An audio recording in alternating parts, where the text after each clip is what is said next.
He was obsessed, you see, with finding an appropriate vessel for this power. Fight with all your heart! We are supporting Capcom Cup 10 with a total prize pool of over $2 million. It's showtime, baby! Guano takes it over Idol! All right, you ready? You don't want to miss it! Let him cook! Look at the damage! Look at that damage! Now's not the time for jokes. Your two-time Capcom Cup champion! It's Mena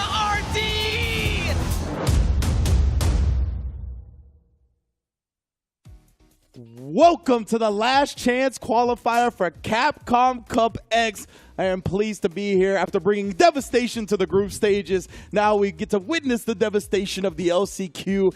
Top-level players from top to bottom are going to be duking it out for the one spot remaining in Capcom Cup X. I am Ringe, joined by my man Jammers. How you doing, fam? Disclaimer, I had no involvement whatsoever. I didn't send any messages to Ringe about how to change up the groups. I was just watching from home. They had me laughing at 2 in the morning. I was like, great job, guys. Yo, yeah, you didn't tell me to put Ending Walker in that group. Your UK brethren, you knew. You red coats stick together, even though I'm the one wearing red today. It is okay. Didn't slip a 20 anywhere. Yeah, sure, whatever you say. But I am very much looking forward to seeing what Ending Walker does at Capcom Cup X. But more importantly, I'm looking forward to who's joining all those heavy hitters in Capcom Cup X through this LCQ right now. We're going to be kicking it off with Pool A today, which is stacked to the gills, just like all these pools are. The likes of Tokido, Lord Venom, Noah the Prodigy, Joey, Kusanagi, Yugong. Kusanagi, I think, is already qualified. He might not even be showed up for the LCQ, but he is assigned up, and we'll see if he's going to show up and show out. That's true. Oh, do you know, sorry, it might be the Kusanagi from France. Oh, that's right. That's because we do have Kusanagi. You're right, it is Kusanagi from France. Shouts to Kusanagi. I want the name matches, bro. I want the tag matches. Just duke it out. If you play the same game, let me get a 1st to 5 for that. Ooh, we even got the Start GG bracket on the screen. You can see Tokido at the peak, the top. But yes, as you mentioned, Kusanagi from France. Enzo the Hokage as well. A young phenom out here from SoulCal has been putting work in as well, along with Alex Myers. A lot of SoulCal representation in this Pool 1. And then Peru at the bottom as well, which may be familiar to some people. Definitely had a lot of success in Street Fighter 4. He's been playing Lily, from what I understand here, in Street Fighter 6, but we shall see what he's going to bring to the table today. Yes, this is what it's looking like right now. If you want to actually peruse all the brackets yourself, ! bracket in the chat should direct you straight to the Capcom Pro Tour LCQ, and you can see all the destruction and all the sharks in their respective pools. Remember, there's different types of sharks in the world, so you might find different kind of players using different kinds of characters. But like we said, we're going to have a long, strenuous, but exciting journey these next couple of days, and hopefully you can stick with us on the ride. Tweet out the stream, twitch.tv/CapcomFires. Let everybody know we are now live and we're present because we want some games going on. And like Rich said and alluded to, only one guy gets to join the Capcom Cup Finals. And he's going to be in Group H. Group H, indeed, yes, with the likes of Dual Kevin and a few other heavy hitters that are going to be waiting to see the person that they're going to get in that group. But yeah, man, Tokido in here. Lord Venom, of course. Lord Venom, part of that 0-0 Nation SFL EU champion squad. It's going to be here for the SFL championships next Saturday as well. So he's already here for the LCQ to compete in that. We see Noah the Prodigy. I believe Noah the Prodigy just won one of the play-in qualifiers for Red Bull Kumite New York. Yes. So he's coming off of a lot of momentum, defeating Nephew in that grand finals, and Nephew obviously already in Capcom Cup as well. Joey is here in this pool, top 8 at the World Warrior Midwest Finals. I think the 2 ones before the finals, he got 1st and 2nd place as well. So he's been looking stronger and stronger. And on the Manon, you're going to need as much time and experience as possible to really exploit the matchups. You know? Here's the thing. Like, Joey posts a lot of Manon tech online anyway. I'm like, that's good for you. But then when you run into a Guile, when you run into a JP, I'm like, well, if you can't get in, then the tech's kind of irrelevant. Yeah. And again, like, Joey's one of the last few Manon players remaining. We do have Random here in the building as well. Shout out to Random. He is practicing. Obviously, I know Idom signed up, but I don't think Idom is present. Okay. I don't think so. I could be wrong in that regard, because I know a lot of people are restreaming. Shout out to everyone that is restreaming and watching from their homes. This is a big deal. This is a big deal. And we are getting our first match set up and underway, so be patient in regards to that. Lord Venom, I was talking to him earlier. It's good to see him as well, because I haven't seen him since SFL. And then I love Lord Venom, because I think he's unironically funny. People think, no, they're like, he's not funny. I said, no, he is funny. You just don't see it. Yeah, exactly. So I'm talking to him, and he goes, I've got to fight no other prodigies. I'm looking at the bracket. I'm like, so you're just presuming you're just going to go from start to you're not going to bump into any hurdles along the way. He's confident in his gameplay. I'm looking forward to that. Like we said, you will see him in the global championships with 0-0 Nation. So it's going to be interesting to see how the development a lot of these players have come, because again, I speak to Ringe about this a lot of the time. It's like, look, next week, the meta is going to change. The moment we're done with the cup, it's going to change again. The evolution of the way this game has progressed in the high-level competitive meta so quickly is wild, you know what I mean? So just seeing the different players kind of exploit different strategies and then adjust to those different strategies that gets exploited so quickly. I mean, this is truly the modern age of fighting games, right? The way we progress when we learn the fighting games now is just so much quicker. So I'm glad to see us continue to do so. And yeah, and this is just pool 1 today. I mentioned a bunch of the heavy hitters, but there are so many top-level fighting game players that you're going to want to watch for the LCQ. In pool 2, we got the likes of Kakaru, Sako, Hibiki, the Beast, Jack, Louis Man. In pool 3, we have Moke, Problem X, MOV, Samurai, Paladin from Florida. Pool 4's got Punk and Daigo and VX Bow, PR Balrog, Mono, Yanoob, Abood B-Boy, Commander Jesse, B-Han. Like, everybody who's anybody is in the building looking to get that milli. Well, here's the thing, right? What's brilliant about you listing all those names there and just talking about them in general is the fighting game community has come a long way in terms of content, streaming, you know, just producing and spreading the word about, hey, look, here's the player I like to follow, where they're going to be in the bracket. If they're not there, are they going to be restreaming? What video they got up next? I'm pretty sure everyone's going to make their LCQ videos, their LCQ runs and whatnot. So shout outs to the community, honestly, because you guys have really outdone yourselves in the progression of the FGC. You know, it's interesting. Rob took to Twitter, as he does, with the hot takes, talking about who's the greatest fighting game player of all time and whatnot. And one of the things that was an argument back and forth with him was like people being great at multiple games, right? And I feel like we saw that way more back in the day, when we saw a lot of players be able to progress quicker than the rest of the community, right? Like, if you watch Justin Wong had a video recently on YouTube about the Unga Bunga of fighting games, and he's like, is that really taking over? And in the video, he talked about how back in the day, he just didn't feel like enough players were on that level that he was, or the likes of Tokido, and because of that, those type of players, just because they learned quicker, were able to succeed at a higher level. And I just feel like that playing field has evened out so much. Like, people are so much better at learning. It's so much easier to learn now that we just see what we see now. But Enzo the Hokage, this is one of the young phenoms I was talking about from SoCal. I can't remember if he's like 13. He looks about 11 years old, if I'm going to say so. I see Phenom in the background there. He's probably spreading his propaganda again about Ken, because he tried to do that to me and Ringe on Monday. It didn't quite work. I accept But no, speaking of, right, Enzo, learning fast. He's a young guy. Yeah, they learn pretty fast, depending, and he's here. Now, does he play... Looks like he plays Ken from my intel. I know Ultra David has been to a couple of locals with him, actually, and he's won a local already in SoCal. So you can see around 13 years old, if I'm not mistaken. Please correct me if I have the age a bit off. But yeah, young cat, and you can see already progressing to a top level. Okay, he's going to be going up against Mr. Boo. I don't know if that's Fat Boo, Kid Boo, Super Boo. I'm a fan of Super Boo, to be honest with you. Yeah, I feel you on that. That's my favorite. But we go Ken versus Luke. Get used to it. You feel me? For the whole week, by the way. Okay, so Enzo, I do have Ken on my intel here, but it looks like he is playing the Luke for now. Okay. So let's have it. This is to kick things off as well. Now, I was talking to Phenom about this matchup. I do actually think it's pretty difficult for Ken, because he has to play... He tries to fight fire with fire, so he tries to fight the same way as Luke does, but Luke's got a much more safer arsenal than Ken does. Ken puts his body on the line, so it makes a lot more sense. Well, definitely, you can see he's worried about, he was worried about getting burned out, but because of that, the scrambles just kept getting counter hit. Mr. Boo with a perfect start. Good here. And again, this is LCQ. Had too much frame advantage there. Didn't allow the delay to get the throw to connect. But because this is the LCQ, even the players that are trying to qualify, there's going to be a lot of nerds here. And he's not going to block the Vulcan Blast Ringe. He already commits to an option. Whoa, trying to get in there real quick. We are slugging it out now. Why not? You got drivers in the game. Use it. You know what I'm saying? So, oh, no. Got caught reaching, but drops the combo. Left and right combo drops. Lasagna gameplay to kick things off. I'm down. Well, then again, the drive rush jab. You know what it is? He tried to sneak in the overhead. He could have. I think the light kick would have been enough range to go into level 3 and kill him off. The projectile not there in time. We are definitely scrambling for this last hit. Uses the OD to put him in burnout. Back it up here. EX Sandblaster at that sweet range, but you can't really do nothing. He's committed to it anyway in the projectile priority system. Takes it for Enzo in that round. Perfect parry. He's going to go straight to the corner of the Flash Knuckles. I like seeing the perfect parry. Already represented a couple of perfect Flash Knuckles as well. Oh, no biting this time. Gets the back throw this time round, and it does land punish counter as well. Jump, lovely anti-air. That's the worst that can happen when you jump, by the way. Just a punish counter, lose a bit of drive gauge. We've led to the burn out there. Chase him down. Oh, he tried the really late flash knuckle right there, and then just regular DPs on the string. And level 2, we're going to erase his health bar and send him straight to the corner here. But he's not going to get any Oki off this ridge. He's too far. Yeah, he's still got a little bit of time on that burnout. Ooh, tries to jump in, meets him in the middle. The throw will do it. Mr. Boo on the board. Okay, I think just by that first game, you're in for a real treat. But I think I've learned everything I needed to learn about these two in that first game. So it's going to be a battle to see who can burn themselves out before the other one. Before we have execution blunders on the way there as well. But Mr. Boo has been handling it really well. He gets himself a nice health advantage before Enzo has to like drive cancel out of necessity, not of his own volition. There's a back throw.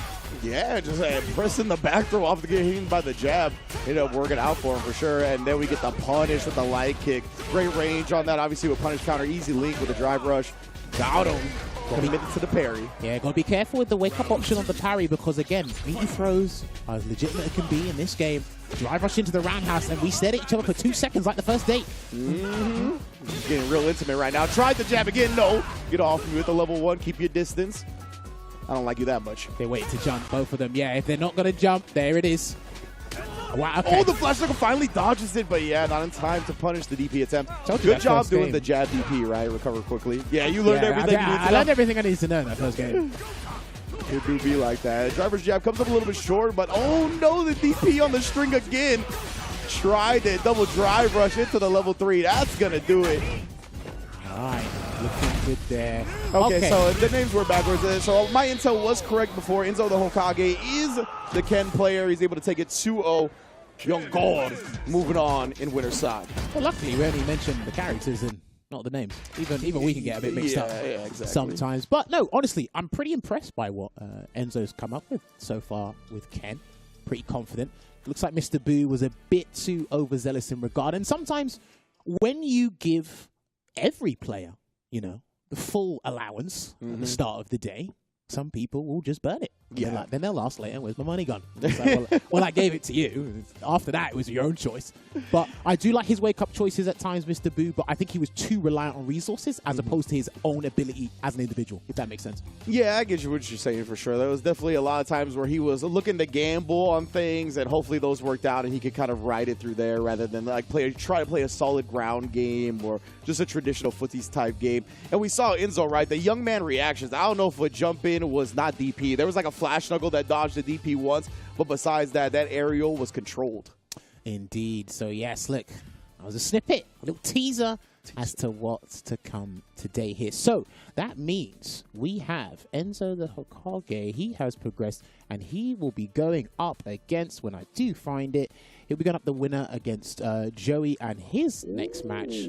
So Senior Beatdown and Hellfire, they'll have to play. Okay. Whoever wins that goes up against Joey, and then whoever wins that match will go up to Enzo Hokage. Oh, shouts to Hellfire, too. Another SoCal native here. Obviously going to be plenty of representatives considering we are in Los Angeles, California after all. But yeah, I haven't seen him in a hot minute since the early days of Street Fighter V, so let's see what he's cooking. Traditionally a Ken player, if he'll get to Joey. But I'm looking forward to seeing Joey play. I'm really hoping to see more of him today. I think the Manon, last time I saw it, was really optimal. He has a great drive rush conversions, just like the single juggles to get into the metal hits. I think he's good at harassing with crouch medium kick, stand heavy kick, the twirl kick that he uses it very well to go through projectiles as well. So I'm looking forward to seeing it.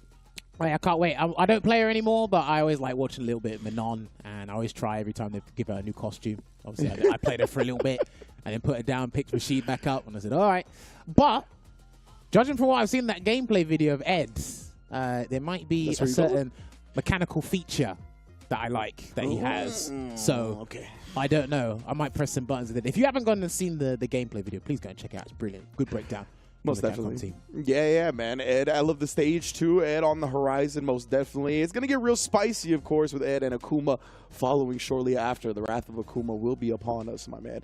That's going to be a scary one. But yeah, we still got so many players that I want to see in this Pool 1. Tokido, Noah, Lord Venom, Yugong as well from Taiwan, all representing in Pool 1. Hopefully they are all able to make it to show out because all of these players have been sharpening it up to look extremely good coming into LCQ. Well, this has been the interesting thing, right? Because some people obviously take this way more seriously than others because it's full time and it's still a hobby for most people. And it's like, okay, am I taking advantage of the system? Because again, if I pick Ken, a lot of people don't like Ken, so I can run with that narrative. Sure. All right, Luke top 2 in the game. A lot of people don't like Luke, so we can run with that. Anyone will be scared. All right, if you play JP, I hate to break it to you, everyone's probably going to be prepared for you more than the other two. Yeah, true. Because sometimes the more, unorthodox technical characters have easier counterplays because we're forced to learn that. Exactly, Luke, outside of the money button, as you'd call it, crouch and medium punch and other fundamental buttons, sometimes it's hard to navigate around it. Look, we saw you saw Mr. Boo. He actually almost caught Enzo off guard with a neutral jump delayed aerial flash knuckles. Like, who uses that? Yeah, especially when it's spaced like that. Yeah. So, man, and I forgot who it was that I saw do it, where like a really aerial flash knuckle like that, you can actually link the level 1, like you recover in time to combo into level 1. I forgot. That was definitely in your part of the woods. I forgot. It was like at a bracket reset or something that I saw that at. Dude, have you seen when Dawson does punish kind of jump medium punch? Yeah. That's so good. That's so good. I can't wait. We have a couple of sick Dawsons in Capcom Cup X as well, so I'm looking forward to when we get to that, man. But yeah, hopefully we get to see Tokido up soon. Obviously, Tokido, one of the legends, one of the gods of fighting games, had a lot of great results this year, but again, just couldn't get that first place anywhere to qualify directly into the Cup, right? But he got top 8 at the CPT Online in Japan, got second at Fav Cup to Angry Bird, right? Incredible grand finals with that one. But it looks like we are getting to our next match, so I'll get back to Tokido's accolades in a little while, as it looks like it's going to be Luca SW versus Darlan. Lucas W. You're right. Lucas W. Okay, so that means if this is correct, Charles Lucas won his first game, and he'll be going up against Mad King's Darlan, I believe it is. Gang is actually under that one, so if he wins that, that'll be pretty interesting as well. So, if I'm not mistaken, do we have the character rundown for these two? So, Darlan, it looks like we got the Kid Masters once again, from what my intel is able to tell me here. But Lucas, I am not sure at the moment. Okay, so we'll find out. Again, there are so many players, not just in this bracket alone for the LCQ, but just in general for Street Fighter 6, where they might come out of the woodwork. They might have been playing for a little while. So, yes, okay, Darlan should be playing Ken, to no one's surprise. But what flag is that?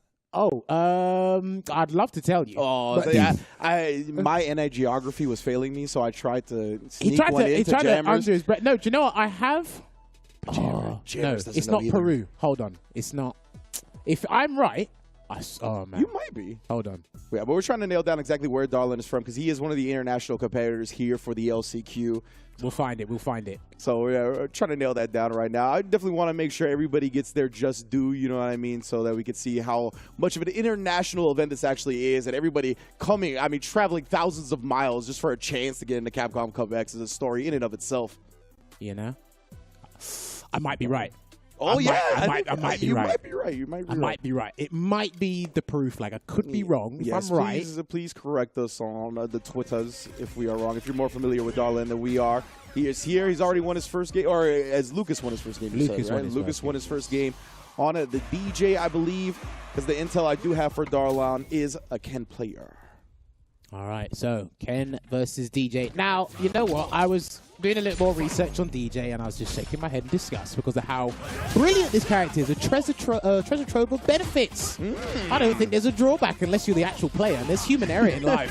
So I think this character is pretty damn good. Yeah, it's one of those characters that you pick, then all the fault is on you as a player. Yeah. It's not on the character. Hey, you ain't got no trouble with that one.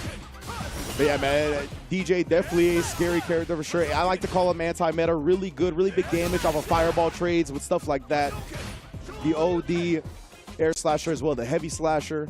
But it looks like we're having some technical difficulties, so both players going to be pausing for a moment as we get that figured out. But yeah, man, he's got so many ways to kind of play upon your expectations and do things differently than traditional top tiers in Street Fighter 6 will do, right? Where like a lot of the time where you have that triple light sequence where it's going to end and the opponent is able to take their turn, he can kind of cancel into the sway, right? Dodge that medium button that people try to press back with, end up getting the punish counter with the funky slicer. There's a lot of stuff like that where he can disrespect. Well, here's my thing with DJ, right? A lot of characters have this, but I think he epitomized it the best, and I think Mariza's not that far behind him. He's got the deadly combination of the juggle potential and high damage output. You've got that, it's all there. Like I said, he's got a laundry list of benefits there, which I think anyone would take their offer on. I think my biggest thing for DJ is his mind game around throws. He can throw you, and he gets Oki after because of drive rush. Yep. If you try and tech, he can sway. You know what? It's just like that whole mind game around throws. Yeah. If you try to throw him, I still have my reversal. I could sway away from you. It's like, okay, if I think you're going to parry, I can bait your parry. It's like, it's all there. And I'm like, hold on a minute. This character, he's way too good.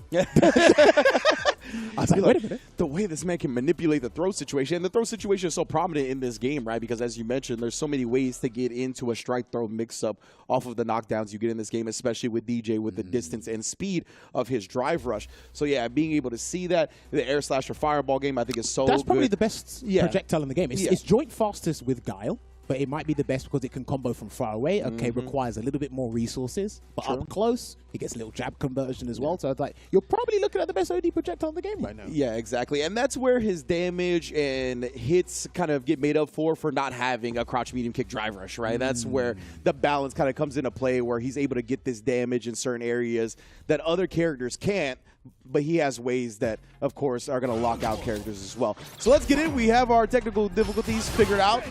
Darlon, I believe, as I said before, is the Ken player, and we got the names all good. All right, looking good here. We're going to go for the sunrise heal and go back. And Darlan is already Yeah, low there on it is, drive bro. gauge here. And there's the conversion. We were talking about one of them anyway. Yeah, OD air slasher. Immediate parry after the whip throw. I like it, the cut of this guy's gym. He didn't cancel into the heavy air slasher just in case the DI come out. That would have been a side switching combo. And everyone's playing the parry party game. Fantastic. Indeed, repping the blue. R.I.P. Nipsey. And that's one of the best anti-airs in the game. Not just because of its hitbox, but its screen carry as well. We're looking at the end of the rounds. And the damage output from DJ. Nothing to be played with. Just like that. As you mentioned, the juggle potential, right? The damage. Oh, but Darlon with the hard read at 99 seconds. We jumping. Okay, but he already immediately rebuttals with the OD jackknife there. These guys are flinging out these projectiles. These are expensive projectiles, by the way. Apparently, designer plasma. That's what you're telling me right now? You know it. By the name. Know what it does.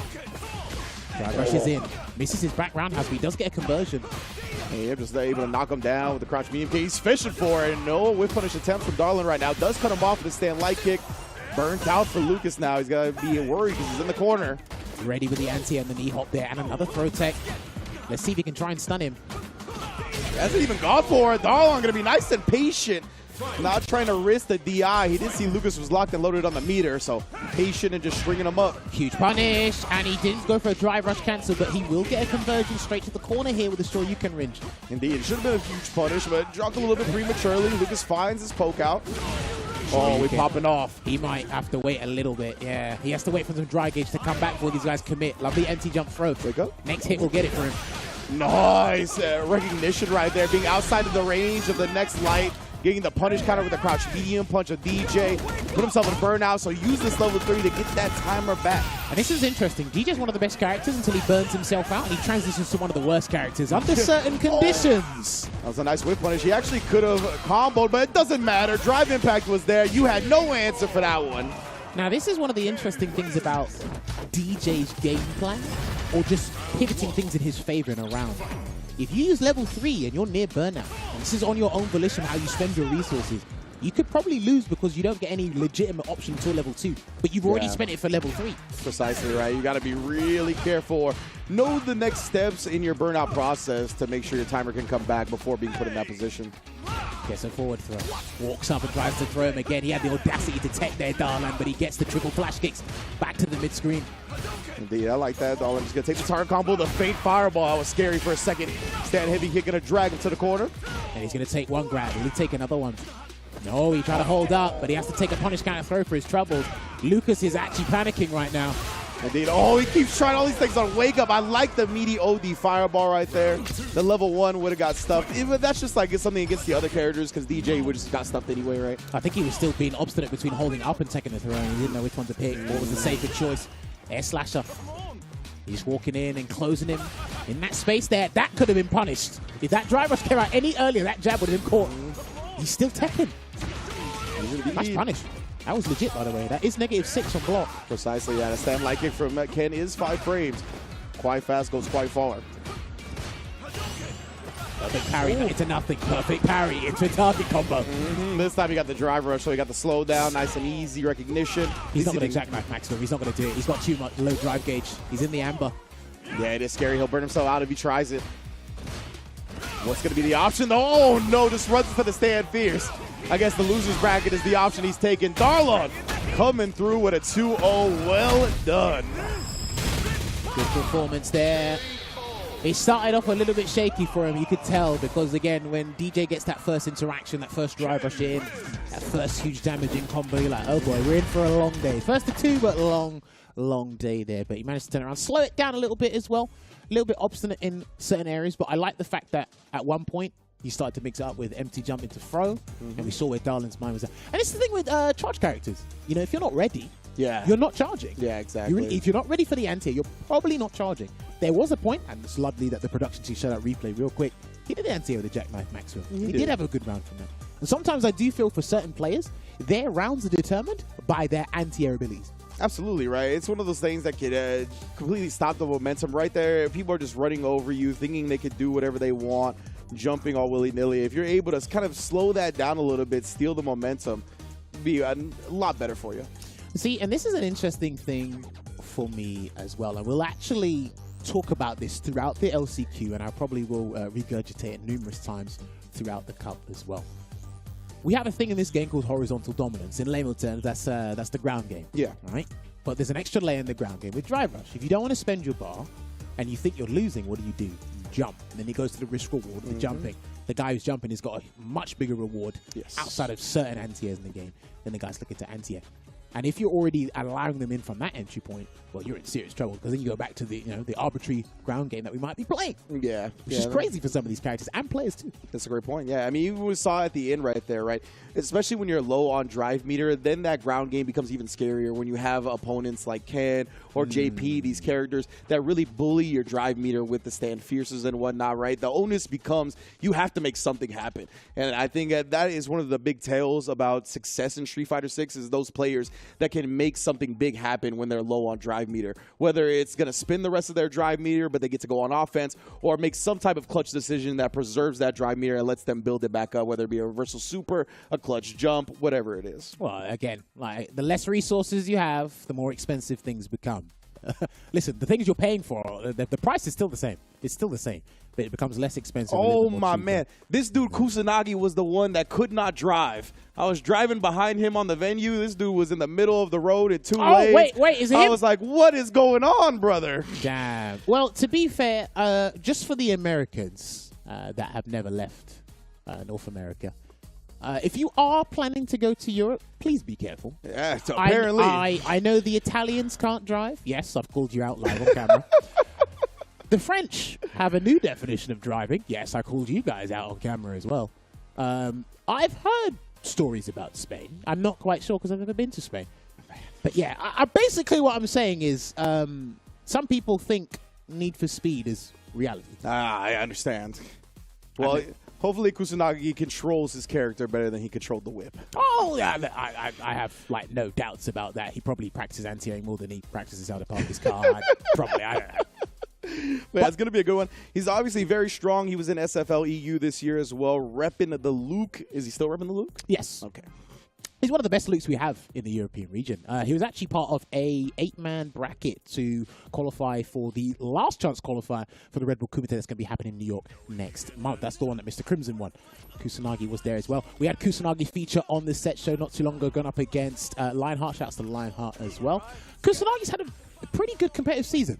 I'm not going to lie. And I like that he's kind of like, brought the culmination of it to here, right? Because again, fierce competitor, he will be going up against a JP player known as Cuddy. So Cuddy beat Isaac, Street Fighter Cross Tekken. Shout out to Street Fighter Cross Tekken. Yep, I'm the lone survivor, or one of them. Anyway, one of the lone survivors. But yes, this will be an interesting one because again, this will be another matchup we'll probably see in abundance at the highest level of play here. Kusanagi, he practices with Kungsta and several other JPs. Yeah, he got top 8 at UFA this year as well, right? Top 8 in the CPT online that me and Ultra David did. Shouts to Ultra David. Yeah, Ultra David will be on the mic here a little bit later. Let's see how he feels with his first JP. Well, the thing is, I want to see if Cuddy can anti-air jumping fierce. That's going to be a huge thing in this matchup as well. I want to see if he can force Kusanagi to use OD Sandblaster when he's in a detrimental position. Oh, yeah, Kusanagi, you can tell he's trying to be real aggressive right now. Pool style player, right? When you're a veteran of the game, perfectly spaced to dodge the spike and then drive rush in on the punish. Baits out the OD amnesia. He knew your life's on the line. You call him that one. But I like in the first interaction on the knockdown, he used amnesia and he waited. So that's already a lovely indication there. Drive rushes past the stalagmite, straight to the corner, another amnesia there, and the jab's going to beat it. Ooh, the Yes. level 1 to get rid of the homing projectiles as well. That was so sick. Now Kusanagi's ready. He's come ready, trying to do it. I think he tried to drive reversal, but it didn't work. But he's going to activate Lavushka for the positional advantage here. Let's see if he can jump over. Yeah. Never mind. He did jump, but he got anti-ed. Indeed, that was unfortunate. Kusanagi just clinical right now, willing to burn himself out. And there's a frame trap, and he does OD Torbalan to send him full screen. Now they're both burnt out, so this means Kusanagi's not going to run at Cuddy. He might jump at him instead or something else, but... Yeah, he tried it at least once. Oh, but the shoulder tackle. Okay. That's a way to get across the screen and burn out. So the thing you have to remember when you're playing JP is when you have the screen control, you're zoning from full screen, you have to pay attention to how the guys are coming in. Drive, rush, jump, have they got a unique move that goes through the phantoms? If you rest on your laurels, you're just going to get in trouble. Nice press back from Cuddy that time, though, recognizing the space. Perfect parry, we back in there, but no punish on the flash knuckle. Perfect carry. Shoulder tackle straight back into the corner here. He tried to hold up, but it didn't quite work out. DI. Oh, the DI coming through. Burns himself out. I don't agree with this, but it's full screen, so he should be okay. But Kusanagi has a lot of resources, and he can perfect parry and run into something. Oh, big spike, yeah, exactly. You got to cut that drive rush off, and he dodges the crouch fierce. That's huge. He's waiting for a jump. Not too much as well. The suppressor as he tried to check the drive rush. So smart from Kusanagi. Once again, the overwhelming, suffocating pressure. You're not used to this level, fam.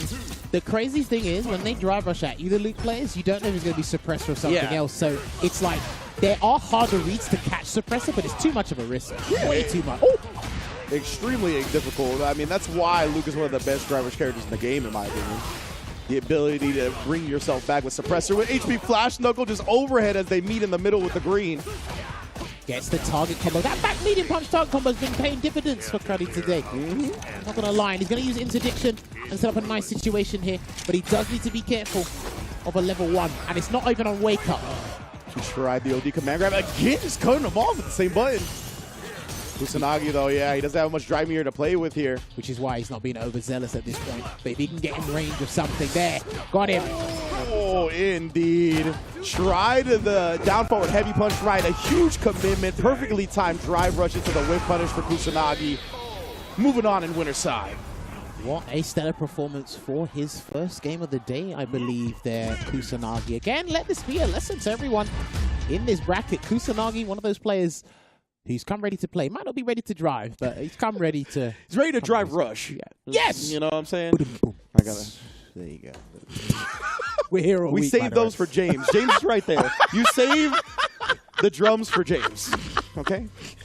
But anyway, Kusanagi, this is exactly how really veteran fighting game players come and approach pool play, right? They're like, I'm going to get in there, I'm going to smack you in the mouth, I'm going to immediately make sure that you got to deal with me, and I want to test your defense. And that's what Kusanagi just continued to do. Overwhelming, suffocating pressure. How are you going to get out of this? Perfectly baiting out the OD amnesias. He was just like, you're going to have to dig deeper to thwart me today. Cuddy actually used some pretty good options, and he made some choices. It's just that you were low on ammunition, so it's like, okay, the next time you'll draw a blank. You're limiting yourself in your own choices and your defense there. But for the most part, I was pretty impressed by what I saw today, but Kusanagi was just in another tier when it comes to that. And so he'll progress deeper into the bracket here. And on his side of the bracket, I believe Tokido's on that side as well. There's players like Lightning, Black Ranger, Edda, I believe, the Force 90. There's couple of guys here. Lord Venom's in the same side as Yugang and Known the Prodigy, and Alex Myers is there as well. So this is going to be tough, and I believe it is only one person makes it out of winner's side and one person makes it out of loser's. So exactly. I'm not jealous of them. Nah, it's going to be a brutal 2 days to come down to that top 16. And then, I mean, that top 16 on top of everything else is going to be a bloodbath. But, of course, this wouldn't be possible without our lovely sponsors. So, first, I want to give a shout-out announcing the second figure to join the 1/6 scale figure project lineup based on illustrations by Street Fighter II co-creator and the designer who brought Chun-Li to the world, Akiman.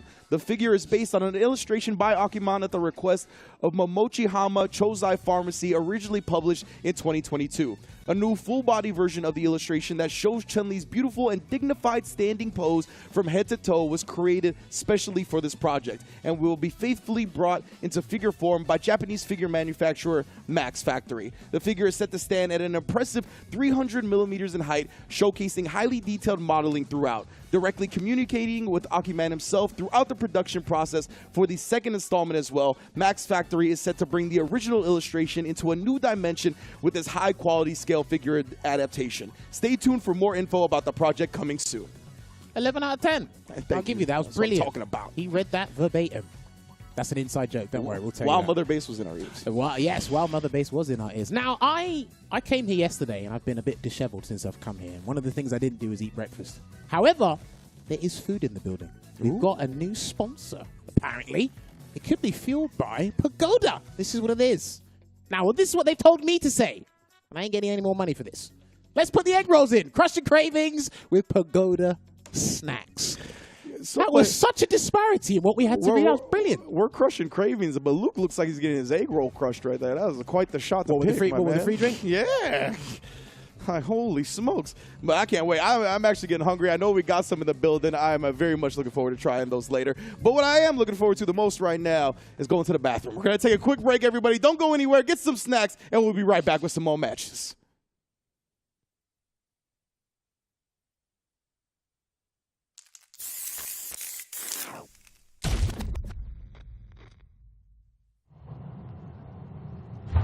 The next stop is Beat Square Station.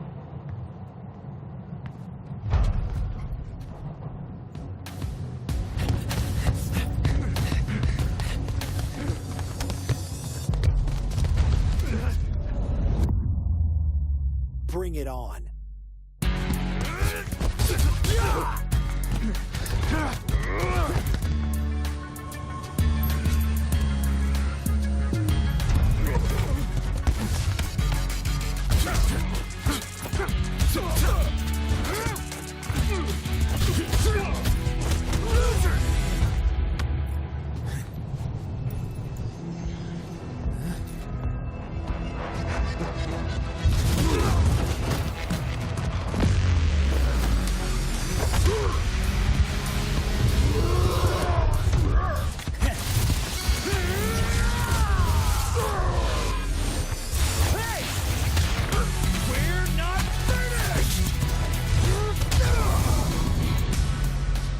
I'm not gonna be anyone's pawn. You hear me?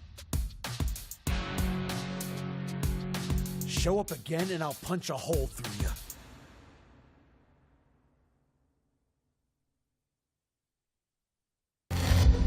Choose your sibling.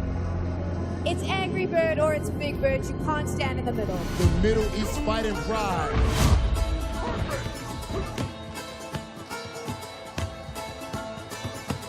One of the greatest players throughout the history of Street Fighter V. It's just this rivalry. I love it.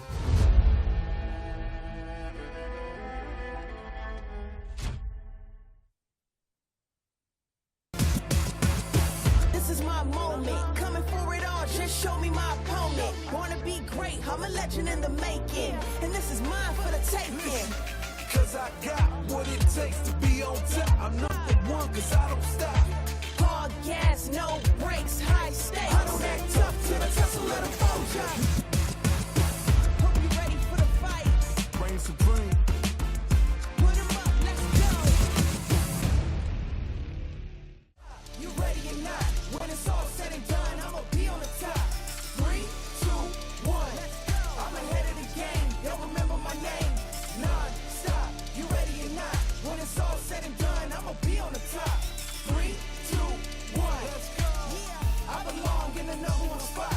I always keep the business, nothing personal. When you always see nothing, I just barely scratch the surface. Throw me in the rain, let me do my thing. That they hit me deal, fight it through the pain. When I'm in the zone, I ain't never say much, but you see me up top. You see my numbers healthy, the pressure don't stop. Until I'm in the top, see the bottom seeds watch. They almost see me flop, but I'm stepping on them, watch, let them watch. Born ready to fight. This is my moment. Coming for it all. Just show me my opponent. Wanna be great. I'm a legend in the making. And this is mine for the taking. Cause I got what it takes to be on top. I'm #1 cause I don't stop. Hard gas, no brakes, high stakes. I don't act tough till I tussle at a phone job. Non-stop, you ready or not? When it's all said and done, I'ma be on the top. 3, 2, 1. I'm ahead of the game. They'll remember my name. Non-stop, you ready or not? When it's all said and done, I'ma be on the top. 3, 2, 1. Let's go. I belong in the #1 spot. Welcome to the Analyst Desk, fueled by Pagoda. I am Hollywood Rob TV, and I am joined with the Capcom Cup qualifier himself, one of the best players of all time, easily in the world of Street Fighter, my man Phenom. What's up with you, bro? What's up? Phenom, I got to ask you first and foremost, man, how do you feel about Ringe ruining Capcom Cup and giving us Group F? I think that was entirely on purpose. Yeah. He wanted to create some chaos, make a death pool. Yes. And he thought it would be entertaining. And he thought it would be entertaining. He thought it would be entertaining to see like just a pool where it's just full of killers. But I will say everyone has been talking about that group. Yeah. And everyone's been saying all sorts of names in that group, but no one has talked about Leshar when it comes to that group. And I mean, but there's Endon Walker. He's that nasty? I think Leshar is very good. And I think he's the fact that I've not seen enough people say that he might be one of the ones that can make it out or win the group is a bit surprising, but I think he will do very well. You think could he even win the group? I think so, yeah. That's crazy. Yes. Okay, the first hot take right there. Now, now this is the thing though, with the hot takes, you typically have been right so far. Yes. Because even Lord Venom, yes, for Street Fighter League. Yeah. What went into you picking Lord Venom? He's that nasty. Other teams, you said, wasn't even looking at Lord Venom. They were looking at him, but they passed him for other players. So some of the other teams were like, they were considering him, but they're like, no, we're going to pass you for this player or this player. And then I saw that he was available. Okay. I just asked him, yo, you want to join my team? And he was like, yeah, just, give me a week. And I was like, okay, I'll wait. And then I waited. And then he said, yes, I'll join. I was like, let's go. And it paid off. It paid off, yes. All right, this Capcom Cup, bro. Now, we officially have two of your homies in the LCQ. Yeah. We have Lord Venom and, of course, your brother, Veggie. Yes. Have you been helping them prep for LCQ? And what shape do you think that they're in going into this right now? I think they're in very good shape. They've been prepping. We've been helping each other prep as well. LCQ is a bloodbath. Yeah. So who knows how it will go? But I think they're good enough to go very far, and I think they're very well prepared. All right, and last thing. When I watch you on the UK streams and everything, sometimes I hear people call you Phenom. Yeah, Foolishness, madness. I don't know why they call you that. Is it Phenom or Phenom? Well, I always say it depends on where you're from. Yeah. And how you pronounce it in your country. In America, they say Phenom. Yeah. In UK or Norway, they say Phenom. So this is like, I'm not, nothing is right or wrong, but it is based on the, the wrestler, The Undertaker, and then they always said the Phenom when it was coming out. So it is technically Phenom. Yeah. But it fits either way. Yeah, because you don't, if you're speaking like British English, you don't need to suddenly say an American pronunciation. Of course, that makes sense. Yeah, okay. yeah. Pretty much, he hates when you guys call him Phenom. Okay, that makes no sense. Ladies and gentlemen, of course, I'm just playing around, but it's a pleasure to talk to you. Yes. And good luck to you in Capcom Cup Thank and, you. of course, in Street Fighter League, since you guys are representing Street Fighter League EU. And we're going to send it back to Jammers and Mr. Group F, Ringe. Mr. Group F. All right, so let me ask you this, since Rob asked Phenom how to pronounce his name. Phenom. How do you pronounce tomatoes? Tomato? Do you do tomato or tomato? Why did you just hit me with it? You didn't even preface me with this. No, I didn't have to. I had to surprise you. That's what I do, man. God, man. You know I don't fly. Tomato. I've been learning how to say tomato in Spanish recently. Everything's confusing me Listen, now. I didn't fly 11 hours to tell you what's up. I just said, Shouts today. I just fly 11 hours to tell you what's up. I just came to surprise you and talk some more Street Fighter 6. Fair enough. Yeah, big ups to Phenom. I don't know if he's gotten his trip to the Cheesecake Factory yet. I know that is on his to-do list, so I'll ask him about that a little bit later, of course. He killed me. When he told us that on Monday, And he's like, and he was, listen, he was propagating the Cheesecake Factory like it's the greatest restaurant under the sun. I couldn't believe it was coming out of his mouth. I'll tell you, the thing I was still most offended about was Veggie setting up the question like he was going to ask where else to eat, and then he was like, what else should we get from Cheesecake Factory? But Veggie, you'll learn quick. I'll see you this weekend, brother. But yes, we are still in Pool A. A bunch of cool stuff still coming up. And I know on the docket, I hope we get this match. We are going to get Lord Venom, though, after just talking about him. So that is a great setup. I do know Tokido is going up against Fierce. I hope we get that on stream because Fierce is also a resident of Southern California at the time, but he's a music producer. He's actually produced in the OVO camp. He's under Boy Wonder. He was on the Nicki Minaj album, Pink Birthday, I believe it was. He produced that track. Yeah, Pink Friday too, but the song Pink Birthday. Okay, sorry, I remember. So yes, big ups to Fierce. Hopefully we can get him on later. But right now it is Lord Venom, 0-0 Nation Street Fighter League EU champion. I mean, speaking of pink, Manon. Somebody's about to lose their pink. Because I don't believe in this matchup. Random does. Shout-outs to Random. He played this matchup exquisitely when we had him on the show with Link Nova. But Lord Venom, he's one of the most dangerous people. Oh, what a trade. Using JP in the European region. And he already goes for a teleport there. But it looks like Trix has got the matchup knowledge. I was going to say, already, look at them just cutting him off at every pass. Lord Venom, he might think this is going to be an easy one, but as soon as we say that, he finds the jump on the command grab. Puts out the departure right above his head. That's interesting. I always like watching people when they respond when a departure's right above their head. They move forward, backwards, they jump. What do they do? It's very interesting. 2 air-to-air stuffs on the departure teleport attempts. Venom, he's still got an opportunity here, especially if he can build to that level 2. My man is so good at utilizing the departure. He always keeps it on screen. He's really good at switching gears as well, going from a game like this where he keeps away to in your face in an instant. And because Manon's drive rush is significantly slower than most characters, she can't really use that in her arsenal. She's got to try other things, a little bit more risky. And Trix still got a little bit of drive meter left, able to survive, but not with the roundhouse coming through. And now level 2. You might have lost. You might have lost. Yeah. Setting up shop, taking the side switch, letting the level 2 do the heavy lifting. Now, luckily, he didn't build super meter throughout that combo, but he still uses stand hard punch to get this round and smack himself into round 2. And Venom is so good at like manually timing the spikes, like when they're going to just go out, making sure he keeps the opponent locked down, catches their jump ins. Try to get the whip punish there on the heavy. The Gage didn't quite work out. And that looked like -10. That might have been the light or medium. I know the light one's -10 and the medium was like -6 or something. So I think that could have been punished regardless by a light kick. A little surprised by that one from Lord Venom. Usually you see him like established with a ghost condition with a feint, something like that. Maybe from that range, he just wanted to go into it. Oh, try to bait. Good stuff there from Lord Venom. But Trix already jumping into danger. Substantial life lead here for Lord Venom. Almost closes it out.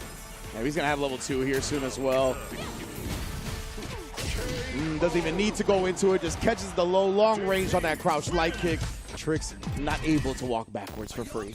So he had actually pretty decent counterplay as you highlighted in that first game with the window from the departure. But again, the thing about some of her hardest matchups is the approach. And Manon's approach is extremely read-based. That's the problem. And if you understand how to counter those read-based approaches, well, good luck. Then you have to work with parry. Parry doesn't move you forward. And Lord Venom decides when he wants to come at you. And the thing is as well, what's the biggest thing for me is JP can deny Manon a level. You can deny her a level because the command grab loses the amnesia. Yeah, exactly. That's how I kind of tell people, or what I tell people when I articulate this matchup. And I was just going to bring this up, that she has a couple of ways to get across the screen, like the hop kick, the low hitting kick that goes long ways as well, but they're so commitment heavy. Oh, sweat. That could have been a sweat punish.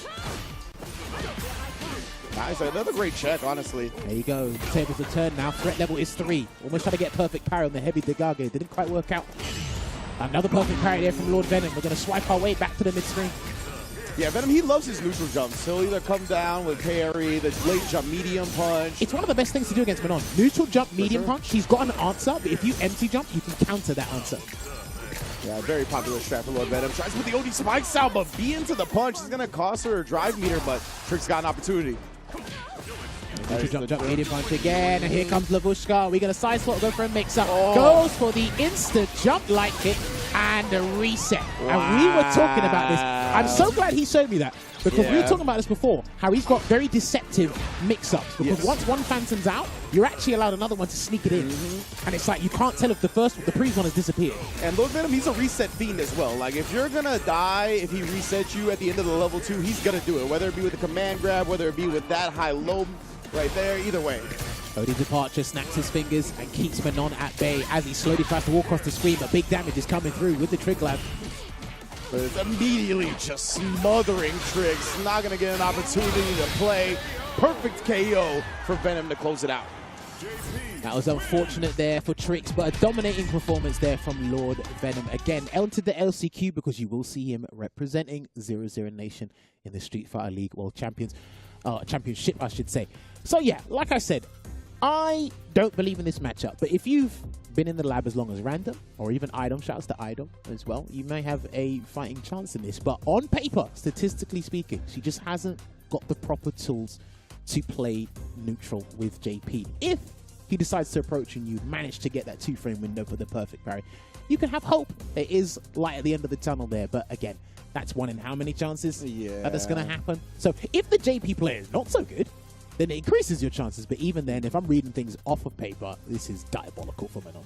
Yeah, and the thing, too, is that he doesn't have a traditional fireball game where her twirl with the projectile invulnerability kind of works, right? Yeah, it's kind of harder to use that up against the JP because the spike's coming from the ground. The ghosts have a lot of active frames. Like, it's definitely interesting. Oh, yeah, right there, right? The low ghost reset comboing with the spike afterwards. Yeah, Venom's resets are going to be hot and heavy if you're going to die from them, for sure. And this is the thing, we spoke to Random about this matchup before, and I said, like, how do you tackle this? And he said, look, you just have to know when to walk, when to jump, when to be patient, when to parry. And it's like, you have to just tell yourself that, and then obviously share that advice with other people. And then you need a lot of discipline to kind of do that. I'm not saying it's like completely impossible. The drive system allows Manon some fighting chances in certain scenarios, but you kind of got to walk up to that scenario in the first place. It doesn't just work off rip. You know what I mean? JP can play off of rip. Yeah, exactly, right. So from 99 seconds, he kind of has the advantage in that matchup. Skedaddle, skadoodle, baby. And because of that, yeah, it's going to take a lot of risks, a lot of commitments from Manon to really make things happen. But we might not see, or that might not be the only time we see that matchup in this pool, right? Because Joey is in this pool as well, one of the best Manons in the States, in the world, for that matter. Apparently, Joey's not here. Oh, he didn't end up showing up. That's apparently unfortunate. It says DQ, yeah. Oh, that is unfortunate. I was definitely looking forward to seeing the Manon.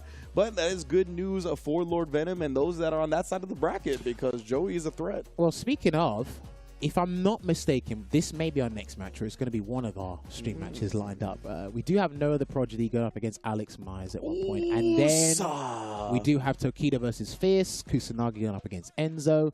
Wow. Darlan will be going up against Lord Venom. Okay, we got some bangers coming up then. So, no, sorry, Lord Venom needs to go up against Mr. Kagiwara. Oh, no, there you go. Alex Myers versus Noah the Prodigy. Let's get it popping, my man. Okay, here's something I must confess to. Okay. So, we've had a lot of Street Fighter 6 to consume just to understand the game, follow the tournament circuit, so on and so forth. Yeah. No, the Prodigy was a name that came up a lot, like in all tournaments, right? You just mentioned him, how he plays and whatnot. And I said, I'm purposely not going to watch him play. I'm just going to go off secondhand information. Okay. Because I've heard a lot. Interesting. But I haven't sat down and properly go, right, what is everybody talking about? So do you know that this man is Fast Times at Ridgemont High? Like, he is the burnout. Like, he that is part I do know. He is down to throw the green away. That's it. I did hear someone did say, it's like, okay, I'll burn myself out in the 10 seconds because you won't survive the second wave. Yeah, exactly. Now, that might be a preposterous strategy to a lot of people. That might be crazy. It's just like, wait, what? You're actually going to relinquish the drive gauge now to use it second time? It's like, why not? Especially one of the strongest characters in the game. Yeah. You use the drive system twice? Yeah. Look, sometimes it works, sometimes it doesn't. Absolutely. I want to see the matchups where it doesn't work. Yeah, absolutely. I like the fact that he takes the opportunity to be like, all right, I'm going to burn myself out quickly so that I get a full drive meter, full plethora of options again, right? And he's really good at playing in burnout as well. I think Luke in general, if you can get a lead and kind of make the opponent come to you while you're in burnout, you're golden. So definitely looking forward to seeing this. No, of course, as I said earlier, just won one of the play-in qualifiers for Red Bull Kumite New York. He got 4th at the World Warrior West Finals. He's won a can opener. Shout-outs to Yipes and Lee Chung, of course. But right now he's got to deal with Myers, a veteran of the game, rocking the Chun-Li as well, not the Cammy today. Dude, I think this matchup, like I said, the way I view it is glass half empty, glass half full. I think Chun-Li can dictate a lot of things in this matchup, but the thing is, a lovely jump over the Kikoken. One of the things that will get Chun-Li in trouble is her Kikoken placements, and Luke's got one of the stronger jumping in the game, as well as the damage output. you get yourself in so much trouble. Look at this. This is crazy. This is interesting to me. Noah, the Prodigy, to me, usually establishes throw very early. He had 2 opportunities to take throw. Did not take them. Nah, he's just jumping. Mate, he's just been jumping all day. There's the throw. Does it at the end. This is interesting because you'll get to see if Alex Myers can do Tencho kicks comfortably while he's just literally peppering the jumps, as well as, okay, are you going to pay attention when I do drive rush at you? Yeah, and you can't be ready for that. Yeah, there we go. You got to have those on deck, man. It's a clean anti-air, down input. So awkward for some players, but a big punish counter for Myers. Oh, lovely conversion into the spinning bird kick there for Alex Myers. Stand medium punch. It looked like a frame kill, but I don't know, that sequence didn't play out the way he wanted to. Noah, there's the throw. We establishing it early. This time catches Myers trying to flinch. He built the level 3 in time, but he's not going to use it. I think Alex Myers, lovely block again on the overhead reset. Still has it, jumping away. Yeah, he loves that. The jump in and then the neutral jump to bait throws as well. He's not afraid to do it. Myers, though, double drive rush. He dropped the combo. That would have been the round if he spent the meter, but he's going to need to spend it now.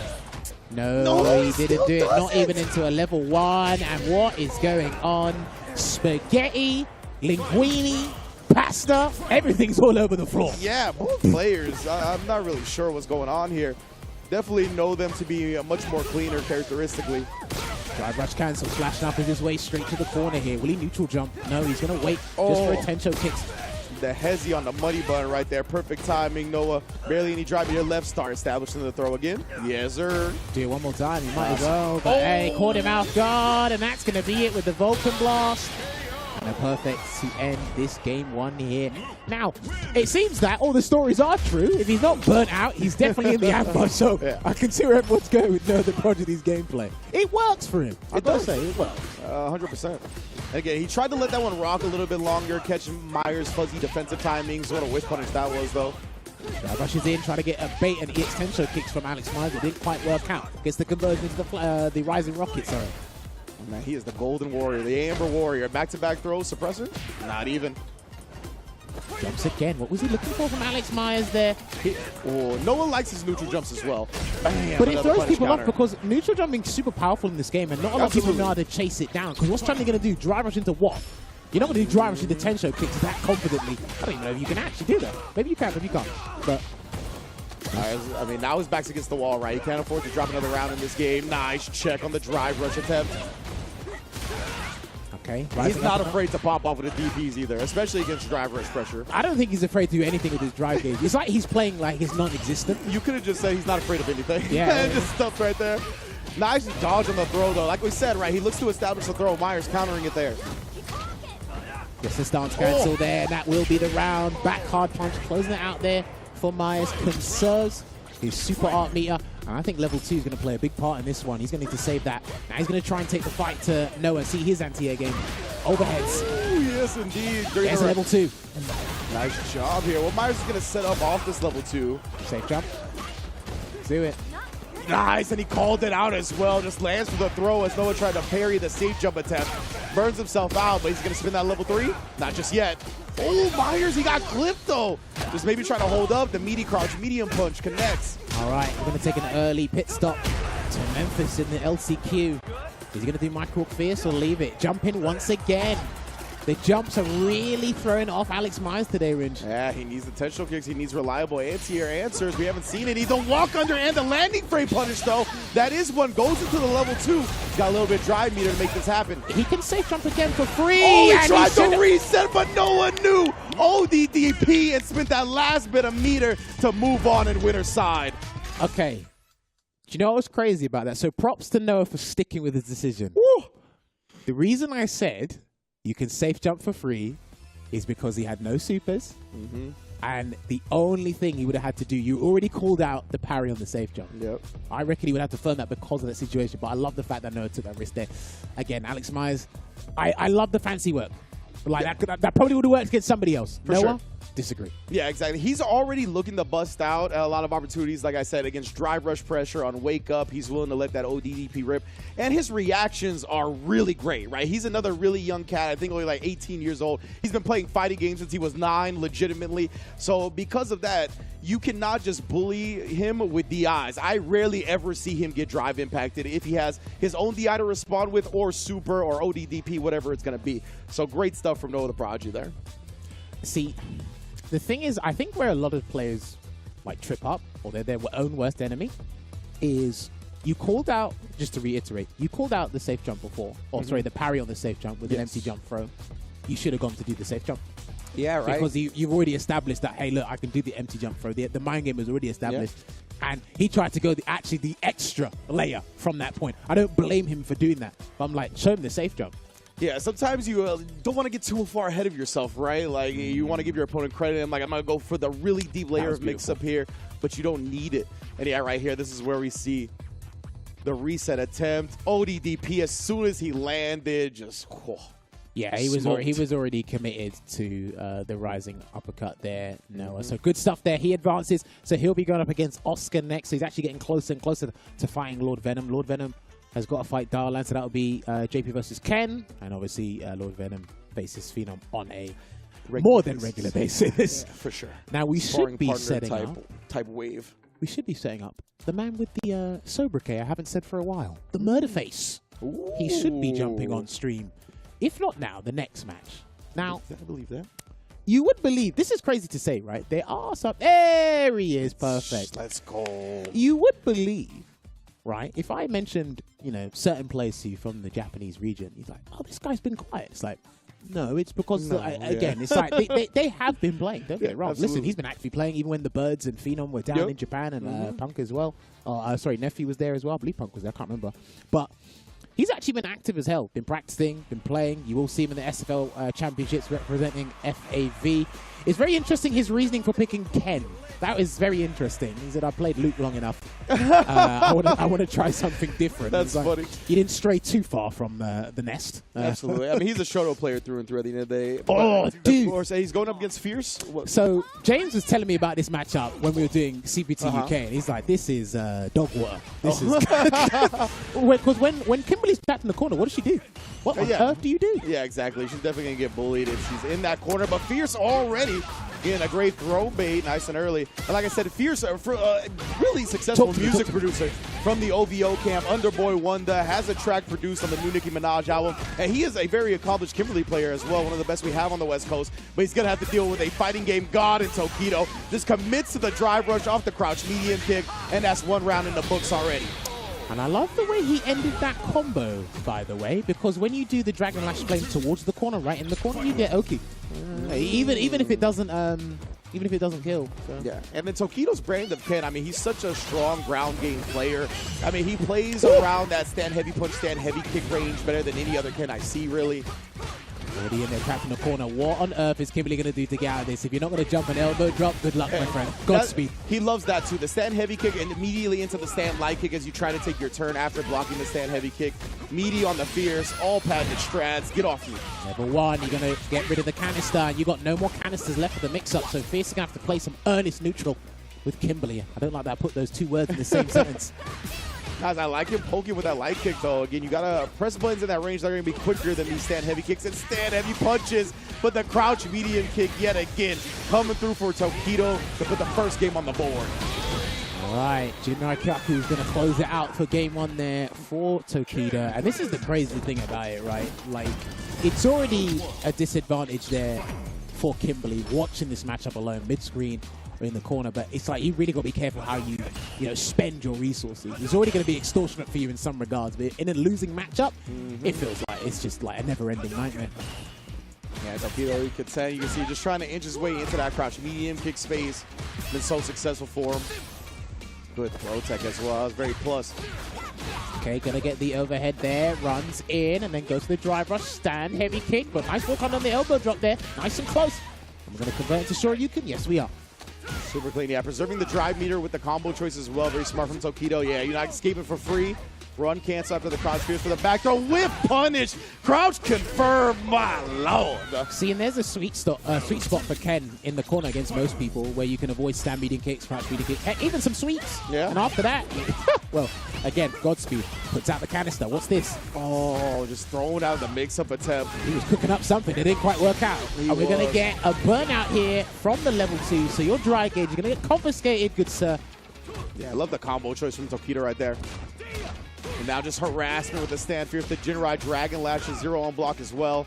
Looking to take his turn with the light kick. As soon as you land, you're stunned up in the corner.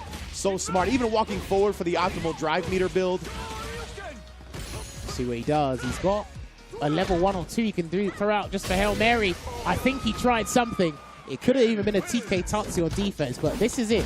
This is what James was telling me months ago. He said, just watch it and watch what Kimberly do in the corner. They scramble like cockroaches to get out, only to get stomped on. Brilliant. Indeed. Tokido looking strong as we expected him to. Pretty much textbook from start to finish right there. Just Dragon Fierce to the corner. As you mentioned, Kimberly just so little ways to escape at that point, right? Her level 1 is so slow. I think it's like 12 frames of startup. You're going to meaty jab it and still block in time. So she really needs like that level 3 to pop off. But unfortunately, just never really got to that point. Yeah, couldn't get out of gear 1. And I definitely understand from what you're telling me. Like, this guy shows a lot of promise and is very successful using Kimberly. Again, drew the short straw today, unfortunately. This was only a winner's match, by the way. He's not out of the bracket. He's just going to drop down into loser's side. So maybe he might be able to make that run and progress to the loser's side. We will see. Man, this dude Tokido's crouch medium kick hit confirm rate this set was wild, too. Like, we saw pretty much every crouch medium kick, it felt like, get drive rush confirmed, as you see right there. And then there were a couple of times where they were blocked and he did not drive rush. That is, I don't even know. It's discipline and understanding, you know, like, all right, I want to preserve my resources for the correct situation. Because there are some... Man, look at that. He didn't burn himself out by a pixel right there. That is ridiculous. There are some players who thrive off of, right, I want to force the mix-up with the strike throw, and they understand the defender doesn't like it. There's other people that's like, right, this is not coming out unless it hits. Yeah. And then it will be even scarier when I do set up a strike throw situation without spending any meat. For real, man.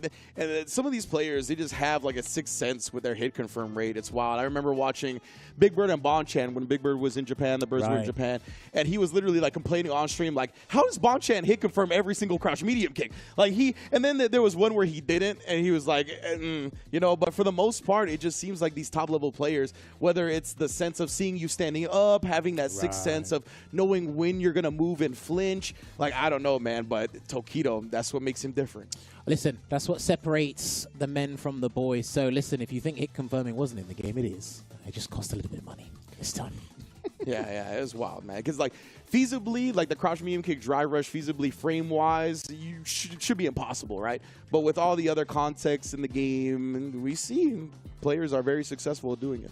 Indeed, of course. All right. So, as we progress through the day, hopefully you guys are enjoying the matches. Remember, tweet it out, twitch.tv/Capcom Fighters. We're getting through a lot of matches today. LCQ will be happening all throughout the weekend.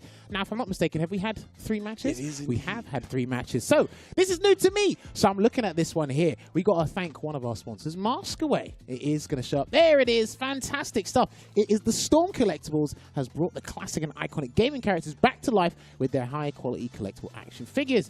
You can check out their Street Fighter figures on their website. You can see it, stormco.com.hk. You can see it all there. They've got some new ones in the back, I believe. Violent Ken, Eva Ryu, I see Boxer, I see Dictator, I see Chun-Li in a battle outfit from Street Fighter 5. Fei Long's at the front. Please do not bring him back as a character. I'm asking you very nicely. I'm seeing all sorts of beautiful action figures here, so it's made for collectibles. So if you stream and you want some background products here, try and check one of these out. They definitely make great stream decor, for sure. And a big ornaments. And big shout outs to a brand that I've seen involved in esports since I've been following esports. Steel Series. Thank you to Steel Series. The Arctis Nova Pro is the official headset of Capcom Cup X, enhanced with premium high-fidelity drivers and sonar software. The Nova Pro is ideal for any fight you take on. All right. With that being said, we got to do our due diligence. Pay our duties here. We're going to take a short break. When we come back, more action here for day 1 of the LCQ. See you soon.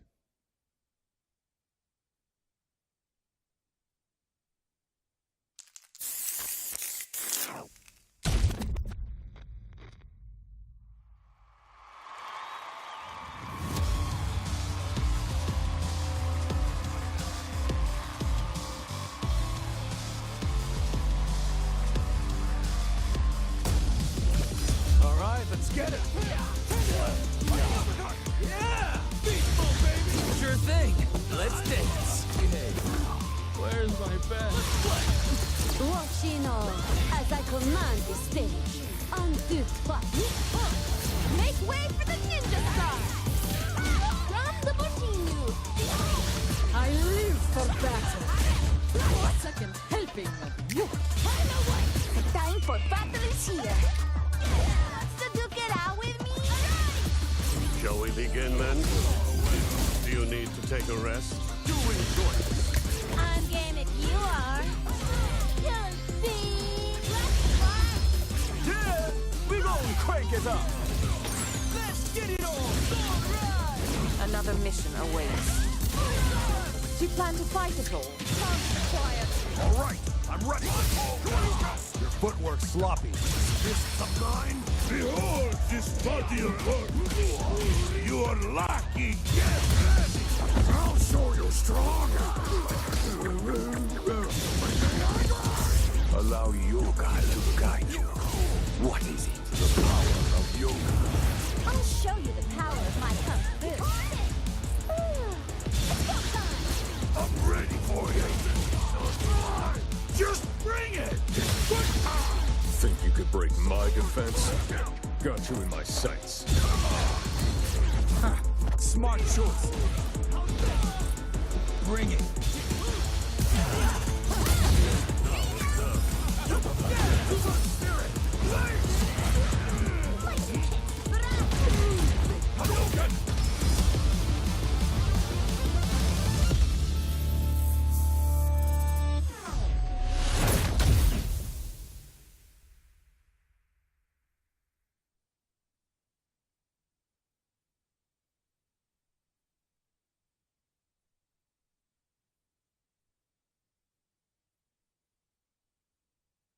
Try to stop me, then you're gonna pay the price. All them late nights finally paid nights. Awaken my dreams, but you could call me the greatest of all time. Yeah, I'm focused. You know how bad I want this. I'm giving it my all, and before this moment is golden, I control it. All eyes on me, I see I'm watching. Once I'm locked in, ain't no way that I'm stopping. Clocked in, it's time to put in work. Go berserk. I'm in my zone until I'm first. Believe me, when I say nobody can see me, this a product of hustle. I just make it look easy. Non-stop, you ready or not? When it's all said and done, I'ma be on the top. 3, 2, 1. I'm ahead of the game. They'll remember my name. Non-stop. You ready or not? When it's all said and done, I'ma be on the top. 3, 2, 1. Let's go. Yeah, I belong in the #1 spot. I always kept the business, nothing personal. When you always see nothing, I just barely scratch the surface. Roll me in the rain, let me do my thing. Thought they hit me down, fighting through the pain. When I'm in the zone, I ain't never say much, but you see me up top. You see my numbers healthy, the pressure don't stop. Until I'm in the top, see the bottom seeds watch. They almost see me flop, but I'm stepping on them, watch, let them watch. Born ready to fight. This is my moment. Coming for it all, just show me my opponent. Wanna be great, I'm a legend in the making. And this is mine for the taking. Cause I got what it takes to be on top. I'm #1 cause I don't stop. Hard gas, no. Welcome back to day one of the Capcom Cup LCQ and, of course, the analyst desk that is fueled by Pagoda. I am joined here with a man like Problem X. What's going on with you, bro? What's going on, man? I'm good, man. Listen, first and foremost, I got to ask you a very pressing question, right? Why is it that you wear a hat and you actually have a nice hairline? You know, I thought you was bald for like 3 years, Problem X. And then I see you with your hat off at one of these events in South Africa or something like that, and I saw hair. Did you go to Turkey, or did you always have hair? Nah, I've never been to Turkey for any hair transplants. No. Oh, okay. I just like hats. Okay, that's all it is. Yeah, I'm not hiding of it. No, I just like hats. Okay, all right, I understand. Yeah. Now, on a more serious note, of course, right now you're actually over here with my man's Endon Walker as well. I know you're competing in the LCQ, but you and Endon Walker, your relationship, man, like that's been really interesting to see.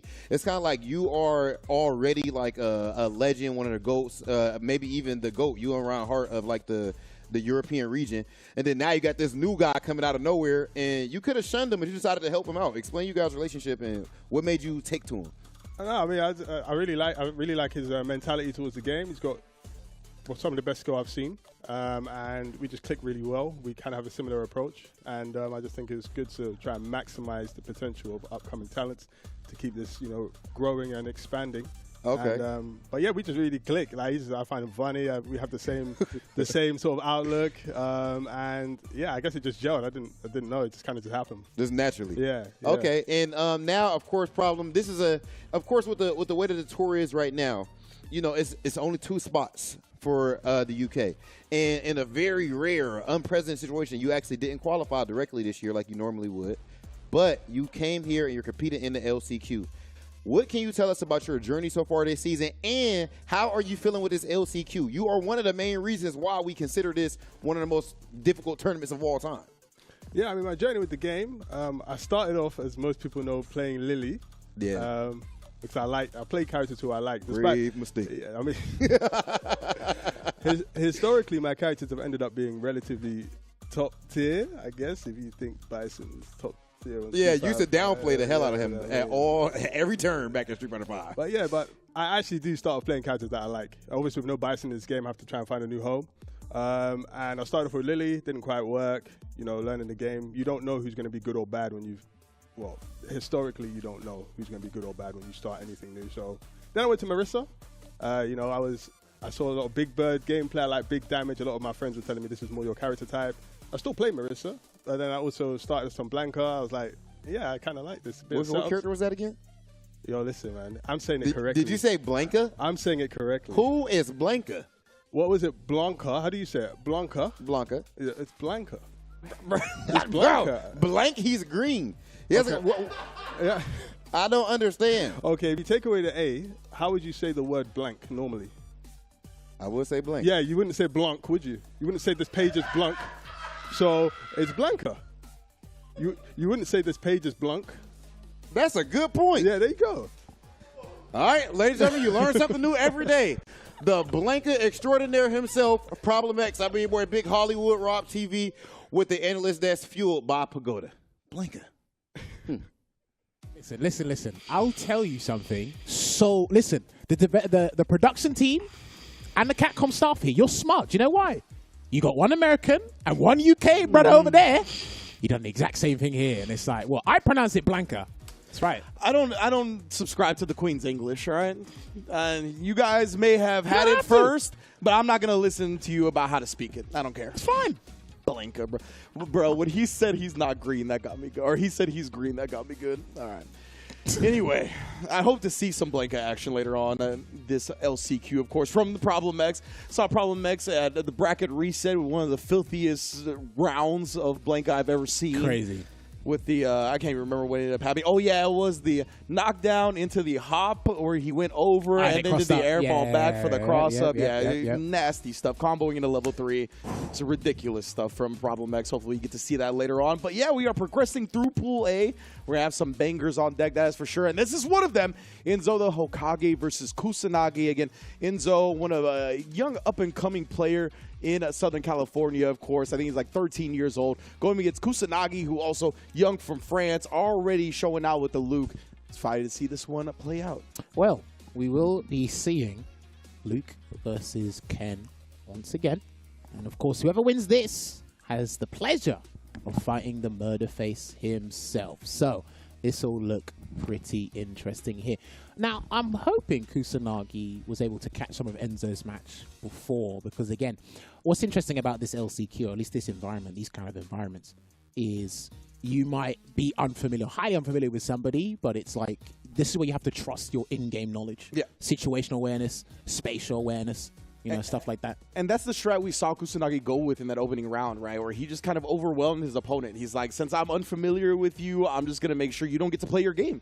And that's one of the best ways to go through pools if you can successfully pull off that strategy. Now, against Enzo, I think he's a little bit more ready for somebody the level of Kusanagi. And with Ken, he could definitely punch you back in the mouth if you try to get a little bit too over-aggressive. But yeah, man, the way this is going to play out, it's going to be interesting. This is a match that I think we'll see in the future of fighting games for a long time, because both these guys are quite young. 100% there. So these guys will be getting ready there. And don't worry, you'll be seeing more of that analyst desk with Rob TV throughout the weekend. So I'm sure we'll have some pronunciation arguments, character arguments, so on and so forth. So do stick around. I was trying to. You guys don't say like Guile or anything weird about it like that, right? No. We just like just a meme. Nah, that's a straight meme. Like usually when we're at conventions, I'll ask people. I'm like, so who'd you play? They're Guile. I'm like, Guile? Said, back where I'm from, it's called Guile. Said, is it? They're like, yeah. They proper buy the whole spot. Nah, because you have that ability that Tasty Steve does where y'all will say ridiculous things and just sell it straight-faced. I believe that's called eloquence. No, it's not. What? It's called maliciousness. No. I don't like it. You know Tasty Steve used to tell people outside of Super Arcade that he had a glass eye? Straight face, and they bought it 100%. I don't know, man. Man, if you see Tasty Steve again, they call out that glass eye. It's just about some people's personas. Like, look, Renge, I've got to tell you something. It's like, damn, he sounds pretty believable. I don't mind. I'm just envious of that fact. I wish I could get away with such ridiculous tales and tall stories. But yeah, man, definitely great stuff so far. From Pool A, we already saw Tokido take down Fierce. I thought that was going to be a little bit closer, but that's one of the things we were kind of talking about this off camera, right? Yeah. In an LCQ bracket, when you go up against somebody with a name like Tokido, with that aura, that mystique, it's kind of hard sometimes to find yourself playing your regular game.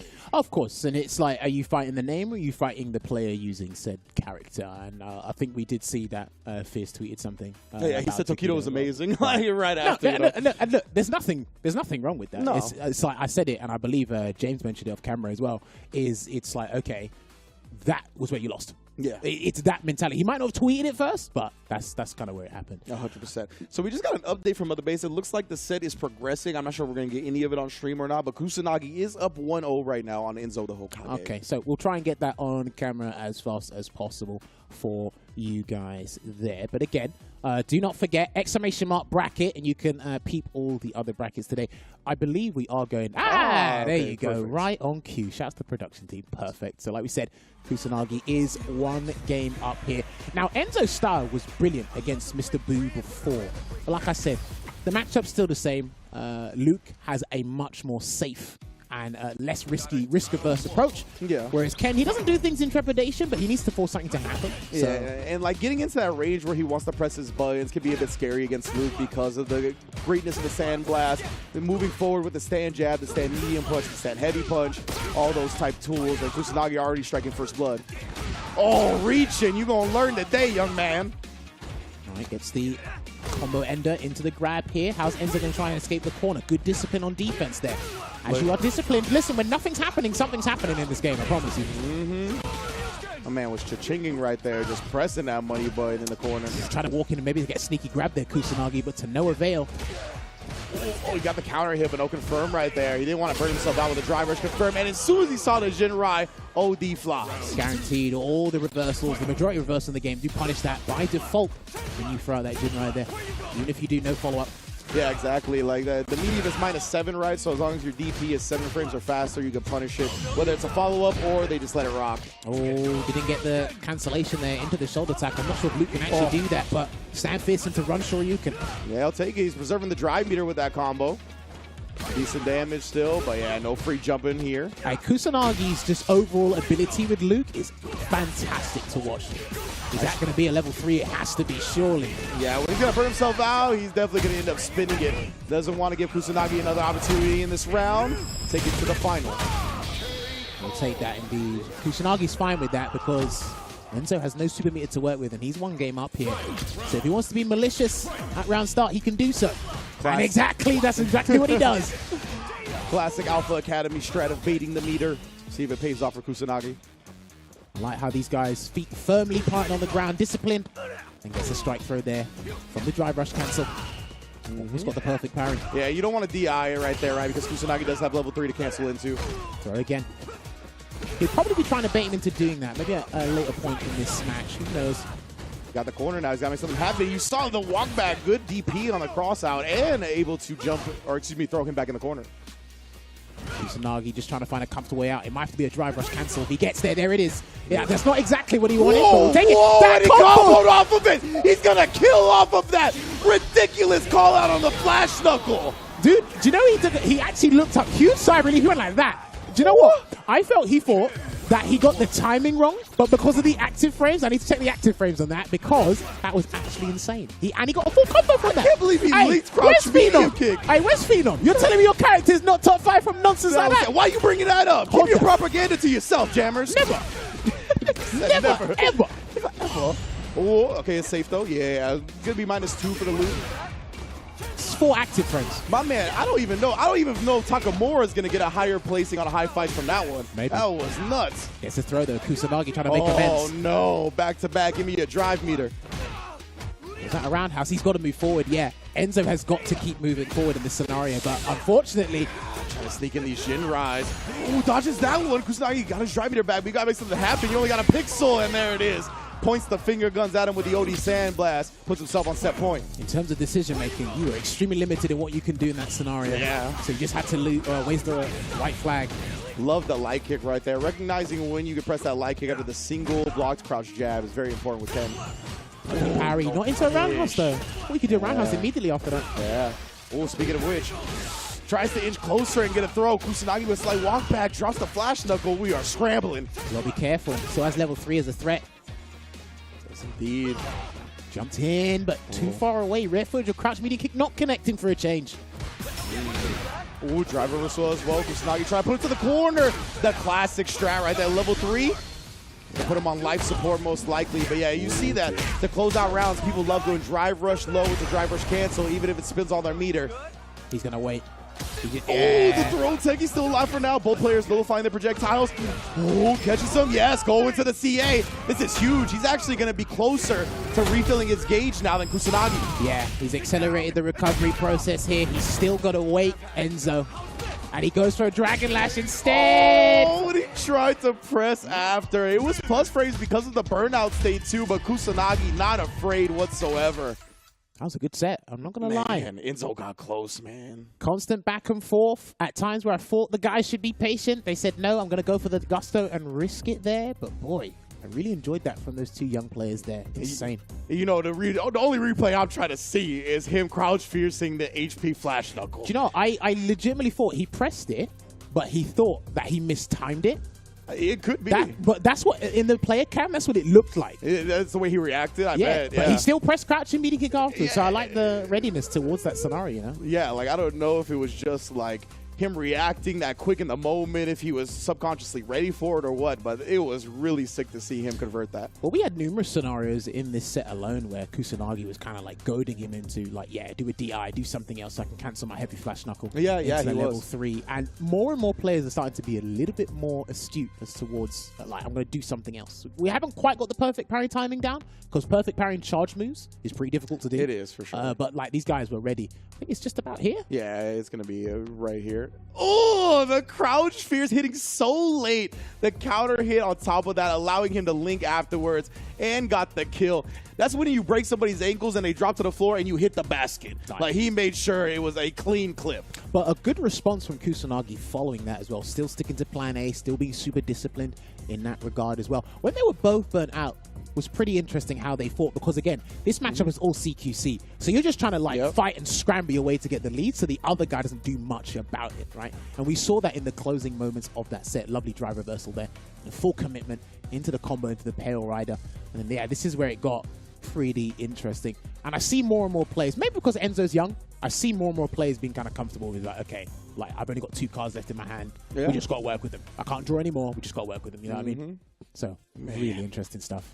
Definitely. Good stuff from Kusanagi, able to clutch that one out. Yeah, because that one of those situations like that where you're flash knuckle and you get punished for it in a way you've never seen before, it can crumble people's mental, right? But you can see Kusanagi, like we said, he's a top-level fighting game player, bounced back, closed out the set to stay alive in winner's bracket. Well, Kusanagi's reward will be to fight Tokido, so he's got another Ken of a different caliber in this. And whoever wins that, they will advance to the winner's final of that pool there. So, yeah, we're looking at that. Tokido versus Kusanagi. Lord Venom going up against Noah. That's going to be next on stream, I'm pretty sure, as I'm well. liking it. Europeans going up against international competition. No bias here at all. Yes, indeed. We got it lined up. Man, Noah versus Lord Venom right here. What's up? Talk to me, Javis. Do you know what I would really love? What's up? If we could have like a podcast with Noah and Lord Venom in the same room. If you've heard Lord Venom talk and you've heard Noah talk, it would be the funniest thing to listen to. It definitely would. It's night and day. The disparity in their like vernacular is pretty insane. Absolutely. But the thing that they share is that I feel like they both just believe they're always right. So like hearing Hearing the way they speak going up against each other with that similar mindset would definitely be entertaining. Look at the neutral jumps. Both these players love neutral jumping, honestly. Well, you did mention that Yeah. before with Noah the Prodigy going up against Alex, especially when he was jumping forward as well. I don't know if he's going to adopt the same strategy against Lord Venom here. Lord Venom was pretty worried about how Noah would play this matchup and how he'd defend against it accordingly, but he seems to be doing all right so far. So yeah, gotta keep locked in the corner. Great job not committing to anything from Lord Venom. Burns Noah out in the process there. And Noah, especially in the corner, yeah, he'll neutral jump, he'll back jump. He's looking to avoid the DI at all costs. All right, not going to stun him just yet. Another crouching fierce. It looks like he's... I'm telling you, bro. But it looks like he's fixated on anti-airing him, so hopefully Noah changed up his strategy when it's the next round. Yeah, this is the problem. See, this strategy doesn't work against certain characters. Floor is lava, not going to work with Lord Venom's not committing to anything on the ground. So I want to see if he's going to drive rush roundhouse or is he going to play a projectile game here? And that was lovely. Oh, but he didn't punish it. I think it registered too late, probably. Yeah, because I believe the cross kick is 8 frames. That's -8 on drive reversal. Backs away. Gets. I love that he put the departure in front of him instead of over Noah's head. You got to run into this. Yeah, his departure placing is super good. He's going to burn him out here. Yep. Yeah, man, he tried to drive reversal him off, but Lord Venom sat there, waited for that precisely. All right, gets the back throw there. Just waiting it out here. Still got level 1, and that'll be a big punish there. He could have got the round there, Lord Venom, but he played it safe, and he's just going to chip him out. That's going to catch him. That will catch him. Level 3, that's going to burn him out as well. And Noah's going to have his drive meter back after the CA. Oh, man. Noah can still win this. Absolutely. Oh, he just hits him in the mouth with the stand fierce. Lord Venom, confident, tried to wake up with something. I think he was in 2 minds about waking up with level 1, thinking that was too obvious. Yeah. But sometimes the obvious choice is the best choice. Or was he going to respect it in another way, but he didn't. All right, drive rush cancels in. Good back dash there to avoid the throw. Drive rushes his way into the sandblast. And Lord Venom was telling me, he said, I can't play this matchup the same way as Lutz do. Like, you know, the drive rush to come in, be either over-aggressive in certain scenarios. I said, you don't have to be as belligerent as them. You just try to fight fire with fire. Oh, dear. And that's the thing, right? Noah, after those neutral jumps, if you're like in range to make him block something, he'll come down with a parry. He loves it. Now we're establishing the throw. He's not scared of amnesia. But Venom, no fear. Roundhouse gets the throw. That was so clean, bro. And is that going to be the round? Eraser should close it out. Give me that level 2. Marshawn Lynch, put the team on my back, though. Noah the Prodigy, 1-0. Now, what a turnaround from that very first round. And notice in all the rounds, Noah burned himself out. Yeah. I'll tell you, he is fast times at Ridgemont High, bro. He is the burnout. He burns himself out in record timing. Tried to do an OD embrace, did not work out. They're just trying to like OD command grab him landing. Man, Noah, bro. His reactions are too good. Like any of those long startup options, I rarely see them work against him. Protect there from Lord Venom. Neutral jump. That could have been caught by something, but he didn't want to play that game. This man already grayed out again. Grade day is upon us. Nice jump out there from Lord Venom. Jump out again. Puts himself in an advantageous position. And finding burnout in this scenario is not bad. He's got all that real estate to work with if he so needs to. Exactly. He's chilling. Now he's got full drive meter. Yeah, we're going to get right back in there. And we're looking to dodge the spike and get the throw in there. Dude, he has tried like 4 different heavy options on Wake Up. The audacity of this man. Look at the avoidance of the departures right there. Burn him out. Yeah. Oh, he actually got the perfect parry off, but it doesn't save him. That was almost super sick. And this is what we were talking about before when we were doing one of the online tournaments, right? People need to differentiate what a very good parry is over the high frequency of seeing the mechanic in general. Precisely. That was a clutch parry. Didn't let him survive, unfortunately. Blows through the homing projectile. Good defense. It looks like, for me, just what I've seen from Noah today, he doesn't mind burning himself out if he puts you in the corner. Absolutely. Like, that's what I'm understanding. Oh, he got it again, like in the Street Fighter League. That was so sick. Able to side switch off of it as well, but he ends up putting himself in the corner. Noah's got a lot of real estate to his back now. This isn't that bad. Just getting hit with a crouching median kick. He's trying to bait him into doing something. This is huge. Oh, this is huge. And after KO Rider, he's going to get his drive gauge back. Indeed. He's going to have a decent amount of time to build some more meter here. Ooh, just straight overhead. That hat can't protect you from that. Falling asleep at the wheel again here. Match point for Noah. And if I didn't know any better, spoiler alert for Chapter 7, he'll burn himself out again, I'm sure.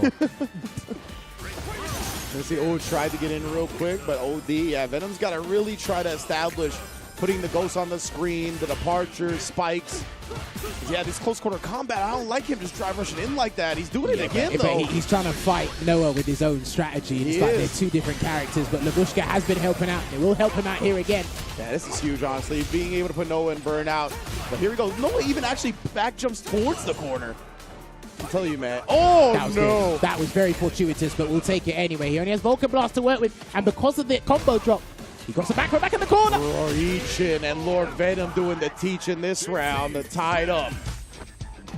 This is what's interesting because Lord Venom's having a few hiccups here. It's one apiece, but there's certain situations where he's like having this mental blip where it's like, okay, do I drive rush in and try to attack him and play him at his own game? Yeah. Sometimes it doesn't quite work out. All right. He's been actually phenomenal at the anti-air situation with the crouching fierces as well. But this is what I was saying before.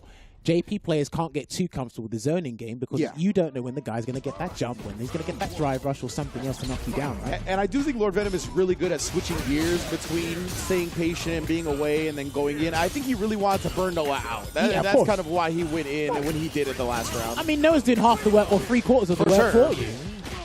You can see already right there, right? Raw drive rush into the drive rush cancel, puts him at just over a bar. Ooh, backdash into perfect parry afterwards. Let me get that drive meter with the punish counter. Just waiting it out there. Perfect parry again. Just waiting for the daggers to disappear. Perfect parry the light. I love perfect parrying the light strings. I want to see it more. Then baits out the OD amnesia. That's a huge reward for Noah. I don't think any of his amnesias have worked against Noah. Hasn't felt like it. Ooh, the air to air for now. Just let the jab rock into the crouch medium kick to beat him to the punch. Level 1 to close the door on the round. Super Art doing its work, and that was beautiful because Noah's about to build another Super Art 1 here, if need be. Try to parry the overhead from the round start. Even blocking that overhead right there, man. His reactions are ridiculous. Gets the grab here. What's going to happen? Noah's already near burnout once again. Jumps in. He was still recovering from that crouch medium kick. Damn, he really gives you some mental, overwhelming presence here. You can look at the triple dash in. You got to deal with the level 2. Yeah, he back jumped a little bit early, but didn't pay for it too much. He'll take it. Because he'll just run and jump in again if he has to at some point. Yeah. Still standing up. Ooh, he actually called out the ghost just with the money button. He was going to be a feint, I guess. And now he's got Lord Venom trying to anticipate his jump, which allows Noah to move differently. What a jump there from Lord Venom. Is he going to spend everything? No. Departure above the head. There's the chip. Yeah, beautiful stuff from Lord Venom right there. Just stringing him up for the chip damage at the end. Final round between Noah and Venom. He tried to put an OD departure. Round start, that almost got the combo. If that had more hit stun, that would have comboed. Yeah. Goes in. He's just being patient now. Burns himself out for another grab. He's establishing the throw early on here. Let's see. Oh, and he connects. Flash Knuckle into the level 3. This is a huge life lead for Noah now. Well, and will the amnesia come? I doubt it. Yeah, I doubt it. Projectile's the safest thing to do. Parry didn't quite work out. Lord Venom knew it as well. And he can now because he burned himself out, but a huge level 2. He's got to jump over his head. And he's got to be careful with the resets. He has to be careful when he gets a reset. That's one. And Noah's got level 1 now. Respecting the spike. I think he's waiting for the OD uppercut. Oh, he's willing to spin that OD Sandblast. And again, he actually sniped him with it. Damn, he has got Lord Venom on the ropes. Oh, and Noah just sneaking in that crouch medium kick at the end. And that's the thing, the pace, the aggression that Noah plays with, it's just so hard to keep your composure throughout the entire match. Catches him slipping at the final second to stay alive in winner's bracket. I've got to say, Noah's biggest attribute is his match presence. I think that's it. It's got to be, because it's like, I think like you guys have said when I've seen Americans talk about him, it's like, look, he burns himself out and you have no idea what the hell this guy's doing. Yeah. This is not on the script. This is not on the cards. And it's like, he's burned himself out, but he's playing as if it was never a mechanic in general. I love that level 3 to react to the OD Trig Lab there as well. And then this is what I like about Noah's gameplay as well. Once people clock onto what he's doing, there's like, okay, let me do it to you. Let me try it against you. But no, he's ready with the anti-air. He's still moving in unorthodox, obscure ways. You can't keep up. Look, at one point, Lord Venom was actually in a couple of decent scenarios, and he had no idea what to do. Yeah, no clue. Exactly, right? Just because Noah's one of those players that is going to turn all your expectations upside down. Well, a lot of the time where you're trying to play, you're not going to find it. As you know, expectations lead to disappointment, so I wouldn't expect... I know it's Luke, but you have to understand, you got to tell one Luke player from the next, if you can. At least Noah has solidified his identity with the character just based on his playstyle there. Unlucky to Lord Venom because he was doing really well. He's still in the bracket here. And again, Lavushka, he was 50-50 for me. Sometimes he got it to work. There's one time where I think Noah got hit by one ghost. He was out of the scenario as well. So my only worry about how Noah plays is when it goes to final game, final round, this tactic doesn't actually work. Because for me, he's literally all or nothing. Yeah, that is how it be, right? He's basically like using the logic of as long as I go all or nothing early, then I'll have all of it back towards the end, right, when I really need it. And it works out a lot of the time for him, especially with the way he plays, with how solid he is once he is in burnout. Usually, like you said before, going into burnout in a situation where he has most of the screen real estate at his back, so he doesn't necessarily have to force himself into a close quarter situation, can rely on the sandblast, doesn't want to reach and get too close to get back thrown and then put in the corner. We talk about that all the time as well. But yeah, man, great stuff from Noah and Lord Venom. Two of the favorites to make it out in this pool, but Noah staying alive in winners. Before the event started today, I was like, I want to see Tokido versus Noah, and I believe we're one match away from seeing that. Well, that's going to be our next match here. Tokido going up against Kusanagi. So this is very interesting because, again, Ken players are ubiquitous. They're not in short supply. So are Luke players. You can find them just about anywhere. But to the caliber of Tokido or even Kusanagi, that could be a dime a dozen. Now, Tokido he does use Ken. He has a Luke player on his SFL team in Bonchan, one of the best in the world in my personal opinion. Absolutely. And of course, Kusanagi can practice with Phenom, Takamura, multiple Ken players in Europe online. So I'm going to want to see the matchup knowledge pretty much push its limits, because once you go past certain matchup statistics, it goes to trying to identify how the player will use the drive system within that scenario. And he already tried to do drive rush suppress and took it to try to parry it. So he's always going to look to react with parries. Oh, that was beautiful. And we talked about that before, right? He's really good at parrying the projectiles. He's great at playing around that stand heavy kick, stand heavy punch range, especially against Luke. He even threatened to sweep. That PE roundhouse was legit, by the way. That drive rush roundhouse +4 and block after the reverse of 3 bars taken. Oh, jab actually whipped right there. Kusanagi wasn't ready to take advantage, though. Trying to get a confirm with the crouch medium punch. He thought Tokido was going to run away from the strike throw game near the corner. That's perfect parry. Because again, I'm telling you, man, he likes his stand heavy kick more so than I see most players on Ken. But it's the thing, like, Luke can actually stand further away than normal against Ken because of stand fist. Forward advancing normal, special cancelable, burn himself out here, Kusanagi. Which is why I think Tokido goes for that, right? It's one of Ken's longer ranging normals. Oh, but again, these drive rushes have not been working out. Checked once again from Kusanagi. And they've kept this on the ground so far, so good. And the Japanese players know how to abuse DI when their opponents burn out. They will use it. This dude Tokido hunts for the DI when you're in the corner. You gotta watch out. Backing away there, trying to get perfect power in the fireball. This is what these two will do a fair bit. And I think it's easier to do it against Ken than it is against Luke because the recovery frames on their respective projectiles. Waiting for a low forward drive rush from one of them. Tokido, I want to see the DIs. They waited there, they knew it. They were waiting so well. Good discipline from both players. For sure, you can see high respect levels on both sides.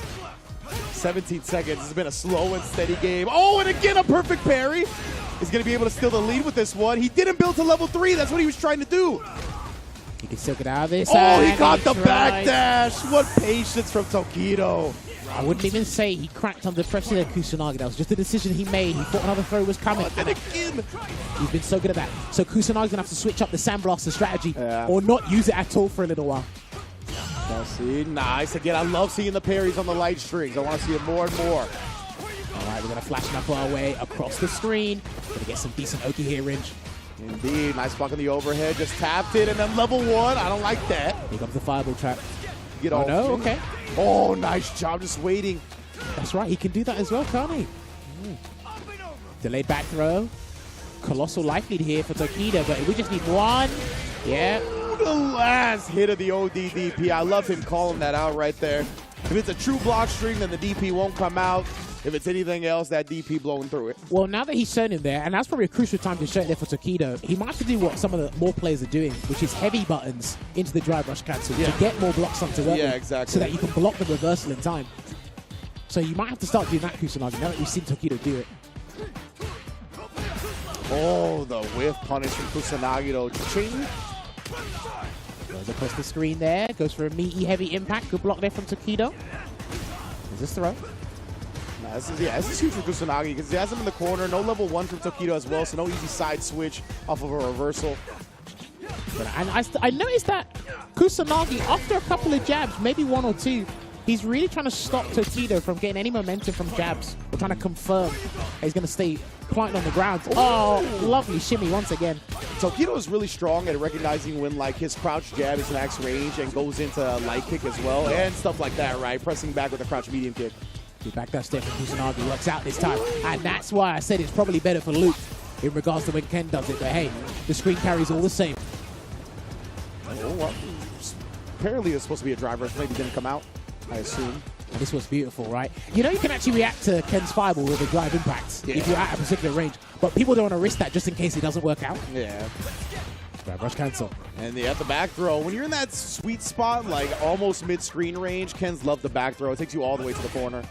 Still weighing it out. I think these guys are waiting for another fireball to come through, but suppressor. That was so smart. It didn't catch Tokido, but the crouch medium kick does. Tied up set from Kusanagi. All right, Pale Rider's going to close it out. And it's going to equalize here. And I got to say, the tension, you can cut through it with a knife. Most definitely, man. And these guys, I tell you what, it's when one of them has got the life lead, and because they follow the same philosophy, it's like, right, I need to overextend to kind of bring the life deficit down. But the other guy's got the resources to counterplay and still maintain that lead. Micro walk stand fierce drive rush cancel. We're on that today, yeah. Straight up, no counter hit necessary, no nothing.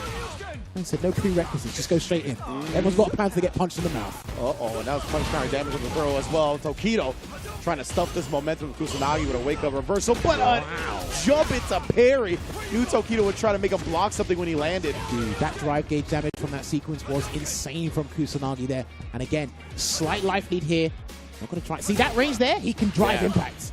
And you get full combo. Yeah, and remember, Tokido, he's not afraid to do the stand heavy kicks either. That is a very drive impactable button. That's right. Step kick, gets the sweep. Oh, nice. Wakes up with a level 1, though. Just to give him the space. Yeah. That's the main thing about that wake up Vulcan blast.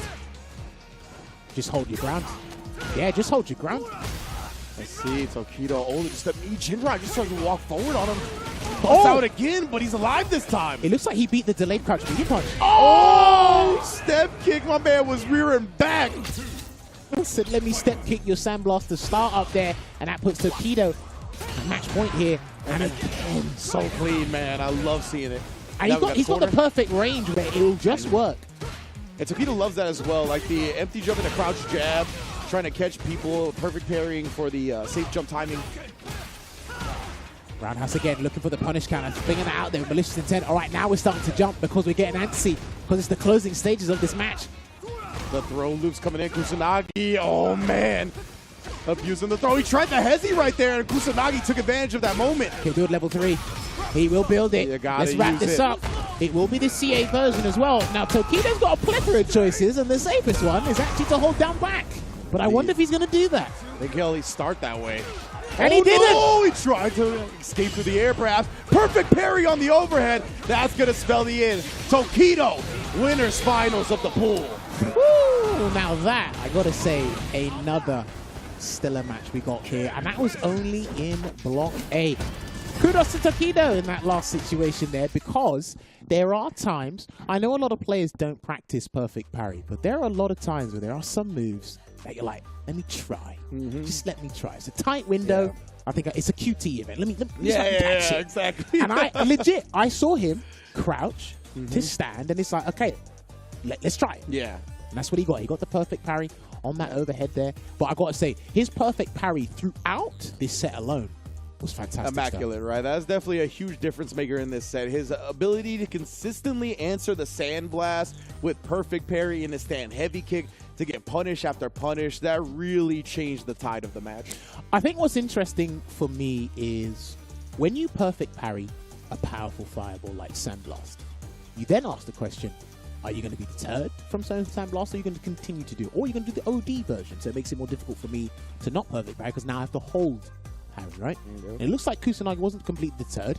When it comes to footsies, it looks like he was going like fairly toe-to-toe with Tokido. It didn't look too bad. Again, there, he could see it, and then he tried it, got the 2-frame window, and he got that perfect parry there. So again, like I said, the characters do follow the same philosophy, but it's always that those subtle nuances, how they use the drive gauge, and how they want to maintain that life lead, and how they deal with each other in Burnout. That makes some of those things, those more subtle interactions, more interesting for me there. But again, Kusanagi is down in the loser's side, which he'll be going up against, I think he goes up against Darlan. Yes, going up against Darlan. Lord Venom's going to be waiting the winner of Alex Myers and Enzo. And then, of course, the winner's final that Paul is You Got Your Wish. Yeah, spoke it into existence 12 times, but we got there. Tokido versus Noah the Prodigy winners finals. I'm very much looking forward to that one. Obviously, we just saw Tokido defeat one Luke, but he's going to have to deal with another one. And to be honest, he's got probably the most unique play style of any of the Lukes out there. So I'm very much looking forward to that one coming up soon. Indeed. All right, like we said, we got to do our due diligence. And we got to thank several people for allowing us to put this event on. And I actually do a lot of shopping from here. Yeah, I get a fair bit of clothes from this place, and it is Uniqlo. They have come with that partnership. They got a graphics t-shirt brand. UT announces that new collaboration. You can see it with Street Fighter, which triggered a fighting game boom in the 1990s, as you all know. These t-shirts are a cool representation of the fighting game legend. Now, these will be released in Japan on February 26th. So, if you got anyone that resides in Japan, maybe you can get them to buy it for you and then send it over to your respective country. Like I said, I do a fair bit of shopping here, and they do some good stuff in general. They have a lot of cool collaborations. I even got a Spy Family top from there. Spy Family's on a collaboration with the game as well. Got some Chainsaw Man stuff. Brilliant stuff. Now, Uniqlo is definitely the place to get the threads 100%. And shout outs to the people fueling our analyst couch, Pagoda. They're coming through with the egg rolls. Oh, we're taking away Luke getting his egg roll crushed. I understand. Hopefully that comes back later. But big ups to Pagoda. Got all kinds of frozen treats for you with different varieties of egg rolls that hopefully we get to taste test later. I'm not sure what the plan is. But indeed, put the egg rolls in. Crush your cravings with Pagoda snacks. All right. Now, with that said, we're going to take our lovely esports break. When we come back, we're going to have some closing matches for Block A. So don't go nowhere. We'll see you in a couple of minutes.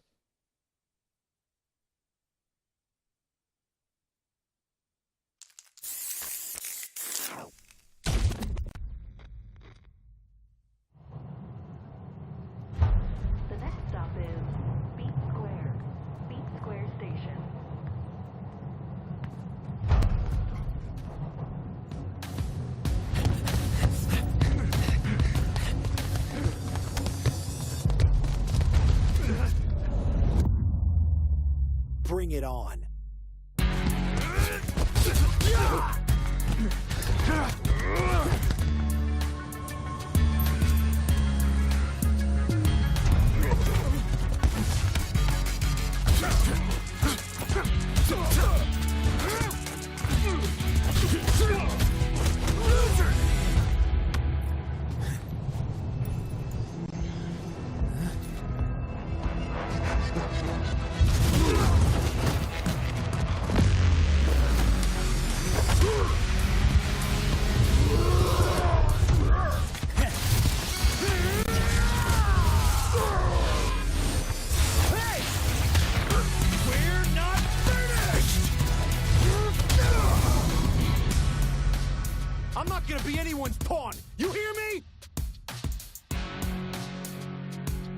Show up again and I'll punch a hole through you.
Red Bull Kumite, New York.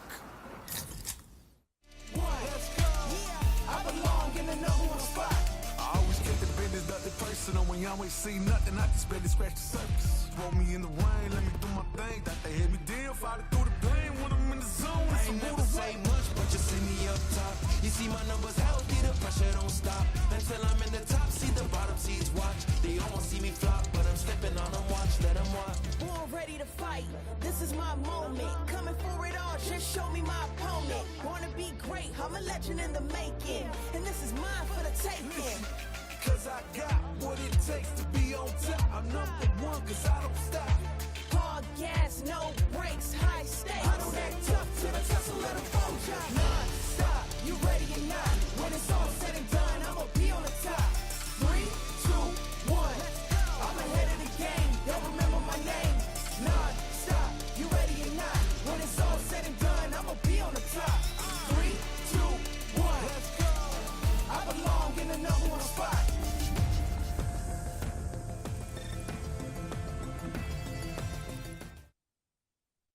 Back to the Capcom Cup LCQ and, of course, to the Pagoda Analyst Couch. I am Hollywood Rob TV, and I am joined with none other than the leader of the Alpha Academy, FlyQuest's own Punk the God. What's up with you, Brody? How you doing? I'm good. Punk, you know, I have a gripe with you, brother.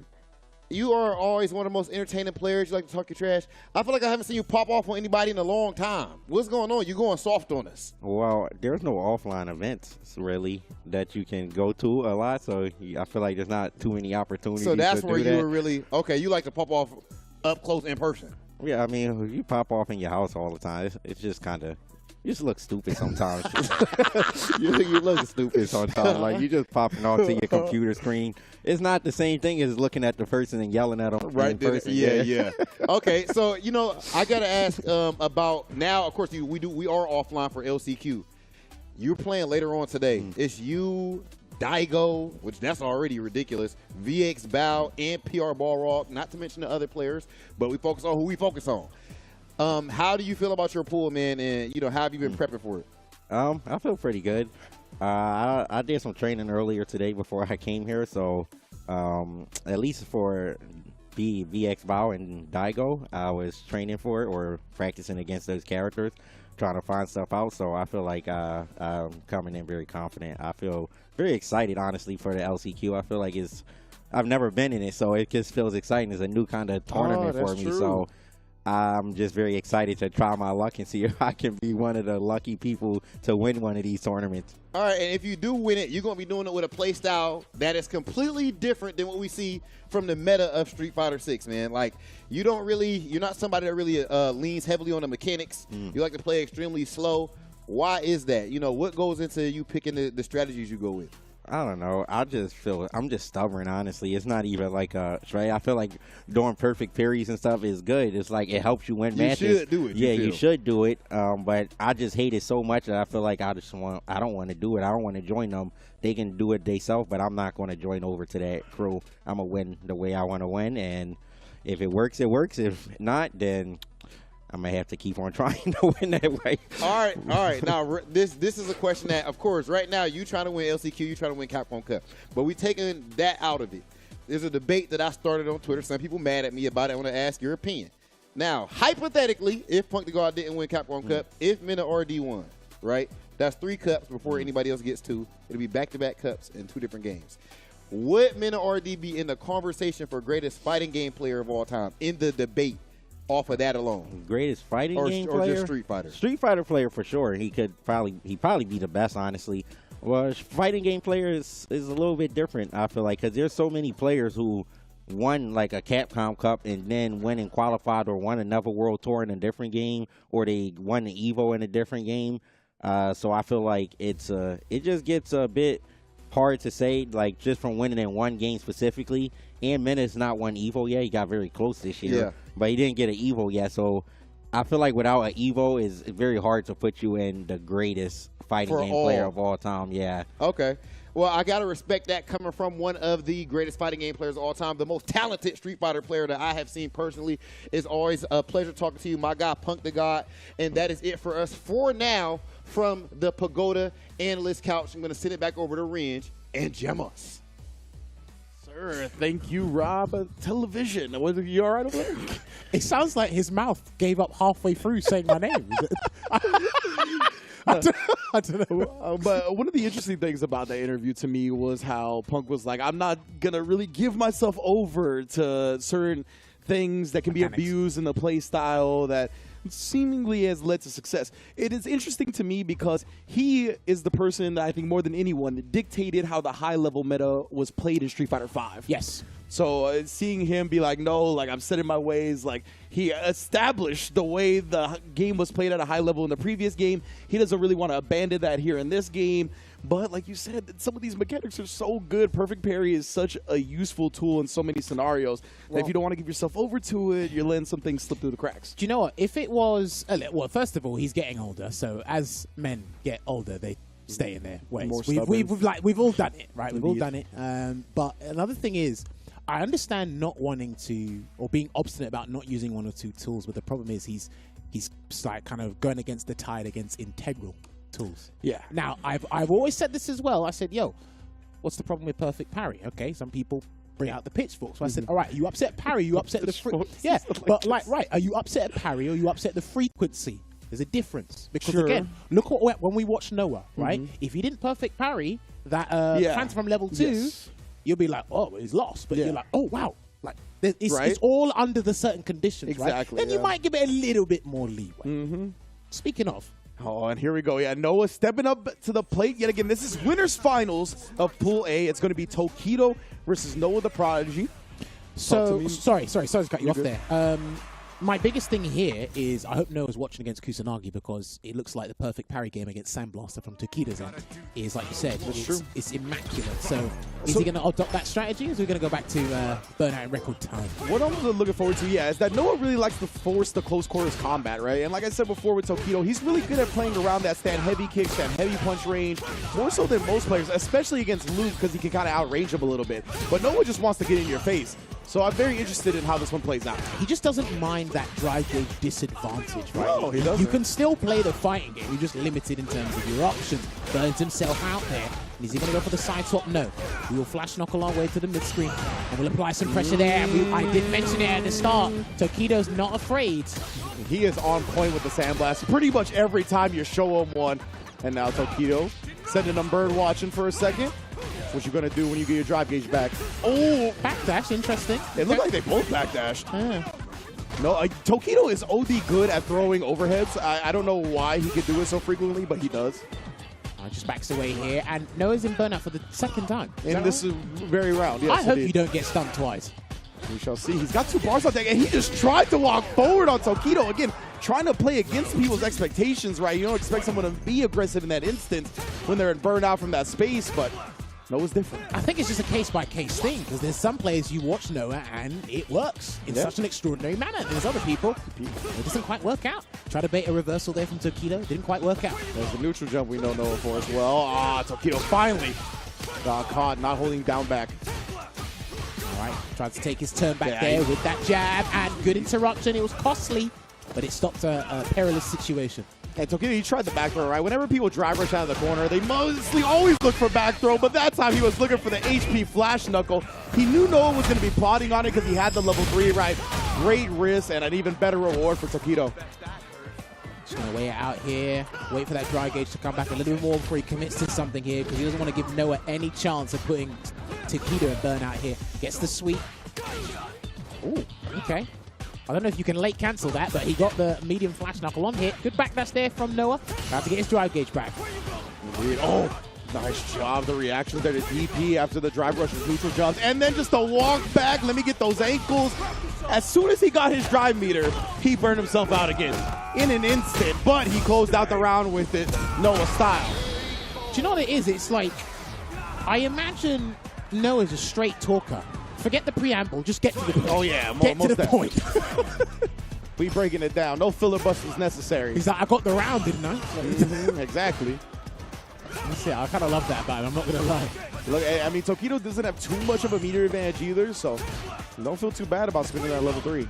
Okay, drive rushes in. So he's tried all the approaches. He's tried to do sandblasters, getting perfect parry, not always roundhouse for the punish. Oh, the neutral jump, and then he just immediately drive rush upon landing. Tokido just misspacing the sweep a tiny bit. Notice he did stand fierce into drive rush cancel to try and bait the Shoryuken. Tokido did nothing. Perfect parry again. There's the sweep. I'll tell you, Tokido likes that against Luke. Oh, and again, these sandblast block strings just getting exposed every time.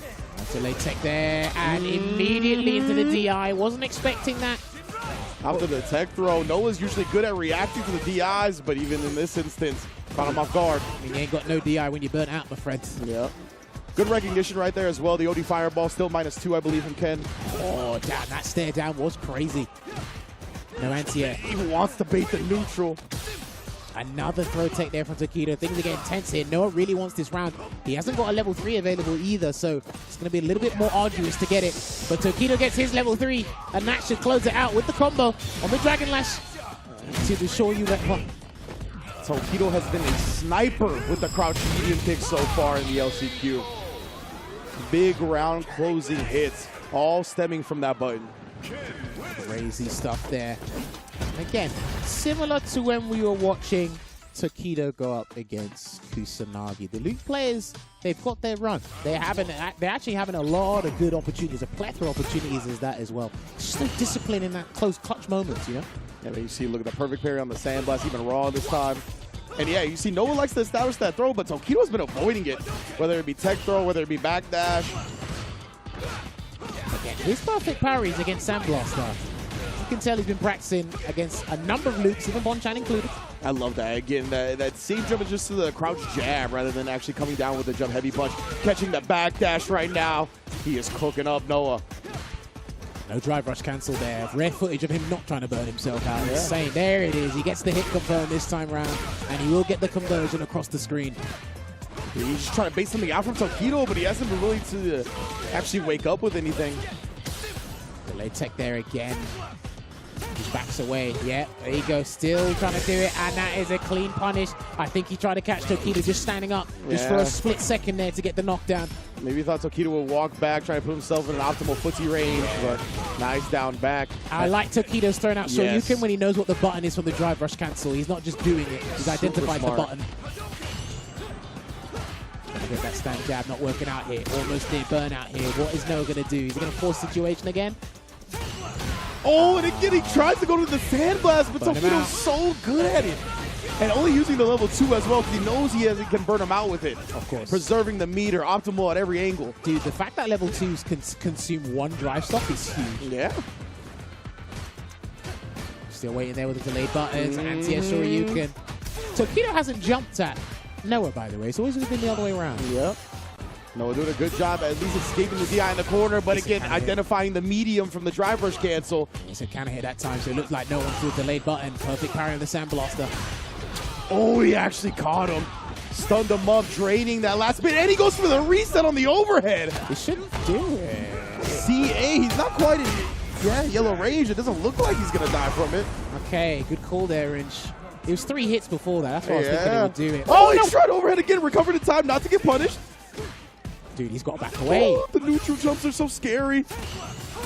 The sandblast, he just goes with it again. No fear, even though Tokido's perfect parried them so many times. Dude, this discipline on defense from Tokido right now is insane. Noah just wants that one hit. You want to earn it, baby. And I wonder what Tokido tried to do there. Ended up getting clipped by the sandblast. Noah stays alive.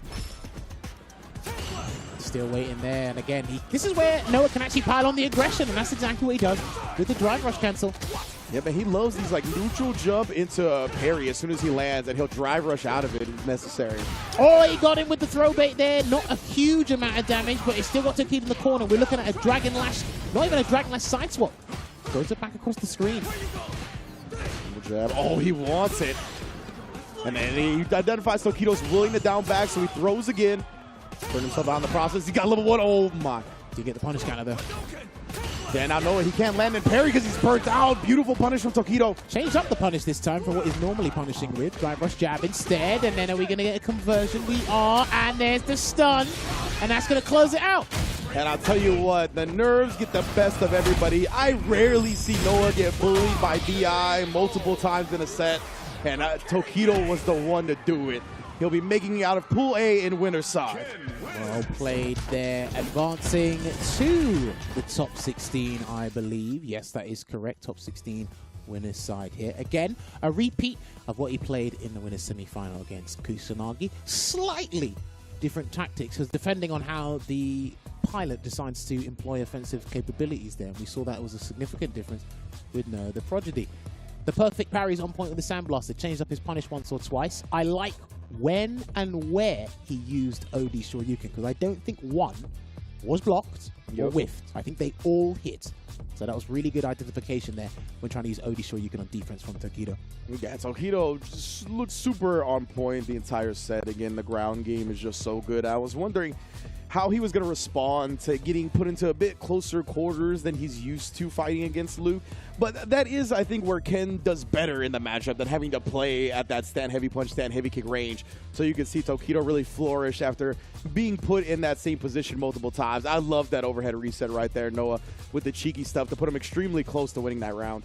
I think the thing is, for me, just going back to your point, saying like I don't mind kind of like the up close to mid-range game. That's where both of these characters excel. They got tools full screen. They got a strike throw game that's extremely potent, up in your face. But it's just one of those things where you kind of need to put yourself in line of fire a lot of the time. You just get accustomed to it and just deal with it in general. And you can see just how patient and poised he was in that neutral. It's like, okay, I'm comfortable here, even if I can get overthrown, you know? Yeah, and to be fair, I think a lot of the time what allows Luke to kind of play at that range where he makes Ken come to him is the Sandblast. And Tokido was like, every time you Sandblast, perfect parry punish. So removing that from Luke's playbook, I definitely think it goes a long way in Ken winning the match. Here's the thing, right? Because I've said this about people who can perfect parry fireballs. If you're not very good at getting the perfect parry, what do? Jump, or you try to find your anti-projectile tool. And there's a lot of prerequisites in this game for an anti-projectile tool to work.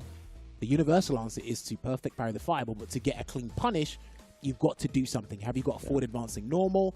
Is your drive rush fast enough in time, so on and so forth? So there's a lot of conditions to go under it, but you can still do that.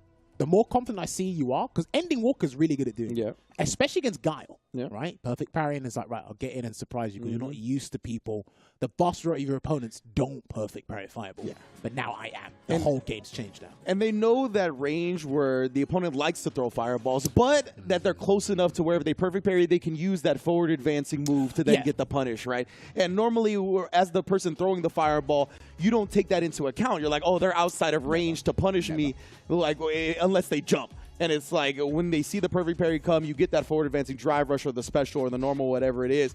Then it completely switches the game plan of the projectile thrower. Oh, it just falls under the whole situational awareness umbrella as well as spatial recognition. It's like once you've got those two things and your opponent is completely unbeknownst to them, they're just like, oh, okay, now I've got to fight this a different way. And you've already done the hard part. How do you deal with their Oki scenarios? Okay, how do I anti-air the jump in, so on and so forth? And it's like, right, okay, we're playing a different game now. So that was really brilliant to see. I know we've seen the match out and we're going to see it various times throughout the week. Don't worry, we know what you people are like at home. But I like the little intricacies that the people show. Absolutely, yeah. Like I said, I wanted to see that matchup from the outset. As soon as I found out that Noah and Tokido were in the same pool, that's the matchup I wanted to see. Definitely delivered as Noah drops to the losers bracket. Who's he awaiting? So Kusanagi and Alex Myers, I think. Also, Alex Myers took down Lord Venom. Wow, 2-1. That must have been. And Enzo the Hokage Myers. Okay, it could have been Chun-Li, because I think Alex still uses Cammy a little bit. Yeah, I definitely think Chun-Li has been the main chicken. Show off the controller. I don't know for the people that haven't seen Alex Myers' controller before. I believe he was published, or he was part of an article that was recently published in the New York Times about esports and kind of overcoming some difficulties in regards to that. Alex Myers has had quite the journey with hand injuries and different types of pain. So he was actually, I forgot the company that he collaborated with. Big apologies to them. I'll get the name later. But they made a custom controller for him that you saw him show off a little bit right there. That basically looks like a brain. He kind of controls and puts his hands on both sides of the controller. It's hard to see. We'll show you when we're on camera here in a little bit. But it's definitely unlike any other controller I've ever seen for fighting games. It's not the Ergo box, is it? Not exactly, but thank you, my man Ultra David here. It is the Ergo box. Yes, indeed. Thank you, Jammer. So, yeah, Ultra David coming through as well. So, Ergo box actually collaborated with Alex Myers to make this controller that is basically tailor-made so he doesn't have to go through that pain that he usually does for traditional peripherals. All right, so these guys are gearing up to play what potentially could be their last match, or is going to be their last match here. It will be an interesting one. Again, Chun-Li going up against Luke. Now, the one thing that's going to be interesting is Luke's level 1 against Kikoken is really good. Well, I've said this since CPT France back last year. The one thing I really see that lets Chun-Li players down, I stand roundhouse, is their Kikoken placements, because Luke jumps in, fat damage, perfect parry of the lights. That was crazy. I like that. Yeah, definitely. I'm loving that. Always like to see the perfect parry on the third light after the second light as well, because people tend to tick throw after the first light, right? So I think it's a little bit less risky to do it after the second light. Well, I want to see how they handle the footsies, because Alex Lovely, drive rush cancel there from the crouching medium punch.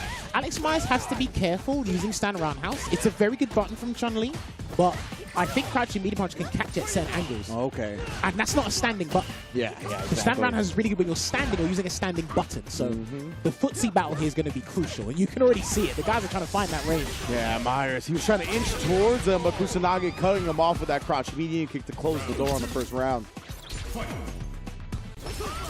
Kikoken already. 9 seconds, but he tried it back to back. Don't go to the well too often. I'm telling you, man.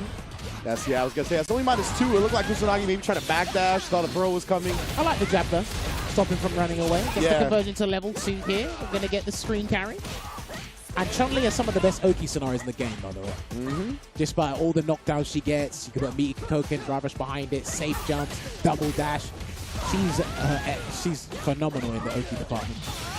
Ooh, actually a spin level 1 as well. Just try to shave off as much life as possible for Kusanagi. Put him into lethal range for throw. Very smart from Myers. Good turnaround there from Alex Myers after that first round. Bit chaotic. He's got to be careful with those anti-air scenarios as well. No one must have given him PTSD with the Luke jumps. With the up kicks, I like this. Myers going to show him something there. Kusanagi trying to parry. He probably thought a light was coming. I think Alex thought he was going to try and throw, so maybe that's why he went for the side switch. And he's going to get a conversion. No, he's not. Not to level 3 anyway. Apologies. And then again, oh, good cut off at the pass from Alex Myers. Both players, great day all day. All right. Koyoku-sen straight across the screen. Gets the throw. No throw, Luke, but we're still in a nasty scenario. Oh, he's still pressing after the burnout. He'll do that, man. Yeah, we saw it. That's how he won one of the games. He'll challenge the plus frames. Oh, speaking of which, challenge in there. He got his full drive gauge back. Double drive rush combo into level 3. Kusanagi striking first blood. All right, that super R3 will make it 1-0 here. And this is the thing. I've seen a couple of people do this against Kusanagi. They're not like I think they're identifying mentally that he's pressing buttons after their first jab. They're not taking advantage of that. You need to mitigate the amount of damage you land just to deter him from pressing lights on defense. Absolutely. And then you just saw why it's so dangerous to challenge a drive rush from Luke. That suppressor pulls his hurt box so far back. Dude, this guy does not want anybody playing the moment he's on defense. Yeah. He'll block something and make his decision immediately. And Kusanagi, I think it's a smart way to go, right? Usually when you block one thing, the opponent doesn't want to end their turn immediately after that. Lovely NCA, who's ready? There you go. That was expensive. That was a bit exorbitant, but he got the stun. Bit fancy with it, but you got to be careful. Yeah, now Kusanagi's going to have his drive meter back here while Myers is burnt out. Trade. It's going to be a little bit scary. Kusanagi. He got his OD Sandblaster, yeah. You don't even have to go close. I was surprised that Myers was just willing to walk back like that, but Kusanagi gets him to throw tech once more. Sandblaster. And I like that Kusanagi's round start. It keeps cycling through this wheel, and people can't keep up with his round start. Yeah. It's going to be erased straight to the corner. I think he's going to get his Oki scenario. Yes, he will. Unless Alex has other ideas. No, he doesn't. No, he doesn't pop off just yet. Tries to press after the crouch medium punch. Oh, no, again. Getting duffed by these pullback hit moves. Okay, is he going to go for the side swap? No, he's going to go for level 3. CA. Interesting decision. He just wants to hasten the recovery process here, but I don't know, because Kusanagi can run back in if he wants to go Hail Mary. I was going to say, I still feel like there's too much time on the burnout. But he's weathering the storm so far. Almost pushed to the corner. Oh, he got him. And that's a key thing in this matchup. At the perfect time. Oh, but Kusanagi, as you mentioned before, right? You make him block one thing, he's popping off with some type of defensive choice, and that ODDP takes Myers out of the tournament.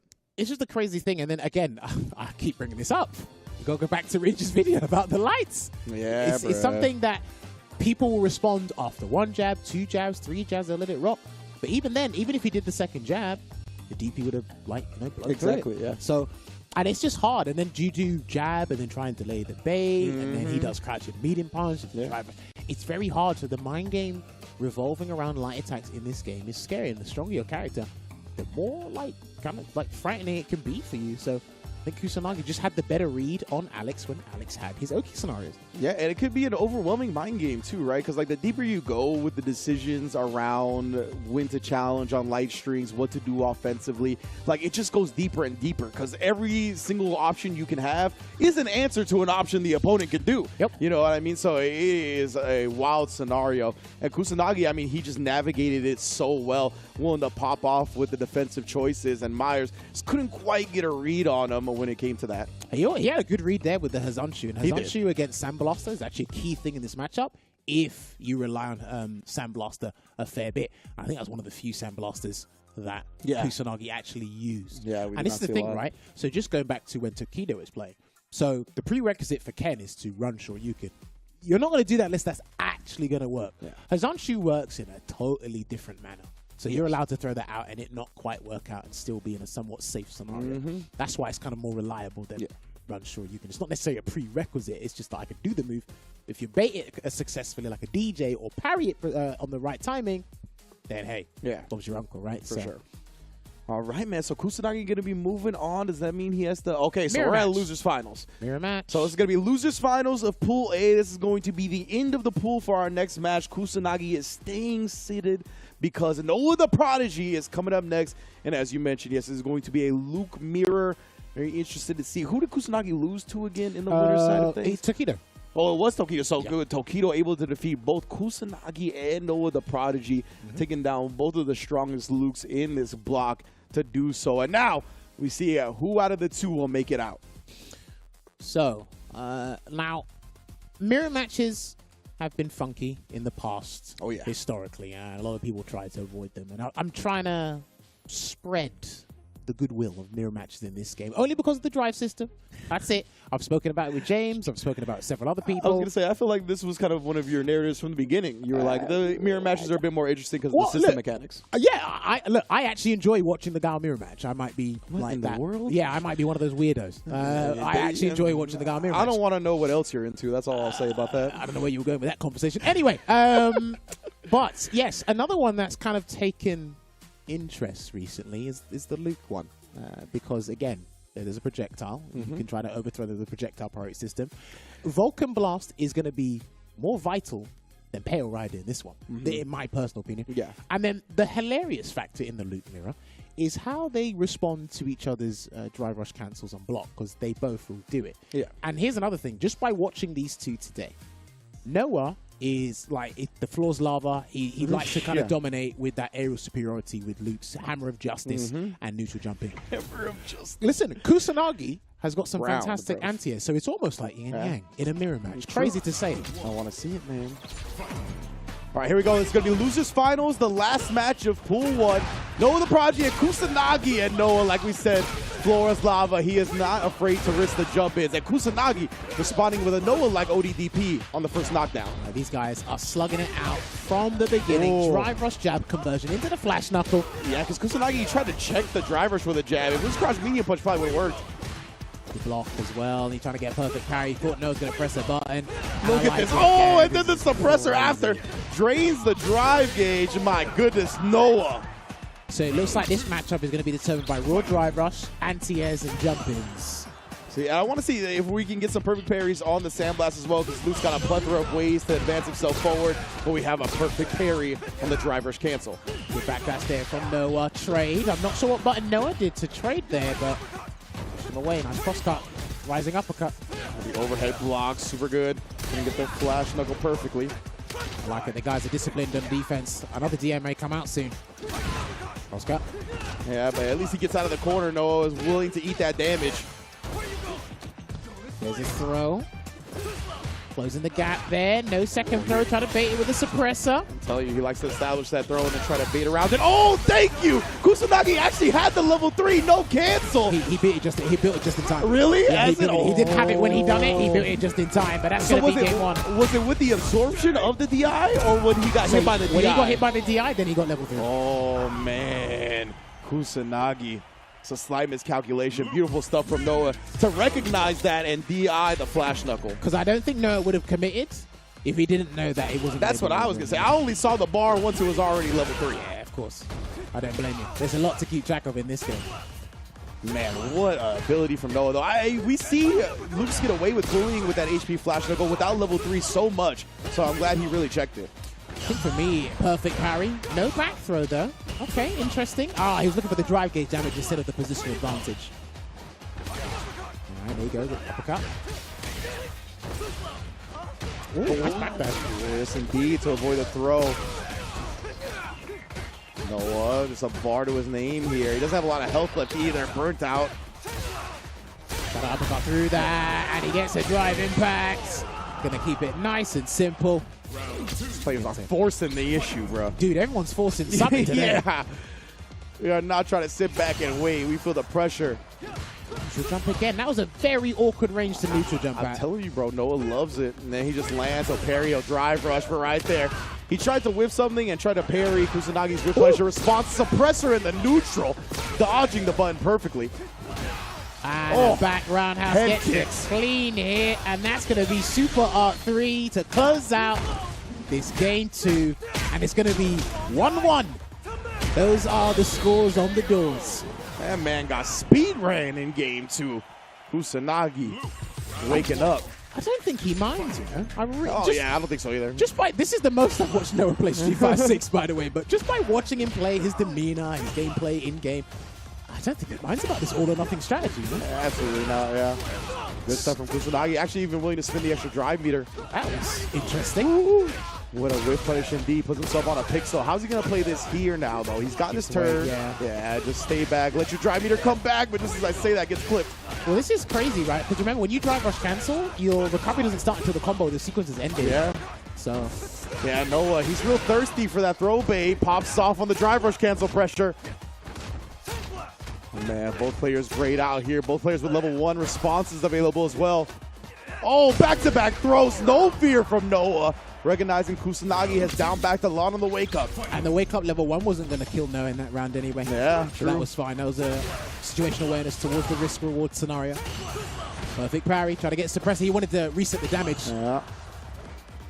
Backing away there. Again, perfect parry.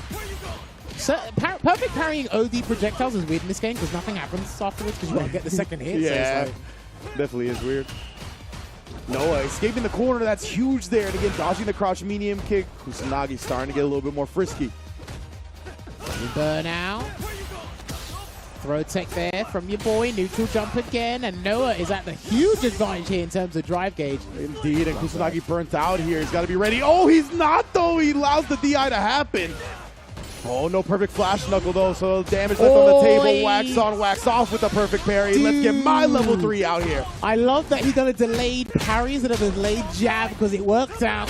Gets the window of opportunity, and a wake-up level 3 will get rid of him if he's not careful and he blocks. Oh, and he didn't even challenge after the drive rush. I thought he would have. Just rears back with it. He's got the CA to cancel into. Kusanagi's got to be careful, but he's showing no fear. This is tense. I swear, all of those games feel like they've gone to the last game, last round. What's going on today? It does feel like that. He's got the meter advantage here. Tries to parry and gets punished countered for it. OD rising uppercut. Chases him down into a throw. Sliding the throw. Good block. He's done that a lot of the time. After blocked overhead, he tries to perfect parry. Noah hasn't been biting. Yeah. He's got himself out here, Noah. Options are limited, but they're powerful options at that, I'll tell you that much. Yeah, he just wants to play patient now. Let his drive meter come back. Beautiful walk back into a whip punish. Huge for Noah the Prodigy. He can run back in if he wants to, but I don't think Kusanagi will do any risky defensive choice here. He's going to have to firm it. He's going to firm the grab. I love that, the throw. And then as soon as Kusanagi tries to stand up, Noah the Prodigy closes the door. 2-1 to make it out of pools in the LCQ. Well played there for Noah and Kusanagi, because he actually did win a tournament to get a trip out here to the LCQ. He could have obviously propelled deeper into the bracket there. Unfortunately, it was too rough for him. No, the Prodigy. And I got to say, that last interaction there, because we spoke about it when Kusanagi was going up against Alex Myers. You press a button, and he'll take his decision immediately. Yep. He walked away. He actually blocked the jab, and then immediately said, "Oh, look, you didn't get anything from this jab. I'll take my opportunity." And then try and win the round there. But yeah, the back and forth between these two was constant. It looked like level 3 was way more crucial to these guys than level 1s were. And again, the all or nothing strategy I see with Noah, that was beautiful. The all or nothing strategy I see with Noah is crazy, because I don't know like what his BPM is. Final game, final round, you know? Yeah, that's what's great though, is that like what's cool about that strategy is that since he does it so much, he's comfortable in it while the opponent is very uncomfortable in it, right? Like even though your opponent is putting themselves in burnout a lot, just the aggression, the willingness to do it, the amount of damage he's able to squeeze out and life leads he's able to get early because of his willingness to spin all that drive rush, it just makes it a very strange and uncomfortable scenario for a lot of players. And Noah rides that uncomfortableness to victory time and time again. So he will be in top 16 losers, and Tokido will be in top 16 winners bracket, as we have made it out of a pool 1 in our LCQ. Yes, we have indeed. Like I said, you can keep up with everything, !bracket, and it will send you straight there. We'll be going through the LCQ pools as well as the top 16 throughout this weekend. The Capcom Cup 10 itself doesn't start until next week. So, with that being said, I think we're done with Block A. Indeed, yes. Our first block, our first pool is in the books. Again, the people progressing: Tokido out of winner's side, Noah the Prodigy out of loser's side. So before we get to our break and we get a commentary switch out, I do want to thank SteelSeries for once again sponsoring the Capcom Cup X here with the Arctis Nova Pro, the official headset of Capcom Cup X. And pro players, I've seen it. I've seen it over a bunch of esports, have won more prize money using the SteelSeries headset than any other brand. And this week, somebody's becoming a millionaire with that bad boy on their head. So I can't wait to see us get to the actual cup, but we still got to determine that last spot. So stick with us here on Capcom Fighters. We'll be right back with a commentary switch out while me and Jammers head to the couch in a little while. We'll holla.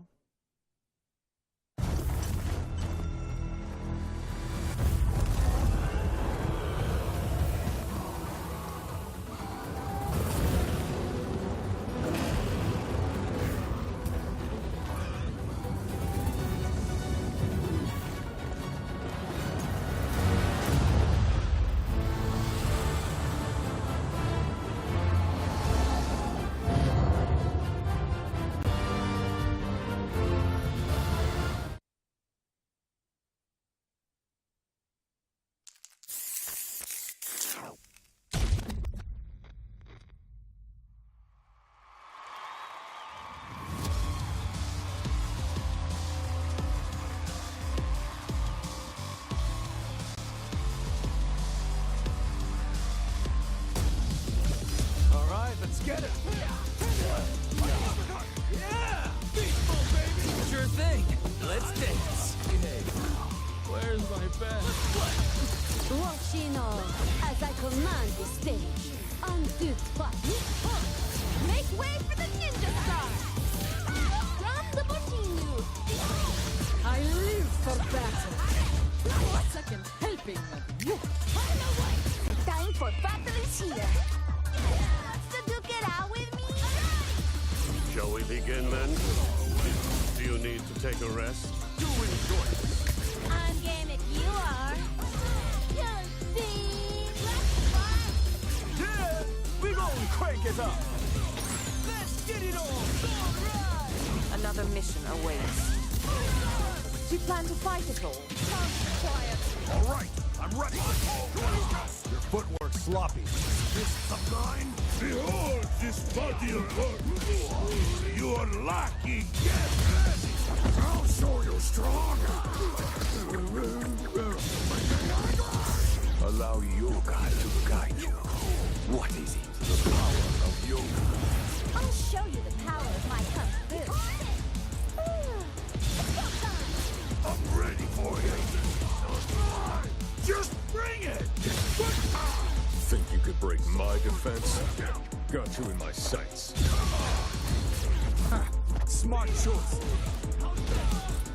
Bring it.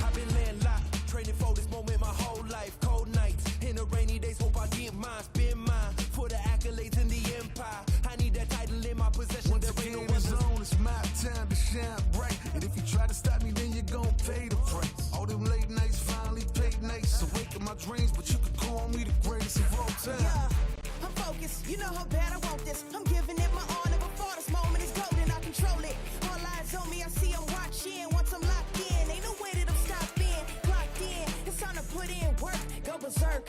I'm in my zone until I'm first. Believe me, when I say nobody can see me, that's a product of hustle. I just make it look easy. Non-stop, you ready or not? When it's all said and done, I'ma be on the top. 3, 2, 1. I'm ahead of the Back to the analyst couch, fueled by Pagoda. I'm here with Enzo and James. James, what are you doing here, OG? What's up, legend? I'm just here to grab an egg roll. That's all. So I'm just here. All right, James, cool. Thank you. We got a whole production going on. Sorry, I'm don't blame hungry. you. I'm hungry, dude. I'm hungry. Okay, sorry. I'll have Look. one too. You want All an right. egg roll right now? You okay? You cool right now? Okay, see, he lean. He's staying good. Okay, now. I'm almost 4 times older than this guy. Almost 4 times older. Enzo, how old are you? I'm 13 years old. Only 13 years old, and you're playing at the level that you're playing at. That actually makes no sense whatsoever. I have to understand, how is it even possible? What is your journey like? How did you get this good at fighting games so young? I just really practice a lot at home. I try to play every day. I go to school first, come back from home, then I do homework, and then I just play Street Fighter the rest of the day. How did you even get into Street Fighter? My uncles. So I played Dragon Ball Fighters at that time, and then my uncle said that it wasn't a real fighting game, and I was like, what? So I was so confused, and then he told me to play Street Fighter when it was about to come out. So we fought, and then I beat him easily. So. Okay, yeah. and it was over at that point. Yeah. You made a good choice. All right, you made a good choice. Street Fighter, of course, is the best fighting game in the world. So, is that your dad that's with you, or your Yeah, uncle, or my dad? Yeah. Okay, so I noticed like you guys were actually watching other players, like the guys you're gonna have to go against next. It seemed like he was like giving you tips or notes. Like, does your dad play too? Yeah, or no, he doesn't. No. Oh, okay. So, does he actually help you with analysis or anything like that, or he just really there for moral support? He does both. Yeah, he's kind of like new, but like he knows like what's going on. But Okay. he's trying to like give me tips and stuff. But All it's, right. it's really helpful. Okay, and now, of course, with Street Fighter, do you have a favorite player of all time, or so far? You can't really say all time to you right now, but do you have a favorite player to watch? Angry Bird. 'Cause Angry he Bird. fixed Ken, so that's like the guy that I really learned from him. So. Okay, and right now, you're playing in the LCQ on this big stage and everything, and you're playing so calm and comfortable. Are you nervous up there? The headphones are almost too big for you. I'm a little nervous at first, but like when I'm like kind of playing the game, I just really forget about it. So like I'm Okay. in the zone when I'm playing. My man is in the zone, only 13 years old. You only see stuff like this right here in the world of Street Fighter at Capcom Cup LCQ. Enzo is a name that you guys need to get completely familiar with, because this is our next generation of fighting game players. Ladies and gentlemen, this has been Big Hollywood Rock TV here at the Pagoda Analyst Couch. We're going to send it over to 2 new commentators, at least for right now, LCQ, Ultra Chin. Brand new commentators. Thanks, Rob TV. Brand new commentators out here. Doing this for the first time. No, very excited to be back with James, of course, for Capcom Cup. Awesome to watch that first block, just full of killers, as every single pool here at the LCQ is. Today, tomorrow, I don't care which pool you're looking at, it's going to be full of some of the best in the world. I mean, look, I think this tournament here is probably the second hardest tournament of the year after EVO, you know, honestly, because when you win one of these, you're basically winning an offline premiere. Oh, yeah, there's no doubt about it. I mean, like, in the history, we've had Nemo, who was the last chance qualifier, got to top 8, you know, famously with his Itazan match on stage.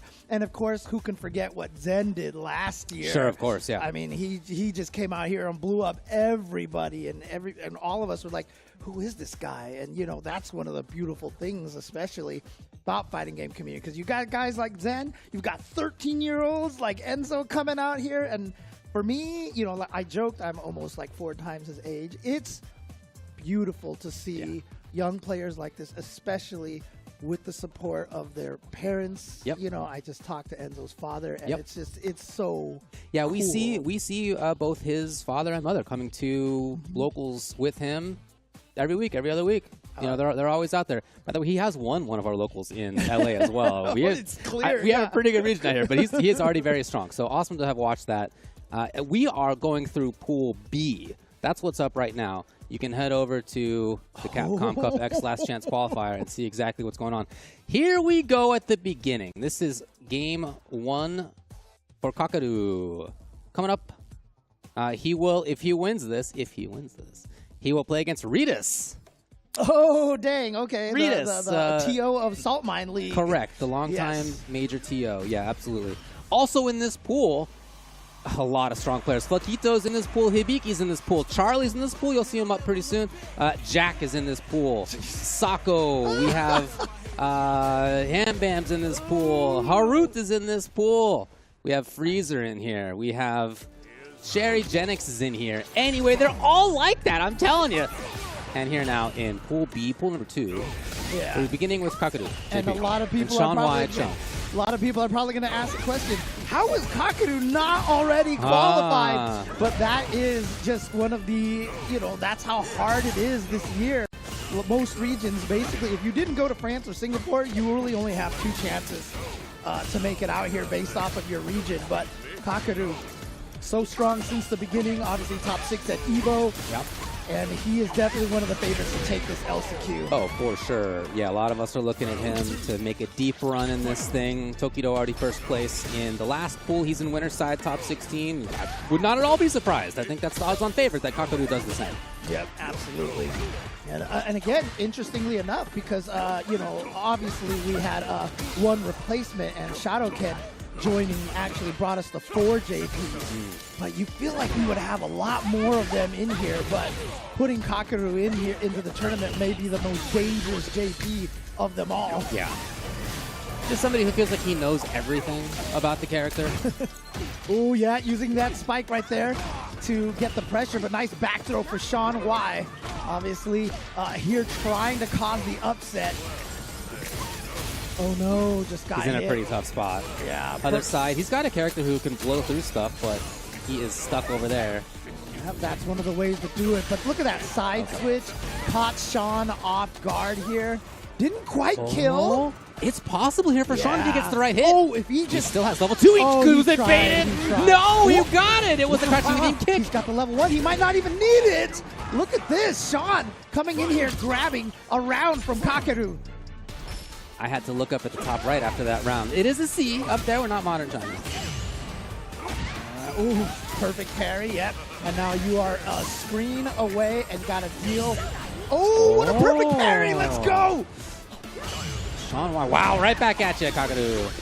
Kakaru, of course, the infamous, what was it, 26 perfect parries, 32 perfect parries, something to that. Yeah, back at Gamers Day. Yeah. Yeah, that was a killer of a day for him. Here we go, back to the full screen here. Get some of the Triglov, and now full screen here, dealing with the portal spike. Oh, no cancel off that standing heavy punch. Could have killed off of that, not quite at the corner. As soon as level 2 came back, Kakaru buttoned it up. He wasn't pressing anything errant. Oh, okay. Right. Oh, got caught off guard. And maybe Sean took advantage of that, actually. So level 3 fully. Wow, okay. CA, in fact. Gonna try to burn out Kakaru. Is this gonna be able to burn him out all the way? Yeah, it was a CA, so it's going to be enough. And he's going to try to press. No anti-air. And no jump. Thrown right out of the sky. That's the word. That's the word. Kakeru game one. I mean, did Kakeru do that on purpose? I mean, if he Absolute. But if you're the Chun-Li player, you're just like, come on. Come on. Coming down from the air, I'm kicking from the sky, and I get thrown. Honestly, shout outs to Sean Y. I mean, this is game one for both. And he's staying in this.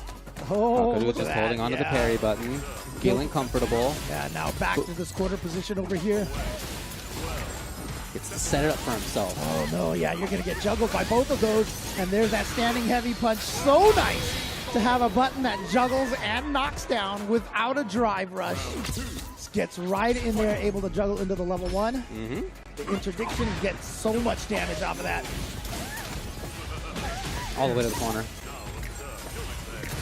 Oh, let it go. Patience though by Sean Y.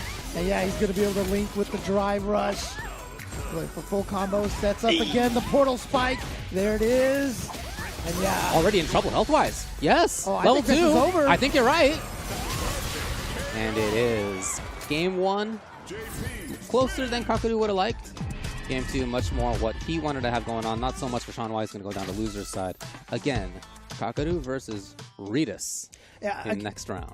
Again, this is just such a common thing that you see, you know, when you have players at the level of Kakeru. Like, I'm not trying to downplay Sean Y here, but like, you know, a lot of times you'll see players who are considered favorites like this have a tough game 1. And it's just because if you don't know your opponent, you're making hard reads, see how they react, and they may catch you off guard.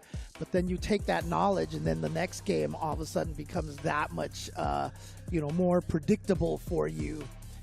So I don't think Kakeru, for example, was expecting a level 2 out of nowhere like that. Yeah, clearly not. But then in similar situations after that, again, he was a little bit more chill. He did much better job at reacting to things rather than being the one reacted to. Yep. Putting it out there offensively, actively in this way. So he really took it more affirmatively to Sean Y. And yeah, and again, you know, there's the end. People a lot of times like to talk about JP, you know, his zoning capabilities and such. But really, I mean, like I said, I feel like it's really his offense that I think is one of the strongest things. And you saw that there, just the way that all those replays, Kakeru literally had Sean in the corner most of the time and doing a lot of the damage there. Pretty nice for a character that you can be like, you know, he's one of the best zoners. You know, he's one of the best offensively. You know, and I think there's a couple other things you could say about when it comes to that character. So in a pretty good spot. Makes me think of Street Fighter V Dhalsim. I don't know, man. I'm not sure I'm on board with that one. But it will be Kakeru moving on. Again, we have a lot of players in this. Hibiki is here. We have Jack, who has already moved forward in his pool. It's going to be Hibiki and Charlie is what we're expecting coming up next. Dude, we'll see if that is happening. Yeah, so Charlie is a very strong local player. He wins a bunch of our locals here in the Southern California area. He's a JP player. He's very good. And Hibiki, you must know if you're watching this stream, I mean, as one of the best players in the world, certainly the best Lily on Earth. He has been at the very top of the online leaderboards with a character that many people think is one of the weaker in the game. So his talent as a player, the utility that he gets out of the character is just amazing. He plays her in a way that makes her feel like she is one of the better characters in the game. I mean, I think it's just because of Hibiki. And, you know, a couple of other people. Obviously, Kichipa also plays a little bit of Lily as well. But Japan doesn't really rate her as one of, like, the worst characters in the game, you know? And what a get for Red Bull Kumite also. They announced that they got Hibiki there as well. Awesome. And here we go. Look at this. Going up against, you know, on the opposite end of the spectrum of tier lists. Yeah, no, you're right. But it is already exactly where Hibiki wants it to be. And I've often said that, you know, Wind-clad Condor Spire is one of the strongest moves in the game. One of the best special moves in the game. And it's early on for EX Grab. Charlie took a risk, and he learned a little bit of info in doing so. Oh, yeah, but that's not going to be a combo, but still has the pressure. What? What? Wait, I don't know. Was that a read? I don't know.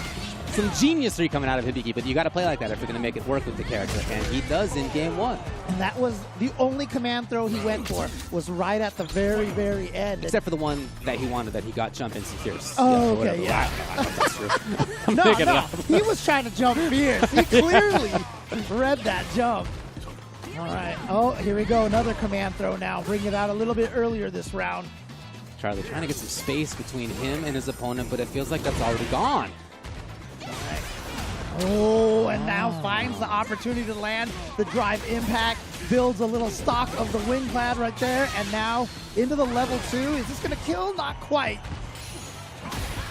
Charlie with a wake-up sweep. Oh, man, he needs a lot of work here. Well, the Lavushka is going to be a good start here. No attempts to try to drive parry that because he was so low. And yeah, that's going to be a true meaty right there. And Hibiki did not have any meter. Into Charlie's offense. Here we go. Yes. Go into the You spike. get to run it versus this character, and he is. He's got a level 2 again, but Hibiki with EXDP. If you need an anti-air, her DP is there. He had it on reaction twice. Yeah, and from full crouch right there, obviously with the ability to do down, forward, down, down, forward, you can do those DPs without standing up. Okay. Can Charlie hold onto a range game at all? No, it seems like not. As Hibiki sort of just waltzes his way in. Yeah, I know, right? Hibiki just kind of let him walk his way in there. Yeah.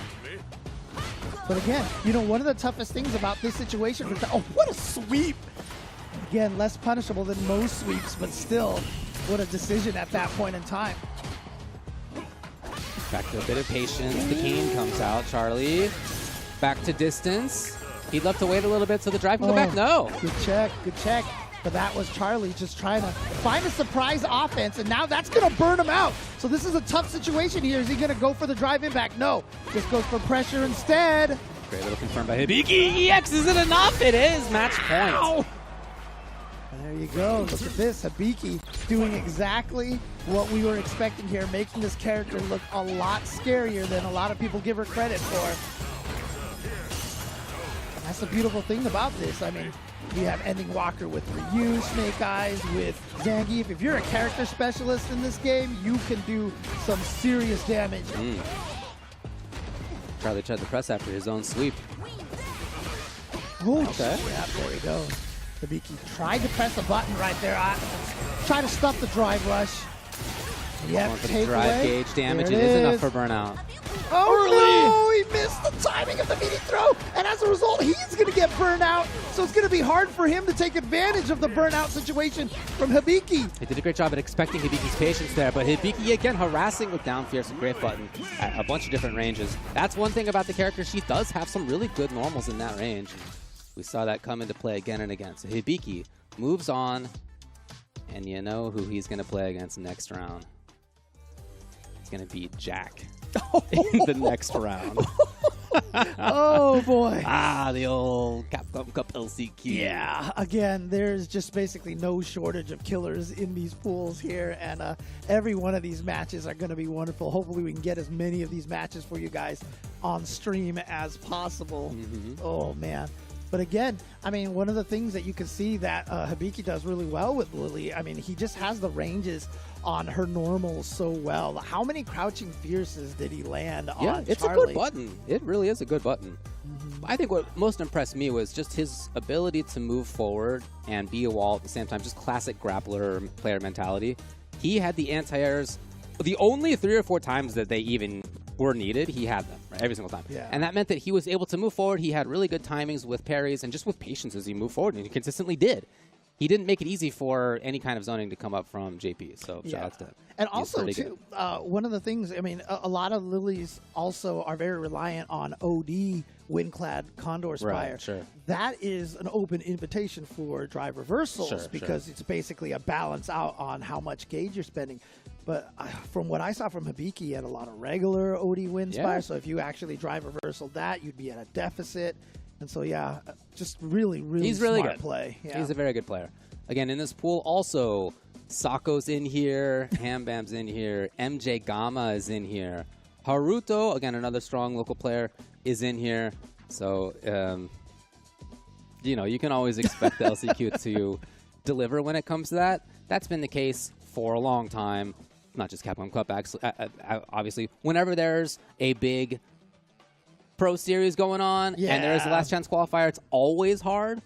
I gotta tell you, in particular, this year, just going over the list of names who signed up for this thing, and in fact have shown up, yes. not just who signed up for a free tournament, why not, but who actually followed through. It's just an incredible list of players, and the potential top 16 is a little GIF going around of like, if you just let Start GG like go through on its recommended like who will win, here's what the possible top 16 is. It's like just a smattering of the greatest players in the world. I mean, just what we were watching, from the first pool that we saw, with Tokido and Noah and everybody, and again Lord Venom and Kusanagi coming out, and I mean that was like grand finals worthy of like a regular tournament. That was the quality of matches that we got from Pool A. Right. So it's buckle in, guys. This is going to be a great 3 days of LCQ matches for sure. Agreed. Oh, there's Sako. Here we go. Sako in the flesh. Coming up next year.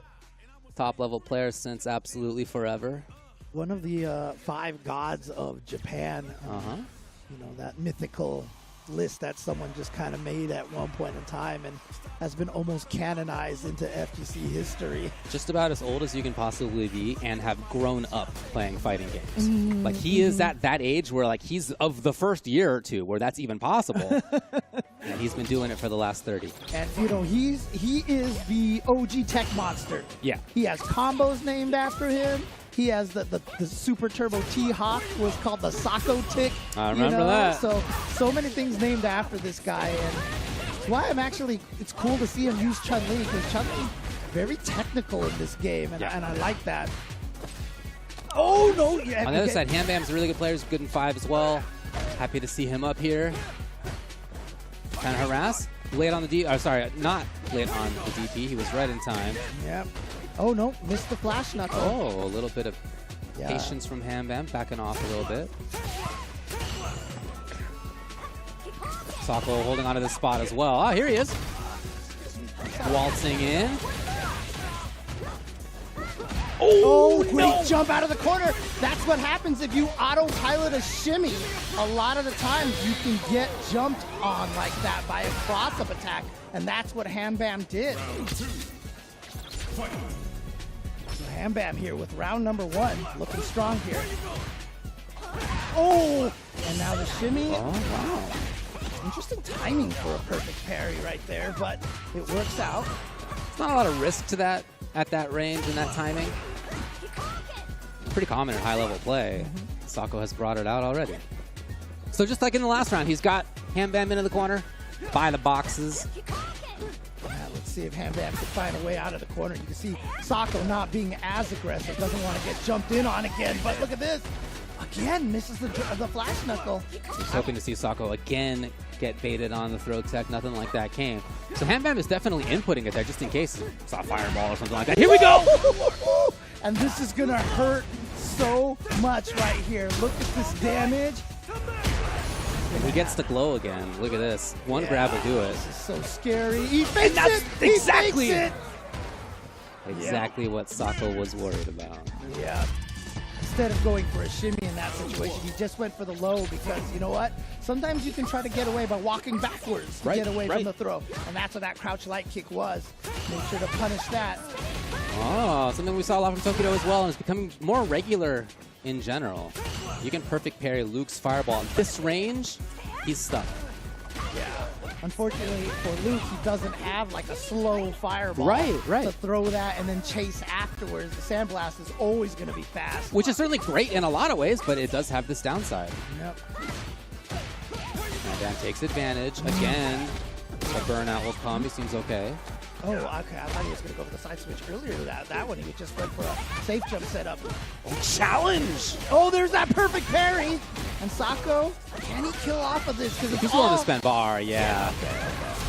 Because that whole thing was perfect parry scale, right? So. But still, Super 2's going to do good damage. Minimum scaling of 40%, so going to definitely do a lot of damage. Uses that OD fireball, OD Kokosho, to try to chase afterwards. Nice back. Wow. Sako moved out of the way just in time. I tell you, age has nothing to do with reactions. No, yeah. Oh, speaking of, wow. Again, Sako kind of making it harder for Hambam to try to play this neutral, taking away a little bit of those options. He's making the fireballs risky, that's for sure. Okay, back throw. This is great for Oh, Hambam. think back to the big baits we've seen so far. Throw Will loops. this result in throw loops now successfully? The defense comes from Sako. Yeah, Got to man, think right, about they're pumping both super. of them, right? Yeah, they're both pumping supers right now. Both looking for it. Oh, no cancel into the drive rush. Ding, he comes back to life. Okay, yeah. Easy approach denied. Sees the green and then immediately spends the He meter. walked, and Sako was patient. There's the Goes out. burnout. Yep, and that's super plus. No. Oh, boy, he autopiloted a little bit there, and Sako was able to get something out of it. He's got, no, he doesn't have the level 1 ready to go, so he needs one. Oh my God, the bravery of crouching medium kick right there to take the round, Charlotte. No, that's gotta be done. Oh No, my God, she she's still lives! alive. The But crouching chip. Yeah, crouching medium kick, the scaling on that. There it is, okay. Yeah. Folks, we're talking about a match point versus Sako right now. Hambam about to send one of the all-time greats down to losers. In the if first match. he can take this. In the first match, I think, for both of these players, right? This is technically second round, but Sako got through on a DQ first, so this is the first time he's played today. Oh, here we go. The low jab counter hit. Gonna link into the crouching medium kick, medium punch. But again, Hambam with a couple of flash knuckle drops. And I feel like that's been hurting him. I've always said that that's Luke's biggest weakness, is that the Luke player is gonna drop a flash knuckle combo every so often. Oh man, who could blame you for doing it in a round where you could send Sako down the loser's side? Sako holding on to the right spot on screen. He gets to react. No! I have definitely done that. I have also done that. I have. I've done that in at least 3 games I could think of. In fact, not just in Street Fighter 6. So, that's a tough way to lose a game. But ooh, there it is. Because now, if you're Hambam, you're like, I won, but you have to forget it. Gotta move on. Like I said, fighting games are about remembering everything and forgetting everything. You have to know what to remember and what to stop thinking about. Oh no. Okay, this is bad right here, because if Sako gets a good start, that might be mentally too hard for Hambam to come back from. Okay, crouching jab is fine for him. Right back into the corner, though. Oh, yes, it was not a true meaty, so it still had the armor. Oh, that was okay. Just wait for the DP and didn't get much. Challenge again. He is so active. Again. Little reset there. Hambam. Wow. Sako puts check. the wall up. What? You just went for it. Well, it was plus frames for Chun-Li. Uh-oh. Chip? Well, Oh, just yeah, the yeah, hit yeah, works yeah. anyway. And again, it's match point Hambam versus Sako. Yeah, I mean, I'm sure Sako tried to do something because he was like, you know what? I can't block this. I'm going to die. So he probably tried something. Maybe tried to pump out a level 2 and just didn't get it in time. So this is great for Hambam. Like I said, you know, after that game 2 loss, it's really, really a tough mental way to make it back. But Hambam clearly in a good position right now. He's challenged so much on Wake Up, and it seems like Sako in this round has finally capitalized on that several times in big fashion. Level 1 means we're going to go to match point here for both. Yeah, one of the tough things about that one is that Sako was able to preserve a lot of the meter. So now the meter advantage that Hambam has is not that significant. Hambam patient defensively. He's been stuck in the corner within the first 10 seconds. I feel like all of these rounds, almost all of these That rounds. could be a whip punish. Again, the right spot on screen. Sako start things off. No proximity guard. He can walk back the entire time that starts up. Okay. Goes for the safe jump. Yes. Anti-air. Sako turning it on when he needed to. He's got the level 1. Should be able to finish it off. And does he even need the level 1? He does. But it's there for the use. And Sako is going to take out Hambam. But what a match right there. I mean, for all intents and purposes, Hambam could just be like, look, I legit beat Sako. Well, in the I mean, LCQ, you know, like, he could come away from this saying that he almost did so and be honest about it, because he really did almost do so. He had 2 match points. and then walking into that Kikosho was just, Yeah. oh. Yeah, yeah, he still needed a little bit of work to do, even if he had blocked that, but still. Man, that was a tough wave. I think wasn't Sako low enough that he could have just killed. Maybe I guess we'll see it probably in the in the replay here, but yeah, on reaction. That was you were talking about a little bit too much of the autopiloting right there, you know. And then Sako was able. Oh, but that wake up was so good. Yeah. And again, that's the anti-shimmy strategy. That's why you wake up with those crouching medium kicks like that. And then, the chip was the solution. I think this was the round. No, right. So Sako had a lot of life left. You're right. But still, was that a bummer for him, Bam? Yes. Look, when you are at the top level, like Sako has been for as long as he has been, part of why you're up there is that you have been in these situations before of somebody's gonna, almost about to, beat you, and you figure out what it is that you need to do. You have the nerves for it. You have the strategic change for it. You have the adaptation for it. You have the execution for it. And sometimes, to be perfectly frank, you have the luck for it. That is, nobody has luck on purpose, but some people get lucky sometimes. And when you get lucky, you have to be able to take advantage of it. Yeah. Sako did that. He certainly could have had the lucky moment of his opponent walking into Fireball and then have lost anyway. Right. Yeah, but that gave him the chance, and then the rest of the game comes back in, and he's able to make it work. I mean, I've often, I talk about this a lot. A lot of times the opponent makes a mistake and you get the win, or you're like, man, I didn't legit get the win because they made the mistake like that. But the thing about it is, how many times have you dropped a combo or missed an execution and your opponent's taken it from you? It's just all karma. It comes back, it evens out. No reason to feel bad that your opponent made a mistake. That's why we play fighting games. That's why execution is such a cool factor of it, is that human error factor, and that's what makes it so fascinating to watch, that players have that ability to make those kind of mistakes. Look, man, we already, just in the first few matches that we've seen, have seen Kakaru move on. He'll play against Flakito, another, again, very strong player that we have in this region. Hibiki versus Jack is going to be another match. MJ Gama versus Haruto is going to be coming up. It's already looking strong, that's for sure. Absolutely. So it's going to be some good stuff going on over there. And I just want to go ahead and give a shout out here, obviously, to all of our sponsors here. These are the guys who make sure that we are able to do what we're able to do over here. So shout outs to Maskaway here, Storm Collectibles, bringing us all of these classic fighters. I mean, look, classic and current fighters as well. As you can see over here, look at this. Got the Fei Long, and again, strangely, the Violent Ken. What a decision my right favorite. there. But, they've got the Street Fighter V Ken style as well.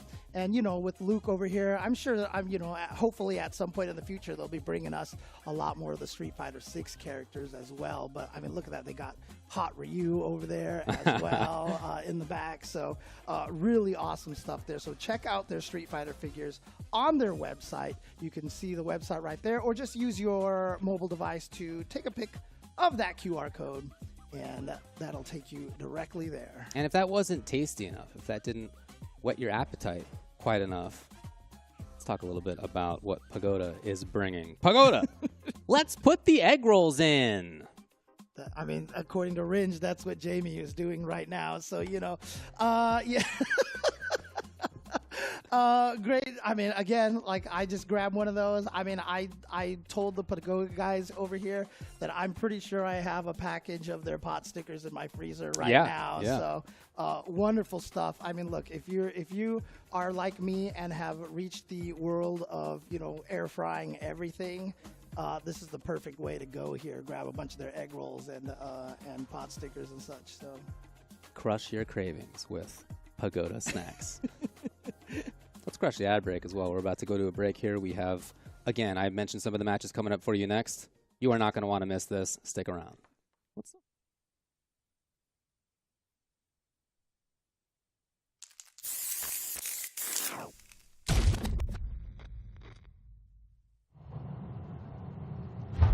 The next stop is Beat Square Station.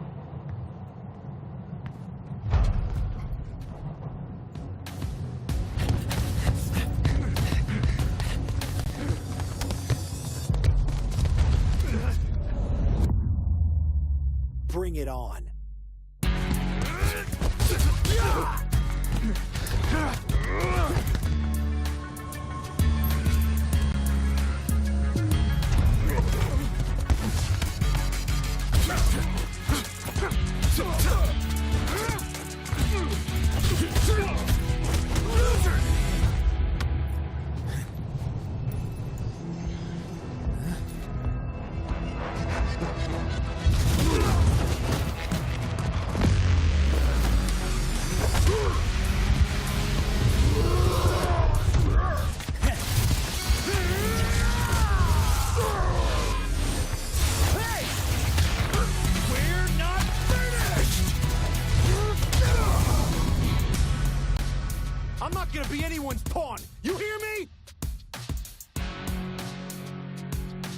Show up again and I'll punch a hole through you.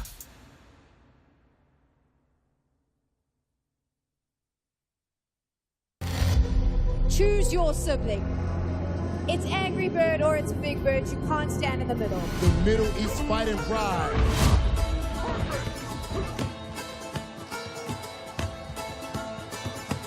One of the greatest players throughout the history of Street Fighter V.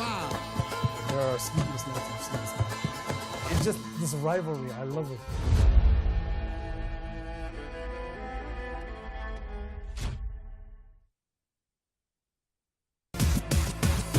This is my moment, coming for it all, just show me my opponent. Wanna be great, I'm a legend in the making, and this is mine for the taking.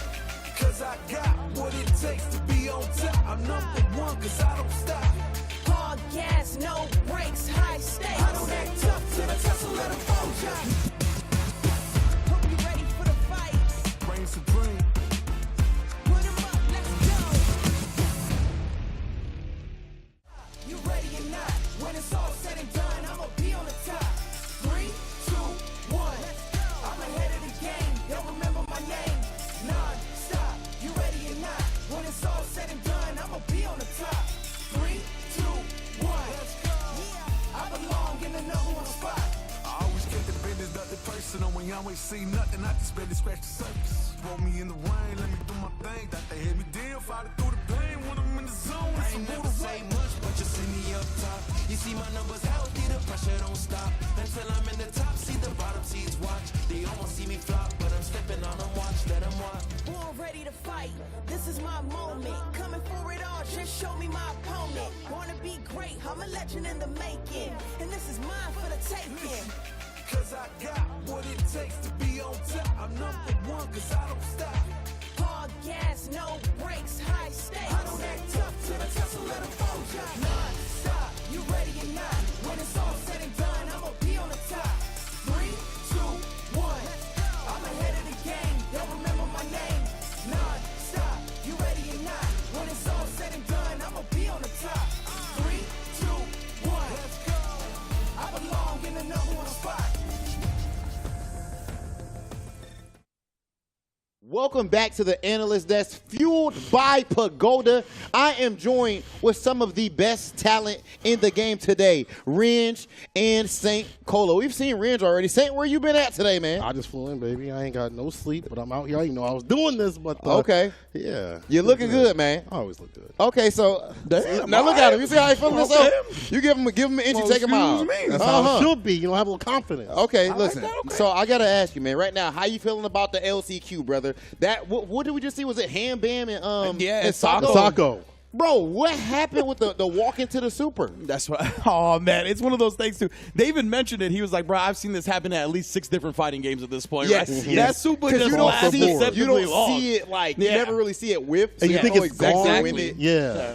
Okay, but that's something you brought up off camera, bro. Yeah. Where some people were like, "Oh man, like the." What's the point about like the people don't know? Yeah, right. So there's been obviously a lot of discussion with how the whole World Tour format's going. Should we like change something to just be like the best of the best of the best? But there are some players that just don't get that chance to really shine at a top level or don't get exposed to the high level strategies, right? Somebody true. like Ham Bam, you were talking to Myers. He could have changed the whole game today. Yeah, right. Like, this dude was not expected to do something like he just did, but on any given Sunday of competition like this, you know what I mean?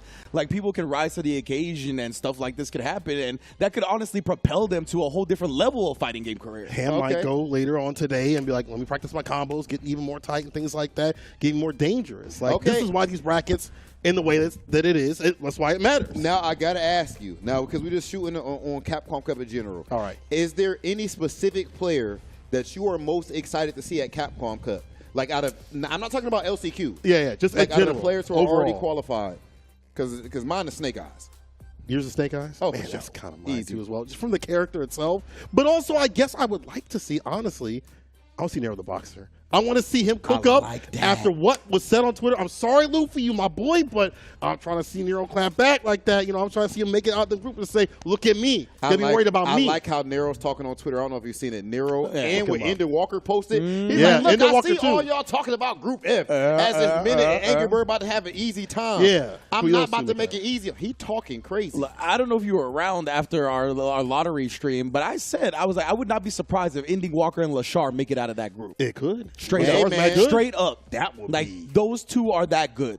Yeah. And that's the wild thing, too, is that, like, with Lashar and Indy Walker being so good, obviously Mena RD and Angry Bird being a story, like, the Kaba and Nero the Boxer are just getting left behind. They're not even getting discussed. That's true. Those are People two not dudes- bringing up And they- Kaba. Are you Kaba, kidding me? how Bro, he's Kaba. Did you He's saw Kaba, him bro. at FAV Cup? He was cooking up everybody. He was like the star player Even in out the there team for his team. tournament. Right. So like if that Kaba comes out to play today, or this week, I mean in general, It it's is a real wrap, bro. It's a real possibility. That's We got different. somebody coming in. No. Oh, okay. Jammers. Come on. Jammers. I need you to wrap Jimmy. Oh, okay. Yeah, Okay, Butler. before we You know go, what I'm saying? before we go, there's a very important delivery. Oh, wait, hey, Jammers, what the... Ladies and gentlemen, Fire we need that to man. go in and find Jammers. This is absolutely insane. Thank you, brother. Thank you. Okay, let me get a little bit of Yes. that. All right, Hot guys, one. this has been the Analyst Desk fueled by Pagoda. We're going to send it over to Ultra Chin. Let's see some of these egg rolls, bro. I am calling cap on this situation from St. Cola over here right now. Talking about rooting for Snake Eyes. I know how you feel about grapplers. I know how you feel about grapplers. You aren't rooting for Snake Eyes. You are not rooting for Snake Eyes, man. So welcome back, everybody, to Capcom Cup Last Chance Qualifiers. We're all having a great time here. Hope you guys are having a great time as well. You having a great time? Yeah. I mean, again, we've already seen 3 matches, and they've all been excellent ones, and the next one coming up is going to be no different. They're all going to be like that. Every single match is going to be like, it's great. It's so cool. It's always a blast, again, to be at Capcom Cup. Great every time.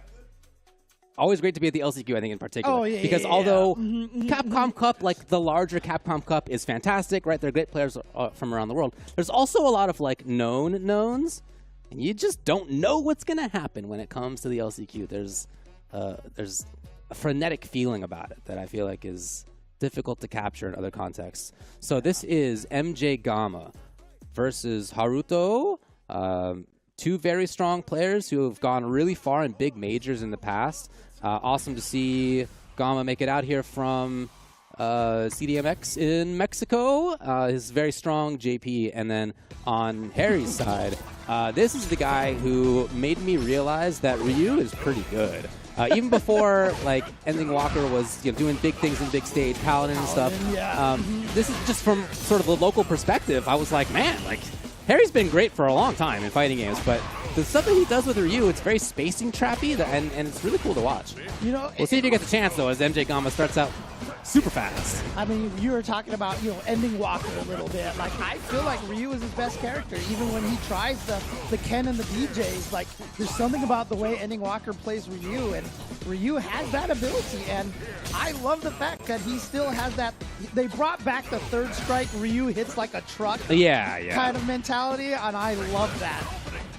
Okay, spending a couple of bars on this just after having gotten out of gray. But you know what? He's slowly pushing MJ Gamma towards the corner. Oh, big chance here! Yeah, here we go. Into the corner. What's the Will call he here? risk it all on grabs? What about On the, grabs? No, OD amnesia. He's not scared. He goes for the low this time. Should be able to get the juggle. All the way back? He spent 61 seconds in trouble in that round, and he got it anyway. Oh, man. And, people know how scary OD amnesia is. But, again, mid-screen, it's never guaranteed afterwards, even in the corner, if you pressure with lights. And then if the opponent thinks that you're scared of it, that's how you get 3 throws in a row on a JP. Yeah. Oh, Again, here we the go. burnout. Oh, what a jump back! And that's going to be the side switch with a heavy Tatsu. He just went for the raw blade kick, and unfortunately, it's going to cost him a huge chunk of life here. Yeah, I love that movement timing by MJ Gamma there. He's got a lot of resources on deck, as you can see. Yeah, set it up. He was waiting for it. This time, the grab will be enough. So really good round by MJ Gamma. It was much the same, honestly, as the previous round, but it was not the big comeback afterward. Yeah, I forgot who it was. I think it was Incross, actually. Shout outs to Incross, by the way. He has been doing some great stuff for the fighting game community on Liquipedia, but he actually, I think, put out an analysis that in this LCQ, JP might be the most represented character Oh, here. wow, okay. And so we're seeing a lot of those, and yeah, MJ Gama here with that JP. Oh, he went yeah. for it, Yeah. and he's going to be able to It's get the gonna work juggle. sometimes, yeah.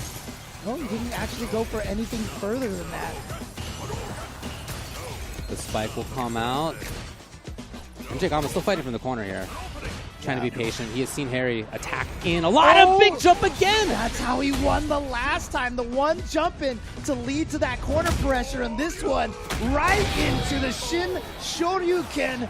And MJ Gama is going to go down 0-1 against Hara.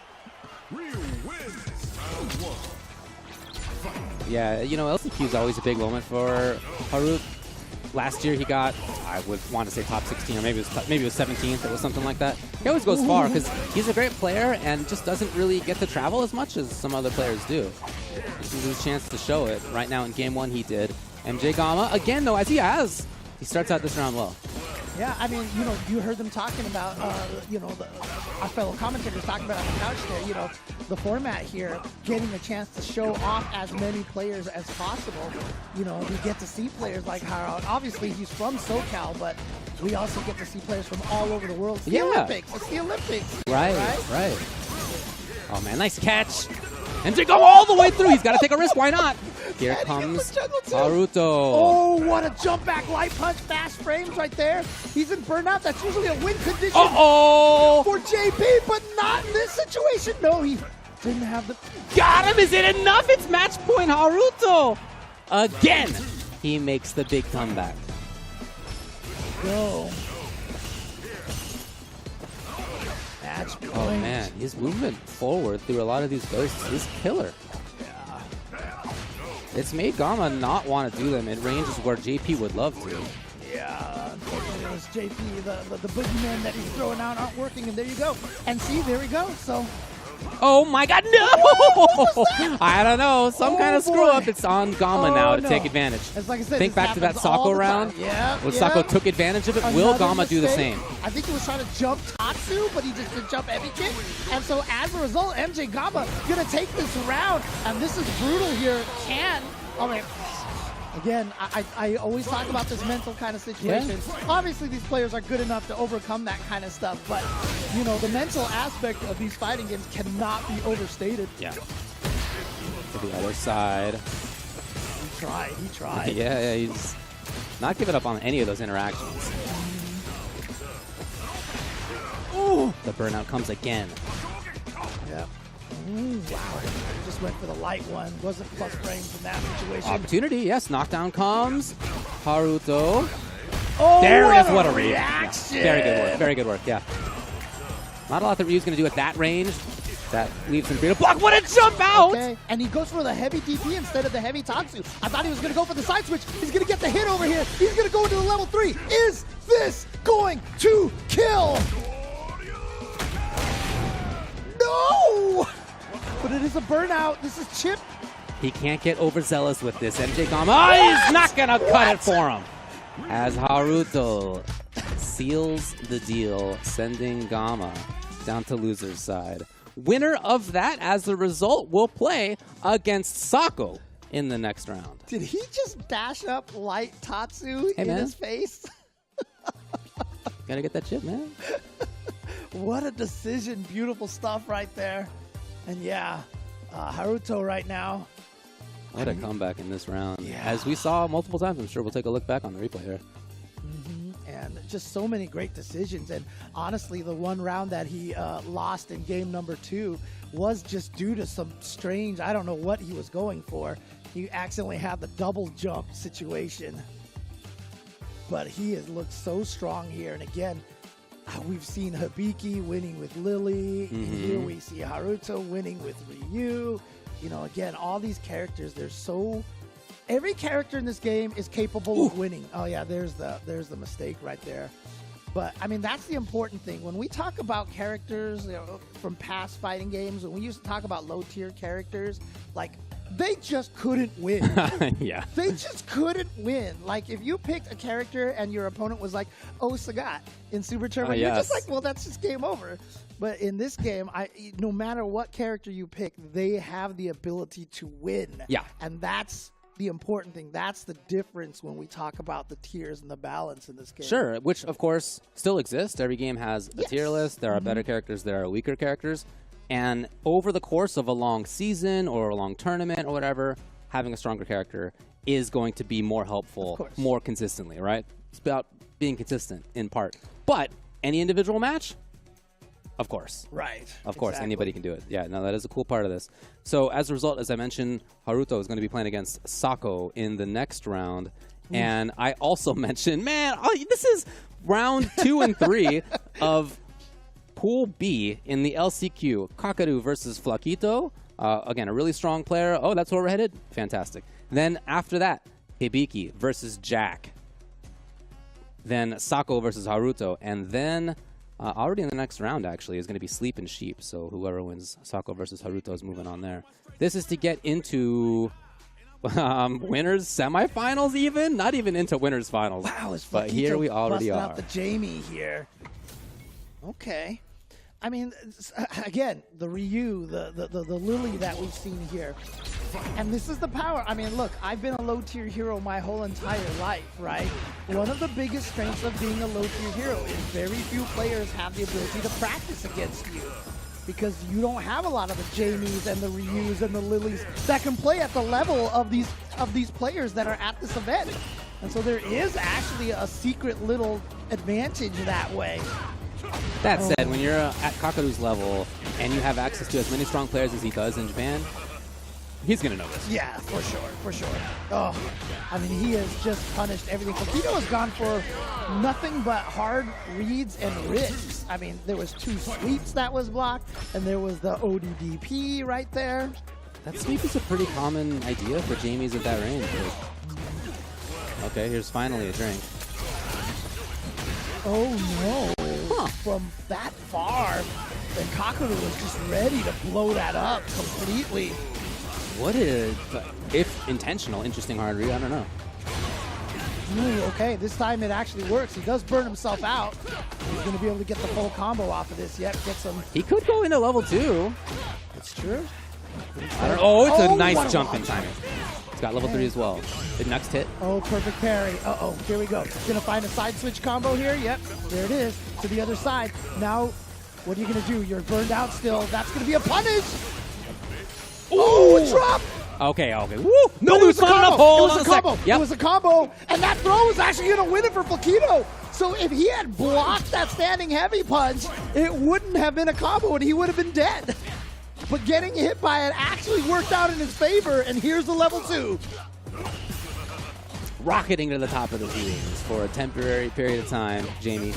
That said, if Kakaru can take up this time with his own activity, I mean, that's what you want anyway as JP, but especially in this situation. Yeah, I mean, honestly, when Jamie activates that level 2, it's very similar to Hakan. He's like the best character when he's oiled up. He gets oily. When he gets oiled up, exactly.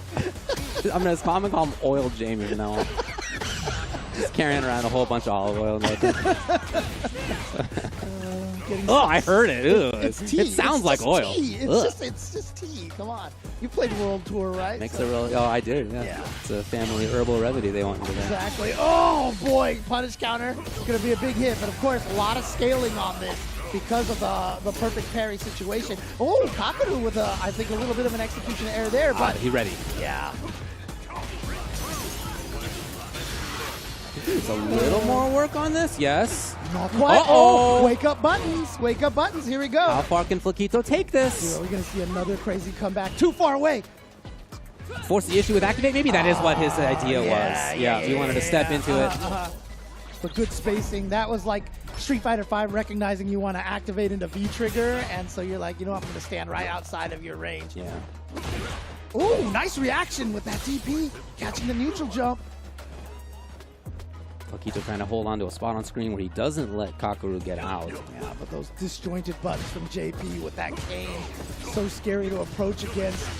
Oh, drive rushes in. He sensed that Flakito was not trying to push buttons. He was trying to find his way in, so he was able to drive rush his way into Flakito's range. The threat of it looms over his head. There it is. Good parry timing. Yeah, he's so doing a far. good job. Oh, got the counter hit, but wasn't able to get any combos off that. Finally got the drink ready. Same time, yeah, same reaction. Safe jump, he should be fine, and he goes for the throw. He's going to avoid all of OD amnesia. Oh, God, that crouching strong, that crouching medium punch. Oh, expecting the forward movement. Again, that's the same idea. Just trying to find a way to move forward, but Kakaru has been ready for that every time. What an interesting choice there from Flakito. Oh, and again, the perfect parry. He's going to go into Lavushka right here. There we go. Interesting, just trying to drain some of that meter. Oh, no, he drops the combo again. What is going on here? I don't know. It's the second time that he's dropped the level 2 combo. I've seen him drop big combos in the past before. I wasn't hoping to see it here. Wow! What? You beat the crouching strong with the standing medium kick. Try to shimmy, try to shimmy. Yeah, that was the idea. And now, all of a sudden, that portal spike right there being such a nuisance. Oh, wow. Okay, actually gets him for the throw. Tried to shimmy, but the throw range got him. Level 3, that's going to do it. Yeah. The round goes to Flakito. Now, it's still match point for Kakaru. But he's had... I mean, he's the #1 seed in this pool, but it hasn't felt like it's an easy path. There's no easy paths here. I mean, this is definitely, you know, choose between walking over the hot coals or or walking on spikes at this tournament. Right. Flakito very patient. Oh.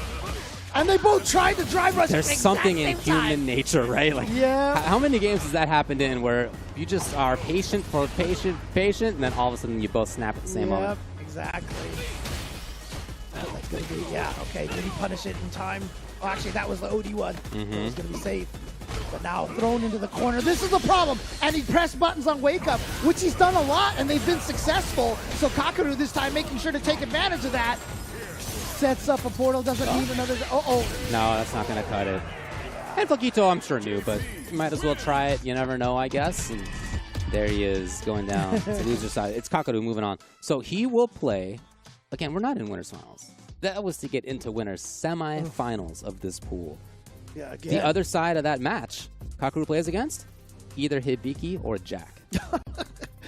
I mean, again, you know, Kakaru, Punk, Tokido, all these guys have not qualified yet, and they're only one of them is going to make it into to be number 48, to be in that final group once we get to that group stage again. So, but like I said, whoever wins it always, like, I feel like they get so much adrenaline, they get a lot of that confidence boost. Sure. You know, when we interviewed Zen after winning the LCQ, he literally said, he was like, I wasn't expecting to beat a lot of these players that I beat. And then he was like, wow, I can beat everybody. And that kind of confidence coming out of an LCQ like that is so powerful. So Kakaru takes one step closer to that, but again, there's a very long road ahead. Now, who's he going to play against in the next round? Again, it will be either Hibiki or Jack. You imagine flying across the world and you're, as Kakaru from Japan, you got to play Hibiki in game 4. Right, I mean, look, at this point, you can't complain. I'm sure that there was an attempt to even things out, but we're in winners semis at that point, which is the 4th round. So, you know, at that point, it's whoever's strong is the one who makes it that far. But it could be Jack as well. It might not be Hibiki. It could be Jack, too. I mean, we were even joking about it, you know, from Pool A. You know, we had some of those matches from, like, I'm flying all the way out from France, and then you're going up against, hi, I just woke up out of my bed. Crawled into the studio over here to come and play, you know. Talk about very difference in the hardships to get here. I mean, that is true, but it wasn't zero hardship for Jack. He doesn't live in the area, right? He had to come out here from the Midwest. Just had a strong performance at Frosty's not too long ago. Ah, yes, and here's the match. And like I said, this is going to be a tough situation over here because who plays this character? Like, who plays Lily? That well, actually, You know who no, plays Lily? Actually, You know who plays Lily? You're right, El Chicote, who he plays against all the time. So actually, Jack might be one of the players who was best prepared for this. That said, again, in Japan, Hibiki has still been doing well, even though everybody there has played against him. Like, he just is a strong enough player that he's still had success anyway. You get number 1 MR. I don't care what character you're using. You are a beast. Someone in my chat said, I don't trust anybody who doesn't make the goofy faces in versus screen, and I agree with that. Yes, got to do it. Uh-oh, here we go. Great start for Hibiki. Again, using that crouching heavy punch. Such a good button here. Yeah, end punish range, but not much. She doesn't really get combos at that range. And wow, just raw. Uh-oh. Big opportunity here for Jack. He gets to set it up a little bit. Oh no, he landed in the fireball. Yeah, but kind of funky though. I feel like Jack could have He got was more. stuck. Could be burnout. Yeah, so he does go for level 1. Very nice combo route choice. Getting burnout. It turns into damage, not just chip damage or the threat of DI, but real damage. Round the Jack. Yeah, burnout situation in the corner like that, especially for Hibiki, you know, one of the slowest level 1s in the game. ODDP is only throw impulse, so it's just a tough situation to get out of. Oh, what a check! And just goes right into level 2 for some massive damage over here. Oh, too far away. Tried to go for 3 lights. That was a little... That's some confidence right there. Yeah.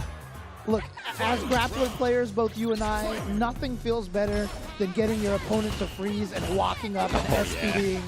That's for sure. It is such a great feeling.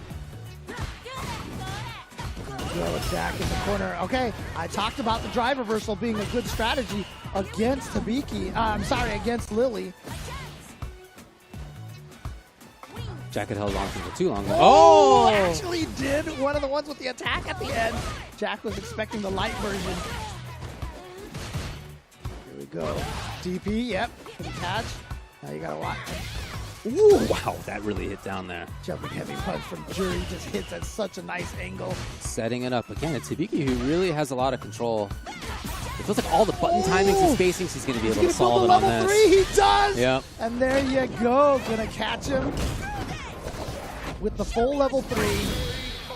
Again, he's the one who has the activity throughout almost all of this. Jack is a little bit more standoffish than I feel like I tend to see him play.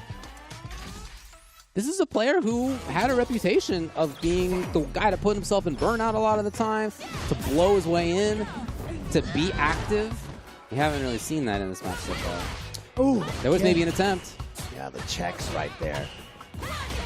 Oh man, he's been checking that every single time. And now the cross cut as well. If you're really bothered by it, you can drive a reversal out of that if you don't want to be in that spot, but okay, this is important right here. Gets a throw. So now Jack with a little bit of pressure right here. Oh man, that crouching fierce has just been an absolute nightmare. That's a level 1. It's not gonna kill. Jack with an opportunity here, but trapped in the corner again already. Ooh. What a perfect parry. No. Too early on the back throw. She was still in the air. And then the cross cut again from Hibiki. Hibiki at match point. Jack this time, no! Only crouching medium kick. Could have had a chance for more. Again, it's command grab. His mix-ups on this have been great. Only one that's whiffed and been punished. I mean, if you're right all the time, that OD Wind Spire and the Windclad Condor Spire is one of the scariest tools because it puts you in an automatic 50-50 mix-up. Man, he really wanted to get out of there, and Jack denied all of it. Is he going to go for it? He's going to probably hold the button for the charge. Still not enough to kill. Yeah. Oh, here we go. He may have been trying to DP. I don't know. It's going to be tough. Yep, again, plus, and you guessed right here. So he's not going to get quite the level 3, but he's Next still... is the kill, and this is the grab that finally whiffs Jack. Jumped out to stay alive. Yeah, I mean, Hibiki's been so great at using the threat of the SPD and finally trying to cash out on it. And I like what he did right there. So he missed it at the end of the last round, and then to start the round, he's like, look, I'm not scared to use it again. Right. So he's really trying to establish that it's still a threat here. Cross Again, cut man, again. his consistency is amazing. Right back to the success of mix-ups. He's in. Oh, the tick instead. And the perfect at 71 seconds. Again, Hibiki, if you don't know who this guy is, he was at the top of ranked. He was #1 ranked for a good period of time. He is one of the scariest lilies on... No, I'm sorry. He is the scariest lily guy on the planet. And like I said, what a beautiful choice. Shout-outs to Red Bull Kumite for bringing Hibiki in for that tournament. That is going to be such cool. a treat to watch. Unfortunately for Jack, not much of a treat to fight against here, but he still has a loser's bracket to be able to make it out of this pool. Again, a little bit slower play than I feel like I'm accustomed to seeing from Jack. But Hibiki's definitely a big part of that factor. Like his footsie's control of that like 1/3 screen, yeah, about there. Super strong. Unfortunate right there. That back throw to the corner would have changed so much in that situation right there. Instead, Jack had to try to fight his way out of the corner, and unfortunately, got cross-cut right there. Wasn't able to kill off of that. Did take the round, but then here comes Hibiki, and yeah, like I said, the fact that Jack jumped away from the SPD in the previous round was like, look, I'm calling out your SPD. I was right. And so Hibiki actually in that round, I think, used more SPDs than any other round that I've seen. He had like 3 SPDs in that situation because, again, he was reading that mind game right there. He was like, oh, because you called out that, you think I'm going to be scared to use it, so I'm going to abuse the SPD instead. And it certainly worked out for him. And people, when they tend to escape, just kind of hold up real fast. You jump, you press jump. You're not holding up. You can. Some people do that defensively. But in those scramble situations, oftentimes people will just press up. And at the end there, Jack got hit by the low afterward. Maybe he's thinking about command grab. It was after that the grab came, and that is a classic grappler technology. It's been around forever. Still working out great. Yeah, it so will be. I don't want to hear St. Cola talking about how he loved watching that. Okay. No. He had a terrible time. He hated every second. Exactly. For sure. It's going to be Kakaru versus Hibiki in the next round. Dang. Kakaru versus Hibiki. Again, that is winners semifinals of a pool at the Capcom Cup 10 LCQ. Winners semifinals. Like I said, to get into winners finals, the other side of which is going to be Sako versus Sleep and Sheep. So look. I mean, that's how it goes at the LCQ every year, but especially this year. It is gonna be tough to make it through. Look, when we were not on the commentary desk, little insight into how it's going here in person. We didn't actually get this many egg rolls brought out to us. Why is Ringe and Jammers getting all the egg rolls, and when we were sitting on the couch, we weren't getting any egg rolls? I feel like this is a little bit unjust here. I think that this is like, I don't know. I can't work in these conditions, man. I just can't do this. Let's put the egg rolls in. Oh, man. Yeah, again, that's the match that we're looking on. As far as loser side goes, boy, Charlie took out Freezer, who traveled over here from far away. Flaquito's in there still. Jack versus MJ Gama is happening in loser's side. Charlie is moving forward pretty deep into this thing. Looks like he's going to be somebody to keep an eye on in loser's side. And if you want to check it out yourself, it's all happening and being updated very quickly, actually, consistently at Start GG. Just search for Capcom Cup X Last Chance Qualifier. It's all there. Yep, absolutely. And, of course, like I said, a lot of what we do here at Capcom Cup cannot be done without all of our wonderful sponsors out there. So definitely want to give a shout-outs to all of them, this time for Steel Series over here. Shout-outs, again, to Steel Series for providing the headsets for the LCQ and for Capcom Cup X. Steel Series Moments is the easiest way to record and share your gameplay with friends. Moments in-game auto-clipping lets you capture and share your clips anywhere. So again, shout outs to Steel Series here, as you can see on the set right there with this beautiful artwork as well. Love that drawing right there of Ryu and Luke going at it, going against each other right there. But again, providing all the headsets for this LCQ and for, wow, someone's winning $1 million.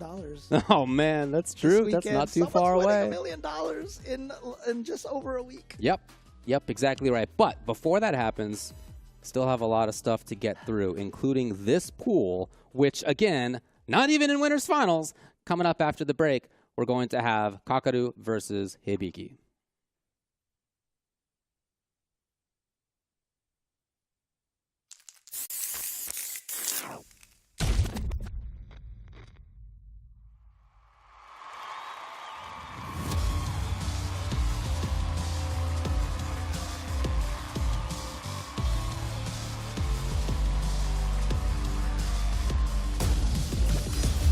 Let's get it. Yeah! Beatful, baby! Sure thing. Let's dance. Hey, where's my bed? Watching on as I command the stage. 1, 2, 3. Make way for the ninja star. From the Botinu. I live for battle. One second helping of you. The time for battle is here. To duke it out with me? Shall we begin then? Do you need to take a rest? Do enjoy this. I'm game if you are. You'll see. Yeah! We gonna crank it up. Let's get it on. Another mission awaits. Do you plan to fight at all? Quiet. All right, I'm ready. Your footwork's sloppy. This some kind? Behold this body of work. You are lacking. Get ready. I'll show you strong. Allow yoga to guide you. What is it? The power of yoga. I'll show you the power of my kung fu. I'm ready for you. Just bring it. Think you could break my defense? Got you in my sights. Ha, smart choice. Bring it.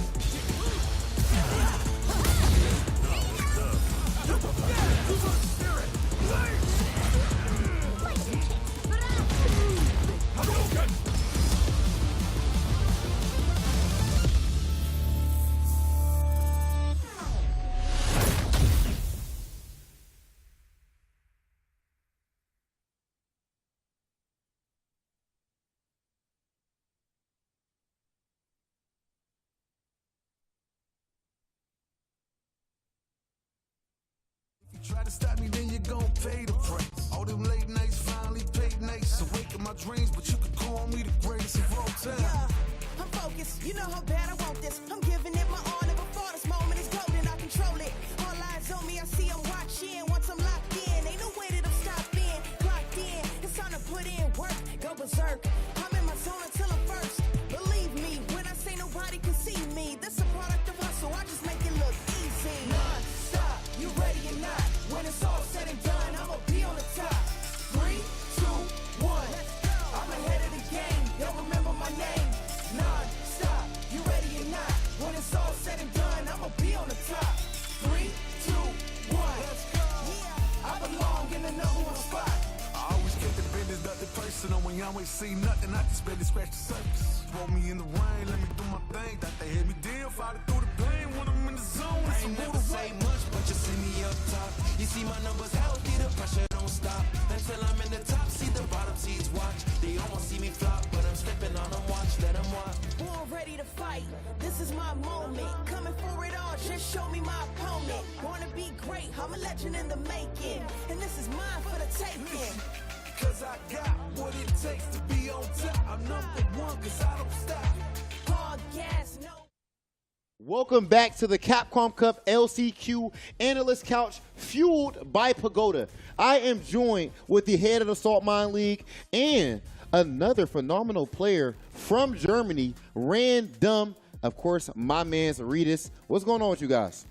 I'm very happy to be here, traveling together with Random all the way from Germany, supporting Random and GG Halliburton. Random. So, okay, this is, if I'm not mistaken, is this your first offline tournament ever? Yes. First time I ever played offline.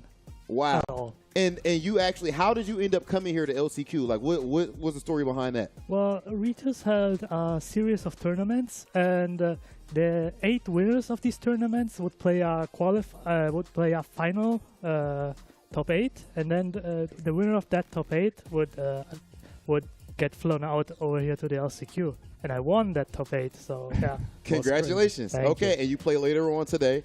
Or Tomorrow. You don't play till tomorrow. Yes. Okay, and Ritus, for you to even, of course, we know that you as the leader of the Salt Mine League, Yes. one of the most entertaining things that we get to see in the FGC right now, man. And here you go, you actually sponsor Random to come here to his first offline tournament, all the way over here to America. Same for GG Halliburton, Kim player from Germany as well. Man, like what makes you want to do this sort of things, and what is it like to be able to see these guys compete and basically play for their dreams pretty much here at Capcom Cup? I mean, when I started Saltmine League, my dream was always about bringing Europe more on the map. That's why I did Saltmine League. And, I was like, hey, we need another representative of Germany being here in America. So that's why, actually,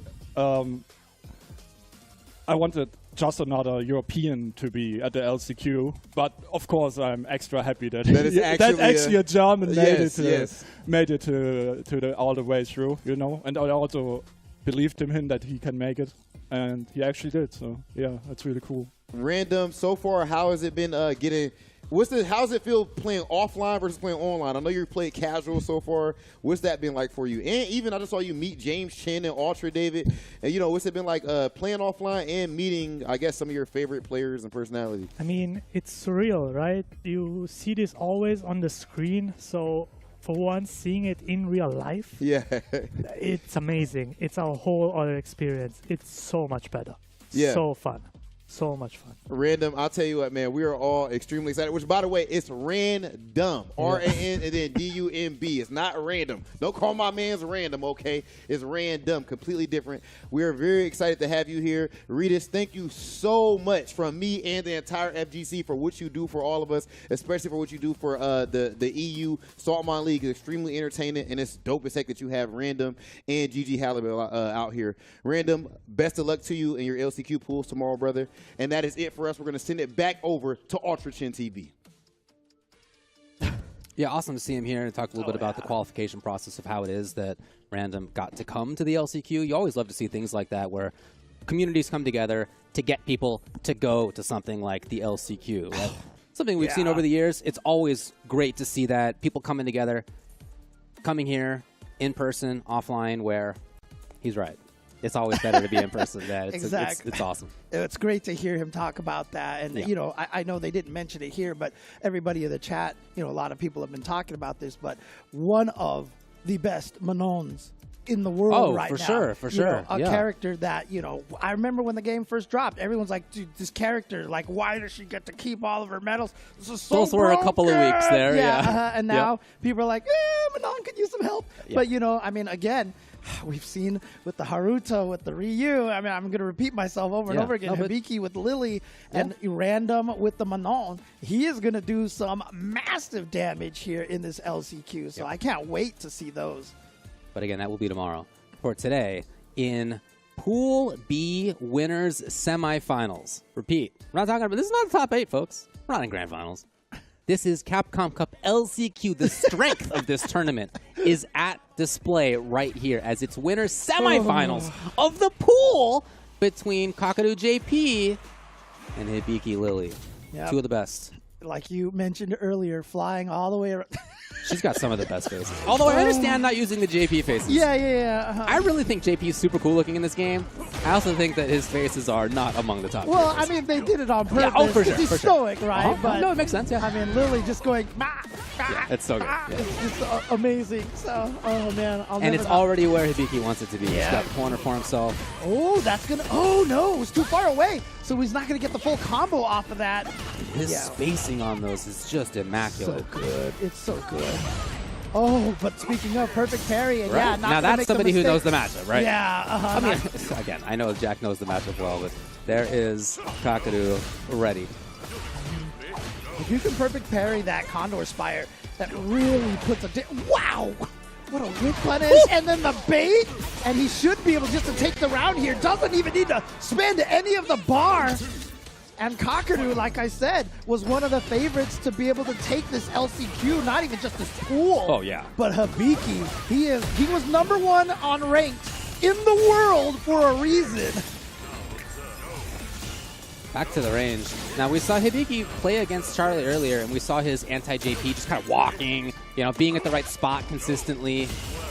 And see whether Kakadu plays it better. In fact, interestingly, it's not about the zoning so far for him. When he's had success, it's been about activity. Yeah, absolutely. It's like I said, I feel like the zoning aspect of JP is not where his strength lies, honestly. Hey. Oh, ow. But speaking of, actually, he's not even gonna. He's just gonna go for the kill right here. Because I mean, he did. Oh no, he burnt himself out. Sorry, I heard the burnout sound. I thought that was Hibiki. Yeah, but there you go. But yeah, for sure, spend that level 3 after burning yourself out. Man, that was a perfect parry even. Backdash. Hibiki's really mixing it up. Yeah. That range, that like 1/3 screen range. JP's so, honestly, he does. That's a range where, against many characters, JP has control of. Right, but the way that Hibiki's playing, that's his spot. Yeah, Hibiki has been controlling that range so well. And it's just so irritating. You see these like crouching light punches. He's been interrupting so many things with that crouching light punch. And here we go. Has the level 3. No Raging Typhoon just yet. That was punish counter. That's so much. Now he's got him burned out. Why not just, actually, he doesn't even need to. Raging Typhoon, gonna take game number 1. Like, if he wasn't that far down, I thought he was just gonna go for a drive impact, let him spend the level 1, and be like, whatever, I have plenty of life to take that. But he didn't even need it. Got the hit. There we go. That's that spot right there. That 1/3 spot. Shout outs to Lynch here, also pointing out to me that this is a battle of 2 former #1s on the CFN top MRs, ranks. yep. Yeah. Yep. Yeah, that spot's been held by a good number of people. Only one of them who plays Lily, though. Oh, again, that perfect parry. But missed the Streebog juggle. Gets the back throw, however, into the corner. So a lot of real estate to try to fall back on. Oh! Dude, we remember Flaquito trying to go for some maybe of those. that was the read he was making, that there would be forward approach. But. Oh my god, look at the frame kills in between all the juggles. Perfectly timed. Has that whole sequence built into that muscle memory. Kakadu taking round number 1. So far, the drive impacts haven't been working particularly well against Kakadu. Yeah. Definitely very ready for that. Ooh! Oh, it's still hit in the back right there, and that's great for Kakadu. He gets to reset, gets to move in. I'm surprised that crossed up, and I'm pretty sure that's why Hibiki got hit as well. Oh, no, hold on. No, I think you're dead. No, by a pixel he lives! Oh, my goodness. All right, corner carry with this combo, yep. Try to get that corner position because he's still in burnout right here. Oh, one mix-up. No. Here we go, yep. Oh, what a juggle! Is that it? Yes! Yes! Match point, Hibiki! What a call out with the jump strong juggle into the ODDP. Didn't even have to spend any of that super meter as well. So he's coming in here with just as much meter as Kakadu. Kakadu trying to take up that spot on screen, but Hibiki is just so consistently moves at the right time. How did you know where the spike was going to be? Okay, but nice. Here we go. Big damage. But again, the important thing is that Hibiki has a level 3 as well. So if he he's in the yellow now. Yeah, so a critical art can hurt quite a bit here. Nice V reversal. Just get her out of there. Perfect parry on the wake up. Oh, but there it is. Kakadu gets the hit. and gonna get the perfect here at 70 seconds. And Hibiki right back in, no delay. Try to get a whip punish. Instead, it's Kakadu who, again, gets what he wants in that 1/3 strain spot that they've been fighting over so much. Yeah, and you can see Hibiki trying to be a little over-aggressive now, trying to get in. Oh, parry, the perfect parry. And then he got the juggle from the portal spike.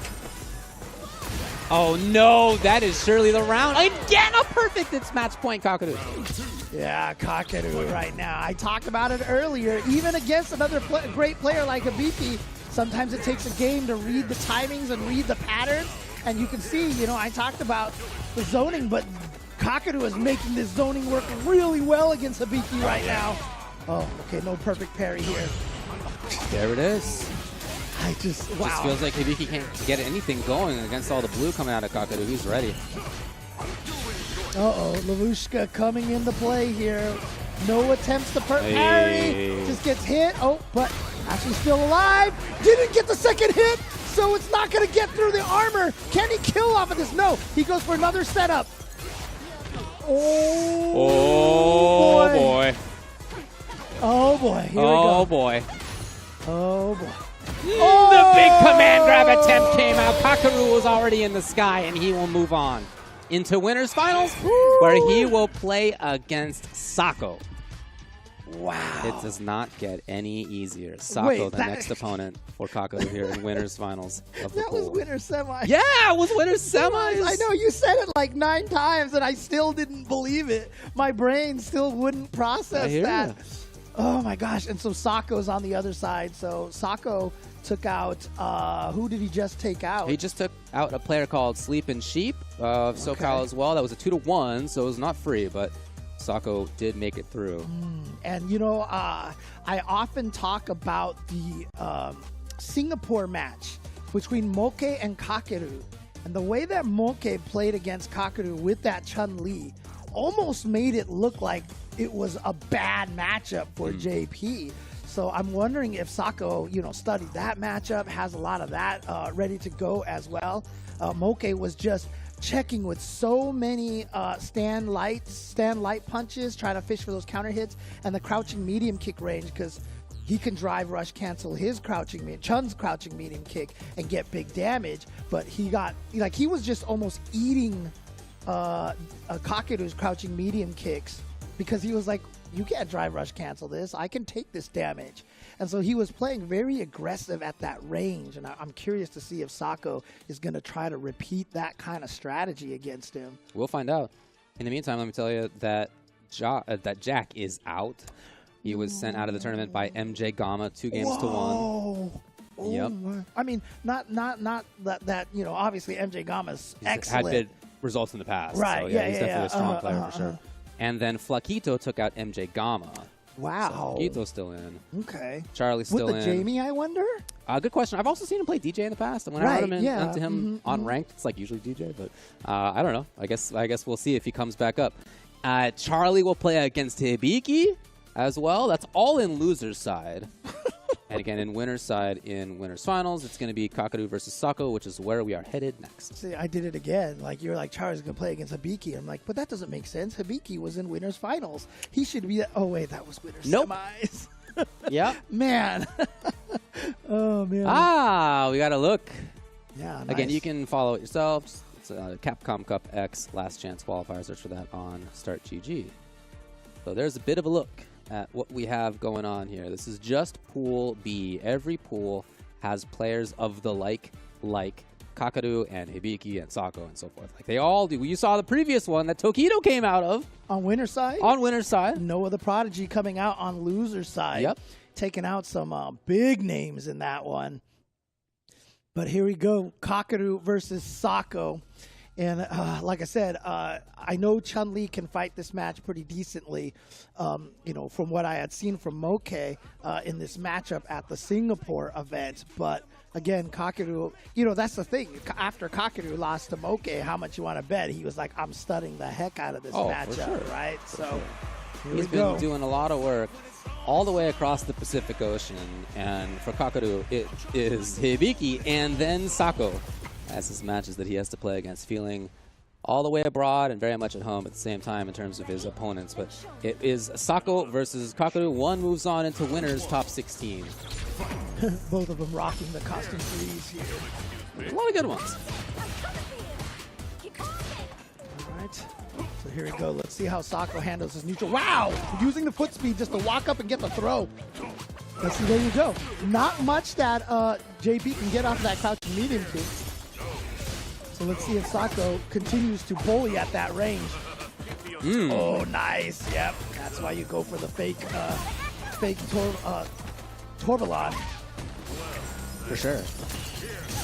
Okay. Gets the crowd fight. Uh-oh. Oh! Both of them burned out.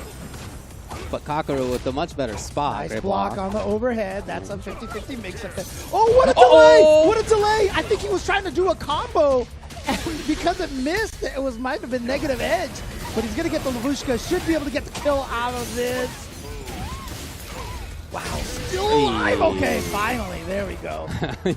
yeah, it wasn't quite over yet. Oh, my God. Come on. You said it.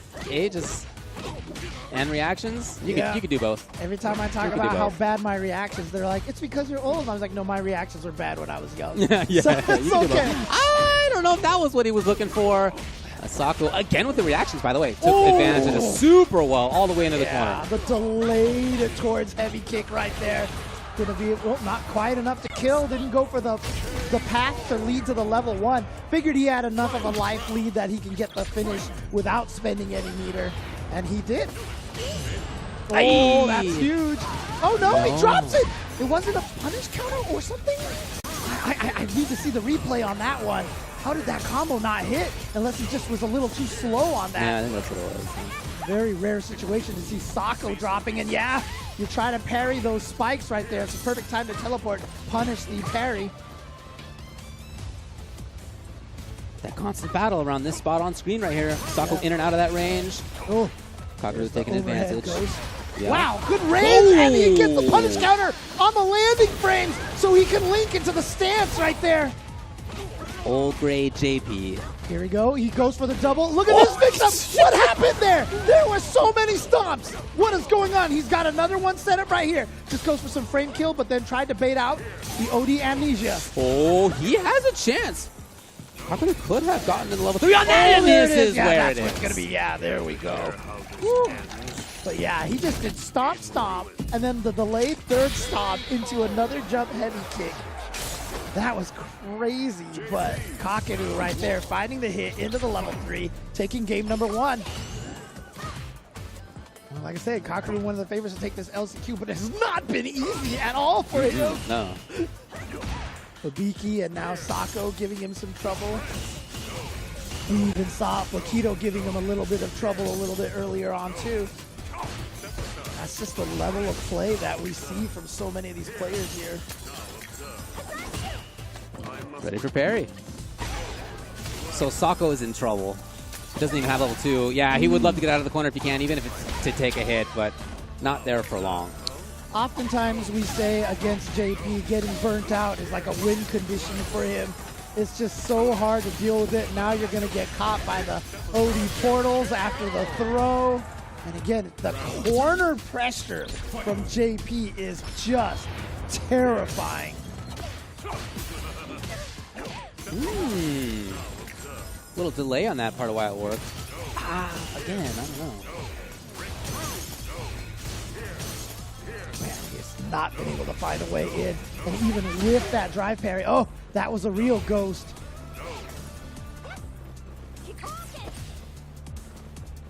Not quite at level 2 is Sako. He knows he has to make something happen, yes. Man, if he blocks something, he's going to get there. Okay, yes, level 2 on deck. Parry. Yeah, right, that's fine too, just to get him that extra bit of meter. Also just to be, oh, there we go again. Punish counter is going to be able to get the link off that. Baits out, but that was just a parry, not a OD amnesia. And he got out of the corner, and then he's going to be able to juggle. Again? Oh, beautiful stuff. That's going to do it right there. Kakadu is going to make it out on winner's side. This is winner's final. Yes, right? this one yes, is okay, winner's side. Kakadu is going to make it out on winner's side here of the pool. So he is in the top 16. Kakadu will be done for today. He'll be able to rest tomorrow. And in Sunday, when Sunday comes, he's going to be in that top 16. Taking a look back here. Yeah, there were some scrambly situations. We had a moment, a look at it right there. But again, Kakadu is he's extremely prepared. His setups are immaculate. The conversions have been looking great. And it's hard to beat somebody when he's at the top of his game in that way. Yeah, I mean, again, obviously JP top 3, top 1, top 2, top 3. He's very good, yeah, based on whoever you talk to here. But it's just not just that. When you see what Kakadu does with this character, I mean, the decisions that he makes are just. You get someone who makes those kind of decisions and then put him in the hands, put in his hands a character like JP. It's just, oh man, it is such a tough. Well, he's the one who made the decision for JP, of course, right? Of course, it's not yeah. It's no accident. And if you're out there trying to win the $1 million, do what you got to do, man. It's a lot of money. By the way, hey, he's kind of won a little bit already. That's absolutely true. Absolutely correct. I mean, JP's cover your ears, chat. JP's super fun. JP's a really fun character. All right, I want to see how many angry faces show up in the chat right now. He's super fun. He is a cool-looking character. He's got a lot of cool options that are very unique in a Street Fighter context. Cover your ears, all right? Earmuffs. Oh, man. Anyway. I mean, here's the thing, right? I mean, yeah, he's super fun, but, a lot of it I've often talked about on social media and such, his ability to juggle with the standing heavy punch, the jumping medium kick and all that stuff is absolutely fun. It's great. And, I've admitted that if we nerf that, you would be taking a lot of the fun stuff away from him. So, you know what? Give the fun to everyone else. Ah, okay. Well, we'll see what happens. Let me give you an update on the rest of what has happened. Hibiki took out Charlie. Flaquito took out Sleeping Sheep. And the result is that losers semifinals now is going to be Flaquito versus Hibiki. After that, losers finals will be winner of this versus Sako. Right. Look, man, one of the things that's really important to understand is, if a character is fun, most of the time that means whoever you're fighting against is not having fun. And this is propaganda, man. It is fun to be in a lot of these situations, in my opinion. I think this game is a blast. I mean, but the point being is that that's the nature of fighting games. Yeah, exactly. Your whole goal is to on. have fun and make sure the other person doesn't. Like, that's your whole goal. Oh, just casually a Lily versus Jamie match in the loser semifinals of one of the toughest tournaments of the year in the pools. God, these guys, I mean, look at these guys using these top tier Can you characters. believe that they're willing to do this? All right.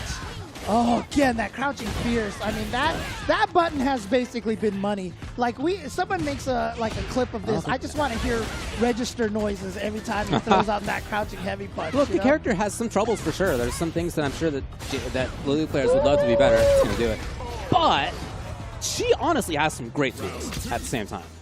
She really does. And that is absolutely wonderful. Well, I mean, outside of the fact that, it is drive reversal bait, I've often said that OD Windclad Counterspire is the best special move in the game. Like, literally. He stole a drink. Yeah, no, I mean, it's super good. There's no doubt about it. Towards heavy punch, finding the mark. Oh, nice. Flaquito at level 3. Command grab mix-ups can come in. Nice! What a reaction right there. A perfect parry into the back throw. Yeah, and that was punish counter, so not going to be able to get away from that. And here we go. SPD situation back in there. What's the mix? The delay. And he's got the raging Trying to typhoon. make it all happen. I don't know. Is this going to kill? It is a critical art. Is this? It did! It killed! I'm sorry. Like I said, if I'm on the stream, Oh, David, no. if I'm on the stream. No, I'm glad you did it because I didn't think it was gonna kill. I didn't think it was even time to say the catchphrase. No But you were right, dude. commentators ever You were get right. it right. As long as I'm here, I curse everybody. Let's not forget the Reinhardt matches from Street Fighter 4 way back in the day against Momochi. Oh, man. All right. Akito trying to tie this up 1-1 now. Hey. Looked good for spells in the previous game, but there you go. Wind-clad Condor Spire, just such a great move. In general, Hibiki is the most consistent threat of any Lily that I've seen play against. I feel like a lot of the times against Lilies, even good ones, there's like good chunks of the time where like they get reset and you're like, all right, I kind of get to breathe for a little bit. Even if they like landed a command grab, right? Even if it goes well for them, kind of get reset. It feels like he's just constantly in the mix. He's constantly a threat to do exactly this, to suddenly start it off with the EX and get in there and press and get to match point. I mean, we were talking about that timing where you both finally just decide to do something. It happened again right there, but like I said, with the OD Wind-clad Condor Spire, gosh, got to be a faster way to say that. Ugh. Wind-clad. I don't know why you're bringing in the clad. But, I mean, you're technically correct. Wind Spire. Oh, Windy I'll just Spire. call it OD Wind Spire. There you go. That's what we'll do. Condor Spire and Wind Spire. Hey, Oh, plus still his frame. turn. Yep. Yeah, absolutely. And, oh, what? I tried to crouch and fearsome out of the air Take instead a of going drink. for the Oh, DP. okay, finally at level 3. The second time in this whole match he's been at level 3. But we still have Again, never this seen the is- level 4. Yeah, yeah. But if he gets in, again, he is a stronger mix-up character now, if that comes up. Oh, there we go. Here's Level the level 4. 4. Now you gotta, if he can get to a level 3, command grab into level 3 will kill. Oh, man. Is that going to kill? Oh, boy. Okay. By a pixel, it does not. If he gets a command grab, that's over. Oh, my goodness. I don't think Flaquito? Still gonna get this level 3 here. Did he not do the OD command throw earlier? I don't think he did. I think that was just the regular one. Okay. Chip is possible here. Yeah, for sure. I had stopped watching because I thought that was gonna kill. Oh, yeah? Okay. Okay. Nah, jeez. I didn't even ask No, the but I know you. because I I thought it was gonna kill for sure. Oh, I thought you didn't ask because you didn't think it was going to kill for sure. Oh man. Oh, what a whip punish right there from Flaquito. And the drink. Okay. And another drink. Yes, at level 3 again, so the mix-ups are strong. Now, can he steal another drink here? You got to watch out for the wind, the Condor Spire. Oh, he's going to get one here. Yeah. Level 4 activated. Oily Jamie. Oiled All Jamie. oiled up. Yeah, exactly. I don't know if he's going to get much of a chance. Oil up. Because here's Hibiki. Oh, nice. Okay. With the corner and with enough damage on deck that he could already get the kill boy. to go in trouble. Yeah. Can he get out of here? No wake up level 1. Oh, what a chase no! down! Again! That's what he did to Kakeru. And using the fear of the SPD to make you jump back and having the call out with the jump medium punches. Great job. Whew. So there's Hibiki. Again, it just feels like he's constantly a threat. He's always at this range, it feels like, where you can't really press your footsies buttons because she's got these good footsies buttons, or maybe she's just going to do Windy Spire through. She's always pressuring, it feels like. Again, even after command grab, she goes to the full other side of the screen, and it feels like he's just immediately right back in play. Right. And, I mean, you know. Oh, man, this was a moment, yeah. Oh, that command right. grab there could have been a little bit more. Now, Flaquito ended up taking this round. We'll take a look So you at see this. right So he there. Didn't quite kill, was Yeah. able to get the kill afterwards, but then could not bring it to a game man. number 3. And he's at 4 drinks, you know, like this was the moment for him. Right, but watch this scare right here. Make you jump. That was it. You see the tiny micro walk from Hibiki. He's just like, eek, and that was enough to get Flaquito to jump backwards. These are the little small, subtle things that a lot of people don't notice, and it was just that little micro walk that got him to jump back. Beautiful stuff. Yeah. And, well, so Flaquito's out. Congrats to him at getting 4th in this pool. Yeah. It's going to be Sako is his reward. To play against in losers finals. Coming up next is going to be Sako versus Hibiki. Yeah, and I think Chad is correct over here. We should probably stop using the oily Jamie kind of thing because I don't know why I already picture like Tay or Mattis Mao just like ready to make some art for based off of that. And you're saying don't do it? Is that what's coming out of you right now? You're saying don't? Okay, fair. Okay, I think we can do it. I think we can go. All right. All oily skin, Jamie, teenage Jamie. You know? Oh man. Well, now I want to see it, so please get to work. But yeah, I mean, look, 3 Japanese players over here in the top 3 of this pool, right? Because this is the one to get out of this pool on the loser side is going to be Sako and Hibiki. And again, Hibiki has just been looking crazy. Only players that these both have lost to were the same guy, right? Kakeru. And so which one of these players is going to make it out here on the loser side?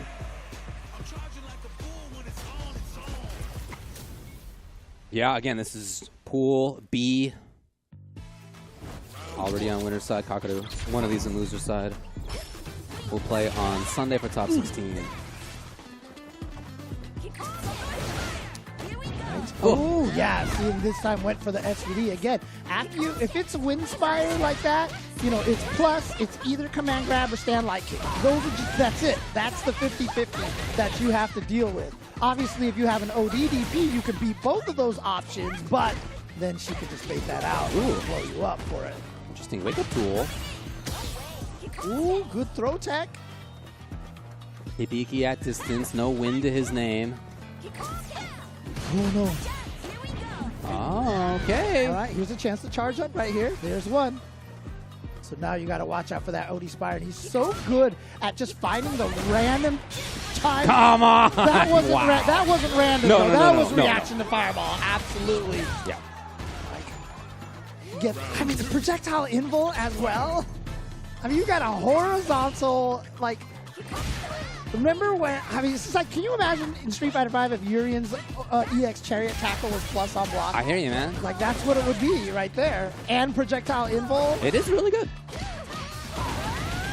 Again, although she's on the lower end of things, she does have some tools that are among the strongest. She's got some very strong stuff. Right. Again, every character has the ability to win. Or wind in the case for Hibiki. Yeah. Hibiki trying to scheme on this. Again, that's drive reversal as well, but Sako chooses to play patient. Just neutral. Just getting up that wind charge right now. It's got a level 1. You don't need to let her press close, crouching fierce on you. Do you want to give up the resources just for that? I don't know. Maybe it's not worth it. Hibiki with level 2 is going to take him. No! Oh, boy! Not like this. Not like this. That's a grayed out Lily with, big trouble. Kill. No, do you think it's going to kill? Yeah? You didn't even say the line, did you? It's CA. It's CA. It's just shy. Wow. It's pixel shy. No, that's not going to work. That's not going to work. That fireball was guaranteed to chip at that point. Level 1. No projectile invul. Oh, boy. Man, what a comeback on that one. Okay. There are no easy matches here in this LCQ.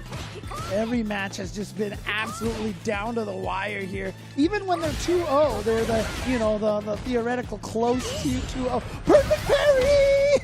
Oh, look at this. Just going after the drive gauge. Targeting the drive gauge. Oh, but there's that wind spire again. Sako gonna fight back with that. Not going to be that much damage. Obviously, the perfect parry scaling right there. Even as a punish counter, really nerfing the damage on that. Get a wind out of it, though. Yeah. There's the reaction. Oh. Command grab. Sako in the corner. Walked up Hibiki versus the parry attempt from Sako. More than enough. Did he do that thinking that Sako saw the last match? It was like, you know what? I scared you to jump back. And so he's like, Sako was watching. So he thinks I'm going to do it again. It's very possible. On the other hand, you know what the mix-up is, right? Yeah. But maybe. Oh, wow. Perfect parry. Goes for the drive impact to counter over here. Obviously, a lot of scaling. There we go, the plus frames. Goes for the standing light kick. Man, I mean, the way that he plays Hibiki just makes her seem like the most brutal rushdown Dude, character. honestly, he's always in there. Yes, it's going to be match point. Hibiki just like that. You can't watch this and not think to yourself, we've been all wrong about this character, honestly. Right. Sako using a lot of resources there. Some extra drive rushes to get some extra juggles to get to that corner. Got him with the low, and that's a counter hit. So he's going to be able to get the combo off of this. Sets up the empty low. Great block by Hibiki. Tried to go for the back throw to put him into the corner. First hawk dive right there. Yeah, I felt like he needed to take a risk. That was too close. Yeah. And Sako will take the round. He hasn't really jumped forward very much. You know, it doesn't seem like he's felt the need for it. He's been playing fine. Okay. This is his way in, effectively, right? Crouching Fierce into drive rush. Yeah, or you know, a Windy Spire or something like that. Those are his ways in, yeah. That's not going to miss this time. Here we go. Gets the level 1 in the corner here. Hey. Oh. One more could do it if it's versus parry. Oh, yeah, you're right. But look at this cross cut again. We've seen that Hibiki is so good and consistent with those cross cuts. But he's burnt out here. This is so dangerous. Here we go, throw. You'll take that if you're burned out. But now... He's looking for hit confirms. Sako knows, obviously. Here comes Sako, though, speaking of confirms. That didn't connect. Yes, offensive. Gets what it! a choice. Here we go, level 3 and in critical art mode. Is he gonna go for it right here? Yes, he is. The level 3, not gonna quite kill, gonna be just shy. Okay. How will he press? Double dash? Was that the intention? I don't think he meant to. I think he's in big trouble. I think that was an accident, and unfortunately, that's gonna cost Sako the game, and Hibiki's gonna take it. I really felt like he accidentally buffered too many forwards, and it just came out as a double dash. Look, I've had it happen to me before, too, as well, when you're a little eager for that punish. You're just like, I'm in, and then, oh, man. The big exhale after not breathing or talking for 30 seconds. Yeah, that's where I am right now. But great match, and you it know was. What? And we got Lily into the top 16. That's true. Of the LCQ here again. Either way, that was going to be an awesome representative. Two players with great storylines. Yeah. Cool to watch both of them. But it will be Hibiki who comes out on top. In part, you're right, because Sako had, man, really unfortunate error. Yeah, and there was one time Sako got a hit that I felt like should have been able to combo into the Serenity Stream stance, into the kick, and it didn't hit.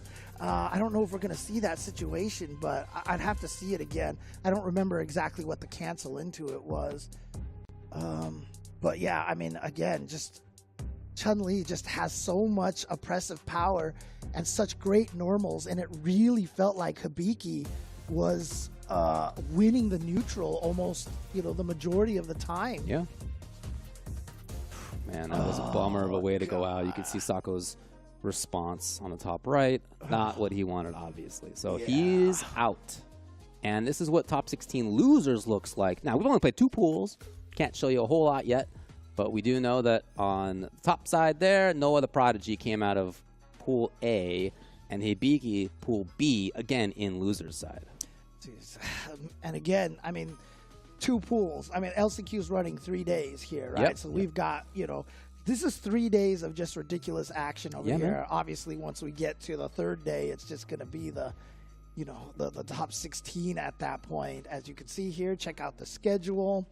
We're going through this day 1 here. These matches have been absolutely ridiculous so far, and every one of these pools feels like like we're getting treated to a high-level tournament. Yeah. Like each pool right now. It's a lot of fun, no doubt about it. We've seen 2 of the pools today. The next one has players including Moke and Itachi's Legacy and Stupendous and Paladin and Samurai and Problem X and Pinoy and et cetera. All sorts of super strong players going on in their MOV. Man, It's going to be a good one. I'm telling you right now, one of the things that makes me happy is we're seeing some cool character representation. Even in the next pool, you mentioned it. I mean, hopefully we see the Zangief from Stupendous, you know, and you know, see some more of this character variety, because it's been really, really cool. And again, that's the next pool that's going to be starting up soon. But you know what else has a variety is the Pagoda egg rolls, by the way, because there are a bunch of different flavors. You know, today we have been feasting on some of the chicken egg rolls over here, but there is definitely more. We're going to have some pork egg rolls at some point in time. So let's put the egg rolls in, man. Let's do it. And crush your cravings with Pagoda snacks. Don't fight your cravings. Just give in and pick Ken Masters. Thanks, Pagoda. Top tier for the right message. there. Just Top head tier straight to the character, top of the top charts. tier food. Or maybe 7th in the charts, depending on who you ask. Don't believe in the propaganda. Depending on who you ask. Again, that is our set of the pool here on day number 1 of the LCQ. We're going to go to a quick break. We'll be back with the players who I mentioned, as well as the other dudes who are commentating here today. Stick around for that.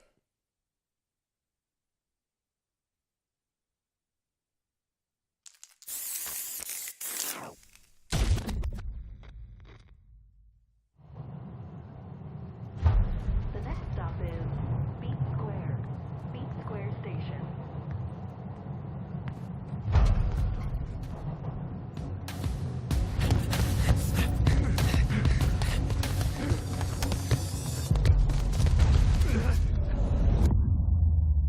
Bring it on.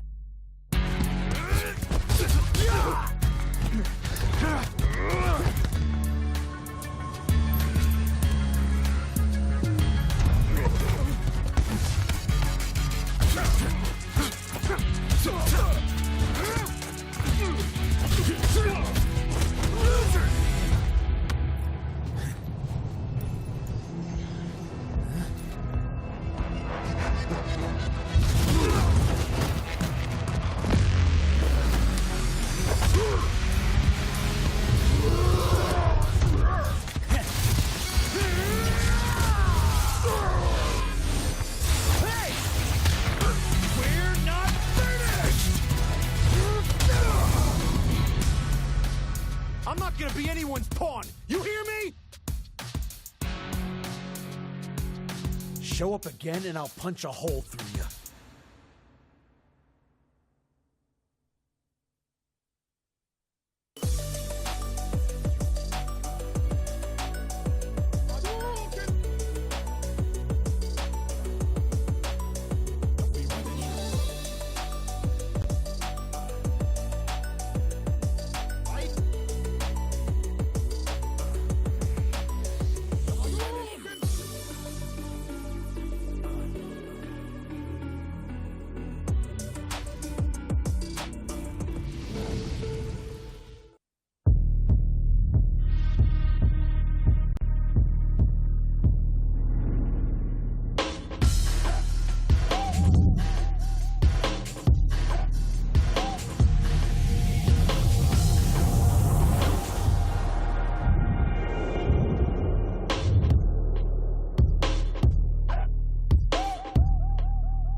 Red Bull Kumite, New York. I belong in the #1 spot. I always kept the business nothing personal. When you always see nothing, I just barely scratch the surface. Roll me in the rain, let me do my thing. Thought they hit me down, fighting through the pain. When I'm in the zone, I ain't never say much, but you see me up top. You see my numbers healthy, the pressure don't stop. Until I'm in the top, see the bottom seeds watch. They almost see me flop, but I'm stepping on them, watch, let them watch. Born ready to fight, this is my moment. Coming for it all, just show me my opponent. Wanna be great, I'm a legend in the making. And this is mine for the taking. cause I got what it takes to be on top. I'm #1 cause I don't stop. Hard gas, no brakes, high stakes. I don't act tough till the tussle let them fold ya. Non-stop, you ready or not? When it's all said and done, I'ma be on the top. 3, 2, 1. I'm ahead of the game, they'll remember my name. Non-stop, you ready or not? When it's all said and done, I'ma be on the top.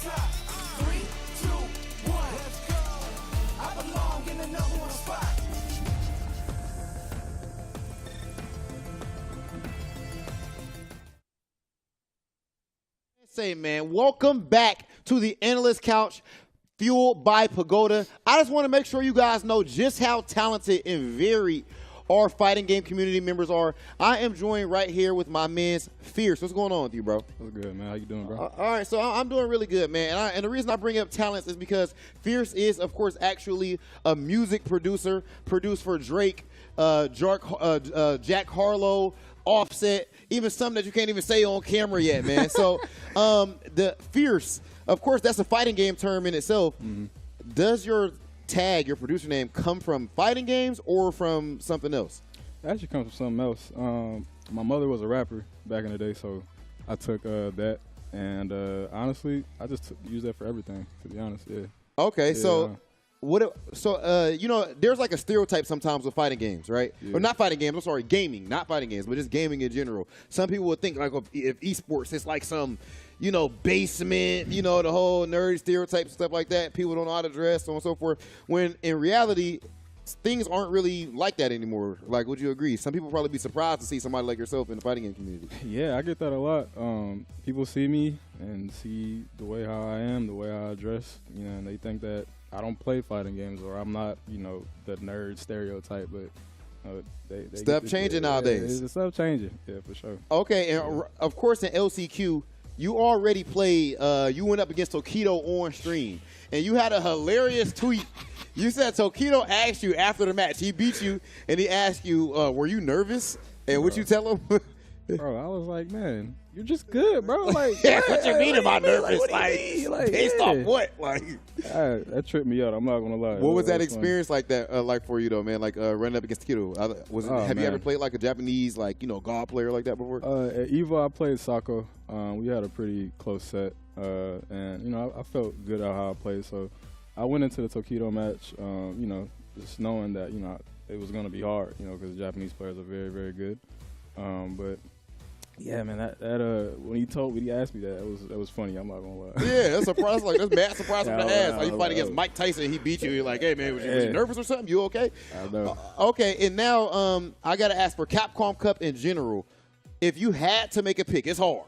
But if you had to make a pick on who you have winning, who would it be? And do you have a player that you're just the most excited to see compete in Capcom Cup? Man, I ain't gonna lie. I know he's in the LCQ right now, but I'm gonna have to go with my dog Punk, man. Punk the God. I want him to make it out, and I want him to do good Capcom Cup for real. That's my dog, so I'm gonna be rooting for him. And it is what? Yeah. Black History Month. Oh, God. It's Black History Month. Come on. Hey, I have been your Big Hollywood Rob TV, of course, with Fierce, a producer extraordinaire. And this is the type of people that we have in the fighting game community. It is wide range. It is a beautiful thing. This has been the Analyst Desk fueled by Pagoda. I'm going to send it over to Ringe and Jimmers.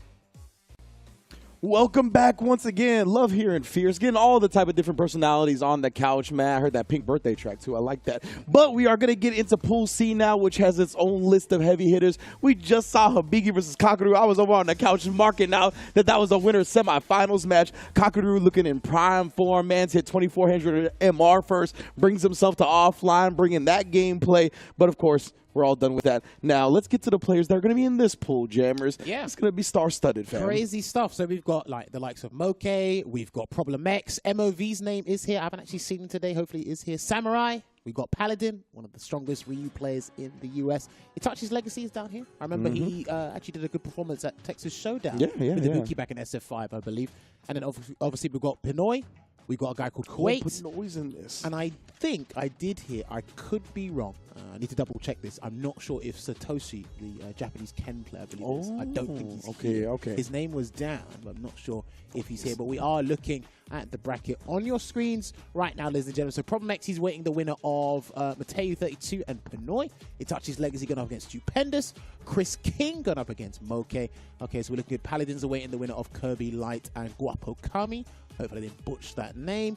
And then, of course, we've got, Laplace MOV got up against Roxas 32. Roxas 32 was another name in this list that was notable. So that's going to be an interesting one. Looks like it's underway. Or we're going to put that one on stream first, I believe. But yes, the matches are shaping up quite nicely, I must say. Yeah, I got the pleasure to call a fair amount of Roxas 32 matches on ICFC Asia. Oh, and he's going up against MOV. Yeah, so he's a pretty strong Luke player. Definitely made top 8 a couple of times. Obviously, MOV, one of the fighting game legends. He's going to be bringing his Chun-Li to the table. Chun-Li versus Luke. Going to be interesting to see. Obviously, both strong on the ground. But I want to see if the experience of MOV is going to be a difference maker here. Well, this is what's interesting, right? Because I was discussing this with you before, just to reiterate for people who are just tuning in probably. There's a lot of players. Yeah, there's a lot of players that are, you would assume they're quiet, but they are actively playing. They just, you don't see them as like frequently in the competitive circuit. MOV is actually one of them. Of all the Japanese players, of all the Japanese players we talk about and eulogize, MOV, it's almost as if we've never spoken about him this year. Yeah, definitely not, right? Just a lot of other Japanese players have really taken the spotlight. He's kind of been in the cut, but those are always the scariest players as far as I'm concerned. Not as much footage on them. You don't know how they're going to perform in a tournament environment like this. Obviously, he's got the experience to go all the way, but I want to see when he hasn't been as showing as much as recently. Trying to get the delayed air lightning legs there, but Roxas does get a 3-piece into the flash knuckle. Just should have set up some nice pressure in the corner, but he left some damage on the table, right? We saw the crouch medium punch. I love the side switch from MOV. Yeah, you can get one stomp and then do the delayed fist. You can do 2 quick stomps and a delayed fist, but you can dash under them to get that positional advantage there for Chun-Li. You see MOV is looking like the main shot right now. Back up, try to get in that fireball drive rush range. Ooh, even swinging with the forward heavy kick. Chun-Li players should be using that button a little bit more, especially against guys that are like forward advancing, just trying to get a huge damage combo. There you go. Perfect parry. And I've been saying this recently. Another fireball that's kind of not spoken about in terms of this might be difficult to perfect parry is Chun-Li's. Because they never expect you to do it. So when you do it, you literally caught them with the Dave Chappelle. Yeah, most definitely. I never see Chun-Li's like kind of anticipate the fact that the fireball is going to be perfect parry. We'll see if MOV makes that adjustment here. Rox is already looking strong though. Trying to get that drive rush cancelled there. And again, he just waited for him that time. Beautiful whip punish. What are we talking about in Pool A? Yeah. That exact same scenario there. Trying to jump out of the corner. Almost got it. Almost got the delayed lightning legs to mess up where the rising uppercut was going to go. So Rox is playing extremely clean right now, man. This was a name that people noted down and said, look, be on the lookout for this guy. Gets a delayed jab, but he didn't believe in it. Now we got the level 3. Oh, but he drops the flash knuckle himself. Scratched away here. Jumping in. He jumped into the projectile. Nice little conversion there from MOV, but he done the wrong thing. Very smart. And yeah, as soon as MOV sees the HP flash knuckle, just drive impact punishes there. Bring the drive impact right back. Walk forward a little bit for the meter bill. How much we got to cash out? I think it doesn't even need, actually, he might need just level 1 at least, right? There it is. Nice. Well calculated from MOV. Draining everything, keeping 2 bars to his name for the final round of game 1. Maximum scaling on the level 1s are 30%, so if you do the hard work, the super should close it out for you. Interrupts after the stand medium punch. He only is +1 on block, so can't be too greedy. Exactly. The confidence on Rox is where he's challenging has been super on point. Starts cancel with the Serenity Stream. Just caught him trying to take his turn a little bit early. Hadn't seen that from MOV before. Some whiffs, man. He's still flinging out the heavy kick just in case he walks into it. You're going to automatically start to cancel anyway. So if it whiffs, it's not gonna, the cancel's not going to come out. Oh, and again, he's bullying with that flash knuckle level 3. Oh, actually doesn't get the punish on the perfect parry. That's a big drop. Flash knuckle here for level 3. It's going to put him on life support. MOV still going to have another chance in this round, though. He's still alive there. What's the play from Roxas? Waits. Just wakes up with the level 2. All right. Man, MOV bet it all. Well, interestingly enough, good patience there from Roxas. I've got to say, MOV, just as eccentric as ever. I love his Chun-Li. He needs to be careful because he already got whiff punished once or twice, whiffing that stand heavy kick. I know what he's trying to do. It leads to an abundance of damage, but you can't be too greedy in that regard as well. Oh, and when he's trapped in the corner, he hasn't had too much success trying to get out. As I say that, gets the side swap there with this. But we did see a side swap in the last game as well, right? And Rox is still able to close it out. And look at this fighting from with his back to the wall very well. I like that he's employing regular dashes really well. I remember David mentioned it. It's like he likes that a lot of players are implementing the regular dash again. It's great, right? Like we definitely ignored it at the beginning because of drive rush, but it has its place. It's a great piece of neutral. We got him. Finally got him. Not having any of it, mate. Rox is here. Wants to get above that 3 bar so he can drive rush cancel. There you go. Well, you got to drive rush cancel that light kick and won the round here, but this will be a safe jump. And then nice throw tech there from MOV. He can try and catch a projectile at level 2 if that's the play, but no. Oh, didn't even try to combat the flip. Good block, good discipline. There's some drive chip though. Still waiting it out here, just waiting for that gauge to slowly replenish to a decent amount before he takes the risk. MOV does such a good job keeping him below 3, and then he snipes him with the crouch medium kick. My goodness, what a clutch way to close it out. Let's see if he can try and equalize here, Ringe. Oh, and then whiffs the first button, puts a counter poke out. Beautiful conversion from MOV. And then, yeah, baits him into that one, gets the punish counter throw. Good, he's going back to frame tight stuff. Stand medium punch into the stand jab, looking for that counter hit there. Missed it. He thought he was still going to block. And another heavy kick. Really starting to work out right now. And it makes sense, right? As Roxas, when you have this much of a life deficit, you want to move forward. You know the onus is on you to try to start making things happen. So that's why that forward heavy kick is hitting way more now. But this is what's really interesting. It's the timing of when MOV, and a lot of Chun-Li players do it in specific scenarios.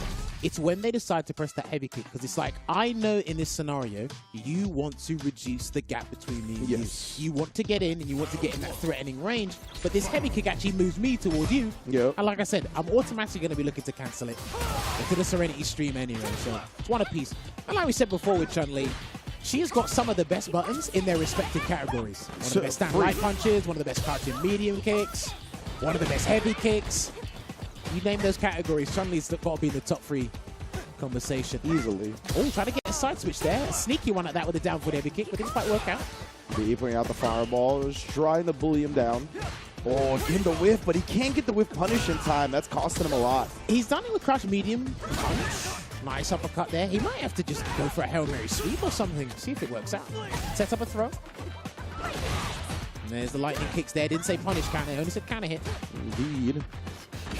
And then there's a sound kick. I think he wanted the force knockdown or something, but didn't quite work out. Nonetheless, right, so he locked in this corner. Great perfect parry, though. He's going to go for the damage here, Ringe, over the perfect parry. Nice little 10, 12%. Look away, perfect parry. Not even perfect parry, drive rush parry. And then gets hit with the overhead, and that's going to be Hoyo Fusen to close it out. Very nice. MOV on set point now. Yeah, my bad. I was saying forward heavy kick before, dude. Just the regular stand heavy kick. Okay, yeah. Don't worry. Veggie does the same thing. Yeah, I always forget. It moves forward, you know? Yeah, Veggie's principle is like anything that moves forward is forward. Yeah. Okay. There we go. Trying to get that drive rush cancel there. Doesn't even need to really use forward medium punch in a lot of our matches. Yeah. No forward does the trick. There he is. Oh, again. I mean, it's one of the best crouch medium kicks in the game for sure. The range on its 7-frame starter, disjointed on the hitbox as well. Great anti-air. Beautiful range to do that as well. And he's going to go into the full combo. Yes, he will. Cancel into that super R3 just to take the lead in terms of drive gauge. But what's the play for Roxas here? MOV woke up with a super before. And he won't do it this time. Nice delay. Ooh, the hezzy, you see that? Really blowing up the fuzzy defensive timings of MOV right there. Roxas trying to put himself on set point. He does, forcing a final round. What a delay on the drive rush crouch medium punch. And that was good because in case the extension kicks came out, he would block in time. That's why the Luke players really delayed a medium punch. It looks weird at times, but there's a strategy behind it. Yeah. Walk up throw again. The audacity on this man. No drive rush cancel there, though. Oh. One of the last active frames coming in contact. Someone needs to drive rush cancel it quickly. There you go. Oh, and again, man, that flash knuckle right there really catching MOV trying to take his turn. Gets the combo. What are we setting up here? There's one throw. Spine buster. Got him with a delay again. Oh, but he didn't commit. He had a lot of drive gauge, too. I wish he would have just sent it. All right, here it is. Going into Sultan Rankar. There you go. It's going to be huge for MOV, though. He doesn't even have to go in. Yeah, he doesn't. Just puts a jab out in case he wanted to get frisky on the wake up or maybe bait something out. Well, I think he just slowed down because he wants more drive gauge to work with. For sure. Don't overcommit. Absolutely, and Roxas, you know, got some drive gauge to send a DRC if he wants. Almost got it. This is difficult. If you want to catch that crouch medium, what was that? I don't think he wanted that, but it worked out in some way, shape, or form. Reversal. Indeed, can do lethal damage with the drive reversal. Drive rush cancel, backs away. Good backdash there from Roxas. There's a throw. So scary now. You saw a little hezzy right there. He didn't bite, and beautiful from MOV. He had gotten his crouch medium kick pressed back, flash knuckled multiple times in the set. So the fact that he adjusted in that moment sent one of her fastest options, honestly, that OD fireball. Great adjustment from MOV in a clutch moment. Brilliant stuff here. I like the way Roxas was playing and started off that whole set in general. And then the rebuttal from MOV was even better. At times, again, at the start, when MOV was being super liberal with that standing heavy kick, Roxas had an answer for it. And it was successful once or twice. But after a while, you're not going to kind of fixate your mental stack towards that. Yeah. You got to adjust and go to different things. Right, I'm at life deficit. I need some more damage. I need to pile up the pressure. Maybe I need to jump at this guy. So on and so forth there. So kind of like his mental strategy steered clear of that and went to something else. But again, MOV, if it ain't broke, don't fix it. And it was the situations that he decided to use the stand heavy kick and get the cancel for as well. Didn't really use Kukulkan as much as I normally see with Chun-Li players, which actually really works out here. Listen, Chun-Li can win a match without using that fireball, by the way. I promise you. Absolutely. All of her tools are quite strong, to be honest with you. So glad that MOV didn't want to risk that too much, right? Especially because certain Luke players will look to jump quite a bit. That jump heavy punch is a powerful tool that they like to utilize. And yeah, we saw so many times where we talk about it all the time, right? The light string meta in this game a lot of the time. Once the offensive player gets out of range of chaining lights, the defensive player will press their crouch medium kick or some type of button like that, right? And we saw him do that time and time again, and it get punished by the HP flash knuckle. So we see the HP flash knuckle pull back again. OD fireball punishes it perfectly. Like, that is adjustment. But then here's the thing, right? It's crazy to even think about it because it's like the Kukulkan come out at that fortuitous timing as the flash knuckle was reeling back. So it's like you can deliberately look for it, but it's very difficult. Reacting with the fireball as opposed to I just need to stop him from coming at me. For sure. So they're two completely different things. But luckily, it did work out for MOV, and he does progress deeper into the bracket. So he will be going up against, if I'm not mistaken, he'll be going up against Starless Rogue. That is right. So. And then whoever wins that will go up against FG Marathon. Problem X will be going up against Pinoy, so that might be Blanca versus JP. Yes, Pinoy does play JP in this game. That's the right. Bison. Moke going up against Itachi's Legacy. We might have that on stream next. I'm very interested in seeing what Itachi's Legacy is going to bring to the table. As you mentioned, he had some good success with Ibuki in Street Fighter V. And from what our intel tells us, he's playing Blanca in this game. Yes. And I think that character is always one that can make people really, really sad. Oh, man. Hung B? Isn't that Hung B? He has changed his name to Hung Mule? Okay. I swear, or am I mistaken? I'm unfamiliar with Hung Mule, so... yeah, well, I know Hung B, but I don't know necessarily Hung Mule. But Samurai in the building, of course. Probably very familiar to a lot of our audience. Samurai, of course, an SFL staple. I feel like he's been on damn near every season of SFL from the beginning, playing Luke in this game. But traditionally a Shoto player, very solid from Central/Northern California. Pretty much one of his hallmarks is the neutral state, right? Where he's not moving backward or forward. He's got his hands completely off the motions, just trying to goad his opponent into making a mistake. He's very much a sports psychology studier, very well versed in that aspect. A teacher in real life as well, so you know he's got patience. Of course, you got to deal with 30+ students in one classroom. You know what I'm saying? And teachers are getting it. I won't get into that I don't think he's actually a teacher anymore, but he was for a long time. But no, what's interesting to me is, so he's still playing the Luke, but I think we're all just biding time until certain Goki comes back. Oh yeah, the Goki players will transition and see how that goes. But no, it's still good to see him play, and I like listening to him talk about the game, his philosophy on things as well. It's great. It's been great to watch him when he was playing for Endemic. Was it Endemic? I believe so, yes. In this latest season of SFL US, he was on Team Endemic. And yeah, he's just always one of those, right, that has like lots of thoughts about the game, high concepts, deep thinker, right? Really likes to explore not only the in-game aspects of it, but the out-of-game aspects of it, like how you take care of yourself, your mental, your physical nature. He thinks everything goes into your performance. Of course. And I mean, well, listen, remember to stay hydrated, gamers and people at home watching. But yeah, look, if you're not taking care of yourself, then you can't practically do anything, really. So make sure you take care of your health. We are setting up this for everybody here. Like we said, you can hit ! Bracket and see how things are going down today. We've already gone through pools A and B. We are on block C right now. Don't forget, it's on your screen right now over there. It is coming out at the end of the month. That's what I'm talking about. This is it. And I saw the gameplay video. He has certain traits of a certain character I played, so I'll give him a go.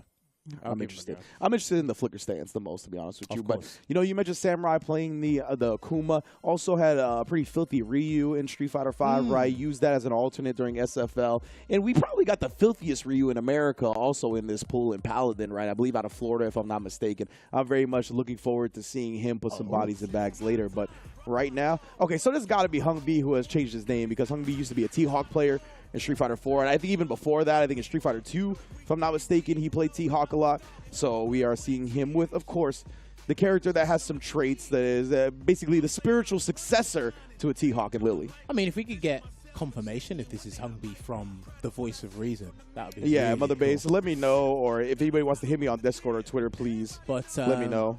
Yeah, what's interesting about this, obviously, if you were keeping up with what's been going on, the previous bracket with Pool B had Hibiki in it, and he's arguably, if not the best Lily player in the entire scene internationally.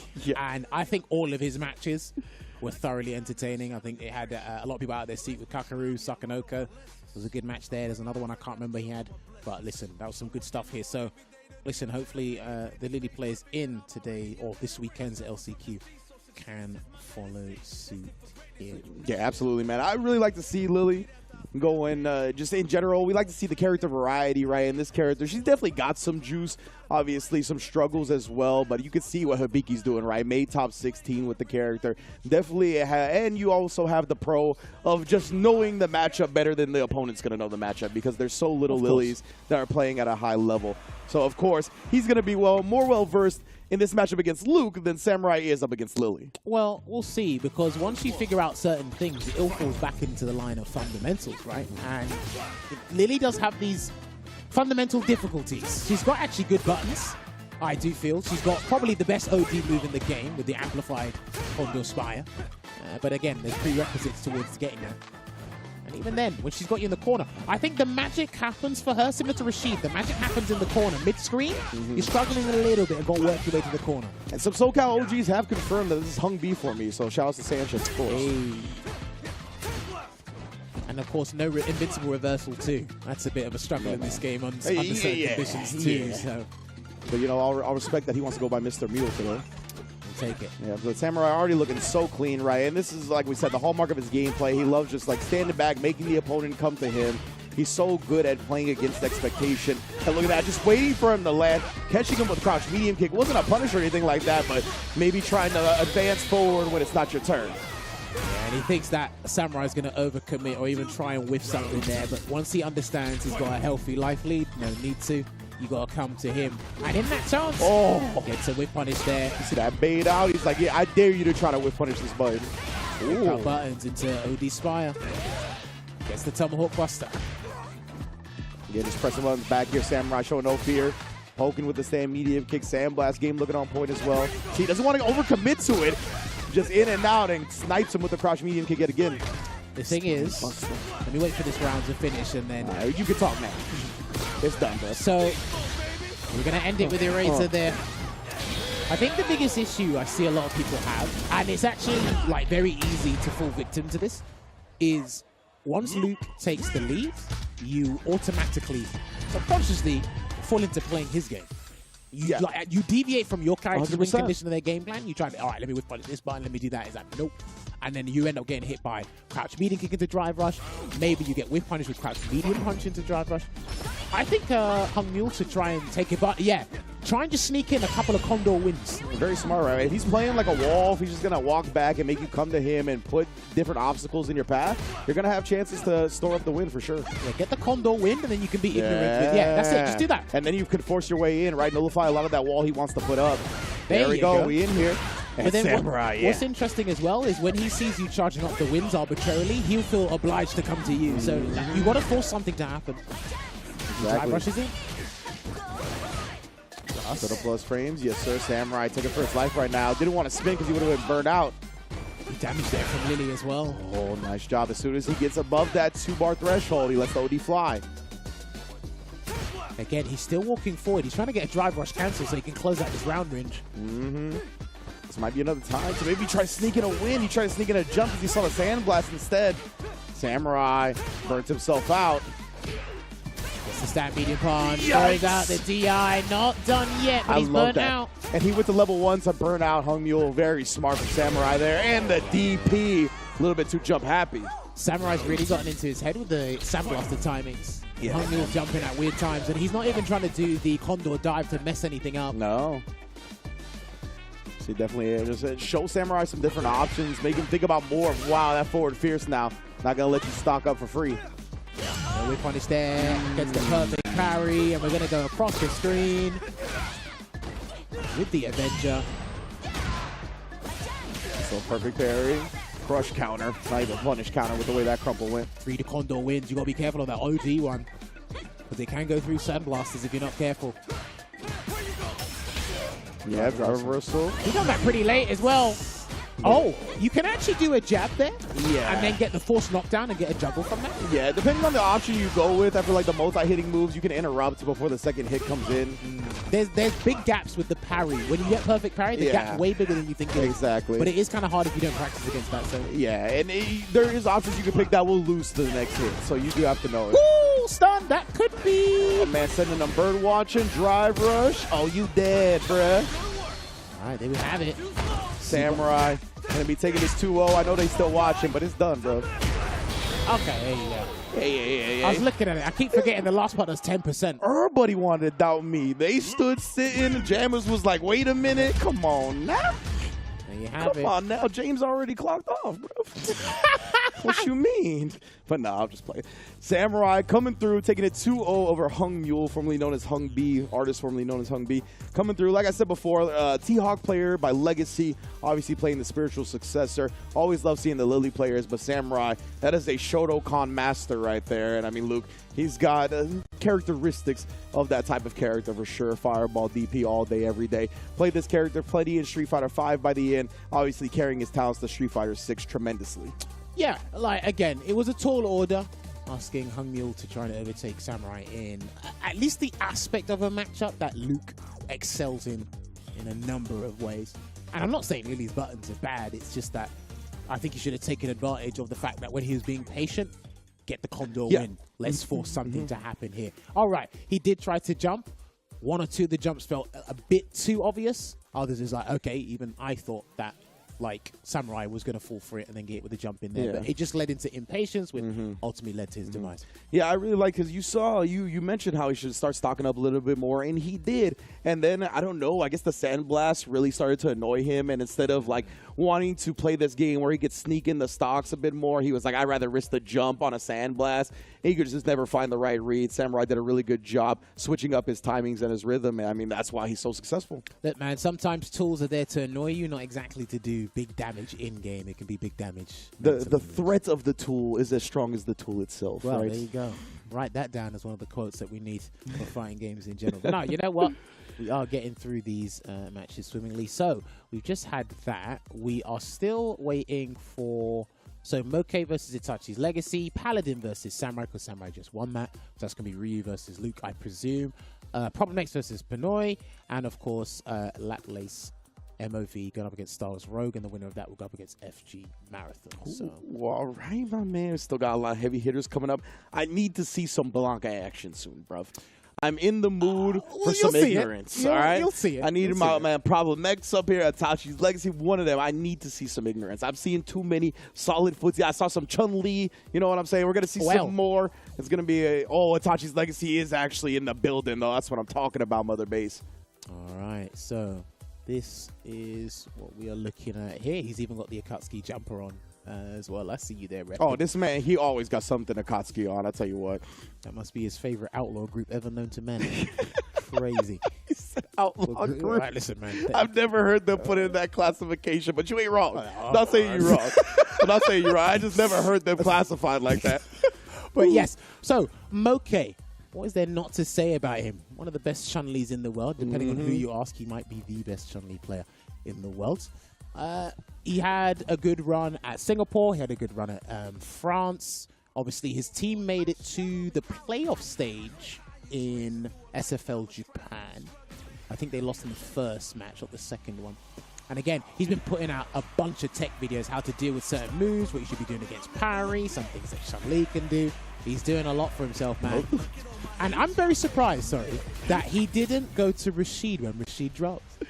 Blanca's intro, bro. I'm sorry. That's what I was cracking up at. This man just kept flipping over. But yeah, he was a Rashid player in Street Fighter V, right? A very successful one. So I'm surprised as well. Maybe he's got it in his pocket, but maybe he just believes in the Chun-Li, and I don't blame him for that. I mean, yeah, you know what I mean? You know what I'm saying? All right, so this is a matchup I've actually barely seen, to be honest with you, at the highest level. That's a good point for sure. Mainly because we don't see Blancas as often as we see Chun-Li, especially in their neck of the woods. Look at the Tensho. Isn't that one of the hallmarks of Moke? I feel like he's one of the better Chun-Li players, that Tensho kicking anti-air. Already, let's see. Jumps away. Now, again, one of the things that lets Moke down is his Kikoken timing, so I'm hoping he's worked on it. Oh, wow. Crouching, but, you know, 2 shifts passing in the night right there, but he'll take the punish counter. Just weighing it out there. Kikoken as well. Drive rush in. He's standing up anyway. Oh, try the OD air ball a little bit too far. I would like regular air ball from that spacing, honestly. Oh, okay. Looking for the buffer, a little bit too ambitious. He wasn't happy with what he did there, Itachi, so I'm not sure if that's what he was looking for. Okay, but perhaps just execution there. I think that's going to be a speck of health. No. Ooh, counter hit. Not sure what he tried to do to escape, but it was not going to be the right answer. I mean, it was Chip will get hit by the jump roundhouse, so he chose his fate. Yeah, he had to do something, right? That's a good point. Okay, these guys are looking for the ground punch cancel there. That's 0 on block. Didn't even want to challenge there. Oh, trying to show her the glutes. Not interested. There you go. Gets the air Blanca ball.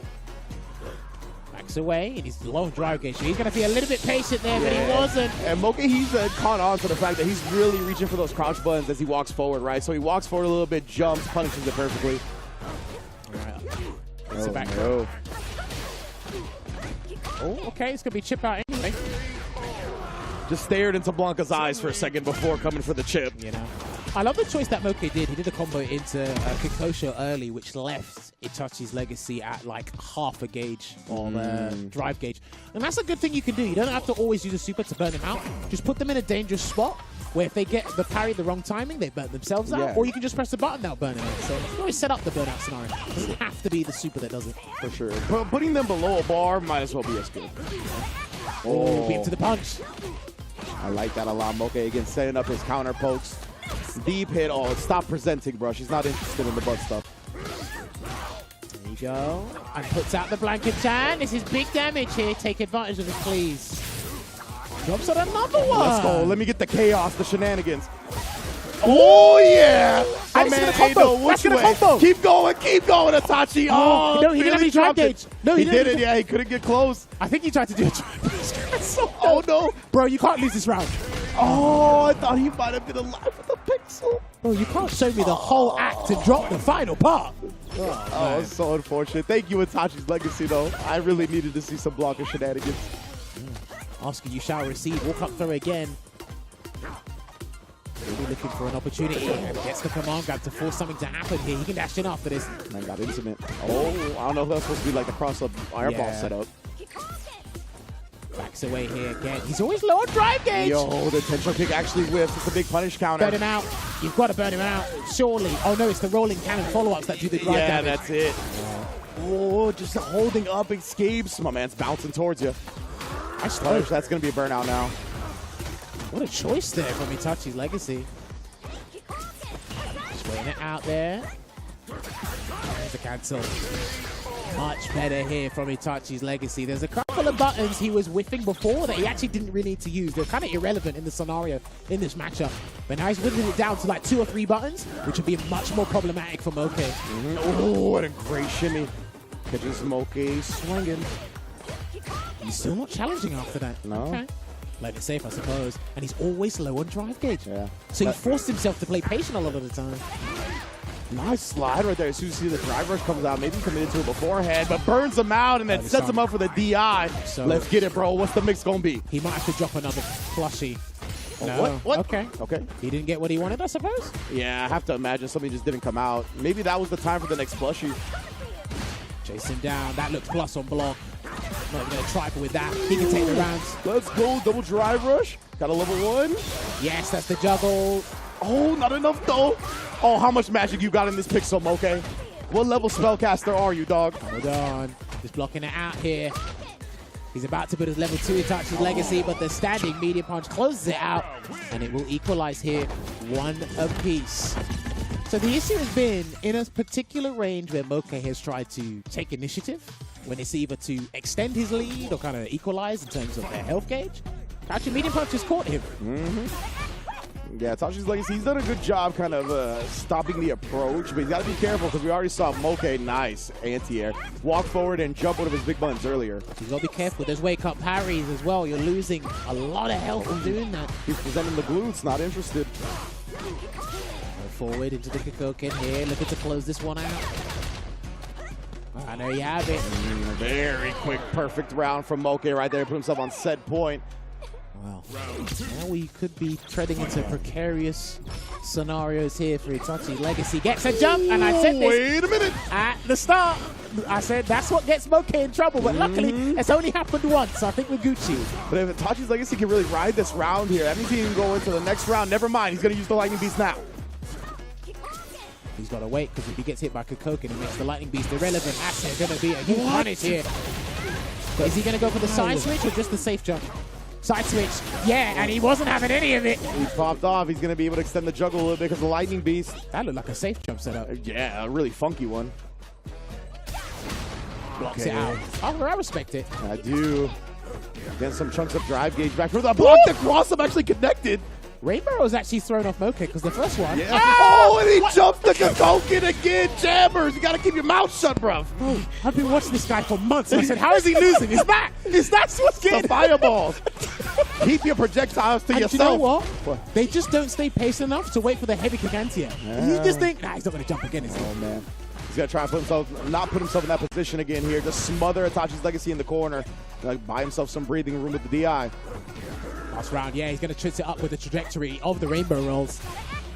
Backs away to the corner. Rainbow Rolls out. And he got it! He tried to answer it, but the counter hit was there.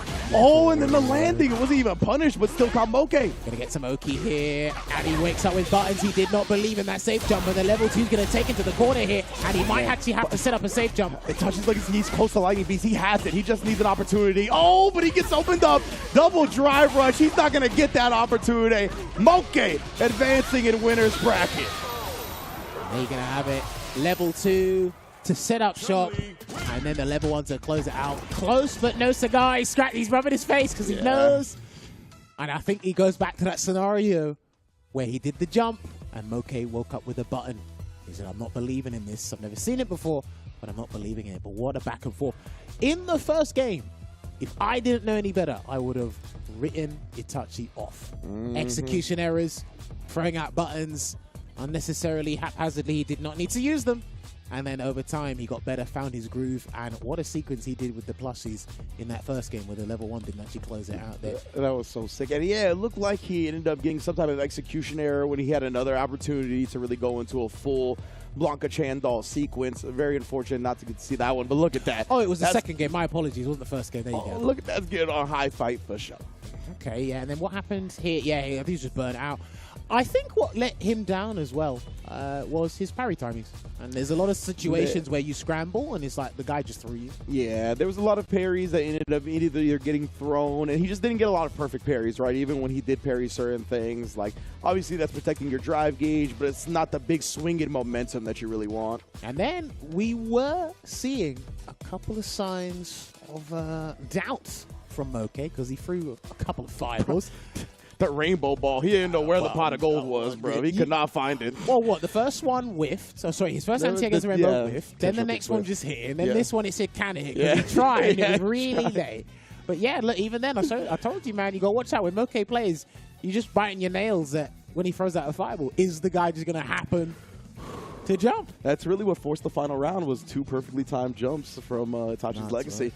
Man, oh man, we'll see how Moke adjusts later on because he is in winner's side still. But before we get to any other matches, we got to thank our lovely sponsors, including Steel Series. Big ups to Steel Series. They've been holding us down for LCQ and Capcom Cup X. Steel Series Moments is the easiest way to record and share your gameplay with friends. Moments in-game auto-clipping lets you capture and share your clips anywhere. So again, looking at Steel Series, both the software and the Arctis Nova Pro headset, because that is the official one we're using here for all the tournaments at Capcom Cup X. All right, that's the first set of matches done here for Block C. But when we come back, there'll be more matches here. And I promise you, it only gets more juicier from here. Stick with us. We'll see you in a couple of minutes.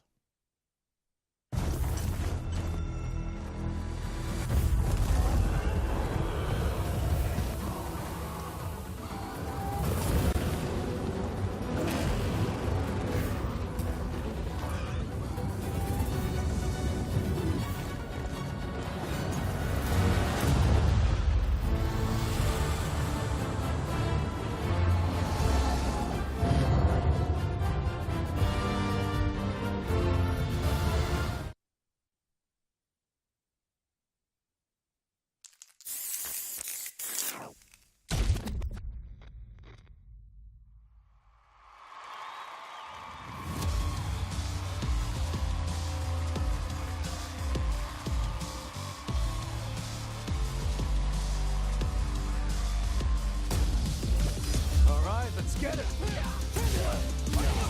Yeah! Beatful, baby! Sure thing. Let's dance. Hey, where's my bed? Watching all as I command the stage.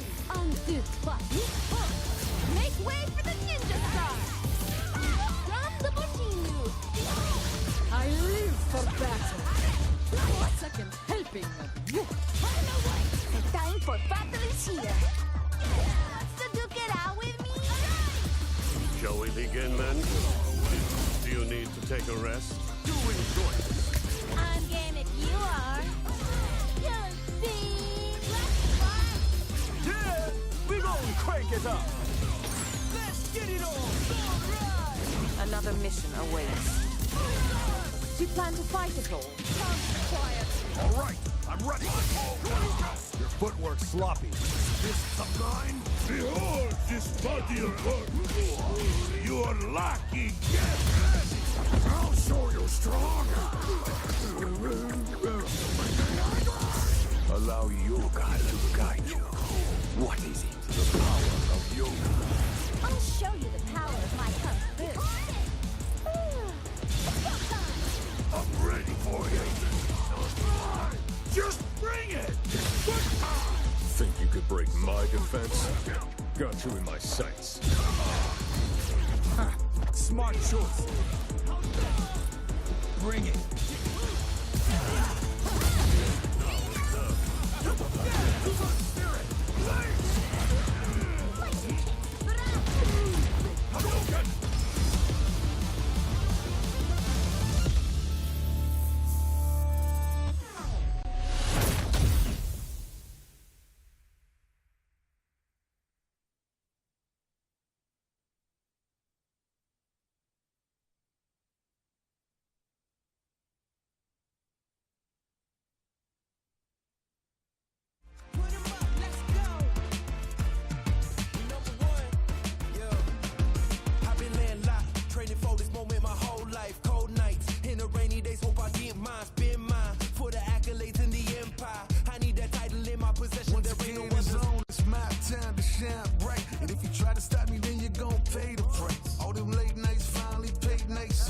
Dreams, but you could call me the greatest of all time. Yeah, I'm focused. You know how bad I want this. I'm giving it my all. Never thought this moment is golden. I control it. All eyes on me. I see I'm watching. Once I'm locked in, ain't no way that I'm stopping. Clocked in. It's time to put in work. Go berserk.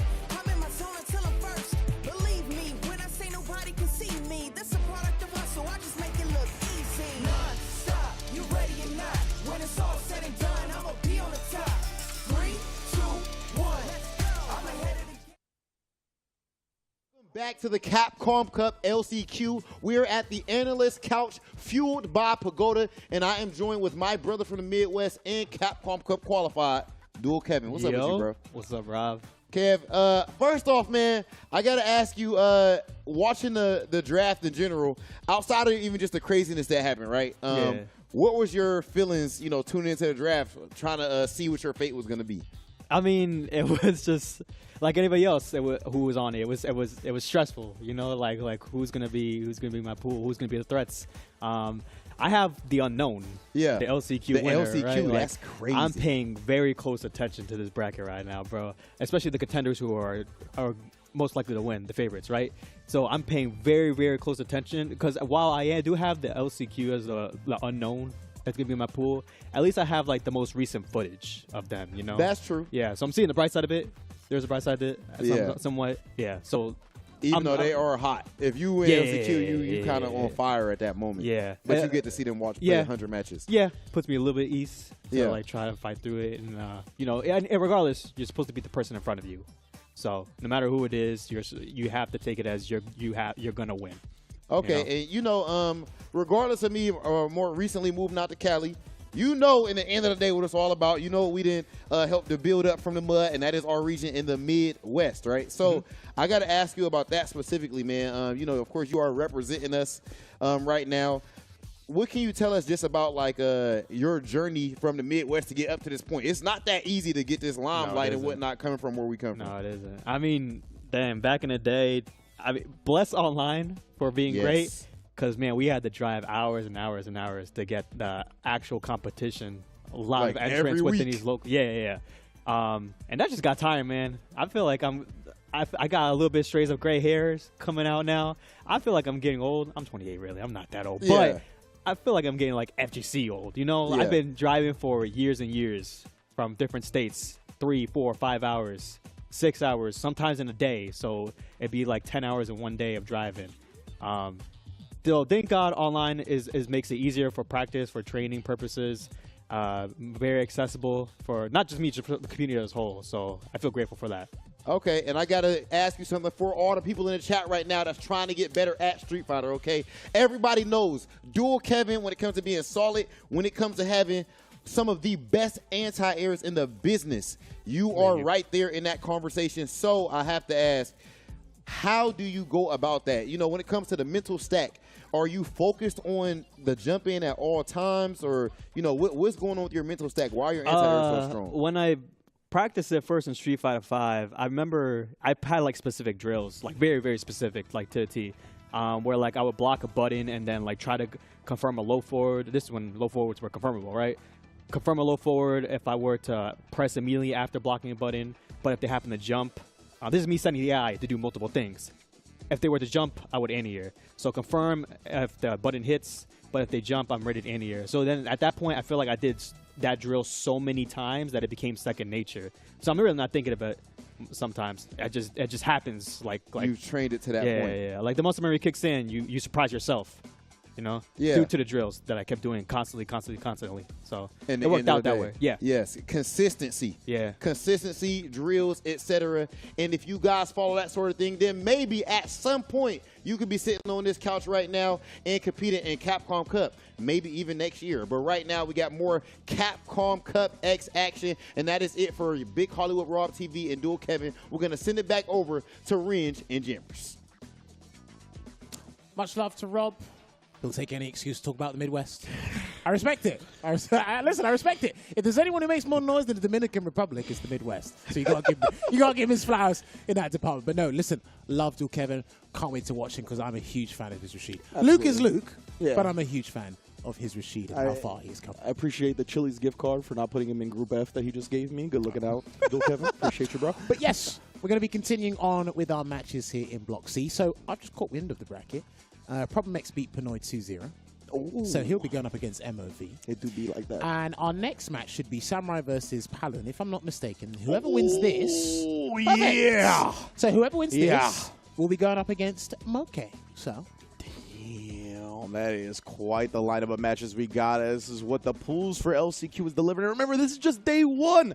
We're going to be wrapping up after our next set of pools, or I shouldn't say set of pools, but next block pool action, which would be Pool D, Pool 4, whatever you want to call it. That's going to be the last one of the day, and then we're going to have the second half on Saturday, or excuse me, Saturday, tomorrow.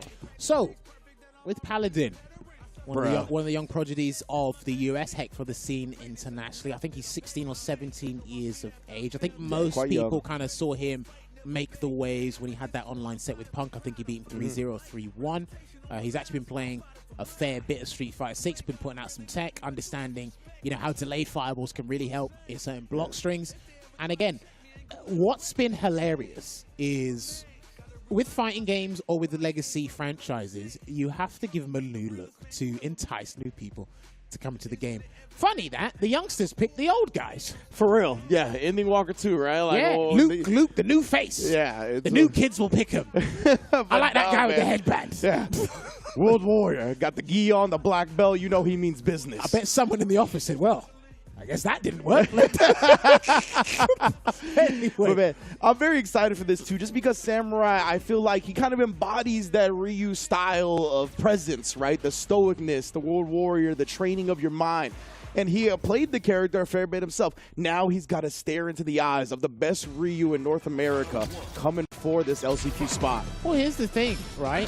Just think of Ryu as the iPhone 8 and Luke as the iPhone 15. Yeah, exactly. It's a significant but that upgrade counter for the poke same button, though. Hold up.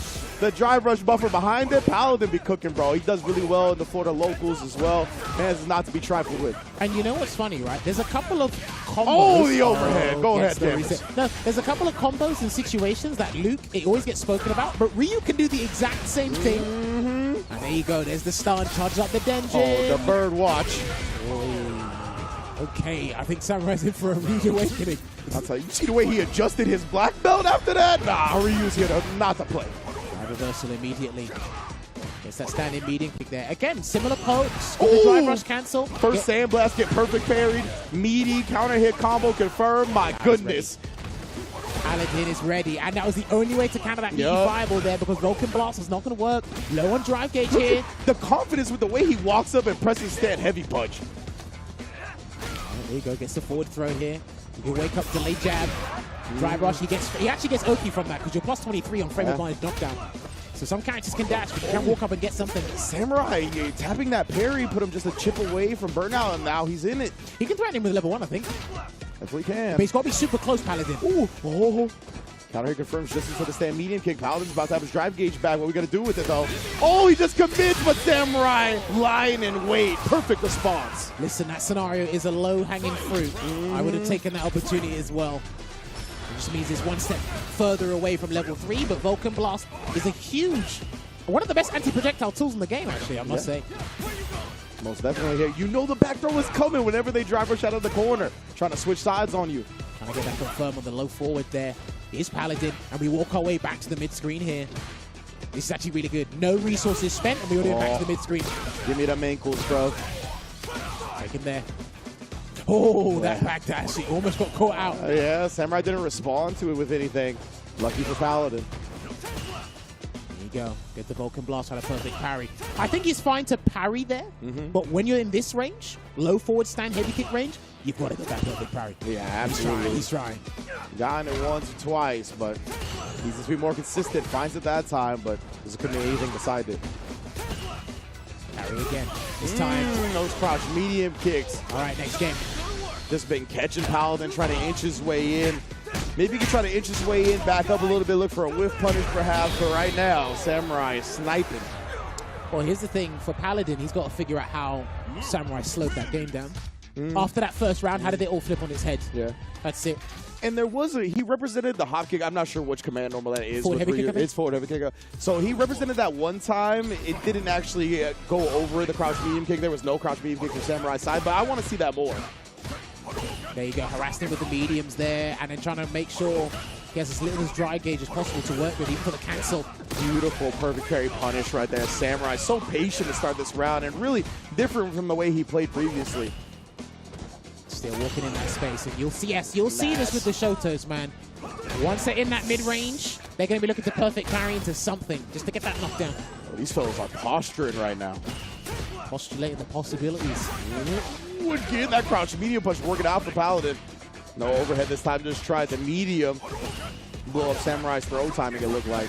Oh, he tried to the feint fireball with Hashigeki. Didn't bite there, Samurai. A perfect parry. We got the corner now, Paladin. Oh, beautiful timing. You have to do that on the startup. It's not like Kenzie, you got a little bit more time. You got to do that on the startup, and Eraser should close out this round. Put the team on my back, though, with the DI. Yeah, exactly. Samurai, he read that, right? It wasn't no reaction. Like, he knew the fireball was coming. And it's interesting as well because he's mixed that up with perfect parries, holding his ground, allowing the drive gauge damage to be inflicted. And now the dash.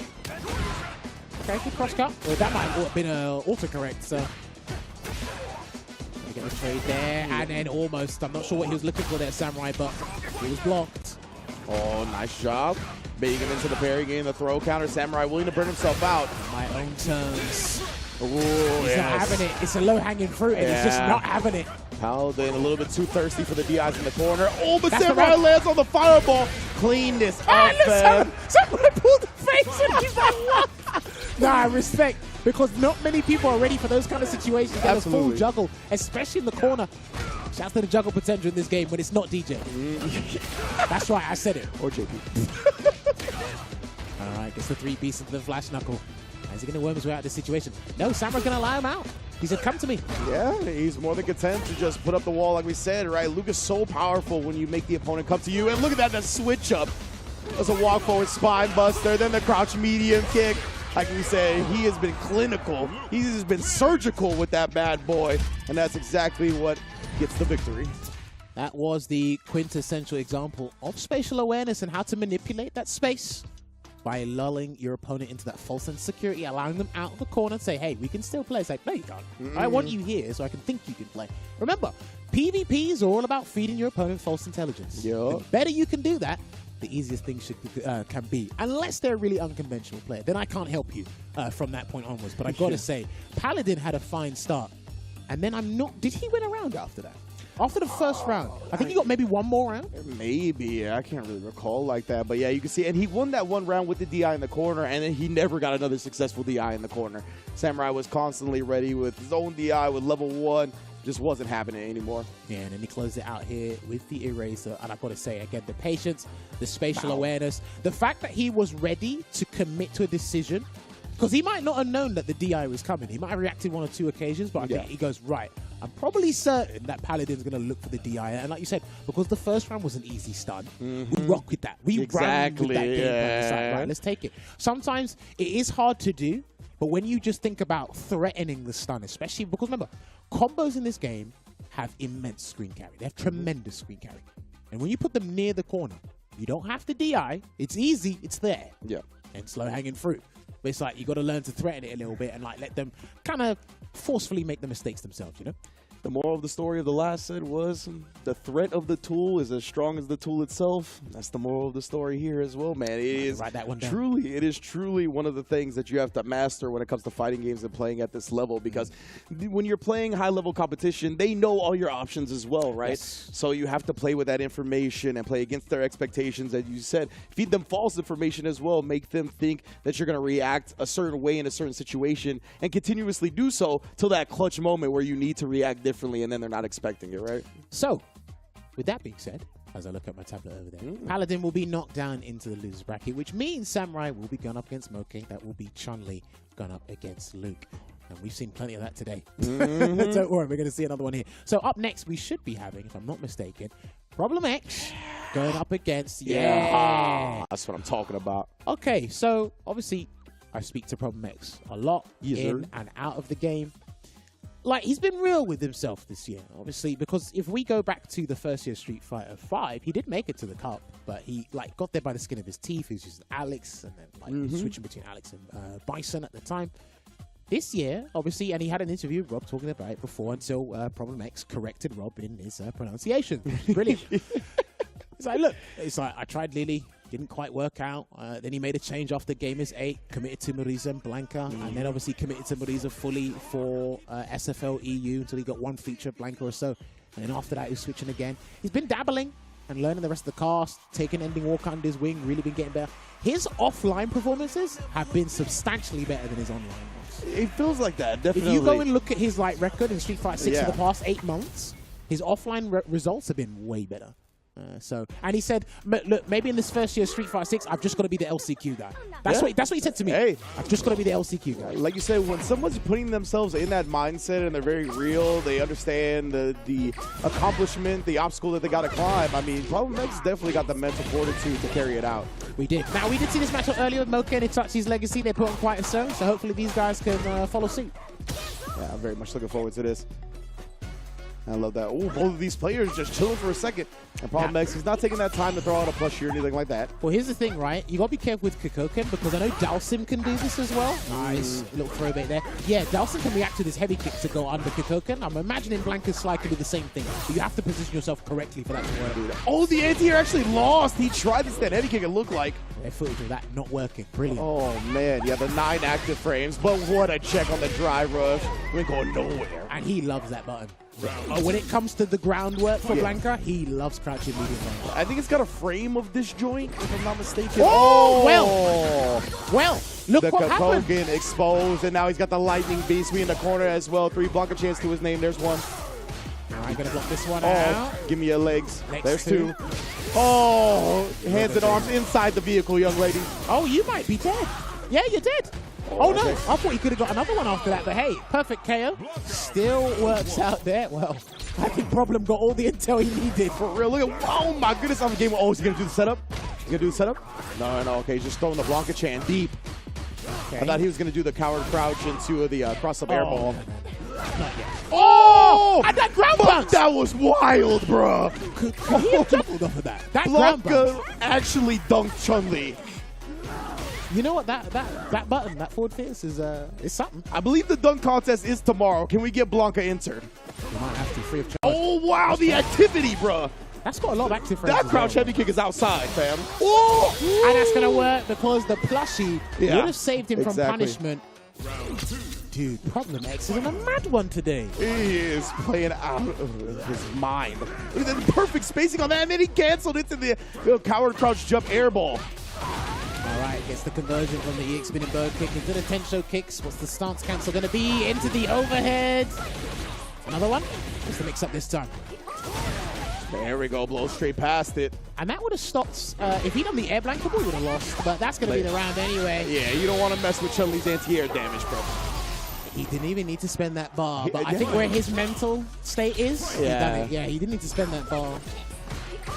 I've seen the amount of damage he could do. Oh, that's plus 6 here, right there, hitting that low. And OD.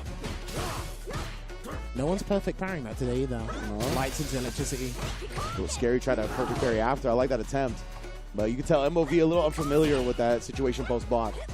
Still waiting it out here, waiting to catch some sort of button. Gets the jump in. It said counter hit, so he did try something. Lightning D straight to the corner. And let's see if you guess wrong this time. Oh, let's get it. First Blanca Chan. Oh, and he just wanted to bust out. Problem X knew. Pack it up. Pack it up. Oh, my. 1. And another plushie. He just waited for him again, but the flip actually connected for a punish counter. What like that was that was an intuitive turnaround, and that's going to burn out Problem X. Oh yeah, it is. And I think he's going to take the free stun. Yeah, I actually think he's going to take the free stun. Oh, I like this. Yeah. Oh no! Wrongest time. Super smart for Problem. Get the air tech out. I understand not going immediately for something like that, right? Because I feel like you wanted to chip him a little bit more or really extend that burnout sequence because he had a lot of life to make up for, right? So I really understand trying to keep him in burnout in that corner, milk some more damage before getting that stun. But when something like that happens, you might, there's some regret. Listen, I completely agree with you. But sometimes it might be better safe than sorry. Exactly, you do have to understand as well. Once you've stunned the opponent, you do the combo. The moment they're flat face on the ground, that's when the drive comes back. You have 2 options, up ball or EX air blanket ball on defense. He wasn't really going to do anything else there. Like, again, after I said, right, he might need to take the free stun, I think even Problem knew that's why he tried to backdash there. Got a bit too greedy and then the DI whiffed. So that was unfortunate there for MOV, and I think he knew that as well. And another reason I say that is because you don't want to pull the face he did afterwards. He's like, maybe I should have just taken it. Yeah, exactly. Yeah, that's exactly how he looked, right? He was like, I know I needed to get a little bit more damage before the stun, but he could have just got the stun. He had no meter. But yeah, as you mentioned, in the moment, it's such a difficult thing to decide on. I'll tell you, what's crazy about this game is the plethora of options that set up a good scenario for you. So it's like, okay, the free stun's there. Let me leave that to the side. Let's try another option before we get there. And you're like, okay, maybe I should have. Yeah, and then just one thing goes wrong, and then the thing that you're planning on just can't happen anymore. And you can't predict that, right? You can't predict that for sure. Because again, there's so many things you want to keep track of, and it's like you said, because the combo afterwards, he would have had to walk a couple of frames. Then he would have to do the deep jump heavy kick to get the stand heavy kick to connect. And all this finicky stuff Chun-Li's got to do to get the right combo. And then what's Prospect's going to do afterwards? Yeah, exactly. And he's at such a life deficit that he doesn't want to give him even an opportunity to play right. So he really tried to milk as much damage out of the situation as possible. Definitely understandable, man. But that might have been one of our fastest matches today, to be honest with you. Yeah, definitely. They just slugged it out. So Problem X advances to the winners final, which we are awaiting the next match here. Which should be Moke going up against Samurai. Yes, that's right. Chun-Li. Versus the Luke. Man, this is quite the Chun-Li pool, man. Definitely a lot of players on display here. Obviously, MOV just going down, but no slouches at all from top to bottom here. Moke versus Samurai up next. And so Problem X is in winners finals? Yes. Ooh, boy. He's in winners final. I'm very excited to get to see some more Blanca. Now, what I find incredibly interesting about Moke as well is, again, I like his attitude and when he has a good time playing fighting games. I don't know if he streams much. I do see him on Topanga, and I know a lot of the Japanese players stream. Like, it's actually hard to follow the Japanese players because of all the individual streams, to be honest with you. But again, I'm looking forward to like his future in this game. Yeah. Will he stick with Chun-Li? Will there be another character that interests him? Because again, when he was playing Rashid in 5 and switched to Cammy, he didn't look back, which was very very interesting. That is very interesting, right? Usually, I feel like we see people kind of spark up the old flames, especially over the course of a game's history. But yeah, for him to just kind of not look back. And I have to imagine he kind of has a similar mindset for this, right? Where he's like, bro, I am going to go full force with Chun-Li for this event. I've already invested so much time into this. The Rashid, I think, is honestly a really threatening tool to have in your arsenal. But as solid as Chun-Li is, I just think he really counts on his investment up until this point. Well, look, there's quite a number of characters where their toolset is very difficult to unpack. I'd even put Chun-Li in that bracket as well, because you can't really play Chun-Li at high level unless you get the safe jump stuff down with the stomps and whatnot. But yes, we see Samurai doing his pre-match ritual, taking a deep breath there, getting ready. Paladin did surprise him with that juggle combo, so I'm hoping there's no more Jack in the Boxes for him today. But we'll see how this one fares. Remember, first to 2 territory. My man said Jack in the Boxes. He was like Gachi-kun when he saw Chris Wong. I probably do. When I saw, I swear, I was like, "Yo, did he lay in the coffin of group A?" Did he say, "Let me try out this coffin before I"? Okay, this is not good. Let's swap the coffin. Oh man, the Gachi-kun reactions to the group Josh stream are my favorite part. My favorite stuff that's come out of it. Bro, I thought his chair broke. Yeah. I said, "Bro, what chair reclines far like that? You need to get me that chair." That's what I was gonna say. I was like, "What kind of chair is this?" But anyway, here we go. Moke versus Samurai. This is going to be winners semifinals. Winner advances to face Problem X. Winners finals of pool 3. Wow, Moke feeling frisky to start off. 99-second drive rush. Well, this is the thing. I don't think enough people have tested Samurai's patience today. So maybe Moke might do that. Oh, nah. The Japanese player's so good at just perfect parrying the sandblast block strings. That's one of their fundamental principles, I'll tell you that. Wax on, wax off. Yo, I forgot she had that. All right, we're going to set up a nice little situation here. And actually, we're going to go for level 1. Interesting. Looks like he's going for the damage route instead.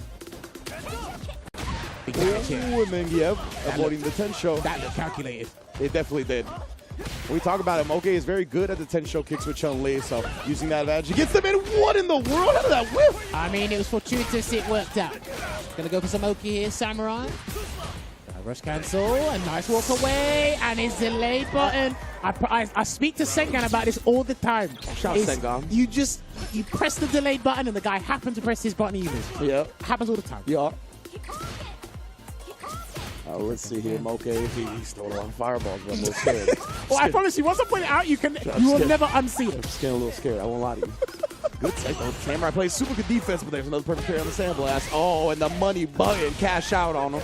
The Japanese players have been doing this for a little while now. They switch up their perfect parry punishes on the sandblast stuff. Notice that. Okay. Drive rush into something, the heavy button to catch it. They know their ranges. Yeah, they do. As you kindly pointed out. Back to the full screen here. Both players playing very patient right now. Just got chip and pepper each other with damage. Well, it looks like Moke's got to rely. All right. Well, next game, brother man, because one jump seals the fate of Moke in game 1. Oh, listen. No. Listen. I'm gonna say this now. I get paid to talk about this stuff. I notice things. I've watched this guy for months. And that's all I ever see him lose to. How do you pronounce his sponsor? Maybe they should hire you a coach. Yeah, Gilgan? I'll be like, listen, bro. Like, Maybe do you know, if I was their coach, that'd be the first thing. That's what I'm saying. I'll point at him and say, you, stop. No more fireball. Take that out your arsenal. I never want to see a fireball again. Everything else about his gameplay is fine. Yeah, for sure. Oh, man, here we go. Samurai, that's the only opportunity he needed, right? We'll see if Moke holsters the fireball a little bit more. It doesn't look like it so far. He's trying to catch his Sandblaster. So, yeah, because he's shown the two other options to punish Sandblaster, now he's going for the hard read, which is a Hezon shoot.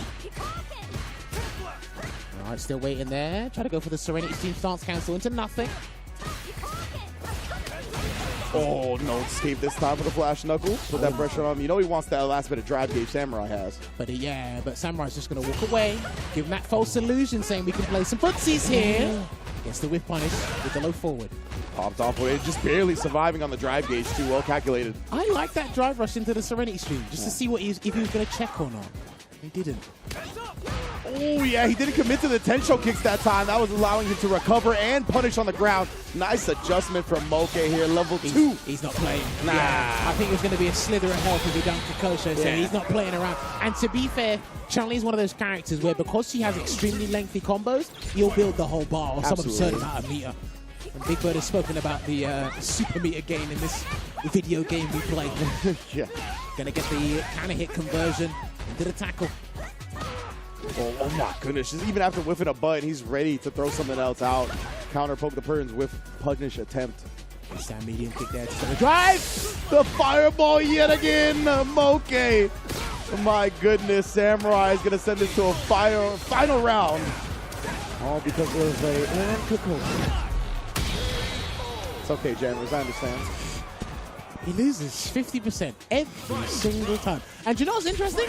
In the heat of the moment, this is difficult. I don't think he's paying attention to where Samurai's actually trying to jump. There we go. Yeah, it's definitely hard. Samurai's getting the read. Yeah. I don't think he's paying attention to where is he cognizant of where he's throwing the fireball?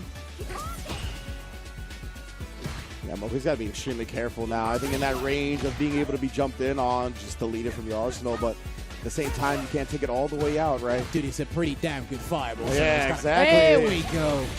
Conversion to the Tensho kicks. Puts him in the corner as well. I'm not sure what that was. Yeah. But Samurai already committed to the button anyway. Great air throw here. Moke's trying to stay alive. Samurai's on set point. Get that parry attempt there. He's got level 3, so...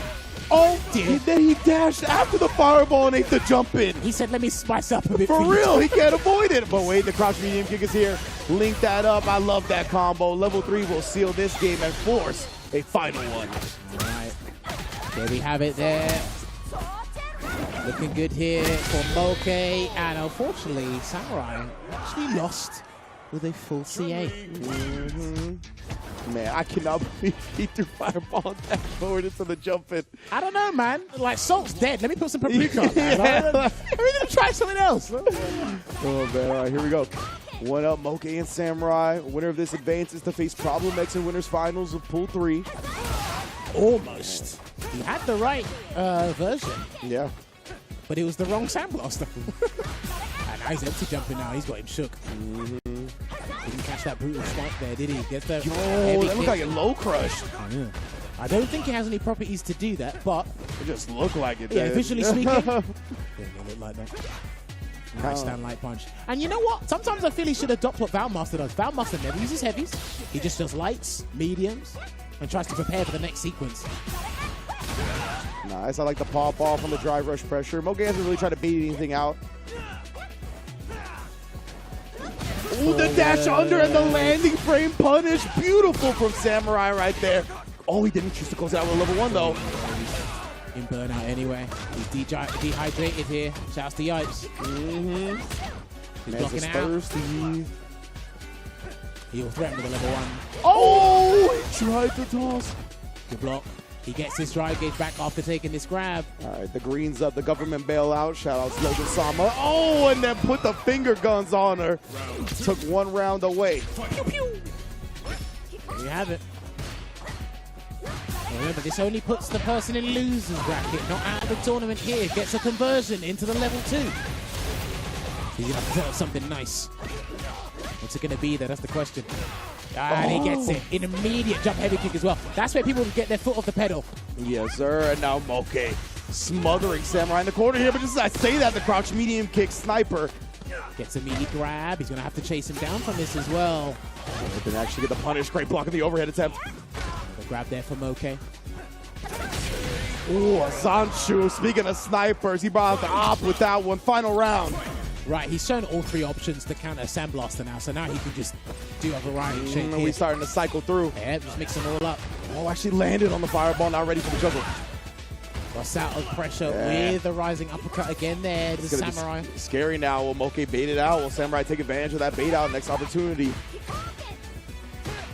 Okay, let's see how he tries to get out here. He's done aerial flash knuckles before, but he's fighting tooth and nail, and he's still trapped in the corner here, Samurai. And he throws out a stand fist Hail Mary. I think he's going to have to cancel, and he didn't. Oh, he didn't indeed. Level 3 still waiting in the wings now, though. He's got Thermite, yeah, that looked plus. Man. Good job, there's the stun. So smart.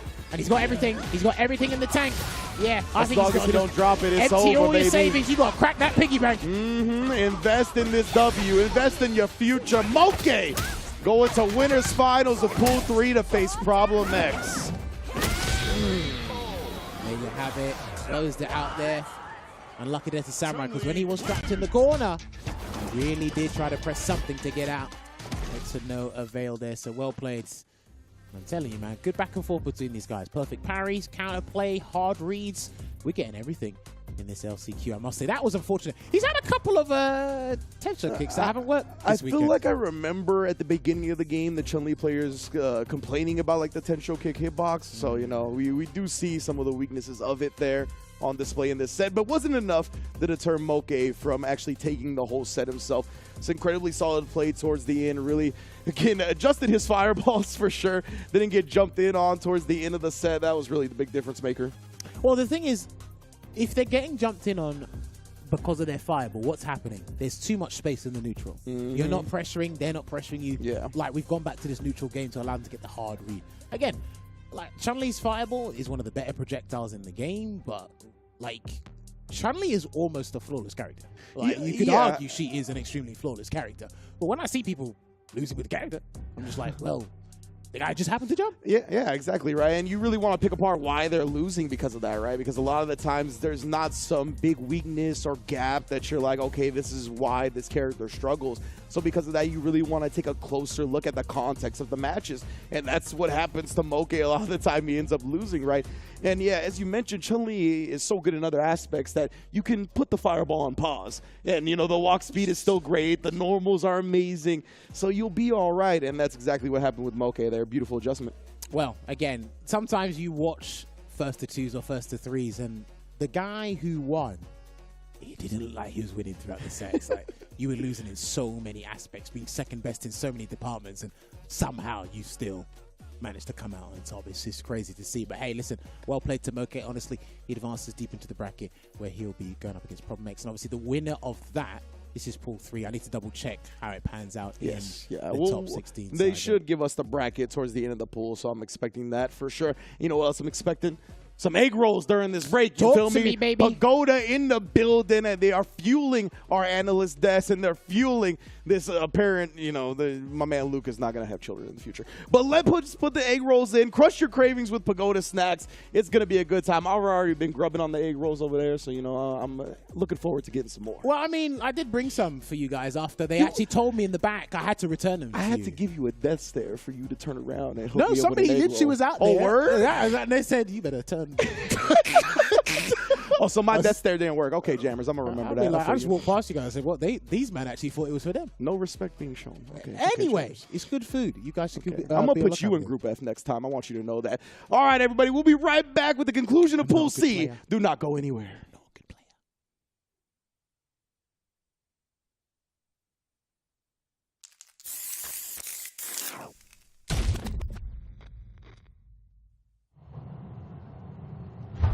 The next stop is Beat Square Station.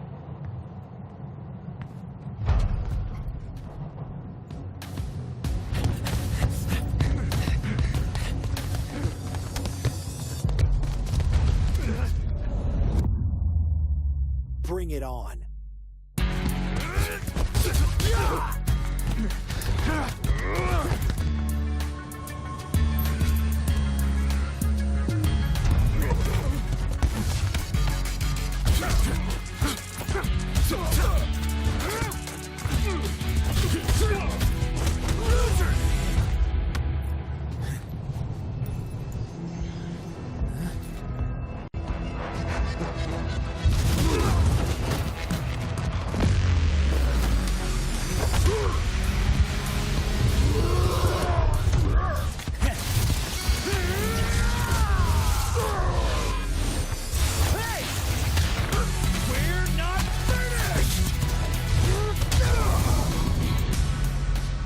I'm not gonna be anyone's pawn. You hear me?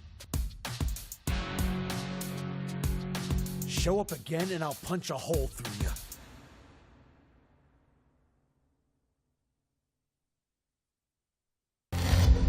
Choose your sibling.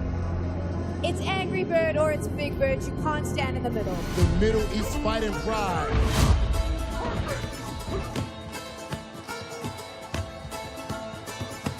One of the greatest players throughout the history of Street Fighter V.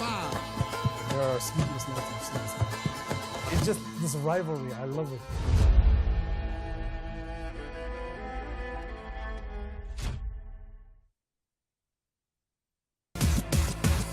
This is my moment, coming for it all, just show me my opponent. Wanna be great, I'm a legend in the making, and this is mine for the taking.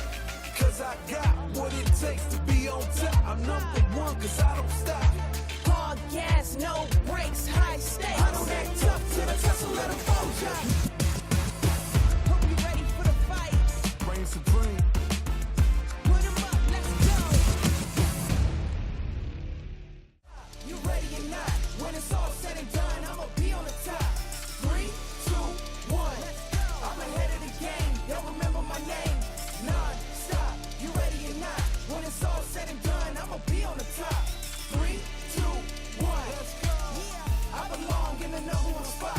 I always keep the business nothing personal. When you always see nothing, I just barely scratch the surface. Roll me in the rain, let me do my thing. That they hit me down, fight it through the pain. When I'm in the zone, it's a Never say much, but you see me up top. You see my numbers healthy, the pressure don't stop. Until I'm in the top, see the bottom seats watch. They almost see me flop, but I'm stepping on them, watch, let them watch. Born ready to fight, this is my moment. Coming for it all, just show me my opponent. Wanna be great, I'm a legend in the making, and this is mine for the taking.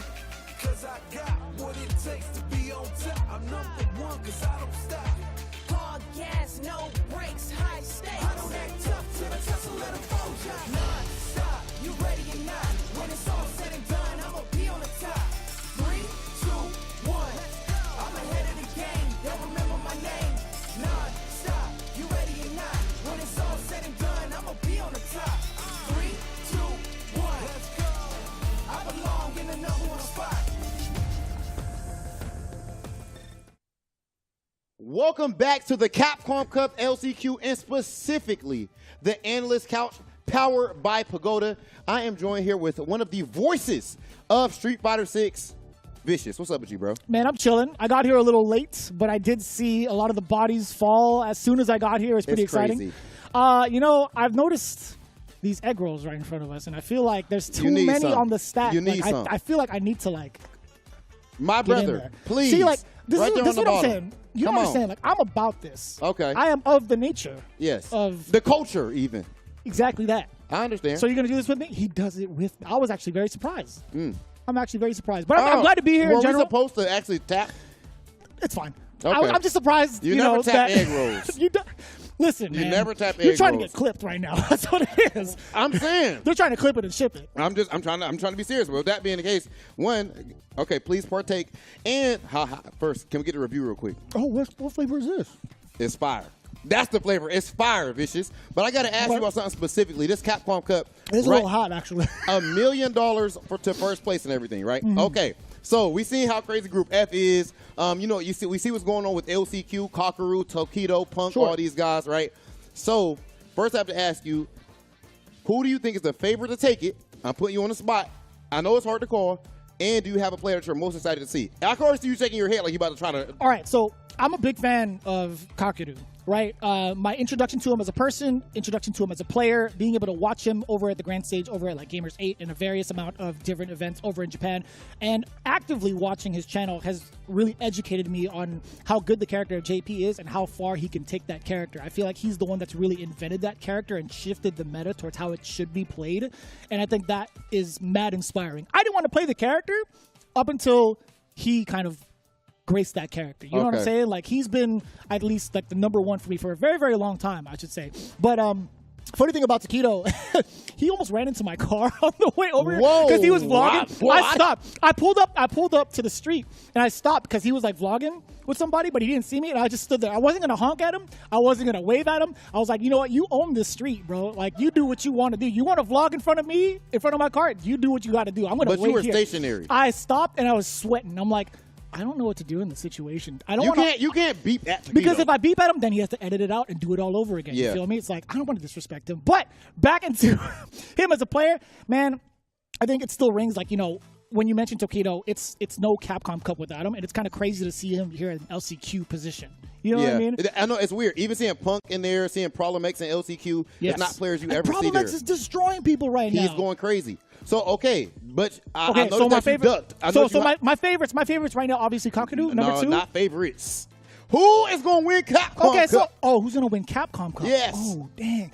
You know, Group F, whoever makes it out of that is going to win it. You know why? Okay. Because you cursed them. I saw the mechanics. No. Here's what happens. I analyzed the footage, right? All Ringe did was catch the ball. Right. But who set him up?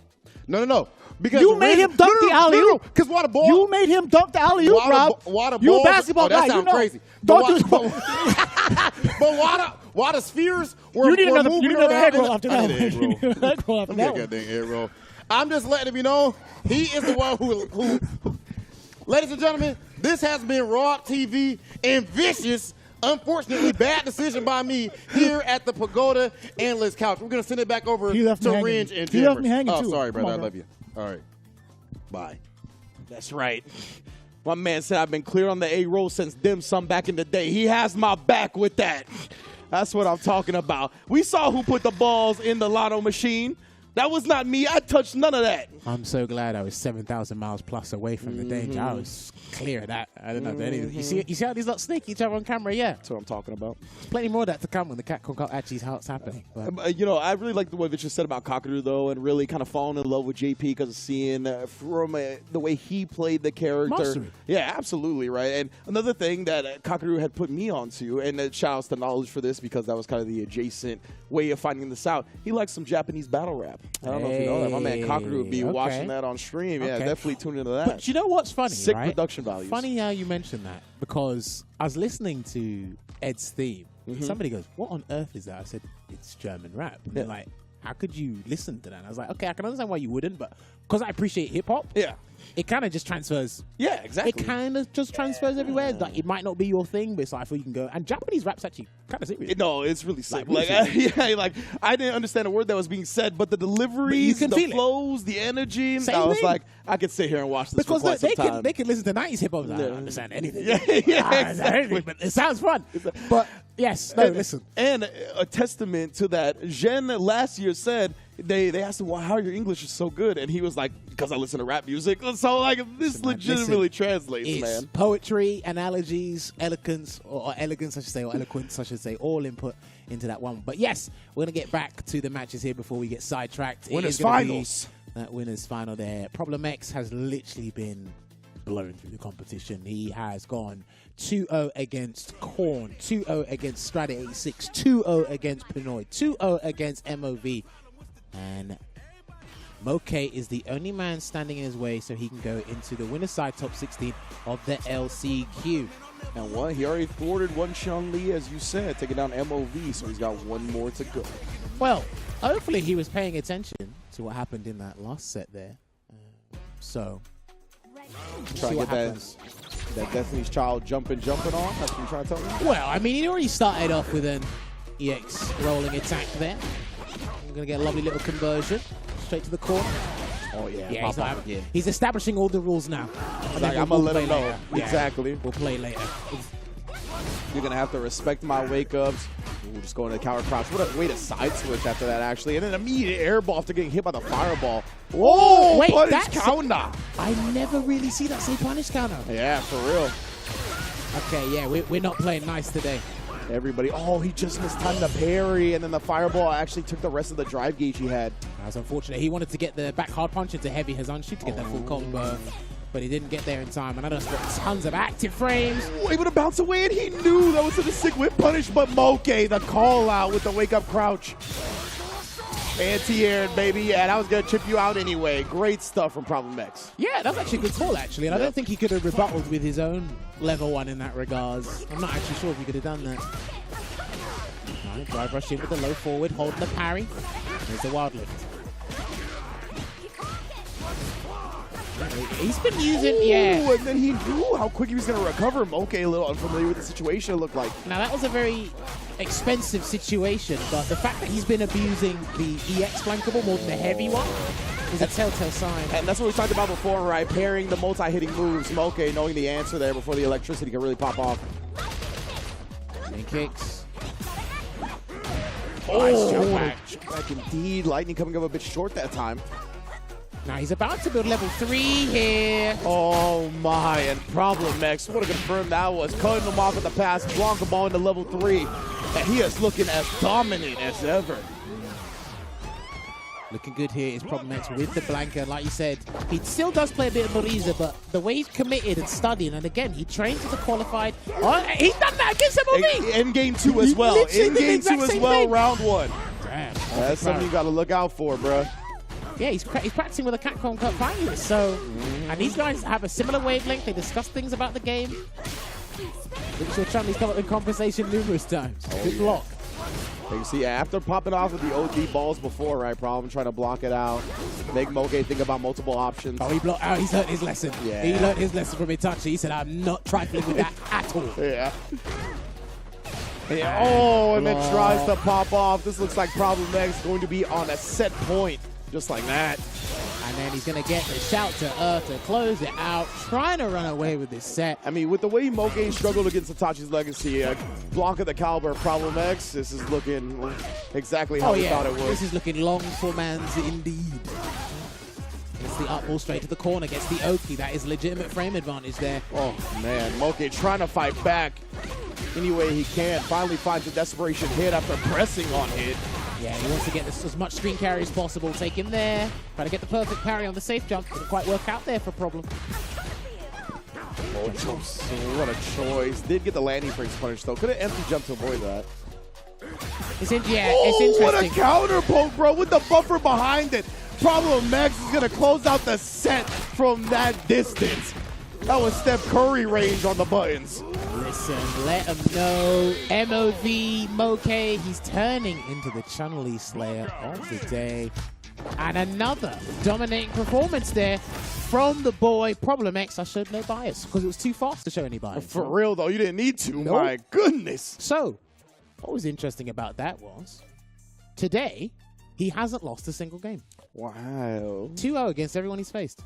2-0 in the entirety of his pool. Man, there was some heavy hitters. He took down MOV and Moke 4-0. That was ridiculous. Pinoy as well. I imagine Pinoy still using JP. So yeah.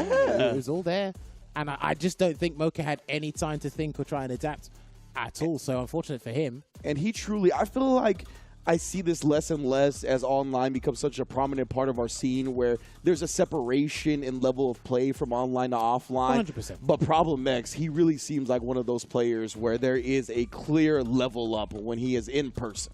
Dude, it's like, again, he relishes in the offline scene. But again, we saw this in SF5. He probably had the most Battle Lounge games, like, ever. And, like, he will play and play and play because he's a kinesthetic learner. He just learns by feel and it comes over time. That's why he's, again, openly admitted, he said, look, it's been a bit slow. It's been tricky. If I have to be the LCQ guy this year, so be it, because I'll try and come back and work on it. And again, that Blanca's looking fine. It's looking fine. I've got to say, he's working on it. And then that means we might be able to pull up the graphic. Can we pull up the graphic and see the top 16 at all? I want to see if he's got his opponent determined, or we have to kind of see who he will be going up against. Yeah, I'm not sure how the pools actually play out into top 16. Like, I don't know if our qualifiers today are going to be facing each other or if they're going to have to wait to see the qualifiers of the second half of pools tomorrow. But we're going to find out shortly for sure. Yeah, that Mother Base just told us that we're going to get the graphic up soon. So we're going to take a quick look at top 16. He should be going up against the winner of Pool F1. Yeah, so Pool 6. So that would include... Yes, that would include... Let me just double check. That should be... That's Pool... Is that 6? Yes, Pool 6 winner. So that means... Who's in that pool? I got you right here. Nemo, Margot, Ryusei, Rikimon, Flash Metroid. So, okay. Sayo, Jwa, Julio as well. If they all show up, it's definitely a stacked pool. Man, that's Look at that. Tokido already up there. Kakaru up there. A bit of a jump scare earlier. Promnex is down there as well. So we're actually going to determine who's going to be emerging from the loser side of this bracket here as well. Because, again, we are not done. We are far from done, my friends. All these players look so strong as well. And yeah, as Jammers just mentioned, we have determined Problem X, the Pool 3 winner side, but we still have Pool 3 loser side to determine, and we got losers semis and losers finals to go. Okay, so Samurai's to go up against MOV. Ooh. If he wins, it should be the run back against Moke. Okay. So he has a double Chun-Li run. If MOV wins this, then we'll have a Chun-Li mirror. Ooh. So either way, it's pick your poison. But we got a quirky character in the top 16 winner side in Blanca. Shouts to Problem X there. So, when Samurai was going up against Moke earlier, jumps were hugely successful.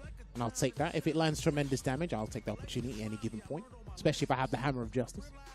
The Hammer of Justice. Yeah, that jump heavy punch, extremely difficult to anti-air. Again, we already saw even something like the Tensho kicks, like when it's a little bit misspaced or it's a funky situation, could not be the answer you're looking for either. So definitely one of those things where Chun-Li's might have to get a little bit creative, kind of walk into that range to try to bait a jump and then dash forward to get under it and try to punish landing frames. Definitely some ways beyond just going with a raw anti-air. But right now we got Samurai once again locked in. We saw this before in his last match as well. Takes his time to really try to maintain and obtain a zone before actually playing. Of course. And I imagine it just helps calm the nerves, the deep breath, stick with the plan, especially if you've got a contingency plan if the plan A doesn't work. All that stuff. And I really like what Samurai does with his ground game, where he allows his opponent to kind of walk out the corner, think they have a fighting chance. And you could also be doing that as well to replenish some dry gauge before he hops right back in. There's many ways, because sometimes people think, again, the footsies and the spacing game on the grounds, it does play a huge factor, but because of how the drive gauge, the replenish system works with it, or the regeneration of it, sometimes people just back away to just wait for some adequate amount of drive gauge to wait before they decide to burn themselves out or convert into something else that makes it safe. Yeah, and we saw Samurai earlier, as you said, right? Because he gave us a clear example of it not being just about the drive gauge, because he walked back, and then once his opponent walked forward a little bit, he immediately walked forward and through, right? So Samurai definitely loves to toy and manipulate with his opponent on the ground in a variety of ways. Here we go, both players looking to establish fireball from quite a distance away, right? Yeah, as soon as we get closer, jump threat is there, not as frequent. All right, trying to walk away there. I think he was waiting for a whiff throw, and it didn't quite work out there. And, oh, yes, of course, it was MOV. He was throwing out the heavy kicks, right? So that's going to be interesting against Samurai's ground game. Yeah. He might get caught. Samurai, though, again, that crouch medium kick, he's just so on point with it. Does burn himself out in the process, but it's all right. We're mid-screen for now. Oh, big punish. Okay, that could have been a lot bigger, but I do like the intuitiveness of that. And he gets an early stun. He learned his lesson. He definitely learned his lesson. Yeah, he was like, I'm not just trying to string you out. Nice overhead as well. He can get the round. Yeah, he can take the round. Level 2 is there. Are we going to cash all the way out?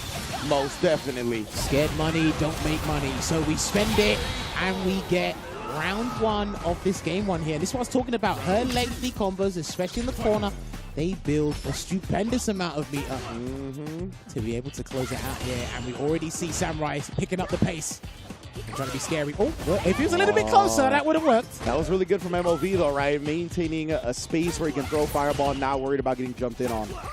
This is such a difference in style and projectile placement than Moke. He's doing it from a lot further away. Absolutely. Yeah, see, backdash before, throw it. There's the fireball again as he advances forward, but still not close enough to get a jump in. MOV very meticulous with his spacing right now. I think he just wants to remove the jumping element entirely, unless he's going to go in himself. Yeah. Look at that. Oh, set up perfectly Oh, and then, yeah, he tried to parry, recovered, was not blocking overhead, so that's a punish counter. Yes, sir. I think he's just about alive. No, okay, he must have known something, but he didn't cancel into it. Nice, perfect parry. Yeah, MOV not going to combat that. Lovely throw tech there from MOV, and a good block. Push And the then, wall. yeah, it was coming. I love it. Do you know what it was? So after the first charge flash knuckle, he said, do that again, and I'm just going to do level 2. 100%. Like, it was in burnout, so you don't have the parry and the drive impact, but I think he was like, oh, yeah, I definitely still have a super, so no worries about it. And what's better about that as well is because it's fully invincible for like 10, 11 frames, so you've got all the time in the world. Yup. I love the way MOV's approached this matchup already, which means Samurai has to change up his approach, especially on the ground. Still waiting it out here. Perfect parry from that range ain't going to work unless he drive rushes to you. Yeah, you can tell Samurai, he perfect parried and then just waited, right? He's really trying to figure it out right now without committing to anything too risky.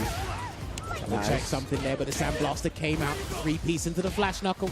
Yep, you already know. Lucky, he got out. Yeah, that's one of the fortunate things about Luke's forward advancing normals, but that's big anti-air damage.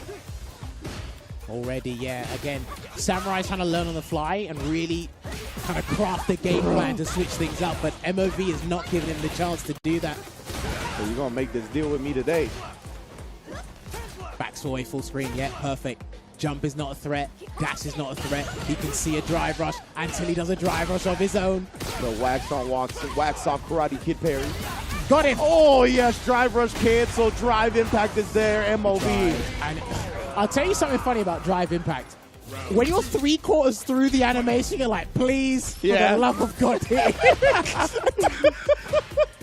Oh, man. And then, the drive rush, too, and with the absorption, there's so much hit stop that you're like, oh, please, just don't DI me back. But there it was. All right, forward throw there from Samurai. Keep him encased in his space, but no, he's going back to that old strategy. And you see the drive gauge replenishing? Yeah.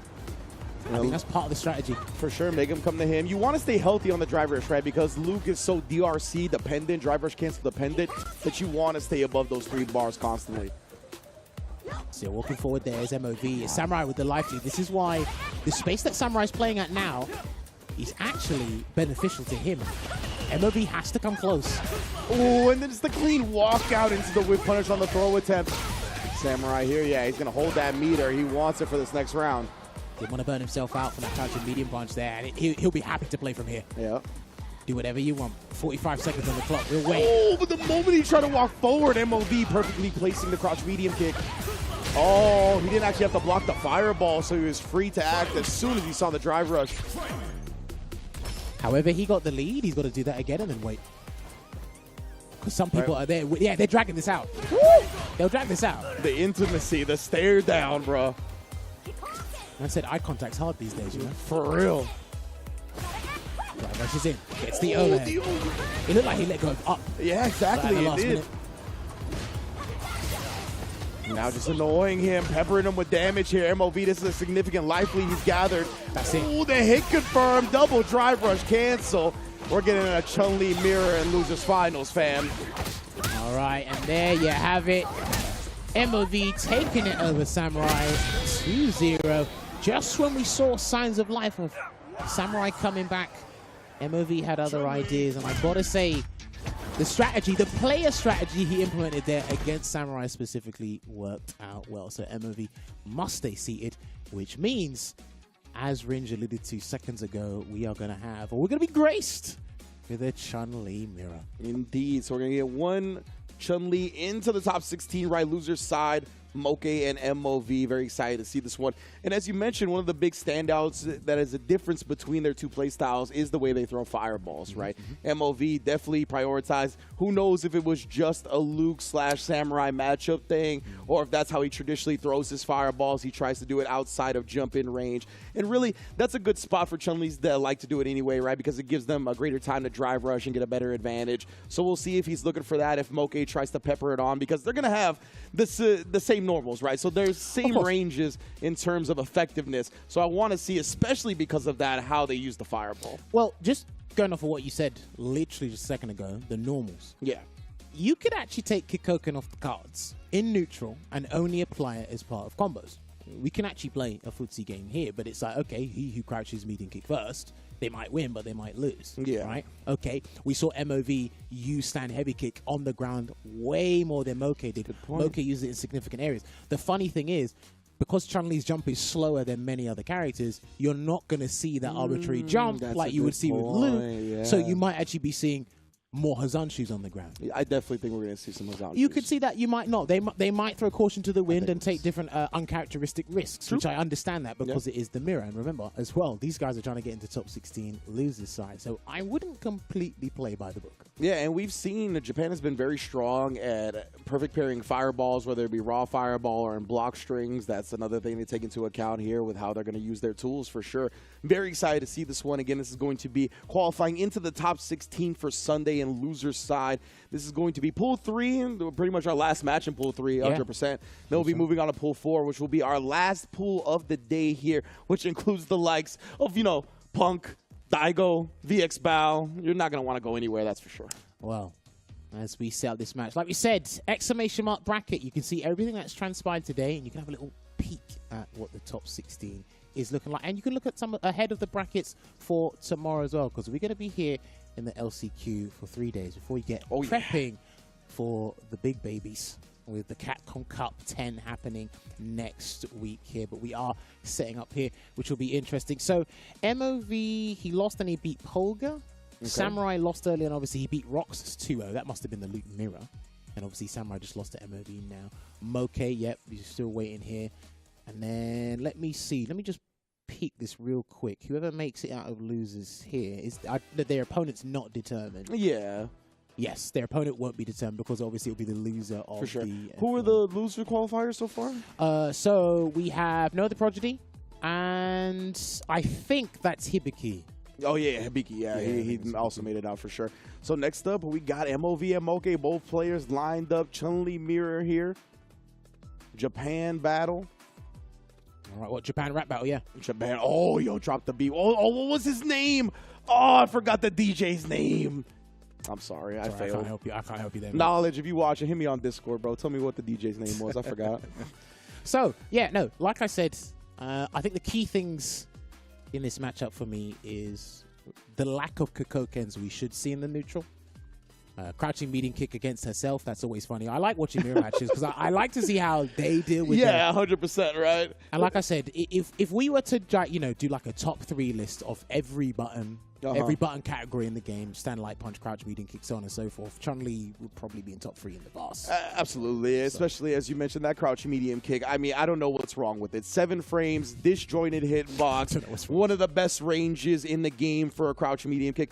I was flabbergasted when I found out it was 7 frames. Well, I mean, like, look, most of the crouching medium kicks that are that range in this game are 8 frames, not 7. Okay, well, I mean, listen, some of them are not special cancelable, and those characters are still good. Yeah, that's fair. Guile, or Lord Guile, as we say. Guile. But yeah, no, the other thing as well that's crucial in this matchup is her level 2. Yeah. Her level 2 is a big deal in this matchup for combo potential, catching the fireball, so on and so forth. So we'll see how it works out. These guys flew so many miles, so many hours just to face each other in the losers final. Yeah, straight up, but that's how it be going. You already know. So let's see again, Moke versus the MOV, 2 titans of the fighting game scene from Japan, battling it out for a spot in top 16 loser side. One Kikoken already to kick things off and already gets things going. Moke does. I was going to say it was by Moke too, right?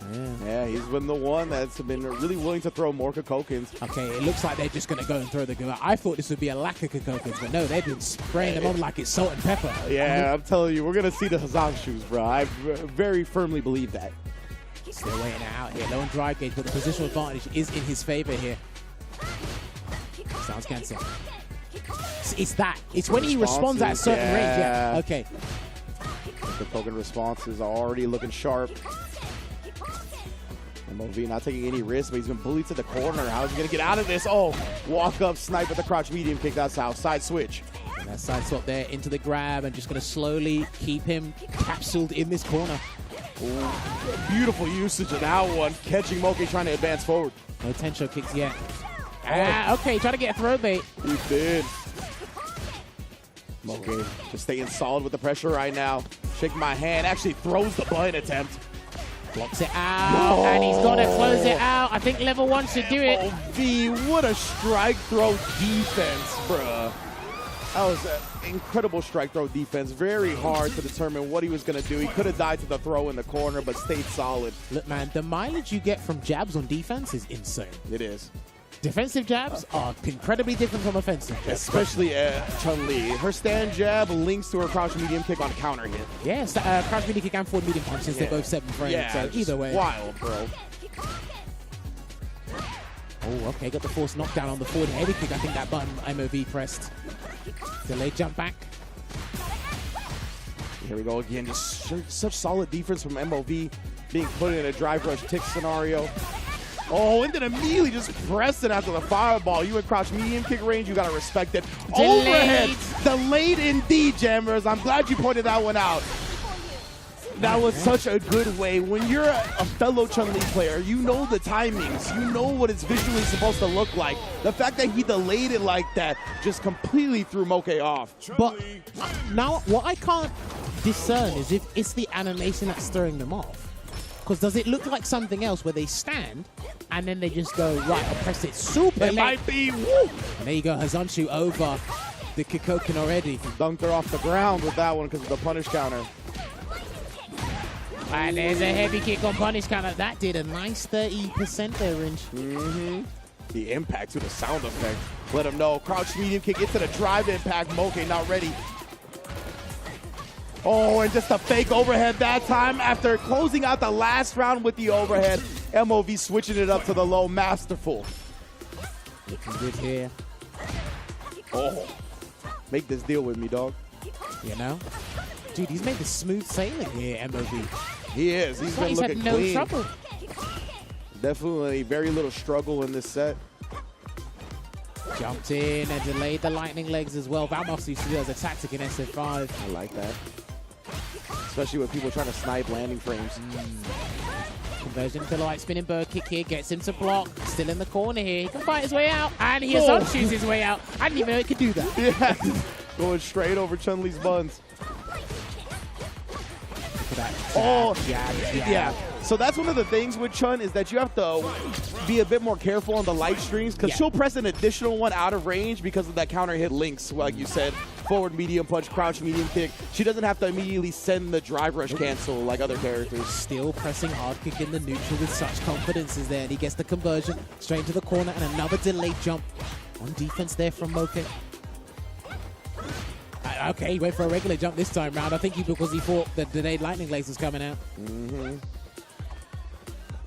Still weighing it out here. No fireballs. I like how you don't throw fireballs against yourself. Interesting. I know, right? Lots of tension in the air. You can feel it, man. Oh, it's good. A nice little chunk of drive gauge off. Jumped again. He's really trying to anticipate Moke's fireballs. Just inching his way closer. MOV finally finds him in range of a throw. Tried to stick in the overhead, but Moke more than ready to check that one. Frame trap there with the stand medium punch. Oh, he actually didn't combo. Yeah, that was unfortunate there for Moke. Level 2 can be a big factor here. That was game. MOV has a huge chance at actually closing out the entire set. He hasn't thrown a fireball for a good 15 seconds either. Oh, man, there's one. But he's doing it at a smart range where he's not going to get jumped in on. Yeah, but at level 2 is the threat. That's why it's level 2. It's got to be careful. It's the drive rush cancelled. Yeah, he has to force something to happen. He gets that throw, extends his life lead. He's been doing a lot of fake fireballs with the jab, trying to bait Moke into it. Or excuse me, MOV. All right, we got 10 seconds on the clock here. Moke, he can hold on to this lead. And if anyone uses super, it freezes the timer. If anybody uses their super, it freezes the timer. And I think he's going to go for it. He's left that too long. No. I like that a lot. Because he just needs the life lead, right? He's obviously not going to kill with that. This is burnout as well. Yeah, he's going to be able to put him into life lead. Yeah. Oh, that's it. 3 seconds. MOV can walk away. But he got to deal with the chip. He's got to deal with the chip, though. But he froze the timer, as you said. He interrupted. He didn't get the full punish. Moke won. Oh, did he get it? Yeah, Moke he did. won. All right, he did. No! Between the second rep of kicks and the last kick, you can interrupt with anything, but he just didn't fully. But he didn't follow up the interruption, Jammers. He thought the jab might have.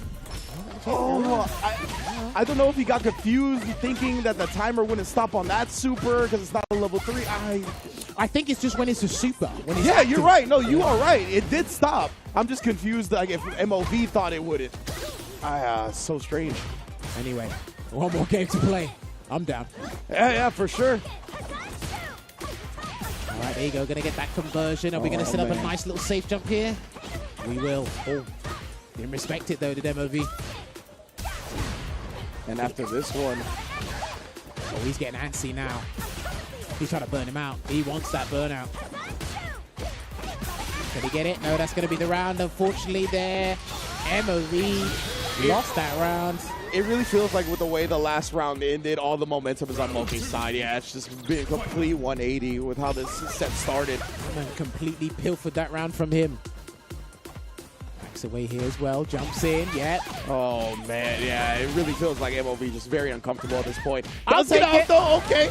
This is how we can start turning it around for sure. That did a lot of damage for wake up down forward heavy kick. And yeah, I would do that as well.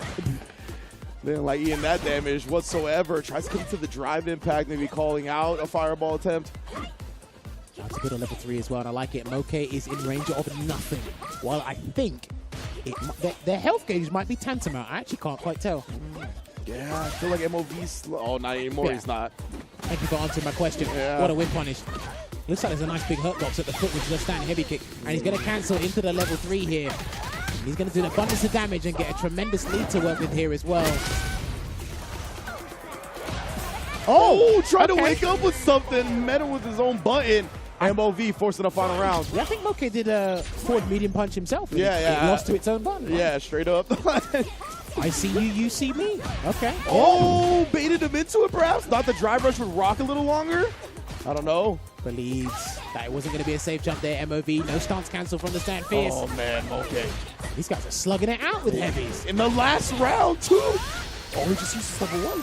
That's a safe All choice. right. Yeah, he's going to have level 2 just in case to pop off if MOV turns it around. Good blocks there from MOV. He's got huge amounts of drive gauge. Here's a reset. All right, good damage here as well. Meaty, good block. But that was still plus. He tried to get close. Moke willing to press the crouch medium kick all the way in the top 16. Well played there, MOV. Yeah, he knew it. It was literally one round away for himself there. But it will be Moke that progresses through to the top 16. And again, he's pulling the face. Should I have done this? Could I have done this? Would I have done that? If, you know, it just happens, man. Typical scenario. Indeed, bro. It's slugging it out back and forth for sure. Moke and MOV. Glad to see one move on for sure. Representing out of this group from the Japanese Chun-Lis. Moke doing the damn thing, man. MOV, obviously a legendary fighting game player in his own right. A very intense set. You know what it was? I think it was for me, it was the respect that they gave one another. I think a lot of exchanges and interactions really happened via normals, building the super For meet up. sure. Again, they were firing away at the Kokokins at the start. And Yeah. then again, they started doing it at a much further range. It only took until the latter stage of this set for them to really galvanize each other and surprise each other with some certain tactics. But Moke was just a little bit more resilient, a little bit more patient. Yeah, it really felt like Moke set up off the counter hit jabs. He was able to convert like right here, right? He was just a little bit better in his jab game. This was the flub right here. So, yeah. Yeah, the time does stop. You were right. Okay. And he just didn't combo off the punish counter. So, yeah, all he needed to do was jab, back fist, crouching, anything. Yeah. Literally anything. Literally anything. Like, that was such an unfortunate thing. MOV actually had the set 1 there. It was over, and Moke was able to just ride that momentum. He's like, "You gonna give me an extra life that I didn't deserve? Well, I'm riding that life in the top 16, baby." That's how it goes there. But listen, sometimes in those moments, especially last game, last round, 5 seconds on the clock, some people might still be getting it in their heads that it's like, okay, the timer is going to be completely frozen until we're done. So, So that's why I said what I said. It wasn't that you were wrong. It was that I was wondering if MOV thought the timer would keep going. So he tried to get a strike in, and then it would like expire at that moment. But I just think it was the heat of the moment. Just got the best of him, you know? Probably. Maybe he just thought the jab would do the trick. One jab, and it's like, but even then, you have to believe it's like, just do the combo. Yeah, Wait exactly. for it to. It's like when you're playing a basketball match, NFL, anything. Wait till the ref blows the whistle. Yeah, Do not exactly. even- Yeah, you gotta play till the play is over, baby. Oh, man. But congrats to Moke for sure, making it in the top 16 losers side. And, man, what? I don't even know where we at right now. Okay, I know what we got to think. I know what we got to think.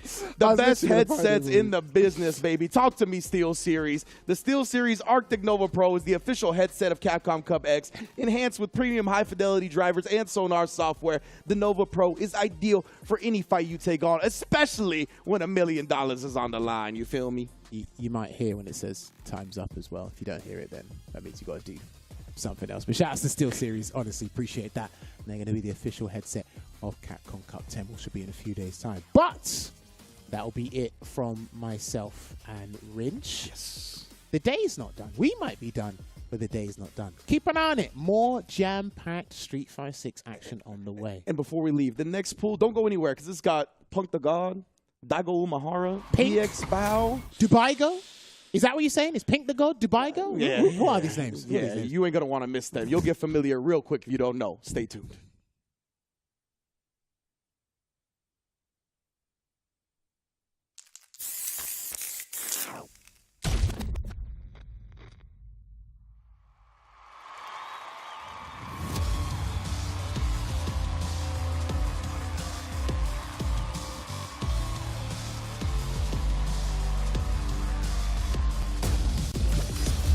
Let's get it. Yeah. Sure thing. Let's dance. Hey, where's my bed? Watching all as I command the stage. 1, 2, 3. Make way for the ninja star. From the Botinu. I live for battle. A second helping of you. The time for battle is here. Wants to duke it out with me? Shall we begin then? Do you need to take a rest? You enjoy this. I'm game if you are. Yeah, we gonna crank it up. Let's get it on. Another mission awaits. Do you plan to fight at all? Quiet. All right, I'm ready. Your footwork's sloppy. This a mine? Behold this body of work. You are lucky. Get ready. I'll show you strong. Allow yoga to guide you. What is it? The power of yoga.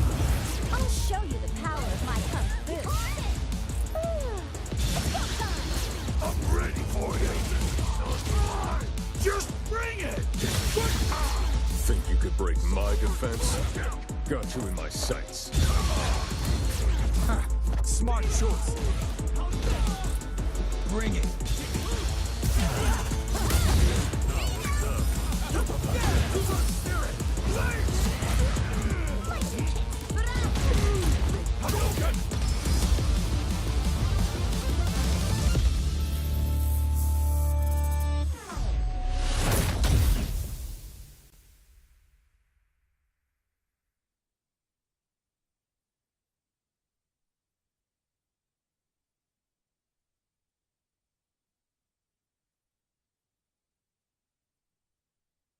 Try to stop me, then you're gon' pay the price. All them late nights finally paid nice. Awake in my dreams, but you could call me the greatest of all time. Yeah, I'm focused. You know how bad I want this. I'm giving it my all. Never thought this moment is golden. I control it. All eyes on me. I see I'm watching. Once I'm locked in, ain't no way that I'm stopping. Clocked in. It's time to put in work. Go berserk. I'm in my zone until I'm first. Believe me when I say nobody can see me. This a product of hustle. I just make it look easy. Non-stop. You ready or not? When it's all said and done, I'ma be on the top. 3, 2, 1. I'm ahead of the game. They'll remember my name. Non-stop. You ready or not? When it's all said and done, I'ma be on the top. 3, 2, 1. Yeah, I belong in the #1 spot. I always keep the business nothing personal. When you always see nothing, I just better scratch the surface. Roll me in the rain, let me do my thing. Thought they hit me down, fighting through the pain when I'm in the zone. I ain't never say much, but you see me up top. You see my numbers healthy, the pressure don't stop. Until I'm in the top, see the bottom seeds watch. They almost see me flop, but I'm stepping on them, watch, let them watch. Born ready to fight, this is my moment. Coming for it all, just show me my opponent. Wanna be great, I'm a legend in the making. And this is mine for the taking. Cause I got what it takes to be on top. I'm #1 cause I don't stop. Hard gas, no. Welcome back to the Capcom Cup Last Chance Qualifier, and of course, the Analyst Couch fueled by Pagoda. I am joined with a young prodigy, Noah, the prodigy. What's going on with you, Noah? Good. Feeling great, Rob. Feeling the energy after making top 16 today. Top 16. Yeah. This is, I'm sure, the hardest tournament you've ever been in, right? Yeah. So, tell us about that. Your run so far throughout LCQ. Just keeping composure, keeping that mental in, and just getting the job done. Yeah, so I actually saw your first match, I think it was. So you win the first round. So Noah goes, he wins the first round, and then immediately like, hey man, y'all gotta back up. Yeah. You know what I'm talking about? Yeah, we're here for business. We're not here to waste time.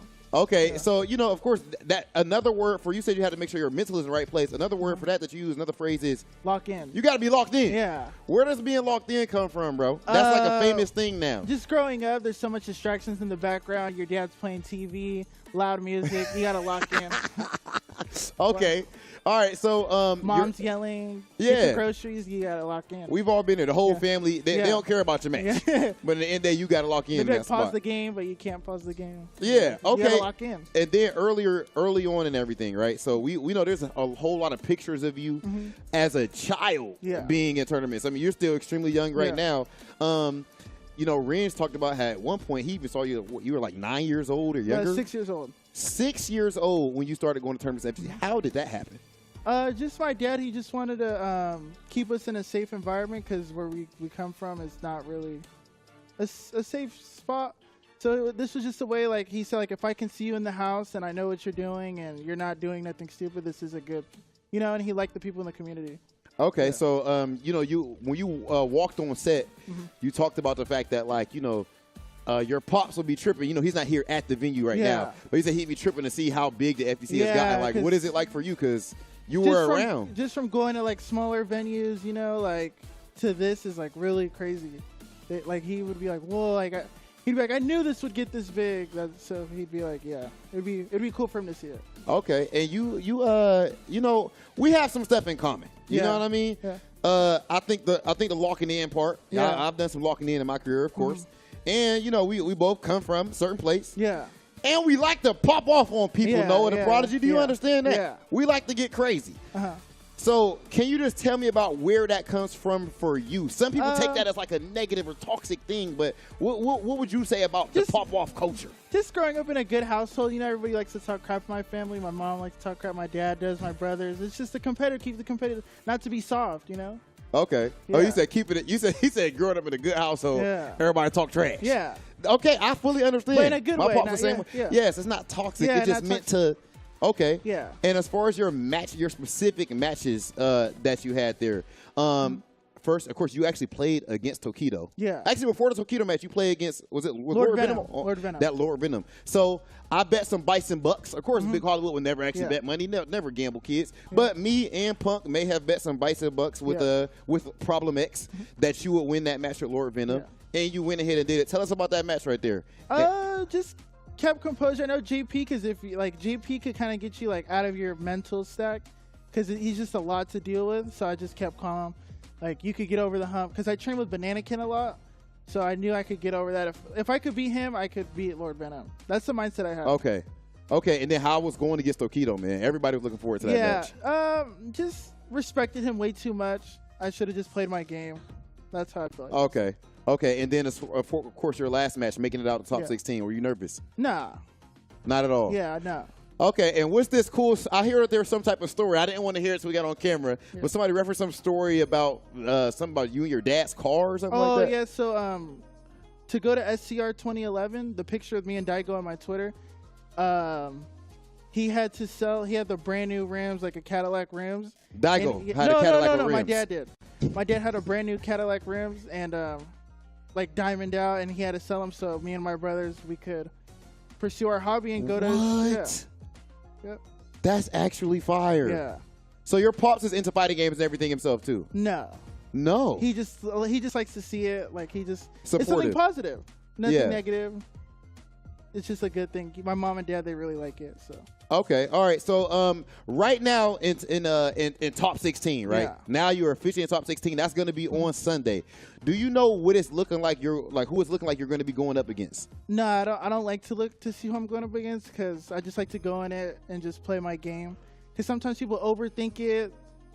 They go into the match thinking too much, and I kind of learned that from my mentors, Mike Ross and F-Champ. I talk to them a lot. Mike Ross and F-Champ being your mentors. Listen, that's not, you say that casually like this is normal or something like that, legend. I mean, Mike Ross, legend. Shin, legend. Evo champion. Right? Like, so tell us about the relationships you have with them. Like, how did that even We talk behind the develop? scenes about like life and the game and getting better, my future with the game as a career, and see how far I can make it in this business, and going over replays with Mike, going over replays with F-Champ. We go over it all the time. And I like them because they keep it real and they won't sugarcoat nothing. Like, they'll tell me straight up, no, you play like trash. Okay, or, no, that's you're fire. messing up. Yeah. No, you want to be great, you can't do this. No, you want to be great, you can't do that. Because and I respect them so much because they built the blueprint for all of this to happen, you know? That's a fact. Yeah. As far as Shin, as far as in-game, and then, of course, Mike Ross on his microphone. Yeah. Come on, we already know what he's done. Yeah. You know, excellent adventures and hosting and all that. Okay, so your confidence, man. Yeah. You right here on these cameras and whatnot, these bright lights, whether it be playing right now, doing an interview, when you stream yourself, where does this type of confidence come from? Just being myself, you know? Like, just not being someone I'm not. Just this is who I am, you know? This is like how I was raised. My mom's very confident, very educated. My dad's very educated, so I just get it from them. Just be confident whenever you do. Anything you do in life, just be confident. Why be scared? Okay, and when it comes to Capcom Cup, take yourself out of the equation, because I know you already know you got and all that. You betting on yourself. Yeah. But looking at the way these groups played out and everything, looking at the players that we have here, who do you, if you had to bet it all, if you had to bet all like the last $1,000 to my name? The last grand to your name. Angry Bird. Why? Why Angry Bird? Just because he's a grinder. He works hard. He just went to Japan, grinded out against the best. He travels to be the best. He'll stay up all night. This is when they came to Cali, they were texting me at like 4 a.m., 5 a.m. No, come on, get. I'm like, can I get up? That's fire. Yeah, they're grinders. They love the game. They respect the game. Okay, all right, listen. Noah the Prodigy, I feel like you completely are living up to your name in one of the hardest tournaments that we have ever seen in Street Fighter, for sure. This LCQ is so stacked, and you have made it in the top 16. Yeah. Congratulations to you for what you've done so far, and good luck in that top 16. Ladies and gentlemen, that's it from us right here at the Analyst Couch for Fueled by Pagoda, and we're going to send it over to Ultra Chin. All right, we are back here for pool number 4. And we've already had 3 pools of just some of the most amazing matches already. Just seeing some of your favorite players.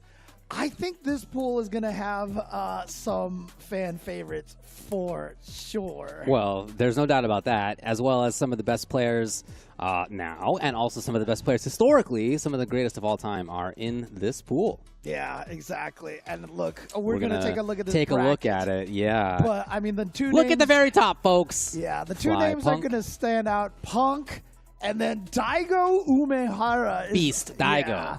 But, I mean, that's only if we expect this to go the way that, you know. You never know. It's You not going to absolutely happen. never know. Yeah, we saw Daigo walking around outside before we came back in here for commentary. I haven't seen Punk yet personally, but I'm looking forward to seeing him on here. And a lot of other names on this list. I know not all of them made it, but I saw, for example, Alex Smith back there.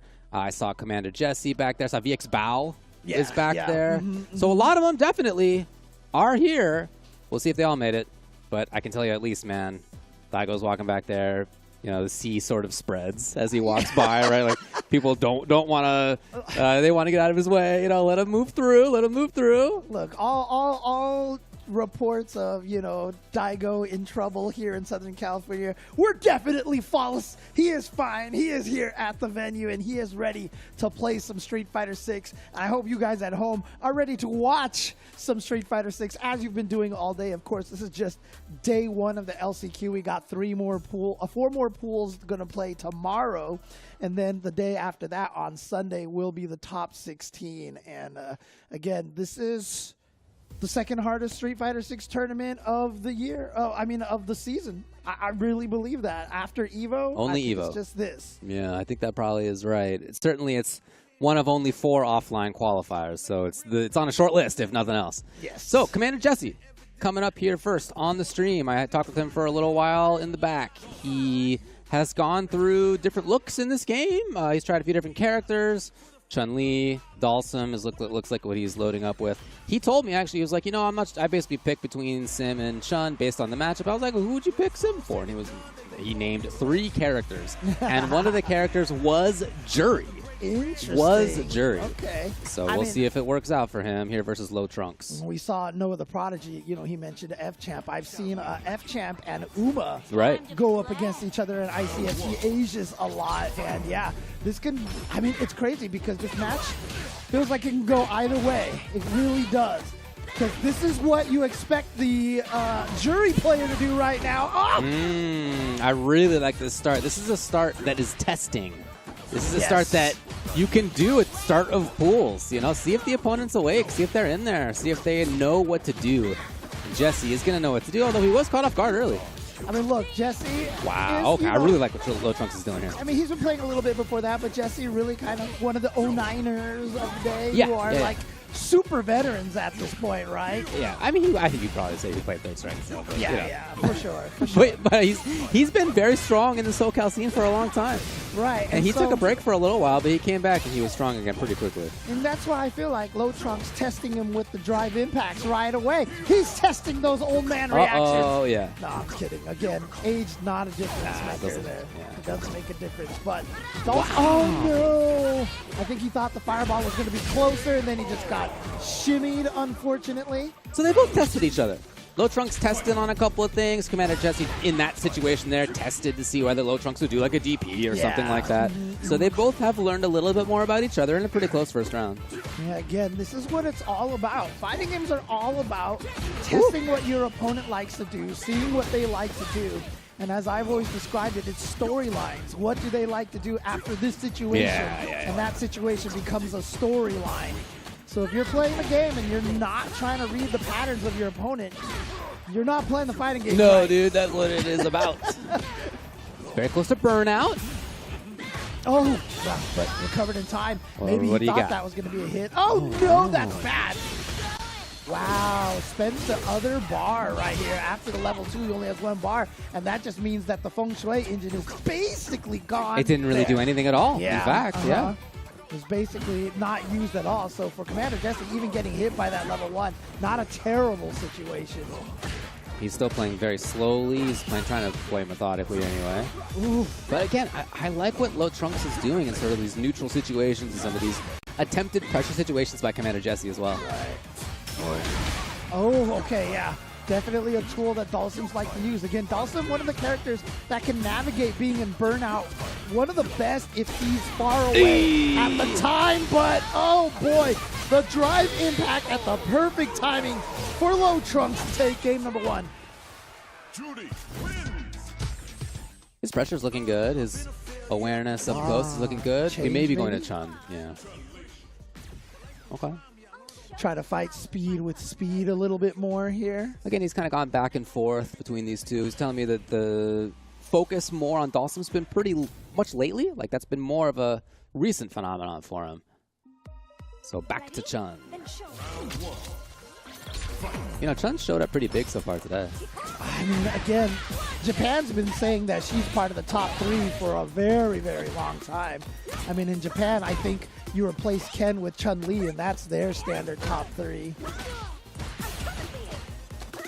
Like, right away, you could see it's a very different story. That's Commander Jesse. Got the corner, he got the pressure. And you can see the ability to walk under the jump heavy punch. It is different, for sure. Okay, but the throw into the corner here, this is a dangerous situation. Yep, you have to backdash to shimmy people for Jury. Oh, okay. Just gets caught by the level 1. Good response. I still remember in the beta, I was like, they gave Chun-Li a non-charge DP. Yeah. But it's still looking pretty good for Low Trunks. I still like a lot of his choices. Yeah, trying to bait the reaction, the counter DI reaction on a Jesse. Didn't fall for it, but that throw is going to put Low Trunks at match point. Oh, wow, that lead. Wasn't sure. All right, what do you got? Reach. What do you got on this level 2 this time? Just goes for the fake safe jump into the throw, and then jumps over the fireball. Gonna set up another safe jump. Well, not exactly, but it ended up working okay. Yeah. Okay. Oh, no, that's game over right there. He's got plenty of resources to spend. It's going to be a perfect, and Low Trunks right there with a quick 2-0 over Commander Jesse. I liked it. Again, I was saying it the whole time. I really liked a lot of what we saw out of Low Trunks there. So he'll move on in winner's side. He may play, well, he will play against the winner of Yanoob and Dead Dragon after that. Yeah, I mean, it's always interesting because, you know, I remember when the game first came out, everybody was talking about Jury and Cammy, and there was like this comparison between the two, who's stronger. And I feel like Cammy kind of moved up, and I feel like Jury kind of went down a little bit. But interestingly enough, I mean, the success that we've been seeing in tournaments, there's 4 juries in Capcom Cup, right? So although some of them did qualify a little bit earlier. I think that's the tail of it. Yeah. So, you know, but it's still good to see some of these juries doing the damage. Sure, out here, obviously she's still a good character. Definitely not a weak character. In the meantime, Daigo is playing against a player called Humble Pie. I appreciate that. Good work. And we're going to go, it looks like, up to Golden Champion versus a name in hiragana is how it's written in. And I'm doing my best to try to scramble to get Google on the case to see what the transliteration of that may be. Oh, are you gonna leave me? You're gonna leave me hanging? Waiting for you to. No, I'm just kidding. Yeah, but let's see what we. I'm gonna do the drum roll here. Is it gonna translate? Is it gonna translate? Is it gonna translate? No. But you know. Shiraishi, is it? Okay. Shiraishi. Okay, yeah. There you go. But you know, obviously, I just feel like, again, as we've been talking about this whole entire time, you know, obviously characters make a big difference. But I feel like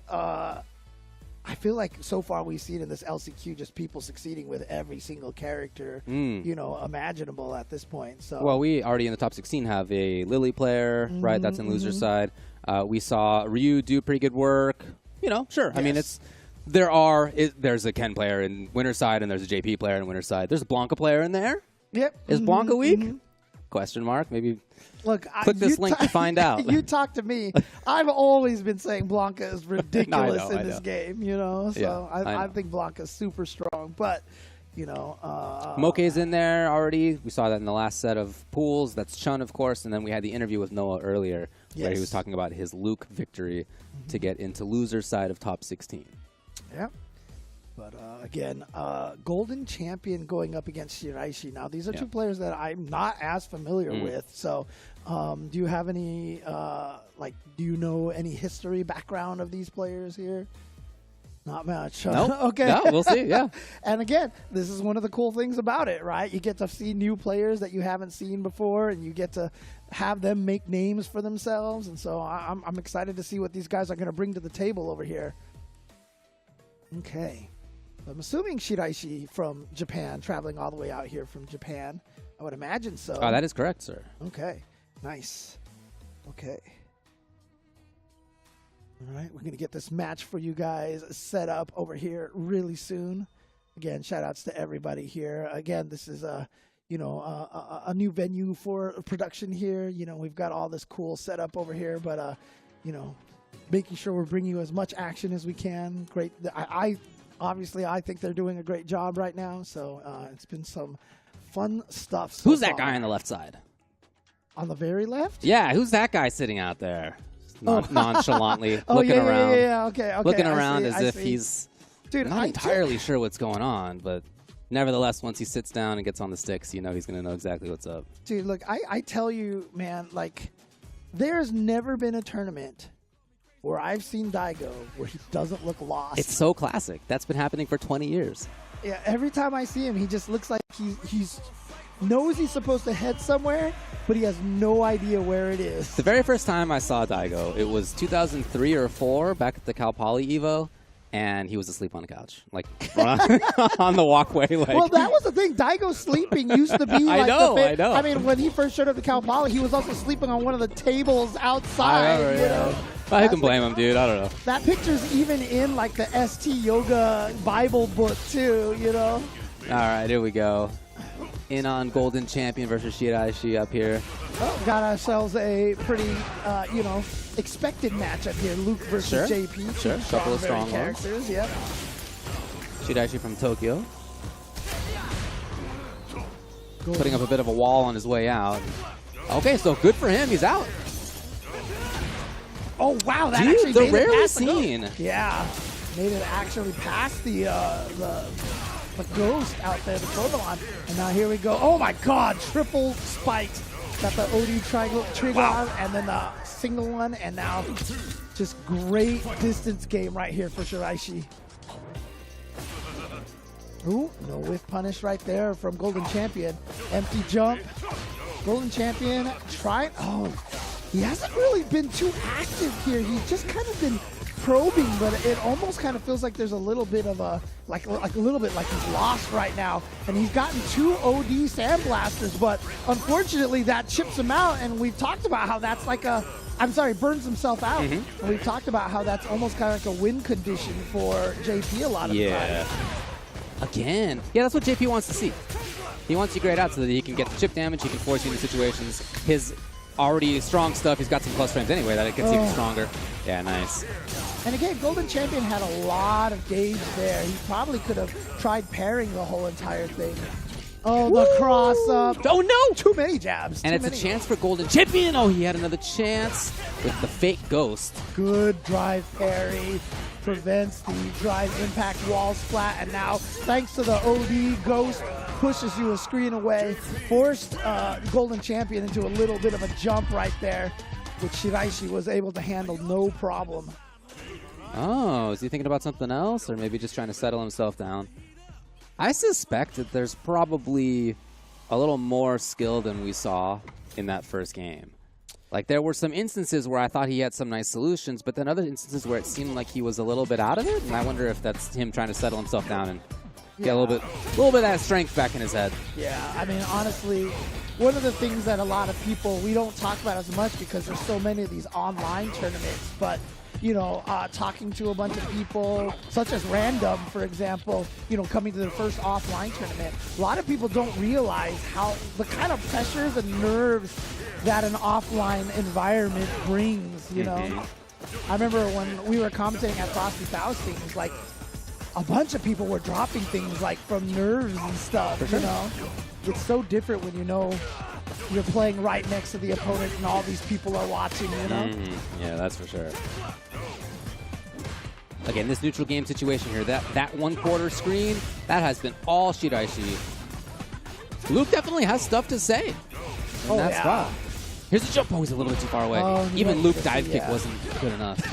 Dive kick. Oh, it's such a dive kick. It's a dive kick, yeah. Yeah. He's got 2 dive kicks. One of them's on the heavy punch. Yeah, it's going to be a whiff punish right there. Shiraishi, even though With that. Oh, that could have been huge. And so could that. Oh, he got clipped. And that should be it. That's game over. And, oh, wait. Wait. Oh. Shiraishi allowed the jump. Oh, that was absolutely a chance.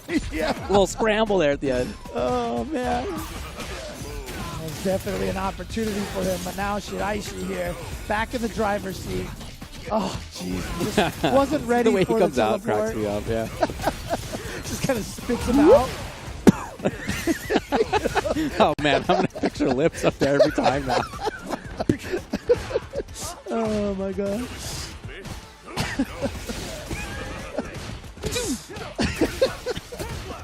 Oh, my God. Oh, Maybe a all chance? right, here we go, yep.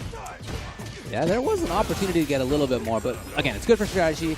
He pushes his opponent back. Oh, it happened! The hit and the full connection. That should do it right nice there. work. Yeah. Nice work. And that's just the thing. That's, again, one of the powers that JP has, right? One of the things that makes him, like we were talking about, how fun he is. Yeah, is that he is.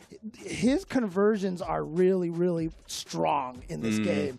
And, you know, when you, like, this is why people love, like, Marvel versus Capcom games and stuff. You know, it's like when you get the hit and then, like, it's a stray hit, but then you somehow manage to convert it and make it into something big. The knowledge of how to, like, normalize a stray hit into a real combo or setup is pretty sick, actually. Yeah, I it's actually one of the most fun things to do because you just hit it and you're like, oh, I did that, you know, and it's just so cool. And that's honestly, like I said, I think is one of the things that makes JP so strong. For sure. Yeah. And also fun. So Punk made it through his first game. He's going to be playing against C's next. VX Bao also through in his first one. Daigo through in his first one. He overcame Humble Pie. Alex Smith through too as well.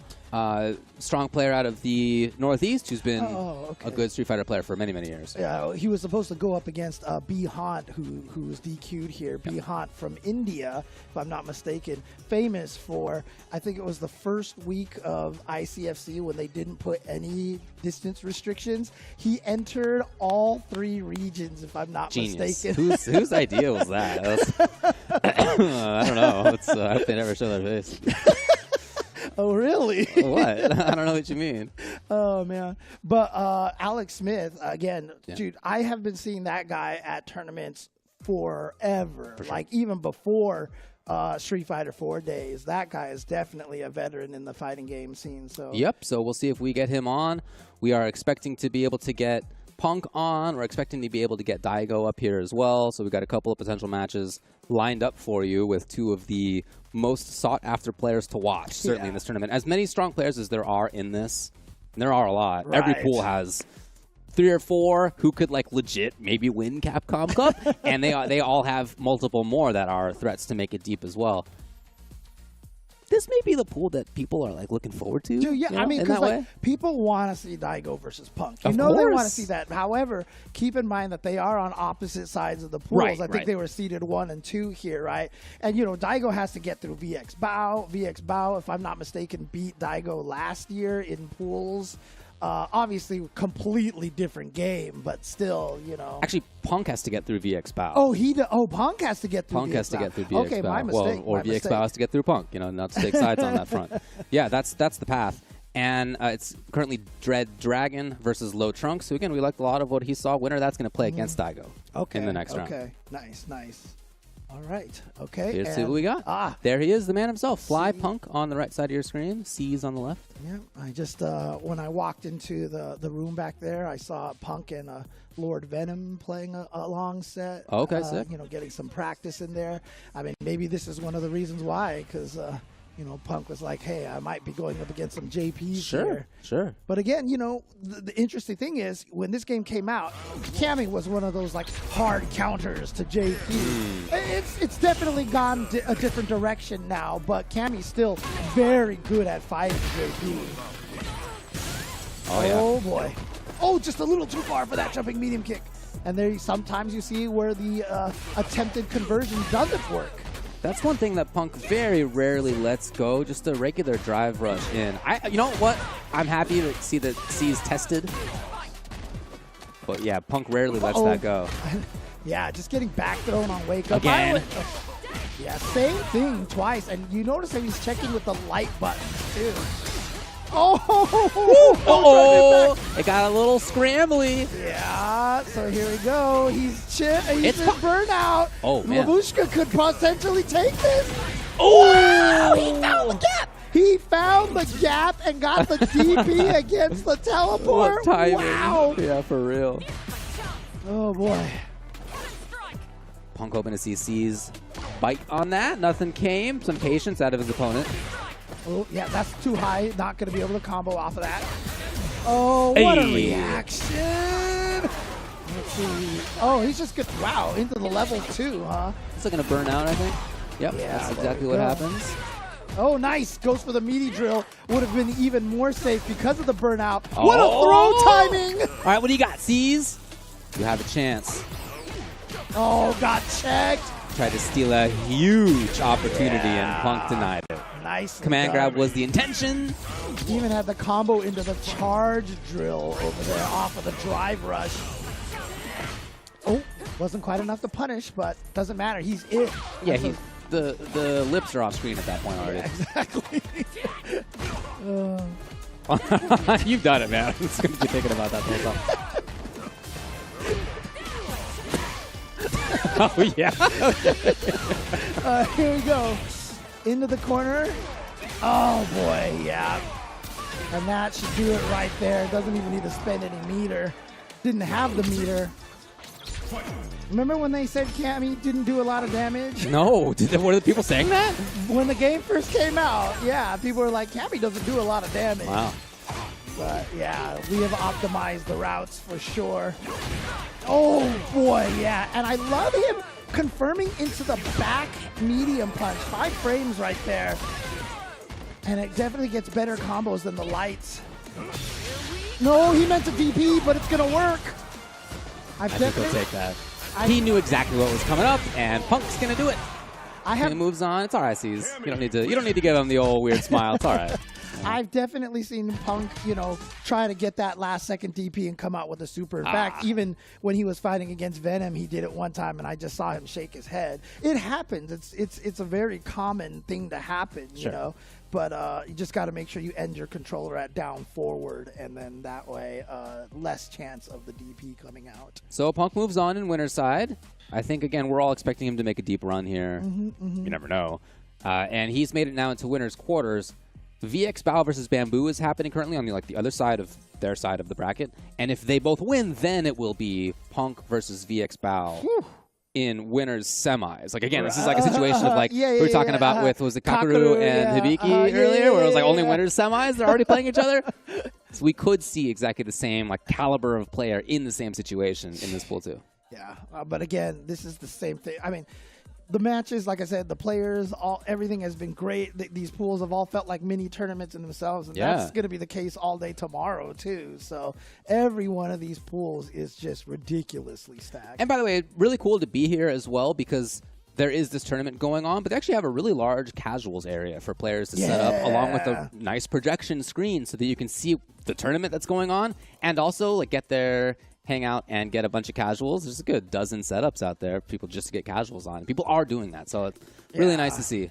And I mean, like Random said, right? I mean, this is his first offline tournament, and he was just saying how amazing and wonderful it is. And he was just like, wow, offline is kind of the truth, right? And that's one of the reasons is, you get this environment where you get to see a bunch of people and you get to talk to people, trade ideas, and you never know who you're going to end up standing next to and then just start talking about a matchup situation. Like, I just ended up standing next to Fierce, and we just started talking about Kimberly a bunch of times, and both of us were just like, give us our ODDP back. Basically. For sure. So, we saw Gamer be back there. Haven't seen him for 5 years. I know, right? Since pre-end of the world. It was really cool to see him. I did not know he was showing up, but it was I was really happy to see him here. He's out here with Roxas32 from Indonesia, and Roxas32, another player that I've seen play a lot in the ICFC Asia.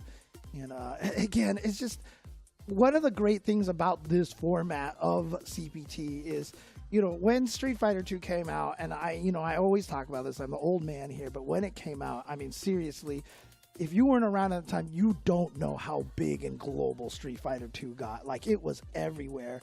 And so to have this format and where we can actually see the players from everywhere and see that, yes, Street Fighter is being played everywhere is what makes it so cool. I'm with you. I think it's very cool. We're expecting to get Daigo versus Low Trunks up here. Low Trunks made it past Dead Dragon 2-1. Again, Daigo continued to move through. If you want to see exactly what's going on, it's on Start GG. Just search for Capcom Cup X Last Chance Qualifier. Winner of Daigo versus Low Trunks will play against Alex Smith. So that's that same stage in the bracket where it could be Punk versus VX Bao on the other side. Yeah. Winner's semis. So we'll find out which of these players go on a roll, but, maybe they'll be going on an egg roll here because obviously this tournament here is sponsored by Pagoda, bringing us all the amazing food in there with their egg rolls. And not just egg rolls. I mean, obviously, crush your cravings with some Pagoda snacks here, but it's not just egg rolls. Like I said, they have pot stickers. They have all sorts of really, really cool, great food out there. Just look for them in your freezer aisle, in your supermarket. Grab some. Works great with the air fryer. If you have not joined the air fryer life, you should do that and buy those little paper things that actually make it so you can keep using the air fryer without washing it. There are 5 things that I've talked with you about today. 3 of them are Street Fighter. One of them is I don't know, other stuff going on in life. And one of them is this air fryer thing that you are constantly talking about. So I believe you. I believe you. It's great for a single guy to have. We have one too. I mean, it's good. Anyway, we're going to take a short break. We'll be back with more of the LCQ after this.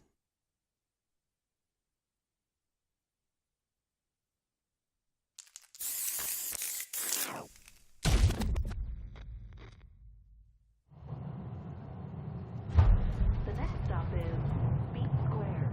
Beat Square Station.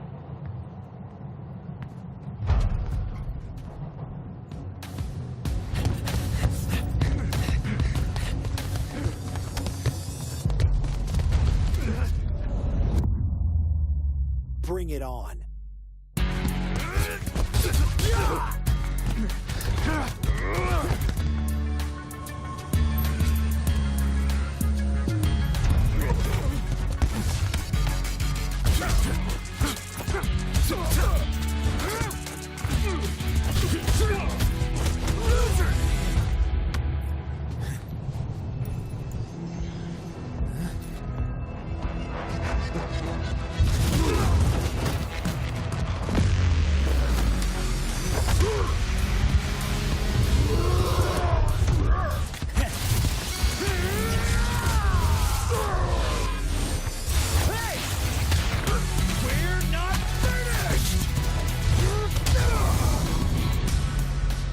I'm not gonna be anyone's pawn. You hear me? Show up again and I'll punch a hole through you.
Red Bull Kumite, New York. I belong in the number one spot. I always kept the business nothing personal. When y'all ain't see nothing, I just barely scratch the surface. Throw me in the rain, let me do my thing. Thought they hit me down, fight through the pain when I'm in the zone. I ain't never say much, but you see me up top. You see my numbers healthy, the pressure don't stop. Until I'm in the top, see the bottom seeds watch. They almost see me flop, but I'm stepping on them, watch, let them watch. Born ready to fight. This is my moment. Coming for it all, just show me my opponent. Wanna be great, I'm a legend in the making. And this is mine for the taking. Cause I got what it takes to be on top. I'm number one cause I don't stop. Hard gas, no brakes, high stakes. I don't act tough till the tussle let them fold ya. Non-stop, you ready or not? When it's all said and done, I'ma be on the top. 3, 2, 1. I'm ahead of the game, don't remember my name. Non-stop, you ready or not? When it's all said and done, I'ma be on the top. 3, 2, 1. I belong in the number one spot.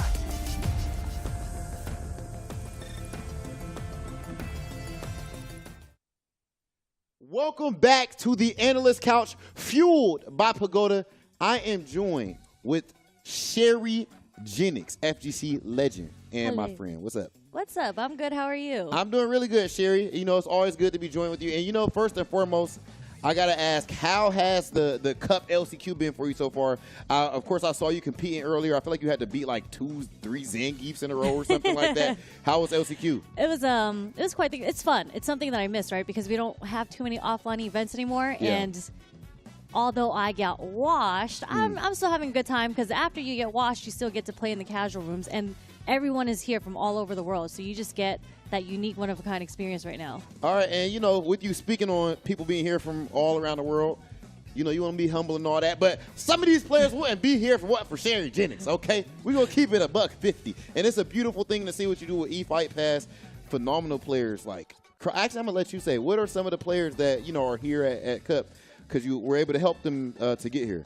Yeah, Crossover is one of them. Okay. Which was really, really great because if you go to my website for eFight Pass, he's one of the players that inspired me to start eFight Pass. Really? Because he couldn't make it to Capcom Cup 2 years in a row because he got his visa denied so many times. So really happy that he was able to get it this time. And Namikaze all the way from Brazil. Okay, you've even done the same thing with like Arslan Ash and, you know, even players even in other titles and everything, which is absolutely ridiculous. Okay, so is that specifically, I guess, what inspired you to do that? And is it a difficult process to be able to get these players here?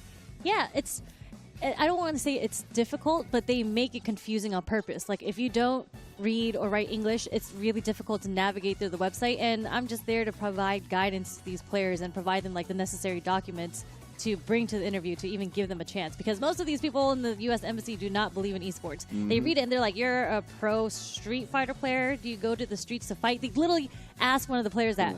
Like, are you a Street Fighter? Like, you're fighting in the streets. That's insanity, bro. That's actually ridiculous. Okay, so even outside of that, Sherry, we're going to shift gears to Capcom Cup specifically. You know, you're somebody who, your voice, your word is respected in the scene and with a good reason. So I'm going to have you put it all on the line right now. Capcom Cup X. Who does Sherry Jennings have taken the whole thing? If you had to bet. If you had the entire thing. Not just LCQ. You're talking about the whole thing. Okay, we can start with LCQ. Okay, let's start with LCQ. And then I'm going to name the person who I think deserves it the most. Okay. I think everyone agrees with me. It's Kakaru, right? The LCQ? Yeah. It's crazy he's in the LCQ and not in Capcom Cup yet. So you can't win $400,000 and then still play. That is crazy. Yeah. Okay. It's well-deserved, and he's in the winner's side, so I think he has a good chance of making it out. Okay, don't just sit there and nod. Capcom Cup. Who takes the whole thing at Cup? Let me see. So I've been thinking about this for a while. Okay. And I felt after the pools were pulled, it made my pick even more difficult, but I believe. Okay. And it's going to be Mena. I need an egg roll. Because you just said something real right there. I like that. You know, it ain't like Big Hollywood is biased or anything like that, right?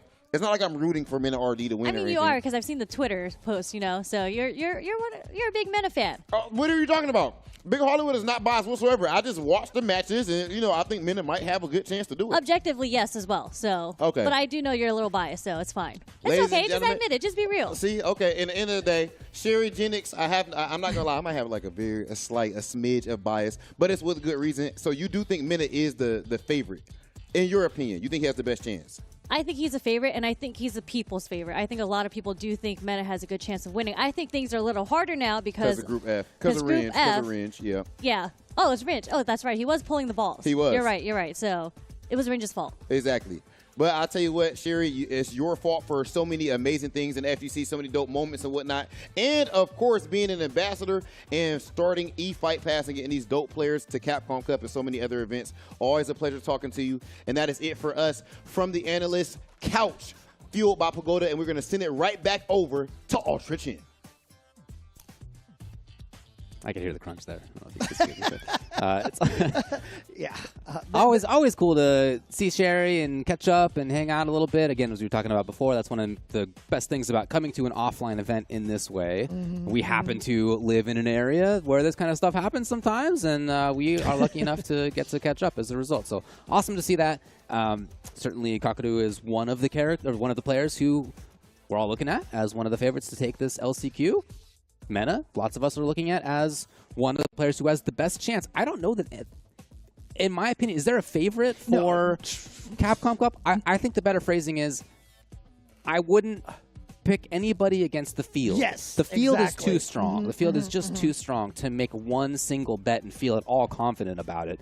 But among the players who has the chances to win, the best chances to win, I mean, he's one of them, clearly. Right. Clearly. I mean, I know every single person here, including yourself, went into the Battle Hub right? Talked to Eternity and voted for who you actually wanted to thought was going to win the Capcom Cup. Who did you pick? Well, I have, you know, I have a policy of You don't wanna not jinx saying people? what I. You don't- Yeah, okay, exactly. okay, yeah, okay, yeah. Especially all right. because you know I was out there making these joke tweets about potential pools that could happen in the LCQ. Sorry, in the Capcom that's Cup right, draw. yeah, And I happened to like 3/4 predict one of them, Group F, and so I swore off.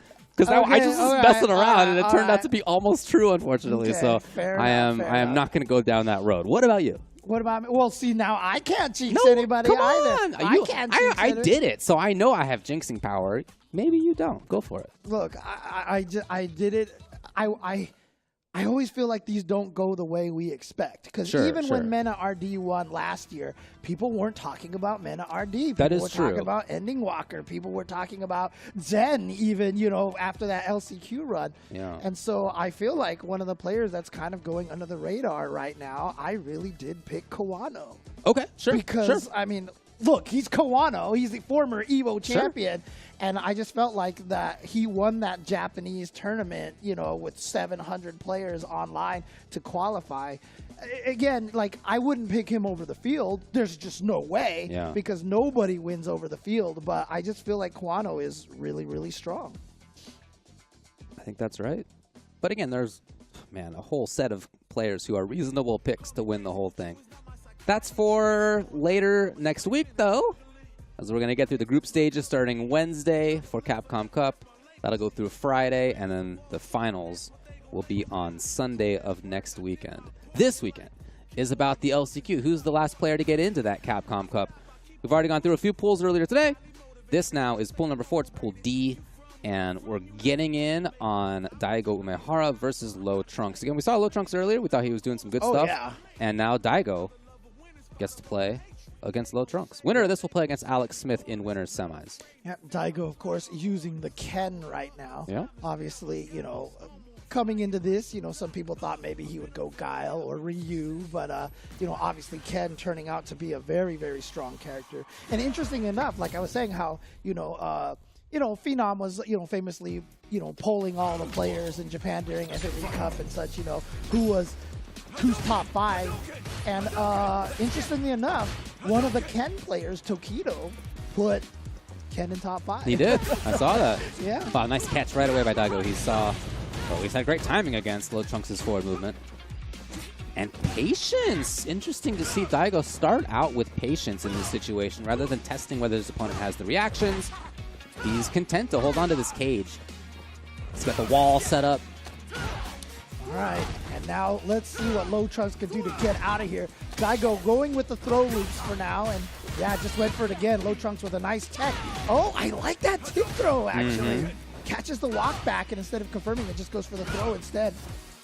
Again, it's patient. That stand roundhouse against the drive bar. Yeah, that was a big part of why this gray jury appears. Yeah, but did you see how far Daigo walked forward to get that burnout right there? And Daigo, I mean, one of the hardest things that you have to do in footsies and one of the key components is moving forward. And it's the scariest part. And so every time I see players like Daigo walk forward forever, Yeah, it was almost there. It was very, very close. Okay, shuts it down. And if you can for the cause... overhead. Yeah, Oh, it's yeah. chip, it's chip, it's chip. Yeah, there you go. But again, I mean, just like, even for me, you know, as a player, I have trouble walking forward because it's so scary.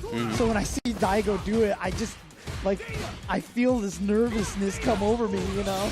Oh, wow. Just going to go into level 3 right now. Early on, this has nothing to do with drive games. This is just get a lead and try to discourage your opponent as much as possible. I think based on the way he played in the last round, this makes sense. He had a very slow style in that previous round. If he intends to play that way again, having a big life lead to start it out is great.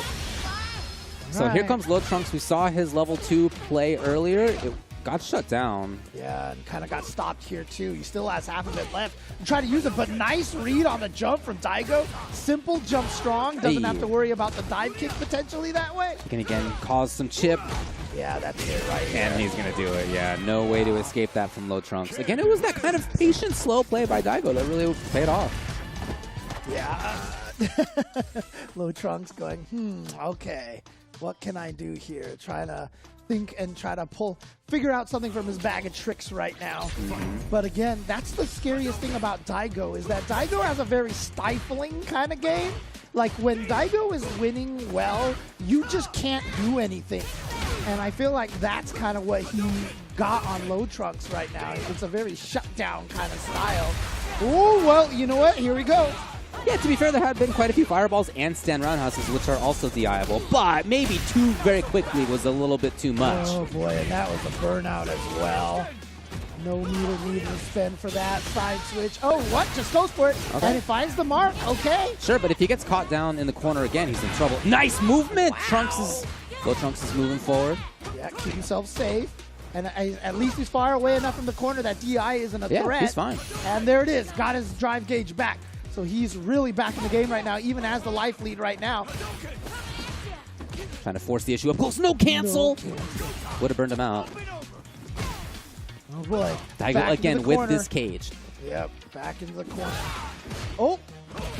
Oh, you walk forward and Daigo threw out the standing medium. Oh, okay. And again, that's why walking forward is so scary. You saw Low Trunks tried to walk forward there. You know, it's definitely not a wrong choice to make. It's just Daigo had the read on it and caught him with the crouching medium kick. Oh. Man, that was finally a chance for corner pressure for Low Trunks, and it got denied right away. Yeah, and unfortunately he got caught crouching because it's actually really hard to combo off across an EX Tatsu with Ken. Oh, corner carry? No, he's going to go for the level 2. He's going to go for burnout. And the corner carry all together. Oh, yeah, meaty fireball. Nothing she can do about that one. Wow. Yeah. Yeah, she just has the level 1, right? Level 2 is not an invul option. Exactly. So. Oh, this is... What? Yeah, well, you know what? It all works out. That's fine. That's it. It's a chance. He hit heavy punch too early in the air, and it just the active frames ran out. I think Low Trunks was worried. This now gives Daigo a chance to seal it. No, again. Hey, he does respond. Daigo is going to move on past Low Trunks. As a result, he'll play against Alex Smith in the next round. You can see Low Trunks like, man, yeah. Daigo really is Daigo. You know, that Daigo guy, pretty good. Yeah, Daigo.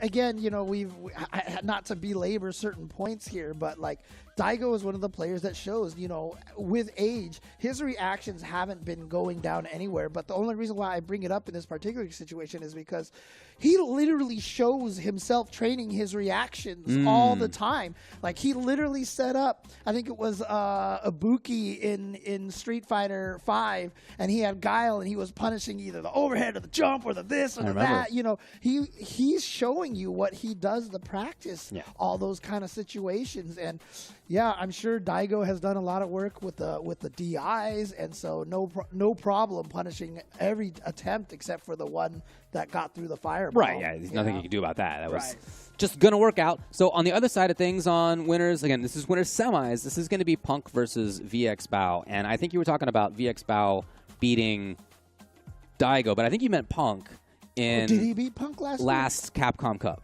Oh, okay. Yeah, remember, Punk had the performance in Capcom Cup that was not what he wanted. You're right, it was last year. In that group, didn't end up making it through, and VX Bao was one of those. That's right. Okay. Yep. So that's definitely something that could happen. I think there was like a Cody mirror or something that they did that was. That's right. Yeah. Right. I mean, but the thing about it is, I mean, so VX Bao is very strong. Yeah, but going into that Capcom Cup, like Daigo, I felt like he kind of had a character crisis a little bit, right? But I feel like here for Street Fighter 6, I mean, he's been pretty dedicated to the Kami, although, Punk. you know, Punk, dedicated to the Kami. However, he was practicing Chun-Li at Frosty Faustings as well. So I don't know if we're ever going to see him bust out that Chun-Li, but clearly Punk is one of the best Kamis on the planet, right? So, and here they are, yep. So I'm really curious to see what Punk decides to go with here in this match. Well, we saw his Cammy looking pretty strong earlier. I know VX Bao is a JP in this game. And I feel like it probably is the Cammy for Punk as a result. Yeah, this makes sense. For sure. Going up against JP, for sure. You remember when Knuckle Dude took out Banana Ken in the interview at the very end, you know, he mentioned that Punk was one of the people. I was like, Punk or Mena, I think, was like, just play the Cammy. Just play the Cammy versus him. So. Ooh. Oh, wow. Look at this. Dive kick into kind of a double shimmy right there. And then throw loop, because punish counter throw means that you cannot back roll. Oh, blates out the... Wow. Okay, all right, Punk. Jeez. I'm just going to say it, but so far today, OD Amnesia has had a really bad success rate. You're right, today. actually, yeah. It's having a really bad success rate today. Ooh. Regular parry, though. At least gets him out of the corner situation. Yeah. Gonna have a lot of scaling with it. Yeah. What he's looking for there is his own offense again. He had a chance for And gets out for free. Does do the back throw. I like that air throw from VX Bow. it. Great player. Oh, Excellent man. reactions, great footsies, good mix-ups. And that's the thing, you know, I've talked to Knuckle about using Cammy before, and he's like, you just have to read and learn when your opponent wants to poke. And you saw that right there, Wow. Punk doing that exact same thing. He stood there and then just jump and dive kick right when VX Bow went for the crouching medium kick. Again! It's twice now. Oh, jeez. Sometimes you're just always right, and right now that feels like where Punk's at. VX Bow's in big trouble here.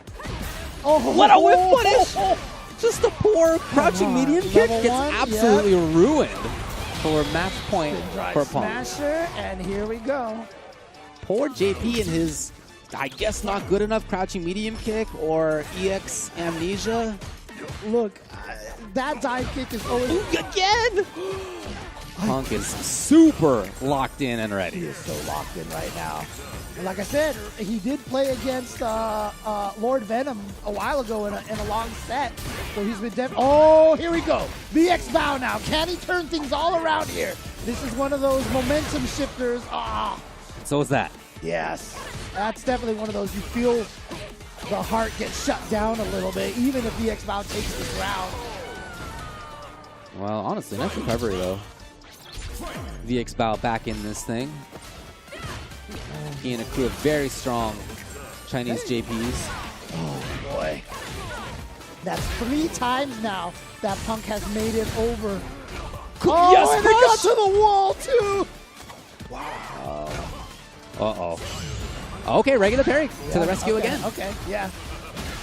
Because again, you know, OD Rather than the- Amnesia yeah, rather than wouldn't the get EX one, yeah, wouldn't exactly. give him the punish, right? Right, exactly. That creates a mix-up out of that situation. Right.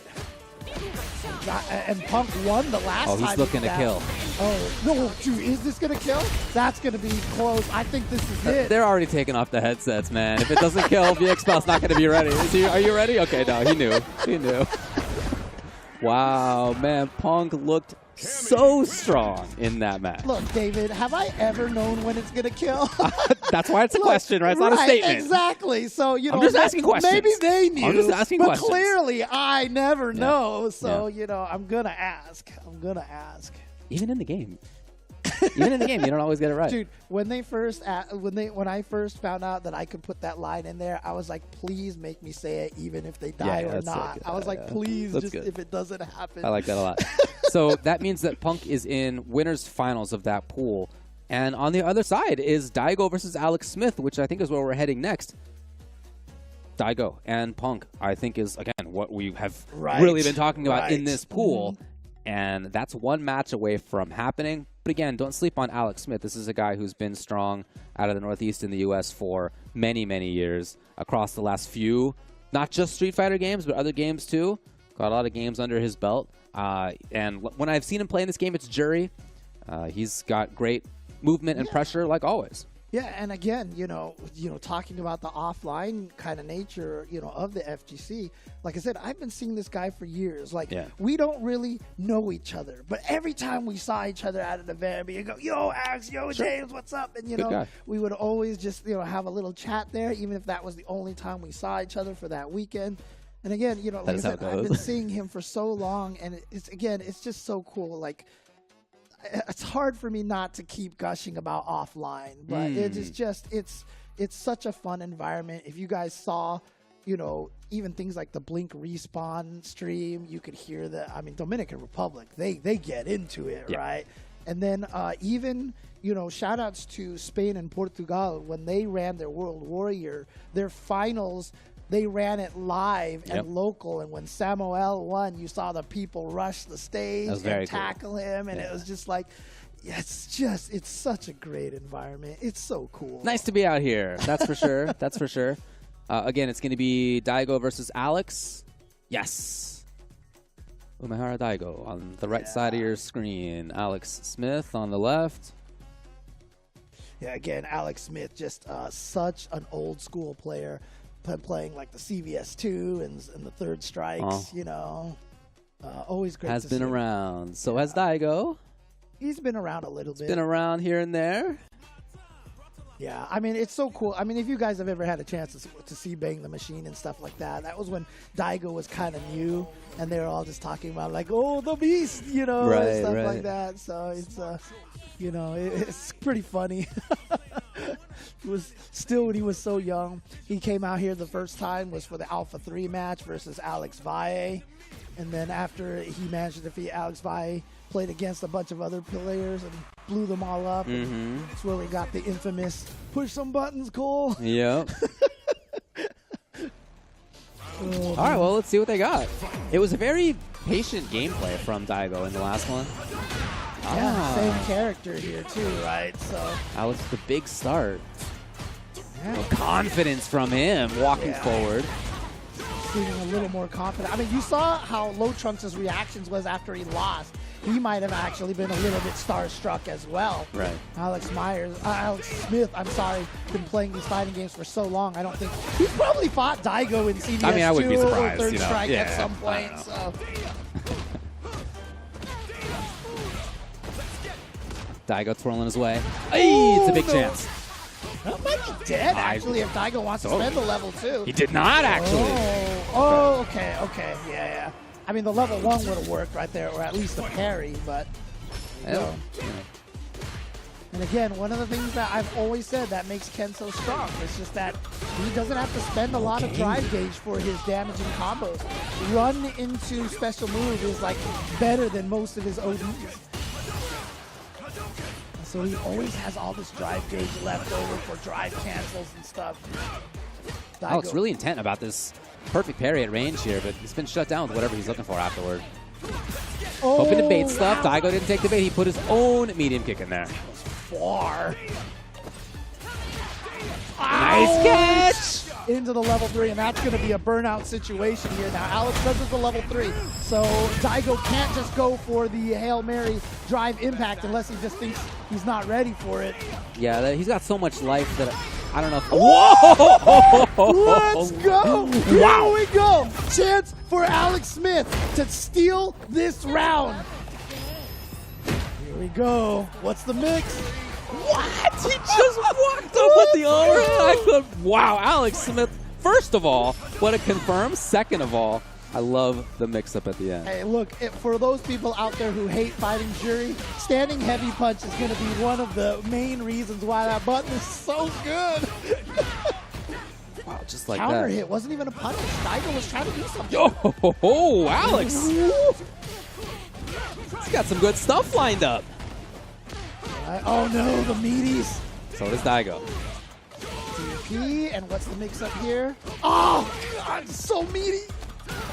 Yeah, he reaches all the way inside of you with that button. Okay! Alex is going to spend bar on this. He's up one of the Feng Shui engine charges right there for a little. Oh, he's going to hunt for the kill on this. Ah, but Daigo gets out.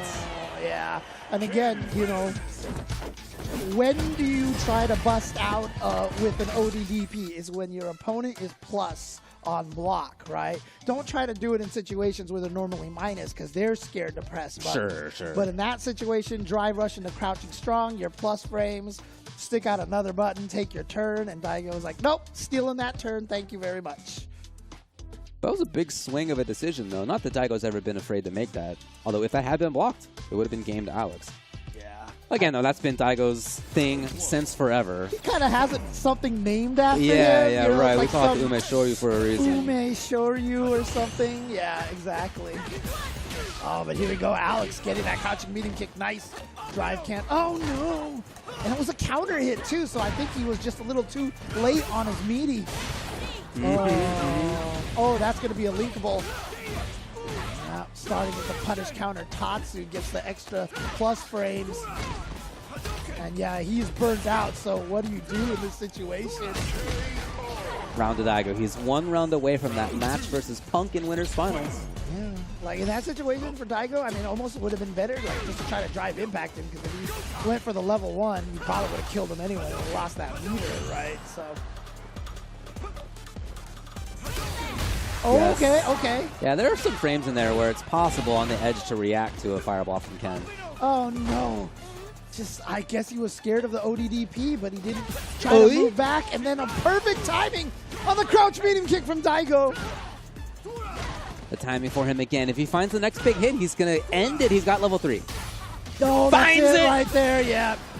That meaty standing heavy. What? Okay. Oh, he just goes for the level 2. It's all good. You know, he was going to solve it either way. Yeah, is that enough? That is enough. As it, again, as I mentioned, is the reward being Punk.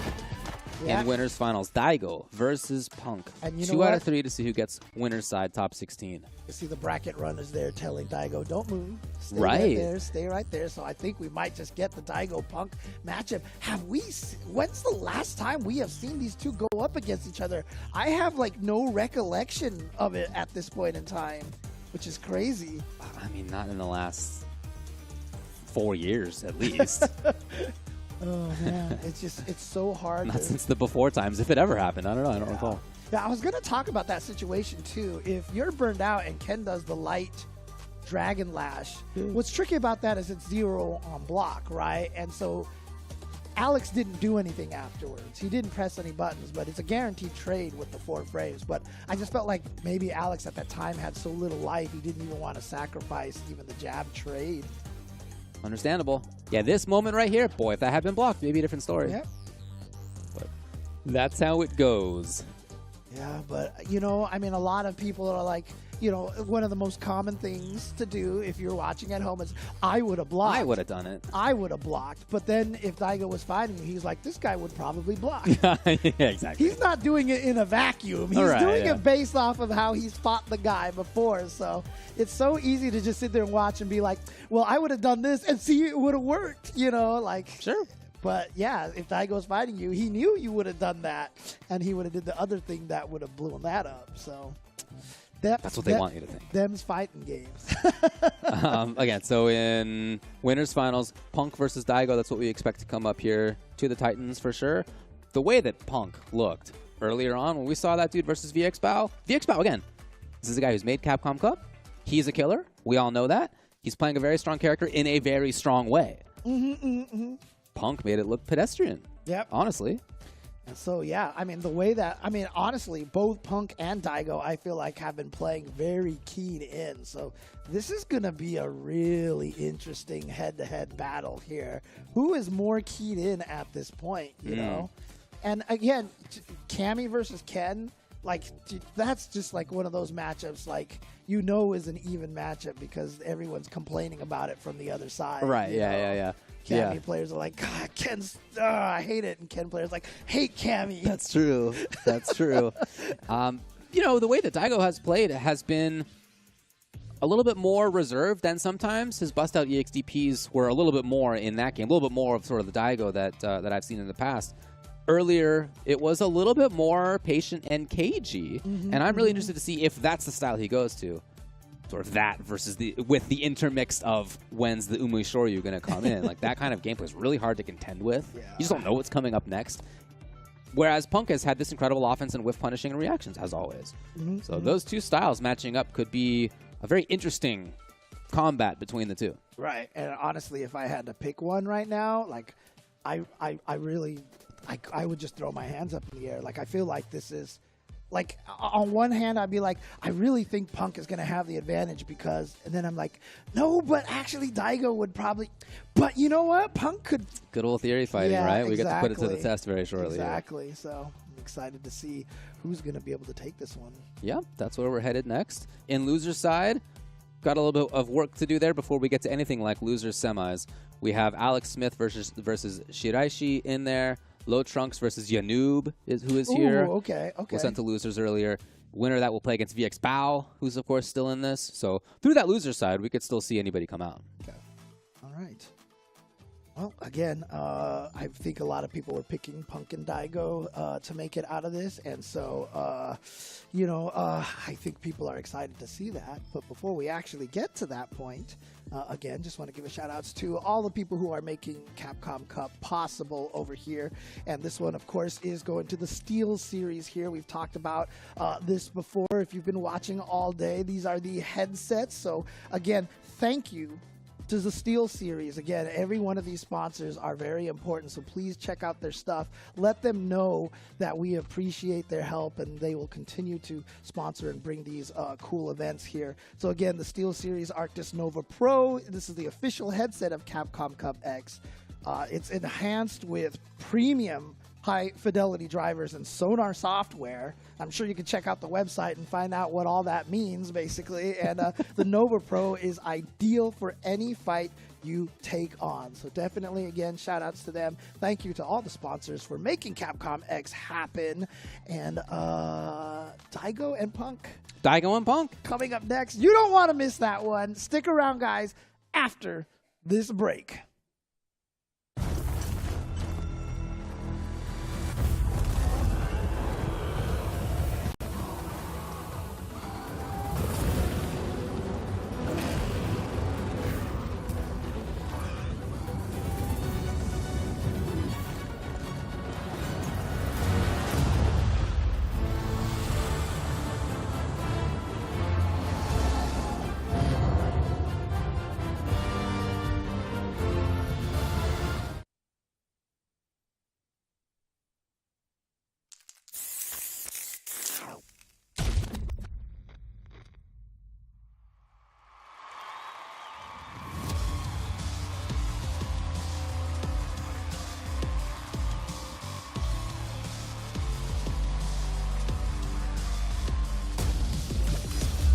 Let's get it. Yeah! Beatful, baby! Sure thing. Let's dance. Hey, where's my bed? Watching all as I command the stage. 1, 2, 3. Make way for the ninja star. From the Botinu. I live for battle. One second helping of you. The time for battle is here. So duke it out with me.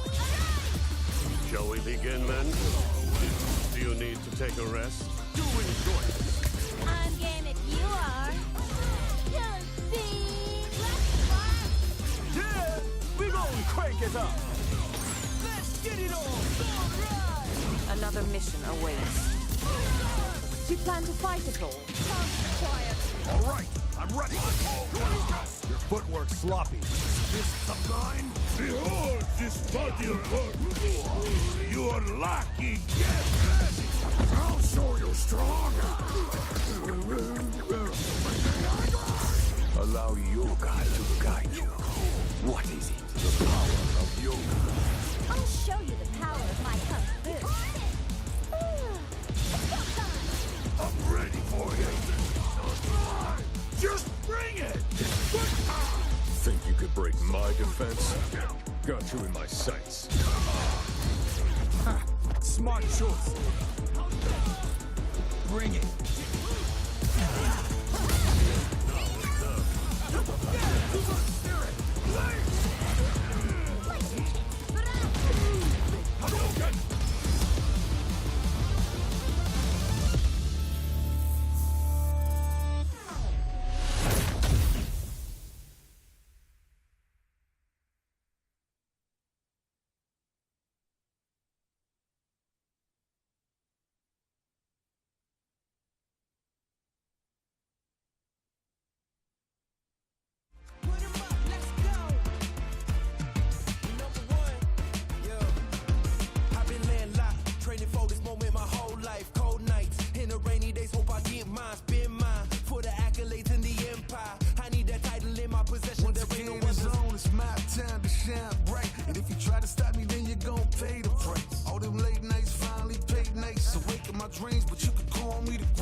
focus. You know how bad I want this. I'm giving it my all, never fought this moment. It's golden, I control it. All eyes on me, I see I'm watching. Once I'm locked in, ain't no way that I'm stopping. Clocked in, it's time to put in work. Go berserk.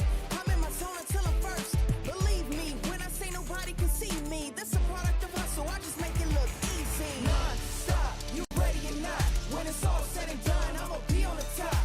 3, 2, 1. I'm ahead of the Welcome back to the Analyst Couch, fueled by Pagoda. I am joined with an OG, Mark Teddy. If you don't know, then you weren't around, and you really not knowing about this fighting game stuff. Mark, it is absolutely a pleasure to have you. What's going on with you, bro? Thank you, man. I'm doing all right, man. You know, it feels good to be back. You know, I didn't join the tournament, but I just wanted to say what's up to the homies. I haven't seen in a long time. You know, my heart's always going to be with Street Fighter and the community and everything like that. You know, got James Shen over there. And both UCLA alums. That's the people who actually got me into competitive gaming. Really? Yeah, he surprised me one day and brought me over to Justin Wong's house. He said, hey, we're going to go play. That. Oh, yeah, it was that. Sorry. James Chen was living. He says, that's my house, not Justin Wong's Justin house. was living with James Chen, and then in the car, he's like, yeah, we're just going to go play with some good people. You know, he didn't even let me know, and I was walking, and I see it's Justin, so that's kind of how it got started. That's how you got, okay, and so eventually, naturally, you started competing and everything. Exactly. I started seeing there's levels to this. Yes, and immediately. and I wasn't that good back then, but, you know, then you start getting hungry, you start wanting to play more, and then it just kind of sparked something in me, and then, I started playing. And then we saw you cooking people with that guy back in the day, bro. Come on, that guy said we ain't gonna play right. You was nasty with the guy, bro. So I gotta ask now, and we didn't really see you in 5. Now in 6, though, I'm assuming some Kimberly. We're using Kimberly. Okay. Yeah, but you know what I'm saying? We're struggling it out. But, so I play like, with some homies online and that kind of thing. Haven't really gotten any like offline play. So that's why I pulled up here, got to play with some old homies and everything like that. And, it's fun. It's way better than 5. Sorry, I had to say it. Okay, hey, look, there's nothing wrong with that. So with the LCQ, I'm sure you've seen some of the matches and everything so far. And just even, I guess even overall, man, with you being an OG, 09er, I feel like it's... Yes. I'm technically an 09er. I'm an 09er. Okay, an 09er, right? So now fast forward, $2 million, big cameras, all this stuff going on. What's that like for you, bro? Oh, man, I wish they had that money back then, bro. Golly. I probably wouldn't have finished college, though. So, sometimes, it could be a blessing in disguise. Yeah. But, I'm glad to see the people that are doing it. They're doing it big. But, yeah, man, I'm old now. Trying to put that kind of time in, it's a little rough because, these guys are putting in that work, and they deserve it. Yeah. And they deserve it. But, man, if they had that money back then, bro, man. Yo, okay, I know what you, okay, now look, Mark, now, there's a moment, this is before I ever went to a tournament, bro. I was watching you play and everything back in Street Fighter 4, and I ain't gonna say no names or nothing like that, but I remember there was a money match, and I remember all in somebody's face with that little move right there, man. That's never gonna die, bro. It's never gonna die. Classic fighting game moment, bro. Just without being too specific, take me back to that time, bro. Like, that energy that you were giving us is crazy. Man, I'll be real honest. I was being like harassed, and so it was just I reached my breaking point. Everybody knows me. I'm a happy cat. Yeah. You treat me with respect, I'll treat you with respect. But if you're gonna disrespect, you meeting with the same energy. Yeah, and then when I'm hearing you talking behind my back, I hear you talking wild, spicy. I let my emotions get the better of me. But he laid off me after that. Respect. Yeah. He laid off me. Thank God. We're not going to say no names. No, it's all good. It's all good. It's not that type of stream. It ain't that type of stream. Yeah, man. It was just a matter of, man to man, you're going to disrespect me, And honestly, I did it because Chris, you hear him on the stream, he tells me to do it. Chris who? Which Chris? Chris Tataryn. Chris T. Chris T, and I believe Kino were on the mic commentating it. And so when he said to do it, because he wanted to have a special handshake with us. Like every time we saw each other, he wanted us to do this to each other. And I was like, bro, what are we doing? Like, and then you had to flip it at the end. So I had to flip it out on him at the end. And so, yeah. Classic moment. Yeah, Mark, bro. that moment will never die, bro. This is actually my first time meeting you in person because you wasn't really around in 5 and stuff as much, bro. So, got to say much respect to you. Like I said, Thank you, man. I appreciate it. I appreciate what you guys do. You guys are killing it. I'm loving to see the community boom, seeing all the money, seeing people prosper. So, keep it up, everybody. you know, keep Yes, doing sir. your thing, baby. Hey, I'm man. here to support, though. Come on, bro. We seeing the OGs pull up from back in the day. We see the young kids like Enzo and all that. It is a beautiful thing. You only getting that stuff here at the Capcom Cup X. That is it for us over here at the Endless Couch with Fueled by Pagoda. We're about to send it back to Ultra Chin.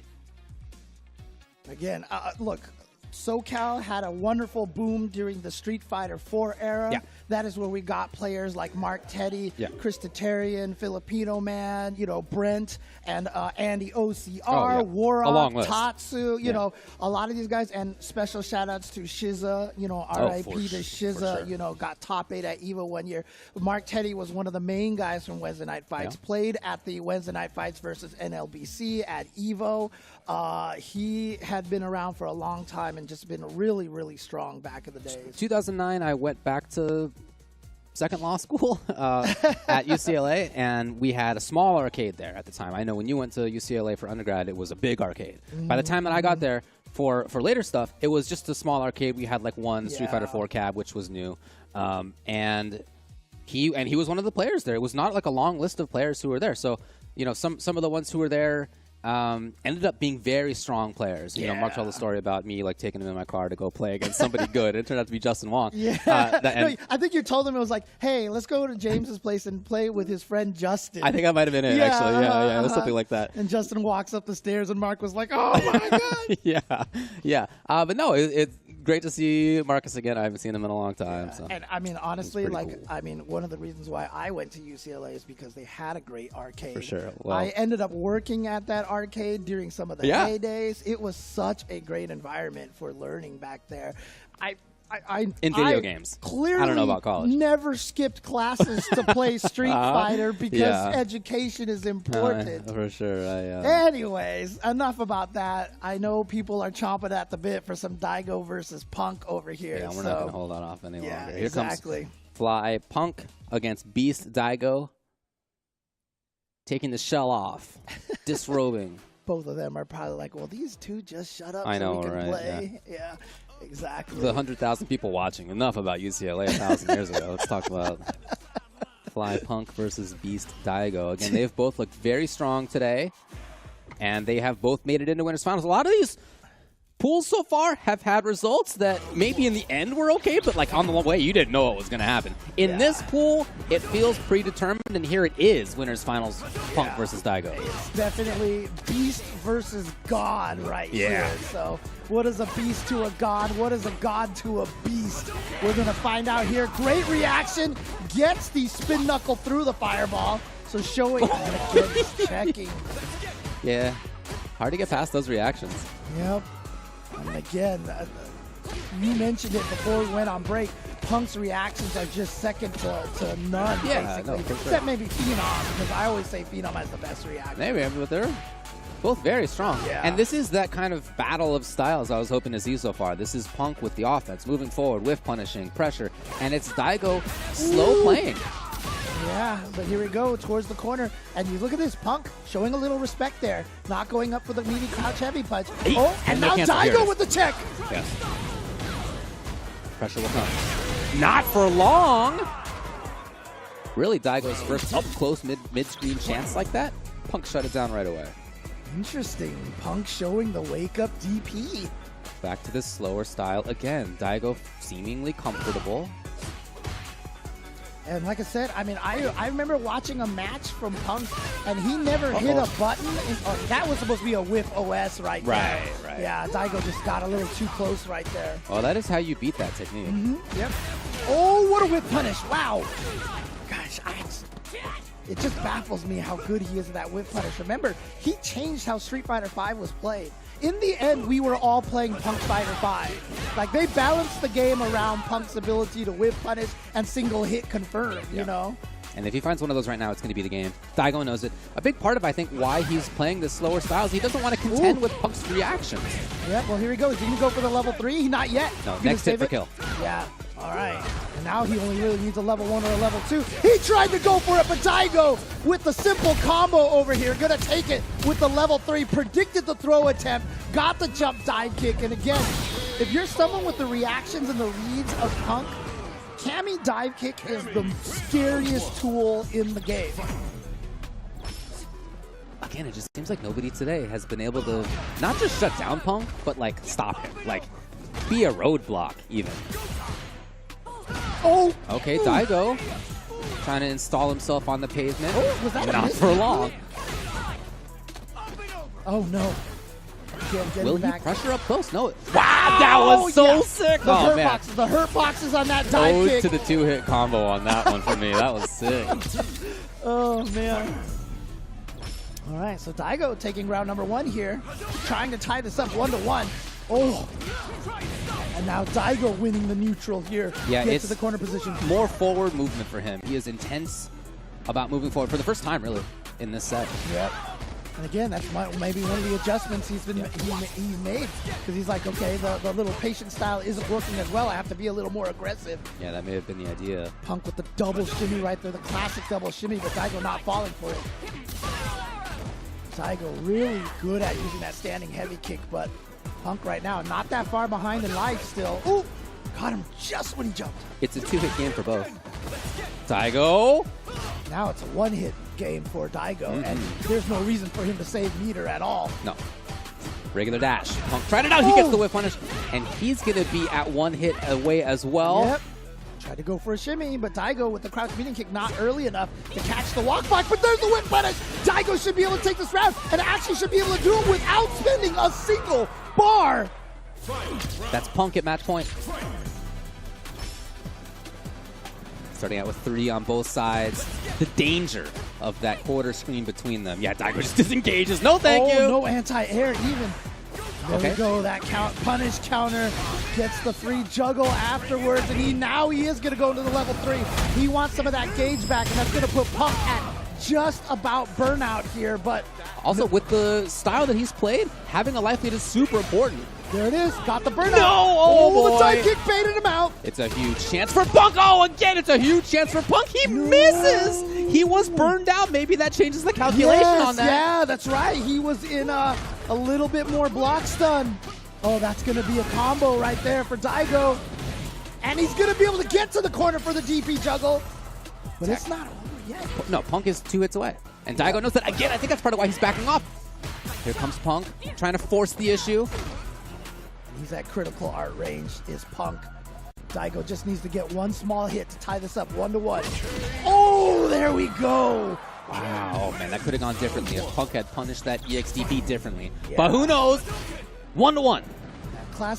Classic move right there is when you whiff a button and you realize the opponent's too late to whiff punish you, you just press it again. That's what Punk tried, but Daigo did press the button anyway. Oh, speaking of pressing the button anyway, here he goes. He gets the start. He gets the first corner carry. Daigo denies the approach. Here's the corner pressure. Wow, throw tech. And again, he's just not overly insistent.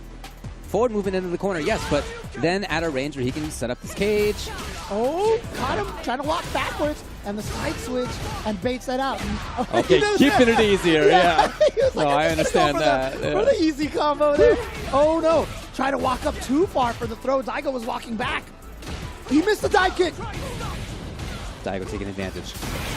Oh wow, again. Punk's out of there, but he's almost burned out. Got the There is the counter hit. burnout. He's gonna go into the level 2. It's not enough. That's And he is without resources at all. He's in trouble if he gets knocked down, but one hit could do it for him. That's the risk Yeah, he's willing to take, and he is at match point Dude, himself. I was just about to say, he's willing to even trade with that fireball in that situation there. So even if it was a little bit later, that would have been just fine for him. So Punk, match point. Slowing it way down. That third screen in between. The danger they both know. To be the one to get started first would be great, but man, easier said than done to be in that range and not be at risk from the opponent. So they had been dancing around each other's crouching medium kick range, Yeah. which is why Daigo throwing out that standing medium kick was so important to establish a different range for Punk to have to try to navigate. Uh-oh! No! He is really trying to get something out there. He doesn't need to strictly. Could be different punishes. Nevertheless, Yeah, corner that pressure. miss on that neutral jump has actually gotten to his head, but he's still at the position where he might be able to take this with Daigo just in one more trouble. hit. But Daigo's in the yellow health. If he finds 2 hits, maybe even 1 hit under the right circumstances. Oh, okay, well, here's the there's first. There's one. Yeah. So because of the standing light punch, a lot of scaling. So he's gonna need 1 more hit. And shut up. Here we go. Daigo, what do you got? Do you pressure in? He was worried about DP. Nothing came. Dude, that was a plus jab because it was drive rush, and Punk still hit the button afterwards. Yeah, he expected Daigo to be Oh, scared. Jade! He was right. Daigo finds the round in this match that we've looked forward to throughout the pool. It's happening. Punk Daigo. 1 round left. Final game, final round. Oh, look at them paying each other. Yep, that's good combo right there. Gets you further towards the corner. Get some good damage off of that. Daigo walked into the corner. He's in trouble. Tried to shimmy again. Underneath the crepe stand. Punk Caught pressuring. him. Caught him counter poking right there with the chain jabs. Oh no, it wasn't counter hit, so the crouching medium kick's not gonna combo. Oh, that's a gray lady. Daigo patient it's so again. scary. Not doing too much. If Punk finds 1 hit, It's well, over. It's yeah, over. right. I mean, if it's a confirmed hit. Yeah, but that stand jab wasn't a counter hit, so it didn't combo into the crouching medium punch. Oh, I thought. Yeah, the risk was there. Daigo, how can he make it happen? You see him scheming up. He wants to be in and out of these ranges. He was willing to take the grab, that's for sure. Daigo's patience has been immaculate. Yep, baiting out, and now Gray Lady again. Here we go. Punch. What's he going to do? Corner carry right now. Oh. Has a level 2. Is he going to go for a drive impact at any point in time?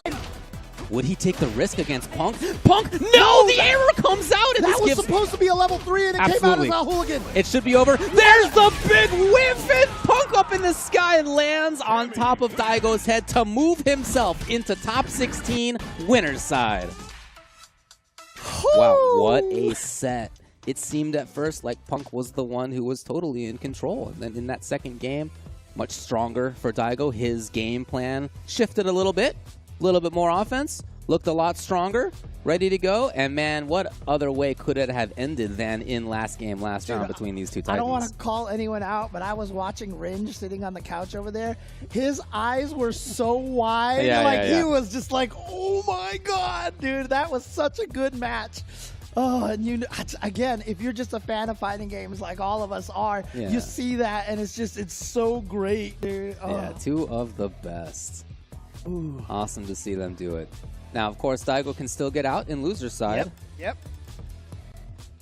But yeah, some very interesting decisions. Man, that anti-air that he had with the heavy and then juggled it afterward versus Cammy dive kick in the corner. I'm still sick. I'm still thinking about that one. Yeah, and I'm surprised. Oh yeah, that was the counter hit one, because I think Punk also blocked a light Dragon Lash and didn't try to hit a button afterwards, so wasn't willing to go and try to go for that trade. Remember, there were these couple. There's one that worked out, but he did have a couple of errors in trying to punish. Woo. That was such a nice timing. That felt very super turbo, that standing medium kick against the fireball. Oh, he tried to jump, but he couldn't quite get out and into the air. Right, there's the read up in the sky, expecting the DI. And again, that means that it's Punk moving on in winner's side. Who he'll play against on Sunday, we don't know. That's all going to be decided tomorrow. Dude, look at that winner's side list. Problem X, yes. Kakeru, Punk, and Tokido. Yes. What? It's the last chance qualifier. It's the 4th official offline Capcom Cup qualifying tournament of the year. Right. And it is one of the toughest of the whole year. These are all champions right there, dude. Like, you got Evo champion, Punk, obviously, like we said, probably the greatest Street Fighter V player during the entire course of the game. Kakeru, of course, winning Gamers 8, Problem X, an Evo champion as well. This is oh man. If you were expecting any upsets, so far that winner's bracket is pretty much, I think, you would see it and be like, yeah, that looks about right. Right. So Shiraishi has made his way forward. Remember, he lost earlier. We were watching. That was versus Punk. Punk, well, made it on winner's side. Since then, Shiraishi has made it past Chato and Dead Dragon and then Alex Smith, and now it's VX Bao, who just beat Yanoob to get here. And again, we're not in losers finals yet. This is losers semis. Winner of this will play against Daigo, and then that will be to qualify in losers. I hope someone actually goes up to Punk and says, yeah, that neutral jump missed because you were in burnout. Because hopefully he'll go back to it if he blocks the OD DP from Kennigan. Yeah, you can see he was a little troubled by that afterward. So here we go. So JP mirror between VX Bao. Now, I got to imagine VX Bao is going to have a big advantage on this one because one of his training partners is DCQ. Yeah. And DCQ is clearly Down there in Shenzhen, in the Pearl River Delta, dude, they got. I feel like there's half a dozen JPs there that could contend with the world. I mean, honestly, the craziest thing about it was when you looked at the Singapore offline tournament compared to the France offline tournament, like it was like 1 million JPs in Singapore and like no JPs in France.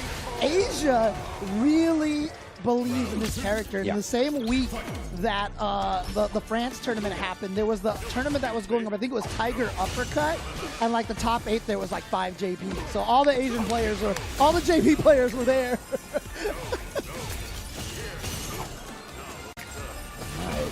Oh, nice check. Oh, he got to the other side? I would have got hit too. I was blocking the same direction. Yeah. And again, there you go. Neutralized. There's the confirm pretty quick from VX Bao. And he's going to be 1 mix away from taking this thing in game 1. What's the setup here? Oh. Dash up, point blank. Where, to be fair, it is toughest to react to that when you're point blank. Right? If somebody does that full screen, you can see it. If it's point blank, it's definitely tougher. But still, you don't expect. Who expects that? Yeah, I mean, as disrespectful as it is, but you dash up, and you know, of course, he's going to be able to get a meaty button, so you freeze up, and that's why it works. Let's see if Shiraishi here can actually figure something out here. But like I said, VX Bao has a lot of experience with this matchup. Oh gosh, then finds. Okay, so he's learned here. VX Bao says, you know what? You think I'm going to save it again, but I'm just going to... Oh, that's it right there. He could end it. Just has that all that drive gauge for all the extensions. Is that it then? VX Bao trying to make this quick. And you know DCQ standing in the back and he's like, if you lose this guy, I'm going to be so mad.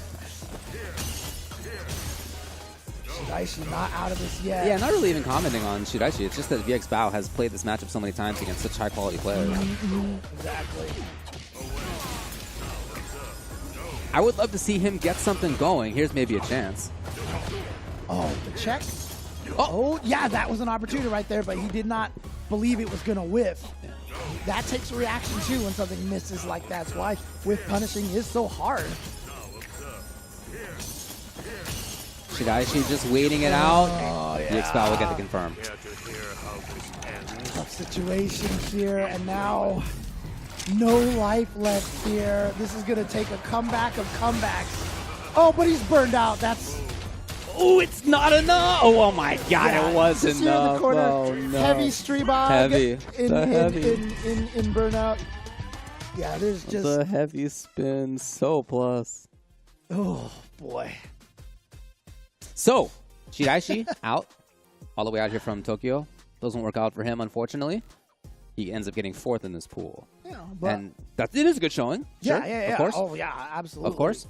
But that means that now in losers finals, it's going to be VX Bao and Daigo to make it out in loser side to get to Sunday in that top 16. Man. Yeah, and, you know, obviously, you know, a lot of players traveling far here, you know, getting eliminated like this. But, you know, hopefully they stick around, watch some of these events, and especially, you know, you can cheer for your favorite players. And then, obviously, Saturday next week is going to be the Street Fighter League finals, right? So definitely want to root for Team Japan out over there, going up against Team EU and, of course, Team World, I guess I call it. Sure. So, you know. From USSFL, but yes, from all over the place. Yeah. No, yeah, that's going to be a blast for sure. Next week is going to be super fun. It will be Wednesday, Thursday, and Friday, the group stage for a Capcom Cup. We'll get to see a great look at all of the players who will have made it by that point. Street Fighter League Saturday, and then the Capcom Cup finals on Sunday. It's in a week and a couple of days. Again, today, tomorrow, and Sunday. We're deciding who that final player is in Capcom Cup, who gets into that last group, the one where LCQ player gets automatically entered into it. We'll see. And, I mean, that last match that we had between Daigo and Punk, that's the kind of caliber of play that we know is going to end up coming out of this thing. VX Bao, very much capable of that same level as well. And now it's him, and it's Daigo. And there's one match left in this pool. One match left of the night, in fact. I mean, this is the last match, right? It is. Yes, this is the last match. Yes, so, it is. Of the night. But obviously, don't go anywhere just yet. So here we go. JP versus Ken. And again, like I said, Asia has a lot of JPs. This is not going to be a matchup that, I mean, frankly, this is not going to be a matchup either of them are going to have any surprise. Everybody's played against JP. Yeah, and Ken, frankly. Of course. Oi. Oh, yeah, so got the counter hit there. It wasn't a punish counter, but still. A little bit too far away, but close enough that Daigo can get the party started. No, not for long. He can set up the switch. Yeah. Beautiful stuff for VX Bao. Maximizing that punish right there. And again, yep, you think that spike is coming out, and as soon as he starts that teleport, that kills the timer. Man, Daigo, I think maybe was trying to jump out of that situation. It was kind of a scramble, so I get it. Oh, boy. Here comes VX Bao. And caught him with the low high at the same time. Again, some of those spirits off of the level 2. Low, I think it's mid, low, high, low is the sequence right there. And the JPs have it all timed out perfectly, so they get that high and the crouching leading kick at the same time. And so without a perfect parry, there's nothing you could, without a parry, I should say. Oh! Man, he went full screen with that. Yeah, That was I sick. know. Oh, no reaction. That was bufferable, too. The heavy punch was bufferable. Sure, but no DI. He would have had to do super or something genius. Yeah, you're right. You're right. He's burned out. Whoa!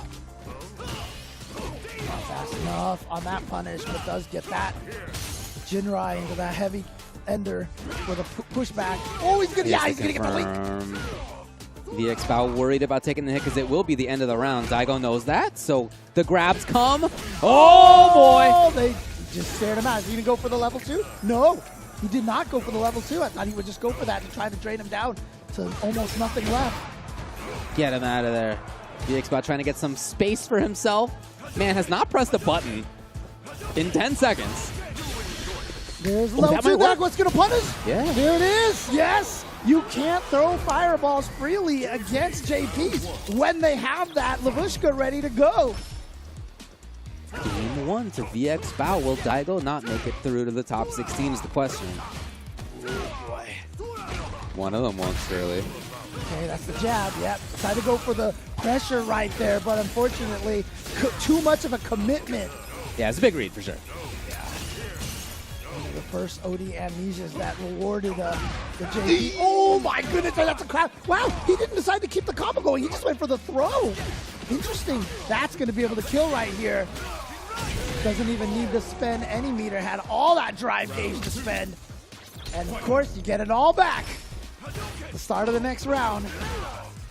Little confirmed from Daigo. Oh. I feel like this whole match has been fought underneath this awning here on the left side of the stage. Like the whole time. Daigo's there again. All right, the jab, perfect parry. And that's the thing, is if they know you're going to try to go for the meaty light to bait out the amnesia, that's a perfect parry situation. And Bring you him get up. the combo, Yep. yep. Just patience by Daigo, who was absolutely willing to take the grab there rather than get hit. Yep. He does need only one hit. Oh, no DP, no DP. Again. Oh, Watch out for the spike. yeah. He committed to the spike. But Daigo's the one with the level 3. Yeah, perfect timing was yeah. so good. And here comes the Lavushka. He is scheming on this. He didn't try to parry at all. Daigo just took the whole thing. Wow, what a comeback in that round by VX Bao. That was to put himself at match point here. And that was the round where Daigo started out super strong. Right. So much rocketing aggression. into that corner. But again, JP, once he gets you in the corner, it's so scary. His mix-up potential is so strong. Ooh, that's like almost vacuumed him in. It looked like. Daigo trying to be fancy about where he moves. Worst thing is for JP to know where you're going next. Here comes Daigo. Staggered timing on that Kachi Hey. hit. A little too slow. Got the counter hit. Into the Okay, level sure, 3. Yeah, wants to build that drive gauge back. Yeah, like either way, he would need another hit to take it, so might as well do it with these resources on hand. Of course, you can't use the super meter for anything else. So it's not like a Street Fighter 5. Boy, what a turn to take! Oh, he got him! He got him! Empty jump throw. Corner position still. Oh, it's dangerous. Are you gonna parry? No parry. Wow! Daigo! He finally got hit! He finally got hit! And I think this might be it right here. No, he has no meter. He needs more. Yeah, he sets it up. He got him! What did Daigo try? I didn't see, but BX Mao is going to defeat Daigo. He makes it in the top 16, and the beast is out. And I just... Zed and DCQ just beaming in the background, by the way. Fully legs crossed up, beaming in the background. Oh, my God. Wow, what a result right there. I'm going to say it. Why not the drive parry? Why the attempt to block this instead of just drive parrying? It's such a difficult... I mean, obviously, if you get thrown, it's a punish counter throw, and it hurts, but... I think there was one of these situations where he would have died if he had taken that, because it's a lot of damage, right? But in that match-ending situation, you know, sometimes you get the mix-ups wrong, and unfortunately for Daigo, he got the mix-ups wrong. Oh, see, that wasn't the one right there. He just got caught right there, but see... Dancing on him. That's a very difficult situation. And that is Daigo not making it into the top 16. Oh, he tried to throw. He was looking for grab. That's what it That's was. not what came. And top 16 losers side, we now have locked up Noah the Prodigy, VX Bao, Hibiki, and Moke. Oh, man. Again, like in the winner's side, that is a heck of a lineup right there. Yeah, absolutely. Man, I mean, that's... Oof. These four players right here could have all just been on the winner side. Oh, for sure. Right here. For sure. So. And have been in other situations in big tournaments. And it certainly could have been Daigo, and it could have been Sako, and it could have been, you know, all these other players who now are out of the Capcom Cup 10 LCQ. Not going to happen for them this year, as strong as they are, obviously. Right. And as fan favorites as they are. We all love watching, for sure. Not going to happen for them. Still, very excited, happy for players who have made it through. What a slog to get through these pools. It's a single pool to get through. You'd think, that doesn't sound that bad, but all of these pools, as we've been mentioning, just full of killers. Absolutely. So, again, I know the fans are sad to see Daigo bow out of this tournament, but again, there's going to be a lot of heartbreak. There's going to be a lot of player fans that only one of these guys is making out in LCQ, so there's going to be a lot of heartbreak. Just get used to that in general over the next week and a half, as we will move towards getting only one player to get $1 million. $1 million. Exactly. So, like I said, prepare for some heartbreak, but you know how you can cheer yourself up. Go out there, get yourself some pagoda snacks. And, like I said, just go down the freezer aisle right over there. You can find a bunch of Pagoda products out there. Let's put the egg rolls in and make yourself and your stomach happy. And definitely just, grab yourself some Pagoda. And, again, shout-outs to all the sponsors here for the Capcom Cup X. Again, this is just the first day. We have so much here to go, but don't go anywhere yet. I mean, after this break, we'll talk a little bit more about this and talk about where we're at. So don't go anywhere just yet. We'll be right back after this break.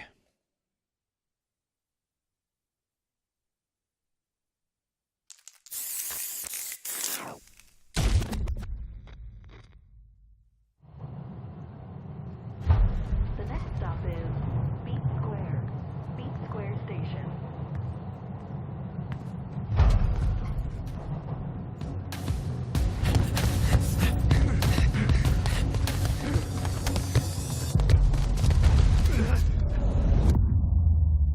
Bring it on.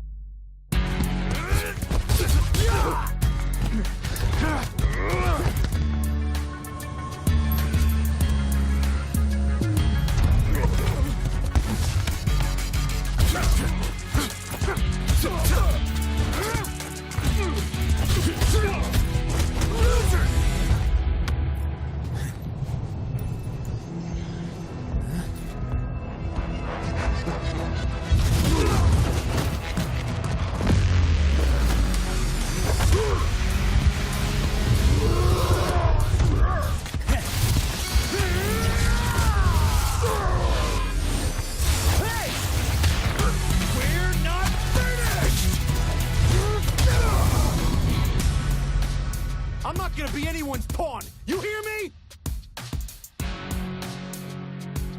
Show up again and I'll punch a hole through you.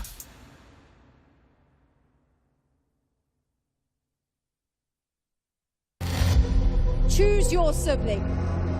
It's Angry Bird or it's Big Bird. You can't stand in the middle. The Middle East Fighting Pride.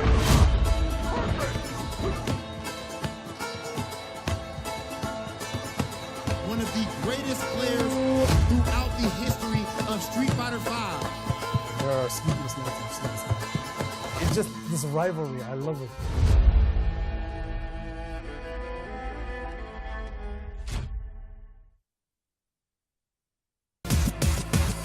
This is my moment, coming for it all, just show me my opponent. Wanna be great, I'm a legend in the making, and this is mine for the taking. Cause I got what it takes to be on top. I'm #1 cause I don't stop.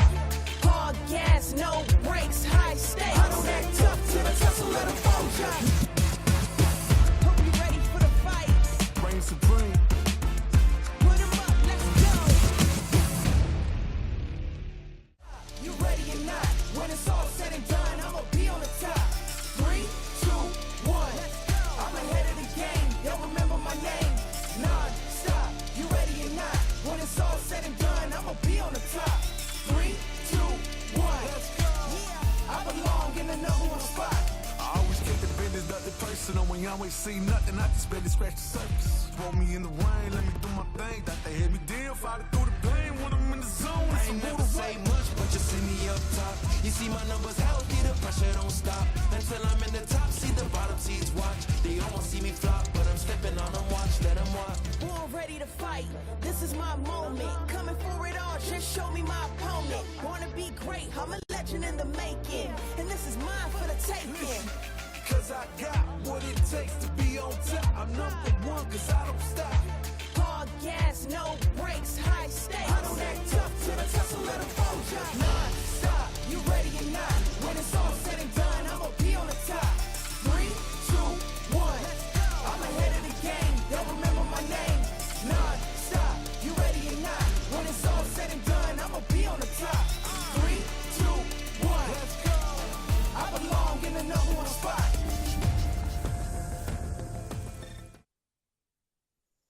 Welcome back for the Steel Series Daily Spotlight here on the Capcom Cup X LCQ weekend. Ultra David with James Chen. We have just seen the first day closeout of this LCQ. And we knew, regardless of how it was going to turn out, it was going to be full of amazing matches with amazing players. And that absolutely happened. And along the way, some very cool results. Yeah, so if we can, let's pull up the winner side and the loser side of the bracket. So let's take the winner side over here. As you can see right now, Tokido, Punk, Kakeru, and Problem X. And I want you to pay attention. Like, great representation here from all around the world over here, because we got 2 Japanese players, 1 U.S. player, and a UK player here. And like I said, I mean, these are just like seriously 4 of the best players in the world right now. Yeah, right? and have been. Yeah, I mean, again, these 4 players haven't even qualified to Capcom Cup I know. And like, these are 4 players that you could pick to win Capcom Cup. Yeah, no, there's no doubt about it. And they all had tough roads because Tokido had to make it through Noah the Prodigy. You know how strong he is. Kakeru had to make it past Hibiki and Sako, if you recall, to get into that position. Moke had to make it past Samurai. Problem X had to make it past Pinoy and MOV, and then Moke. That's pretty incredible to be able to do. And then in that last one, that was Punk getting past VX Bao and Daigo. So all of those players there had to make it through a gauntlet just to get into this top 16. Yeah, and if we take a look at the loser side of this, of course, obviously they'll be a little bit more in danger going through the top 16 over here. But again, U.S., China, Japan, and Japan. So we got Noah the Prodigy, VX Bao, and then, of course, I know everybody's hyped for some Hibiki Lily out there. All of the Lily players out there are just like cheering and sending flowers right now at this point. And then, of course, Moke down there as well. And again, 4 players that if you saw this was the winner side of any given tournament, you'd be like, okay, this makes sense. Yeah, no doubt. Yeah. So yeah, I mean, we actually have pretty good character variety when it comes so far into this top 16. We're looking at Ken and Cammy and JP and Blanca and Luke and JP again, and Lily and Chun-Li. So only one repeat, actually, so far, which is very interesting to see. That is oftentimes how this game goes, to be honest. But we've only gotten half of the way through, right? There's still a whole other day tomorrow to decide who will make it into the top 16. And we thought it'd be cool to go through a little bit of the pools and let you know who's playing in these things, who's signed up for these things. Yeah, I know you got the list out over I here. do. You can talk about some of the names that you are going to be expecting to see tomorrow. In Pool E, we have players including Yamaguchi and Dr. African, Grand Totakai, Zaffarino, Blarlad. Blarlad versus Jazdero is actually a round 1 match, which is incredible. Aqua is in there. Jace the Ace is signed up. W Falcon is in there. Oil King. Oil King, I totally went right by somehow. You're absolutely right. So again, that's only in Pool E. Those are the signups. Yeah, that wasn't what you expect tomorrow. That's right? in Pool E That's tomorrow. in one pool. All right. Then in Pool F, it doesn't get any easier. Nemo's in here. Again, these are the signups. Gioa, Julio Fuentes, Mago, Rickamans Barnett, Ryusei. We have Kizzy K in here. Idom signed up. And we have Flash Metroid in here as well, again, among other players. So that is Pool F. That's not going to be an easy one either. No. And we still at what, G? Or is that the last 2? Or is there... We've only gone for 2 pools. Yeah, man. right? There's okay, 2 more. Yeah. Like, it's hard for me to believe. I know, at this right? point, Yeah, so. G has in signups are Goichi, Reynold, JB, Uriel Velorio, LPN's in there, Mizuha's in there, Denke Diaz, Wolfgang, Random is in that one, Gamer B, and KDZ. Yeah. Oh, dang. And you know what? We should also mention, with Random, we'll probably talk about this tomorrow when we get a chance, but he said this is his first offline tournament. A lot of people are actually like, so that's what he looks like.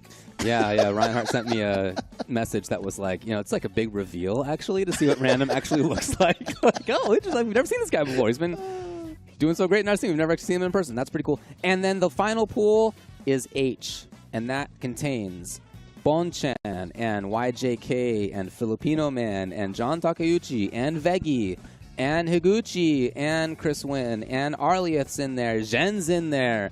Xiao Hai signed up into this thing. And again, that's not everybody. That's just a smattering. That's just part of the pool. So that was too many names for me to even remember all of them. But that was a long list of players across the pools that we're going to see for tomorrow. Yeah, I mean, the chat is just like, oh my God. I mean, right? Yeah. Oh, what? That guy's here? Right. Like, I mean, honestly. Again, these are the signups. Did everybody come? I can't tell you that. But I can exactly. tell you that hanging out in the casuals room earlier, I did see a lot of these players here. Yes. I did see a lot of them here at least. And, so, I mean, a bunch of them that are there are also here for the Street Fighter League finals, True, right? too, So yeah. guaranteed that we're going to see guys like Veggie, Yeah. in the tournament and such. Right. So, yeah, but I think Bonchan is also on that team as well. So I think Bonchan should be guaranteed as well. But yeah, again, there is no tournament harder except EVO, obviously, because everybody's at EVO and it's super scary. But honestly, I really feel like this LCQ is harder to win than the offline premiere in Singapore, than the offline premiere in France. I mean, there is a reason why the winner of this tournament tends to do extremely well. Yeah. Remember when we seeded them in 32nd place? Yeah, I do remember that. Years ago. Yeah. And that didn't work. That was when Nemo was like, thank you. Right. Yeah, and it was able to take out Punk in the first round, remember?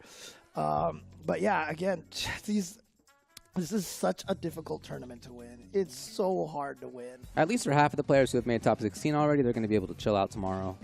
They'll find out who they're going to be playing against throughout the course of the day. And then, as we put the graphic on there earlier, Sunday is the top 16 of this LCQ to find out who gets to be the last person into Capcom Cup that begins officially group stages on Wednesday. We're not even into the actual We sure are not. Capcom We got a lot of work to do yet. here. We've got a good week and a half Yeah. of absolutely top-level Street Fighter 6. Yeah, so I hope you guys at home are really enjoying this. I hope you tune in for as much of this as you can, because clearly already this first day has set a wonderful precedent of some of the most amazing matches, and it's only just going to get scarier and scarier as we go. So, again, great start to the week of Street Fighter 6 until we find out who wins $1 million. David, $1 million.